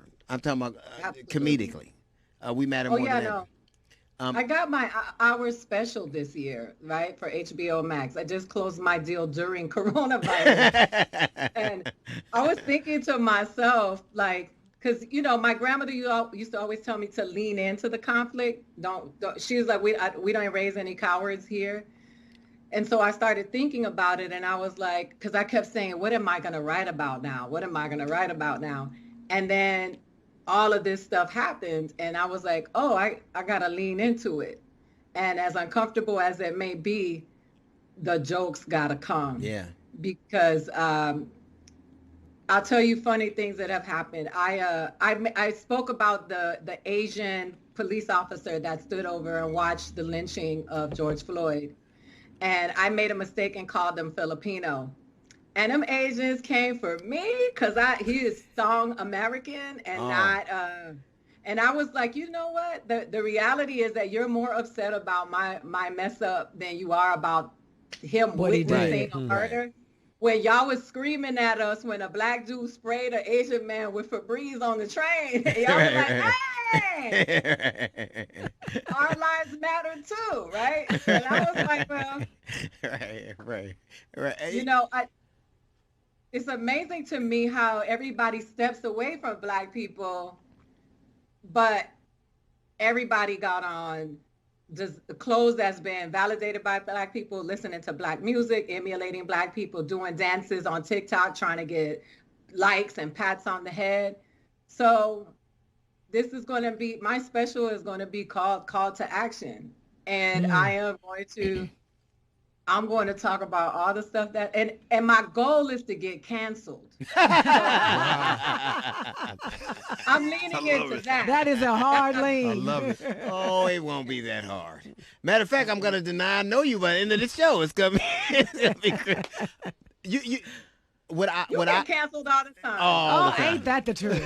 You know what I see? I'm not like an overly optimistic person, but I see for the first time, you can see in a lot of, not most, but a larger segment than I'm perhaps as you, they're going, oh, wait a minute, it is fucked up the way people are. You can see Ben and Jerry's made a statement. Ben and Jerry's like, and they made Chucky Monkey, which used to make me mad. If it wasn't so delicious, I would have thought they were racist. But now I just think they know how to put ingredients together. But even corporations now, who traditionally just try to straddle the line, are saying what we all said all the time. So does any of that give you any inkling of hope? You know what gave me an inkling of hope? When the first white woman got busted upside the head by a cop, I was like, we won! It's happening! It's happening. It took all for Karen to get hit in the face. And you know what? She had blood on her But face, you know, it does. Yeah, I saw that. But it does look really different now when, you know, you talked about Ben & Jerry's. You look at Nordstrom's has released a statement, which, you know, they never get involved in anything. And then I don't know if you saw, but Bank of America pledged $1 billion to the African American and minority community. But they said, not in home loans, nigga. You won't get no home loans. No, you won't get no loans. So it's interesting. I want to see people donating money to police action, actual police action, right? Because they keep donating money to these big organizations that already have money and are just capitalizing off of this because activism is mainstream now. So we can't rely on some of these organizations who've been around for a long time and still haven't gotten anything done. But I want to see people funding medical care for the people who got their asses beat by the cops who don't have medical or bail care. money. Or bail money. Yeah. And bail money, you know? So yeah, I am optimistic, but I am not gonna lie to you. Until I saw white people getting their asses beat by the cops, because then they were like, "Oh shit, they these niggas are out of control." You know what I really knew? It wasn't Ben and Jerry's. It wasn't Nordstrom's. It wasn't. You know, I think that the fact that you're writing a special right now, you're absolutely perfect to do it. But when I knew stuff was getting different was when Michael Jordan said shit is fucked up. Hey, I love you, baby. Thank you for coming to see us. We appreciate it. I love y'all. Good luck to you, baby.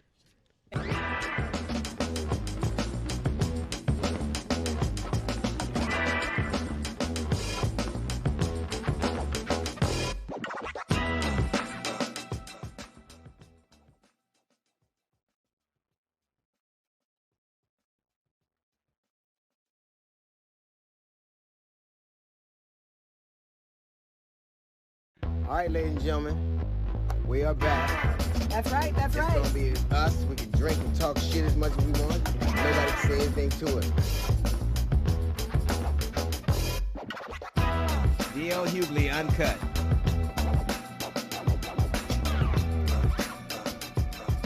And welcome to D.L. Hughley Uncut. I figured I'd open the show drinking since you did it on Chris Cuomo.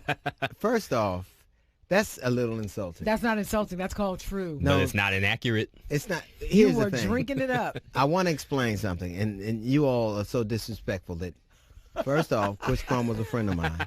I was doing CNN, Yes. and I didn't know that people could see me drinking. Really? You did. It was Friday night at 7 o'clock. What the hell I'm supposed to be doing? Would you like me to get you a bigger shovel for that hole you keep digging yourself? No, I'm just saying you didn't know that you were on TV with Chris Cuomo. I didn't know. First off, I did know, but I didn't know he could see me at the time I was drinking. I got you. That makes And it the so other much thing better. is, fuck you guys, I drink. That's what well, really? Oh, okay. Charlie, Big Honey, who was shocked that D.L. Hughley drinks? Nobody that I know. And when I got the word up that we may be talking about it, I was like, why is this surprising? Right, what the fuck? Like, that's what I expect. All I know is you called me and you said, I didn't know they were going to see I me. didn't know. I was drinking. I didn't know. And I'm like, but you drink all the time. Right, What are you talking about? Right.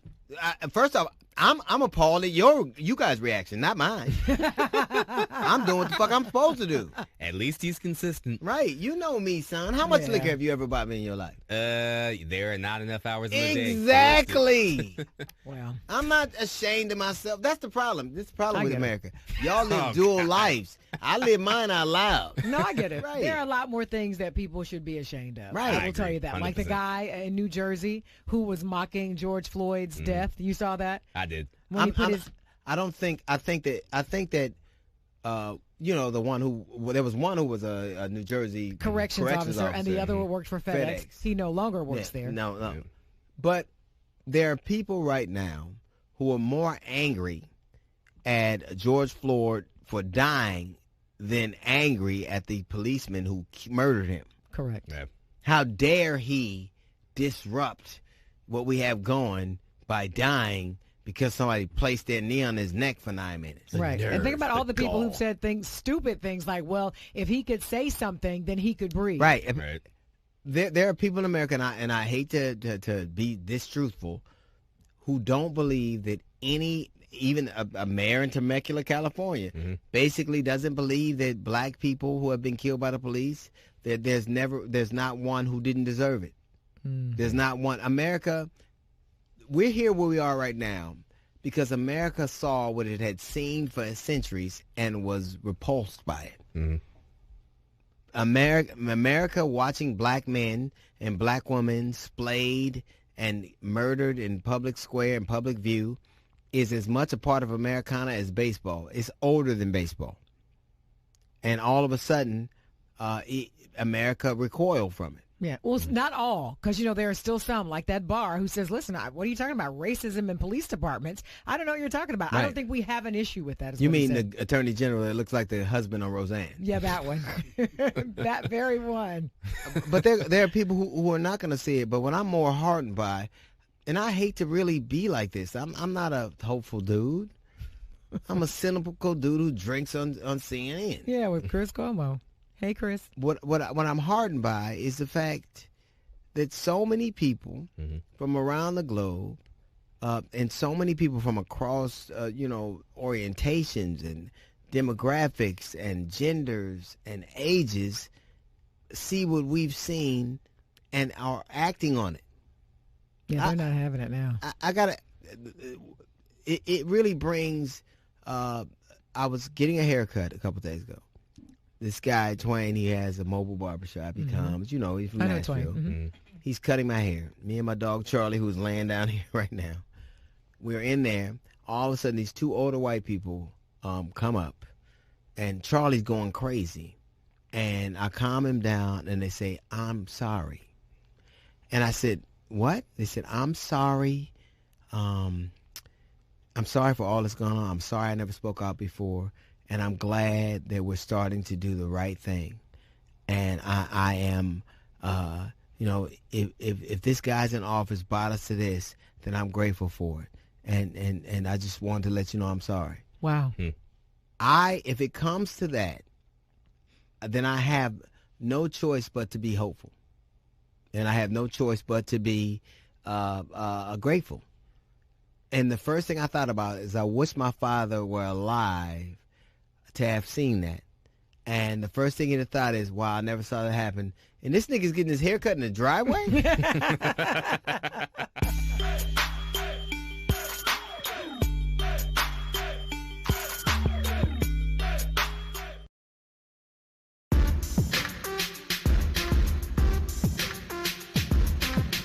Welcome back. It's D.L. Hughley Uncut. So Cops is gone. Yeah. Yeah. Gone with the wind. Yeah. They're like, we don't want to see all the that stuff anymore. we used to be proud of. Yeah, gone.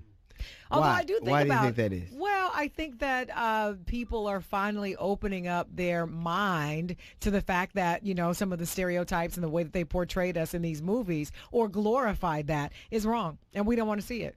Although Hattie McDaniel did win an Oscar, right? Yeah, she was the Hattie first black McDaniel won an Oscar because that was the only way they saw us. Yeah. First black actor or actress to ever do it, if my memory's correct. Yeah. Do you think, I'm really weirdly optimistic? But you can't help to be optimistic because when you look out onto the sea of protesters all across this country, all across the world, actually, a lot of them are white. Yeah. Like they pulled the statue down of Christopher Columbus, decapitated one, and they put one in the river. Yeah, but I hope that doesn't mean that people that work on Columbus, they can't get time and a half. Oh, no, you lost that. That'd be horrible. That's no longer a holiday. What you going to do now? They can cut off his head, but not their paychecks.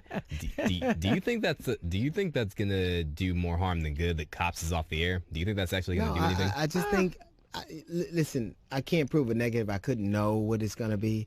But I'm very heartened that people are open to a different interpretation of a conversation that we've already had. Fair enough. I literally think, I don't want a world with no police. I just don't want a world that is populated with so many of these type of policemen. Yeah. I don't want a world where 4 policemen who are complicit in murder sit around and expect that they enjoy the same privileges of people who are doing the right thing. And I don't want a world where people tell me about all the good cops who are never where I need them to be when bad cops are acting out. That's my thing. All I want is what you make me be, accountable. Yeah.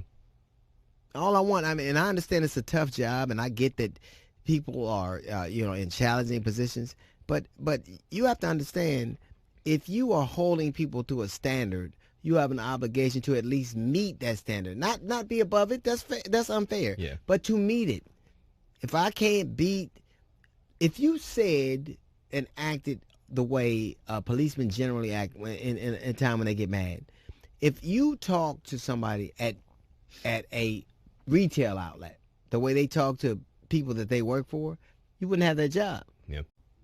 If you were in Afghanistan and you acted that way, you would be brought up on war crimes. You shouldn't be able to act in America the way you can't act in Afghanistan.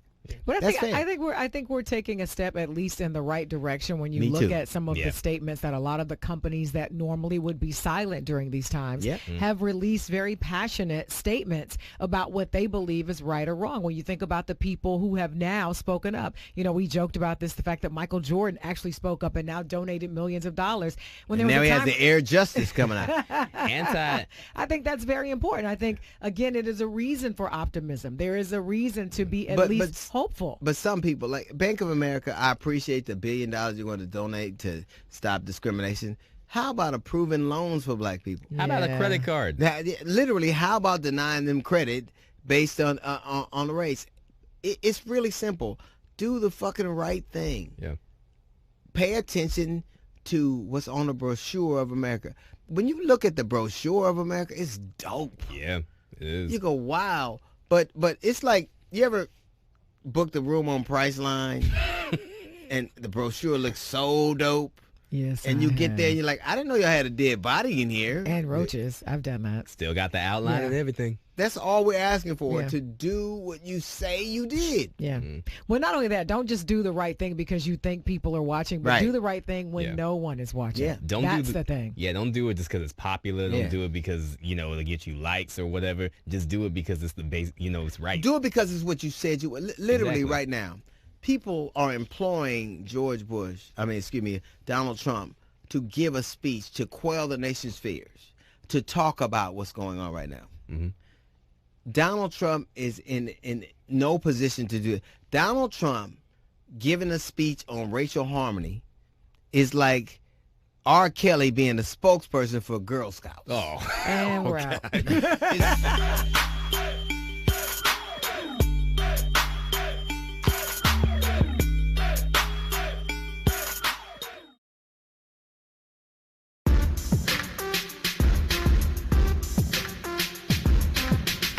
Welcome back to D.L. Hughley Uncut. Our guest today is a stand-up comedian and a former Last Comic Standing champion.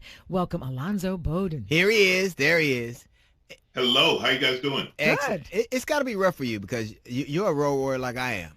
So this got to be the first time in a very long time because of COVID you haven't been gigging like you used to. It has been 20 years since I've gone this long without going to an airport. I even I drove by LAX just to practice. To prepare. This used to be my office. Why do everybody we interview have books that they never read behind it? He just set up a goddamn display. I'm telling you, I have read these, and I you know how I'll prove to you I read these? Because this whole shelf, as you can see, I'm going to pull it out right now.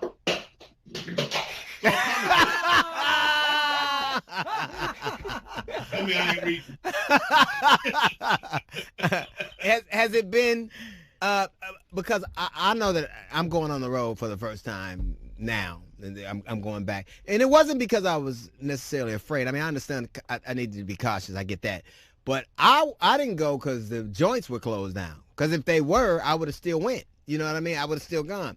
How has your approach changed? Because comedically, I'm sure you're gonna go back out performing. Your outlook, it's got to be a little kind of impacted by what we're kind of going through right now, right? Yeah, I mean, I was supposed to be leaving tomorrow for Atlanta to go back to the Punchline, and they pushed it back a month because of the curfews. So yeah, I was ready to go back to work. But now I'm doing everything, and I don't know how much it is. Well, obviously you're doing your show this way. We're doing it through Skype. But everything I'm doing has been through Zoom and live stream. And, you know, it's learning to do stand-up without an audience. Right. That's what it's been. It's been where it's normally... Like radio. Like radio. Yeah, it's one-way conversation. Right. It's not... The difference with radio, though, even you, like, you're there with Jasmine and you got the crew and stuff, like you still have others. There are times with some of these Zoom shows where I'm like, okay, I hope someone's laughing. It's just one way, right? You just put it out there, and it's like, that was it.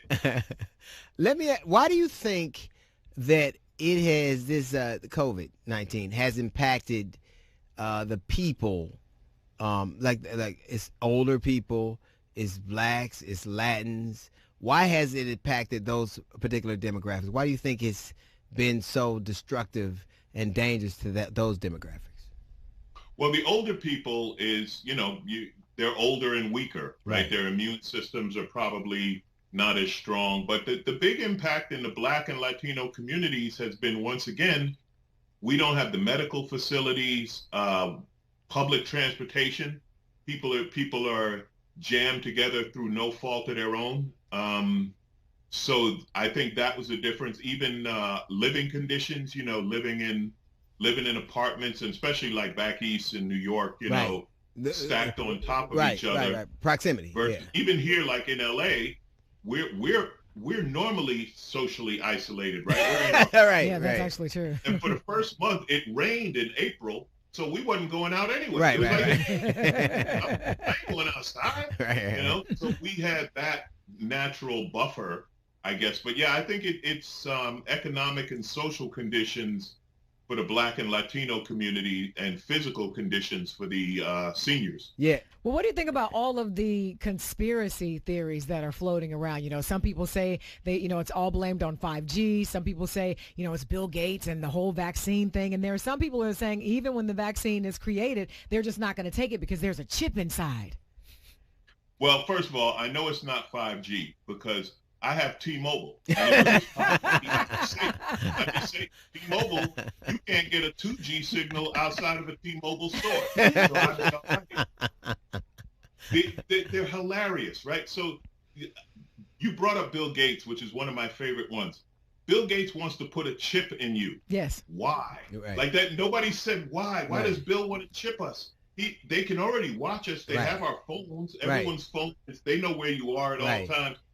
I think Bill Gates got other things to do. Matter of fact, Bill, if you want to know where I am, give me a call. You're a billionaire. And if a billionaire has any interest in me, if a man with $80, $90 billion has any interest in my personal life, correct. I'm good. I made it. This motherfucker. Why do you think we have something like literally? It is something that no one I know has ever seen anything like this. I think that it was like all of a sudden everything was running along, and then the whole world, like the world was closed down. Literally, you couldn't go anywhere or do anything. What do you attribute that to? I mean, it can't. I mean, I don't think it was man-made, but it was certainly. I think that we created conditions that were ripe for a body like this, a virus like this, to take hold. I think that some of the things you alluded to earlier, and just not being careful as a country, not having good stewardship of our medical apparatus, exposes us to something like this. Well, I think the first pandemic, right, is stupidity. Because you look at how this happened. Right now, the fear, obviously, this is a new disease, a new virus. Nobody knows what it is, but people are dying. So that's scary right away. Right. But the reaction to it, the first government reaction is like, well, we'll just ignore it and it'll go away. Right. And then the next reaction is, oh, it's the Democrats. Like the Democrats can't even pick a candidate. They find a secret virus and spread it worldwide. You know what I mean? So the scientists, right, the Dr. Fauci and all the scientists were up against stupidity. Stupidity is a tough one, man. Stupidity don't get tired. Stupidity is working 24/7, like what Jasmine was talking about. I got some of those texts. Don't take the vaccine because they want to inject you with the disease and kill you. They don't have to. I could just breathe and get the disease. They don't have to give it to me personally. So I think the fear of this, we all shut it down because the fear, this is a new thing and people are dying. So immediately it's scary. And then and when I say we, I mean the United States government and our country, the worst possible reaction on every level. That's what was amazing. Yes. We we like would double down, like it's just going to go away. Right. It's fake. It's like every step of the way, scientists and doctors, people who've gone to college and studied these things were like, stay apart from each other. Don't breathe on each other. Clean this, do that. We're not sure what's happening, so we're going to over protect. And people are like, well, my freedom as an American. And it's like, this is, you know, I have a friend who I grew up with, a lifelong buddy. He lives in China. He moved to China about 4 years ago. He's a university professor, blah, blah, blah. He said when this thing first hit, because China had been through SARS, when the government said put your mask on, everyone put their mask on and stayed inside. Right. They didn't look at it as a government conspiracy. They were like, uh-oh, here we go again. Right. And now he sends videos periodically, and he sent a video. They're walking the streets. They're not wearing their masks. Right. I wouldn't say they need it, but they have it under control because in the initial social they stopped it from spreading so that they get a handle on it. But I think there was so much misinformation, though. You know, you saw them talking about, you know, during this press conferences, social distancing, but yet they were standing side by side. They said wear a mask. Everywhere Trump went, including the manufacturer of the mask, didn't even wear one. So I think there was so much misinformation. And then as you talked about, you know, these people were like, we're not going to stay inside. The guy walked into a sandwich shop with a rocket launcher, like saying, you know, these are my rights. I should be able to go wherever I want to. So I think we kind of not us, not a lot of people go. No. He was like, well, black people thought you couldn't get it before. Well, yeah, we did kind of start that initially. Well, that's true. And the other problem we have, and I have a friend who's a doctor who deals with this all the time. People don't listen to experts. No. People would rather listen Google to and Facebook. It's a long time ago. I'm going to listen to a scientist over a politician Right. every day. Right. I'm going to listen to a scientist because it's in his name, scientist. Right. You know? People chose to listen to politicians, and then that cult of Trump. These are people who actively reject intelligence. You're absolutely right. But we regardless of what, we have killed truth and intellect. Like, you don't trust anything. You don't trust the government. You don't trust the press. You don't trust bureaucracies. You don't trust doctors. Like, we've killed truth. And at a certain point, as long as truth had viability, as long as there were certain things you could believe, now we get to make our own truth up. And like right now, like when the president of the United States, which was probably the smartest thing he said, was you could ingest disinfectants, which is great for Trump supporters because it's exactly what they are. Like, bleach is great for them because it works great on great for whites, but it's hell on colors. So it's easy. But the idea that something can say something as silly and destructive as that and not be drummed out by people speaking truth. There were people who would rather just say nothing and go, oh, well, he misspoke, and to make excuses for stuff like that than to just assail it as a lie and dangerous. Well, see, when the thing came out to drink bleach, I encouraged it. I said, if you believe in drinking bleach, please, let's thin the herd. So let's get them out. Let them go first. You want to drink bleach? Don't let me stop you. You know, you're right. Intellectual has become an insult. In the past 10 years in the United States, the word intellectual has become an insult. Right. And this is one more time, and we all know this, right? They deny it, but everyone's seen the speech. How many years ago did Barack Obama say, hey, listen, this could happen. We need to prepare. Like, he's so smart, it's frightening. It's frightening because he talked about this years before it happened. And prepared for it. A panel together for it. Yeah, prepare for it. And he also said the world needs to work together. See, that's the other thing we've lost, right? There was a time when the United States would be in the lead on something like this. Right. Our scientists would be working with, scientists from around the world, our labs and our facilities. We have geniuses here, there's no doubt. And this time, the rest of the world is like, well, I don't know what's wrong with America, but we're going to... But I remember the insult, to your point, they used to call Obama professorial.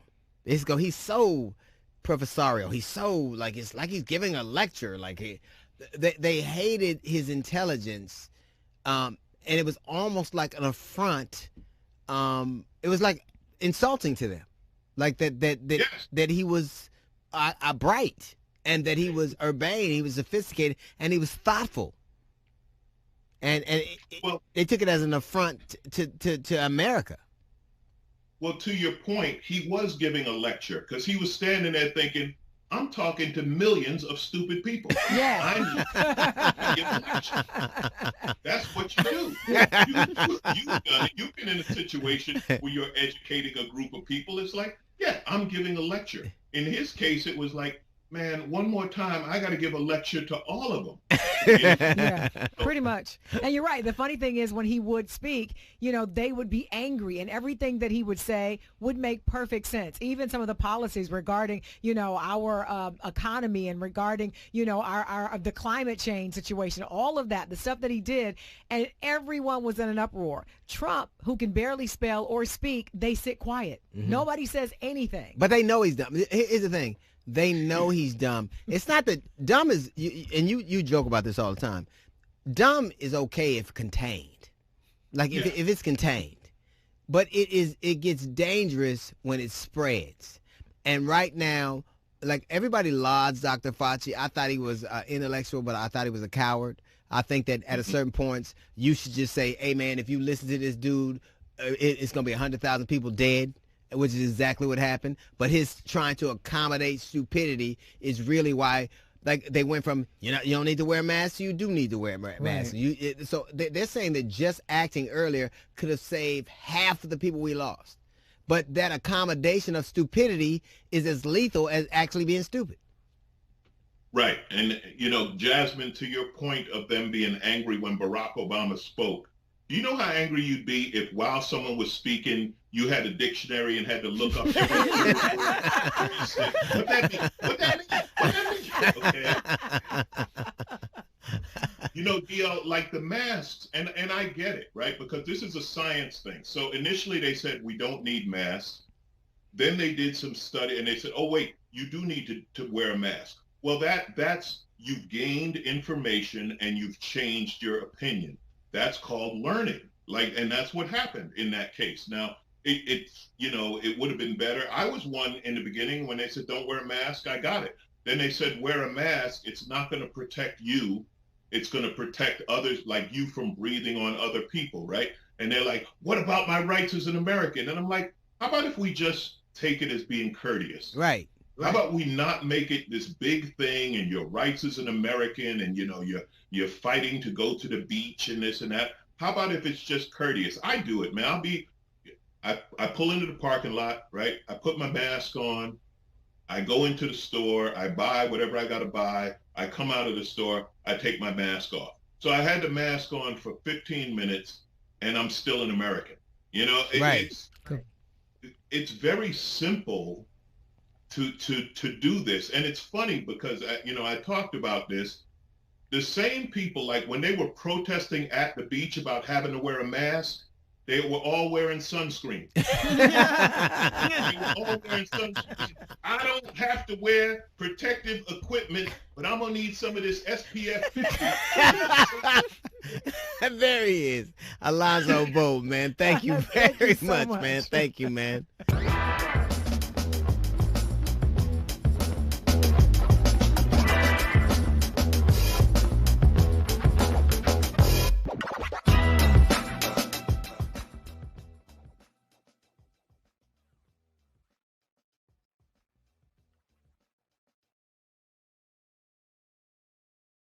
And we'll rise up. I like the waves. We'll rise up in spite of the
Are we coming or going? Is it on? Is it on?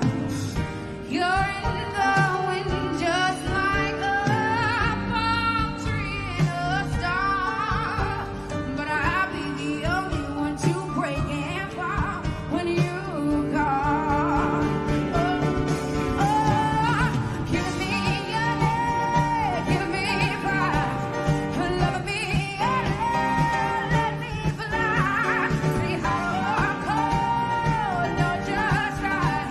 But give me your hand, give me fire, 'cause you ain't no good when you're just no one. And I'm closing this heart.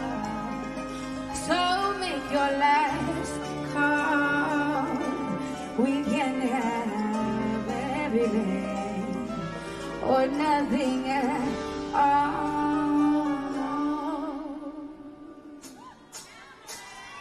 Give me honest, give me honest, give me honest, give me honest, give me fire, give me honest, oh, give me fire, give me honest, give me fire, love me honest, oh, let me fly. See how cold, love is right, but give me honest, oh, give me fire, 'cause you ain't no good, no, you ain't no good, oh, no. So give me honest, give me fire.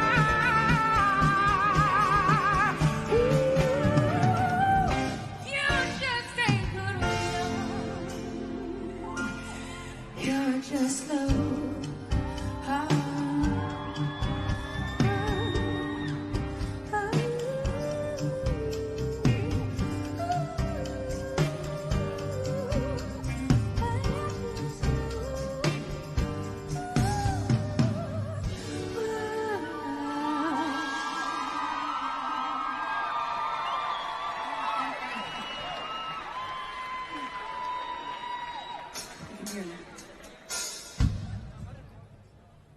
All right, couple technical difficulties we're working through.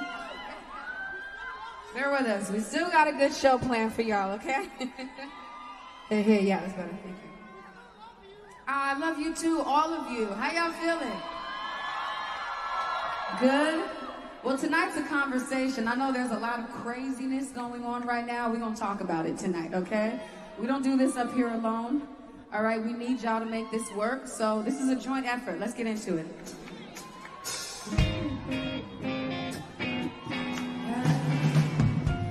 So I learned a lot of times in the past, yeah, or two. Like there's different types of love that I should know about. And so my question is, what kind of love is it that can leave me all alone at some bar with just a 6-bar, sweetly laughing at my foolish heart? Only love can break your heart like poison in dark. How we apart. And if it's all the same to you, this kind of love, yeah, it taught me enough to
I just had to tell you guys that story real quick. Let's get into it.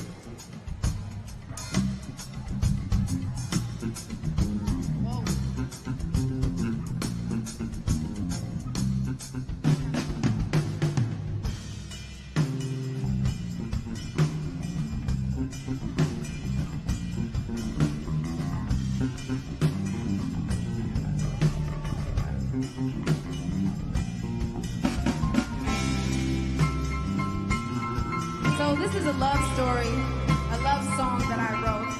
I wrote this love song to God, but it could be for any of your loved ones. So hold your loved one right now, okay? Here we go. My heart has been a chessboard, making moves and losing out. But played so many times before. Oh, when there ain't nothing to brag about. But this might be enough. When you call, I'm singing your mood. You turn me all the way around. Oh, when I'm tired of the fire, see, I just want you to be forever mine. Oh, you got to be forever mine.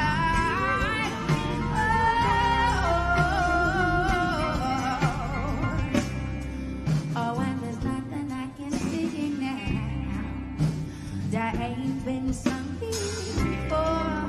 Oh, but your love is a standout. So come ahead to take the road. Yeah, teaching me my hollow. And now I'm stuck in the back of a show. Oh, pick me up. Don't never put me down. Oh, when I'm tired of the twilight, see, I just want you to be.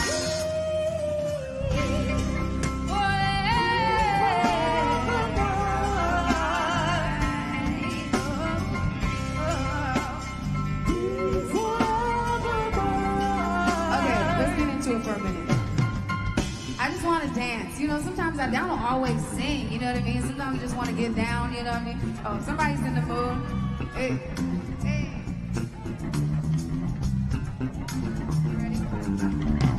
The way that you will never seen it before. Looking for my head, you know.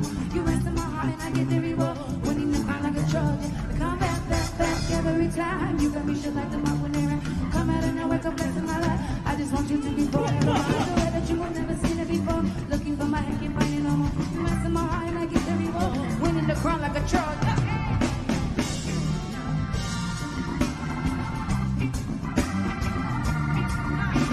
The way that you will never seen it before. Looking for my head, can't find it no more. You mess in my heart and I get the reward. Winning the crown like a Trojan. Come back every time. You got me shit like a mouth when you run. Come out and know it, no rest in my life. I just want you to be forever mine. The way that you will never seen it before.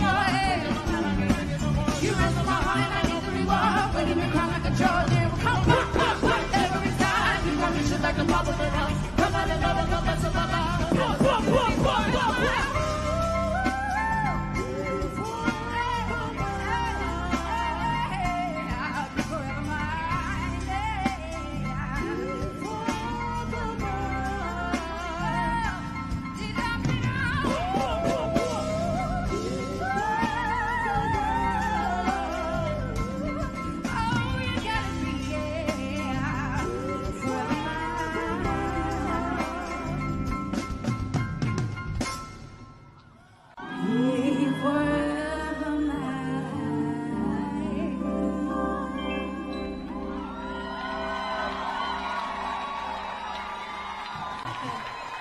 Thank you so much, champ. Thank you, ladies. Thank you for turning up with me.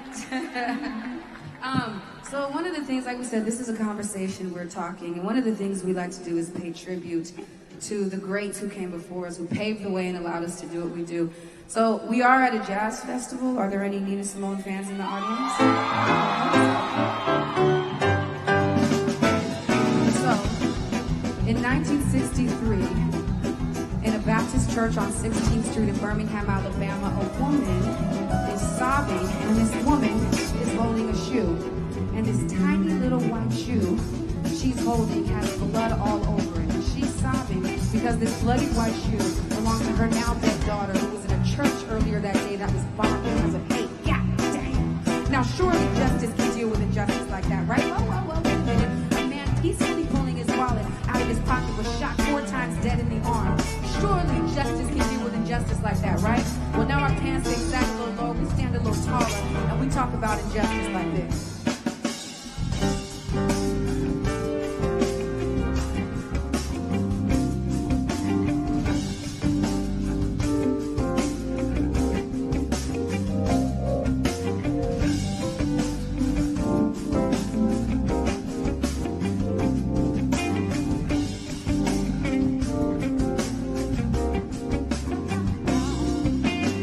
Alabama's got me so upset. Tennessee made me lose my rest. Everybody knows about Mississippi. Oh, goddamn. Alabama's got me so upset. Tennessee made me lose my rest. Everybody knows about Mississippi. Oh, goddamn.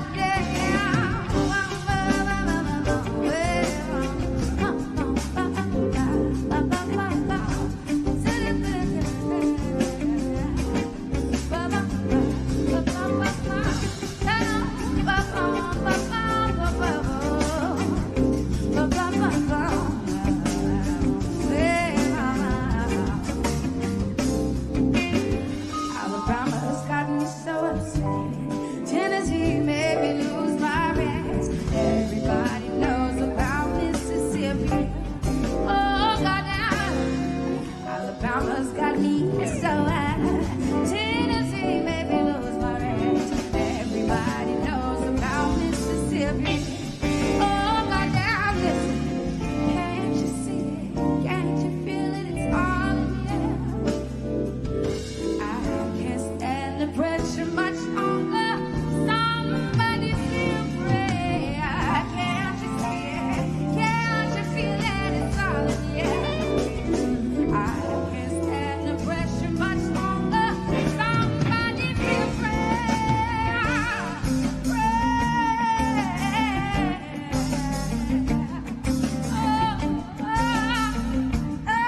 Man, oh man, oh man. Sometimes we get pissed off. We can't stay that way though. You know what I'm saying? We gotta get progressive. We'll talk about that.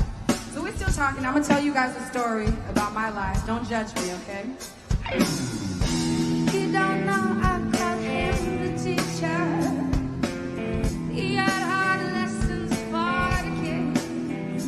Now I get out, but you true had he put me under that same spell. He loved me, stressed me out.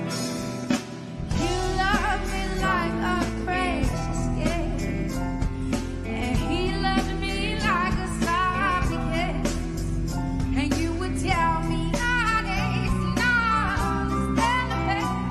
Oh, what did I let you drown? Baby, would you believe that I've been broken? You saved me more.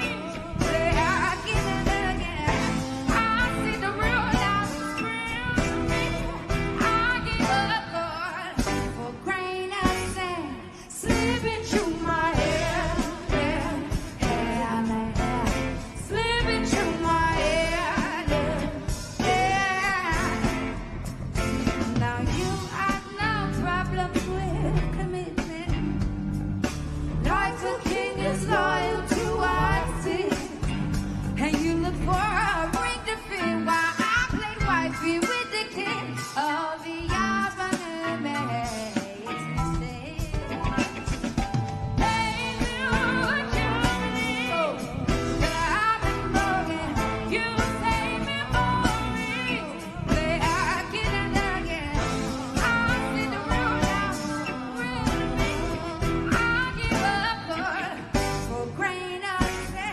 slipping through my hair, slipping through my hair, slipping through my hair, slipping through my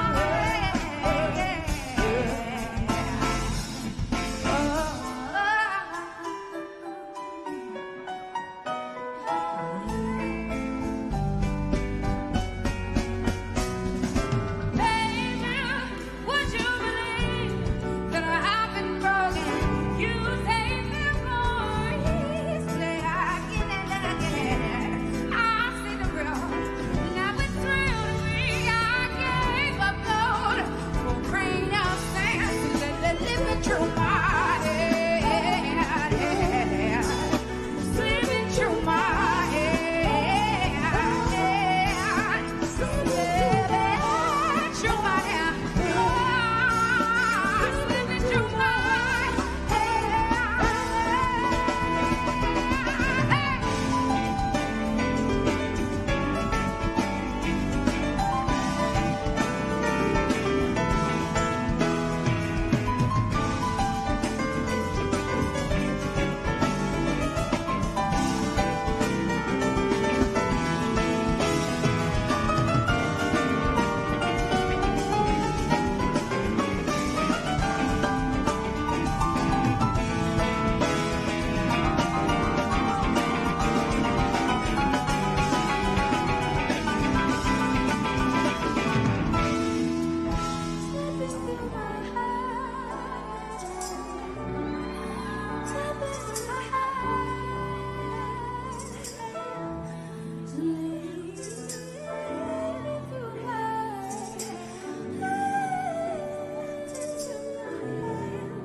slipping through my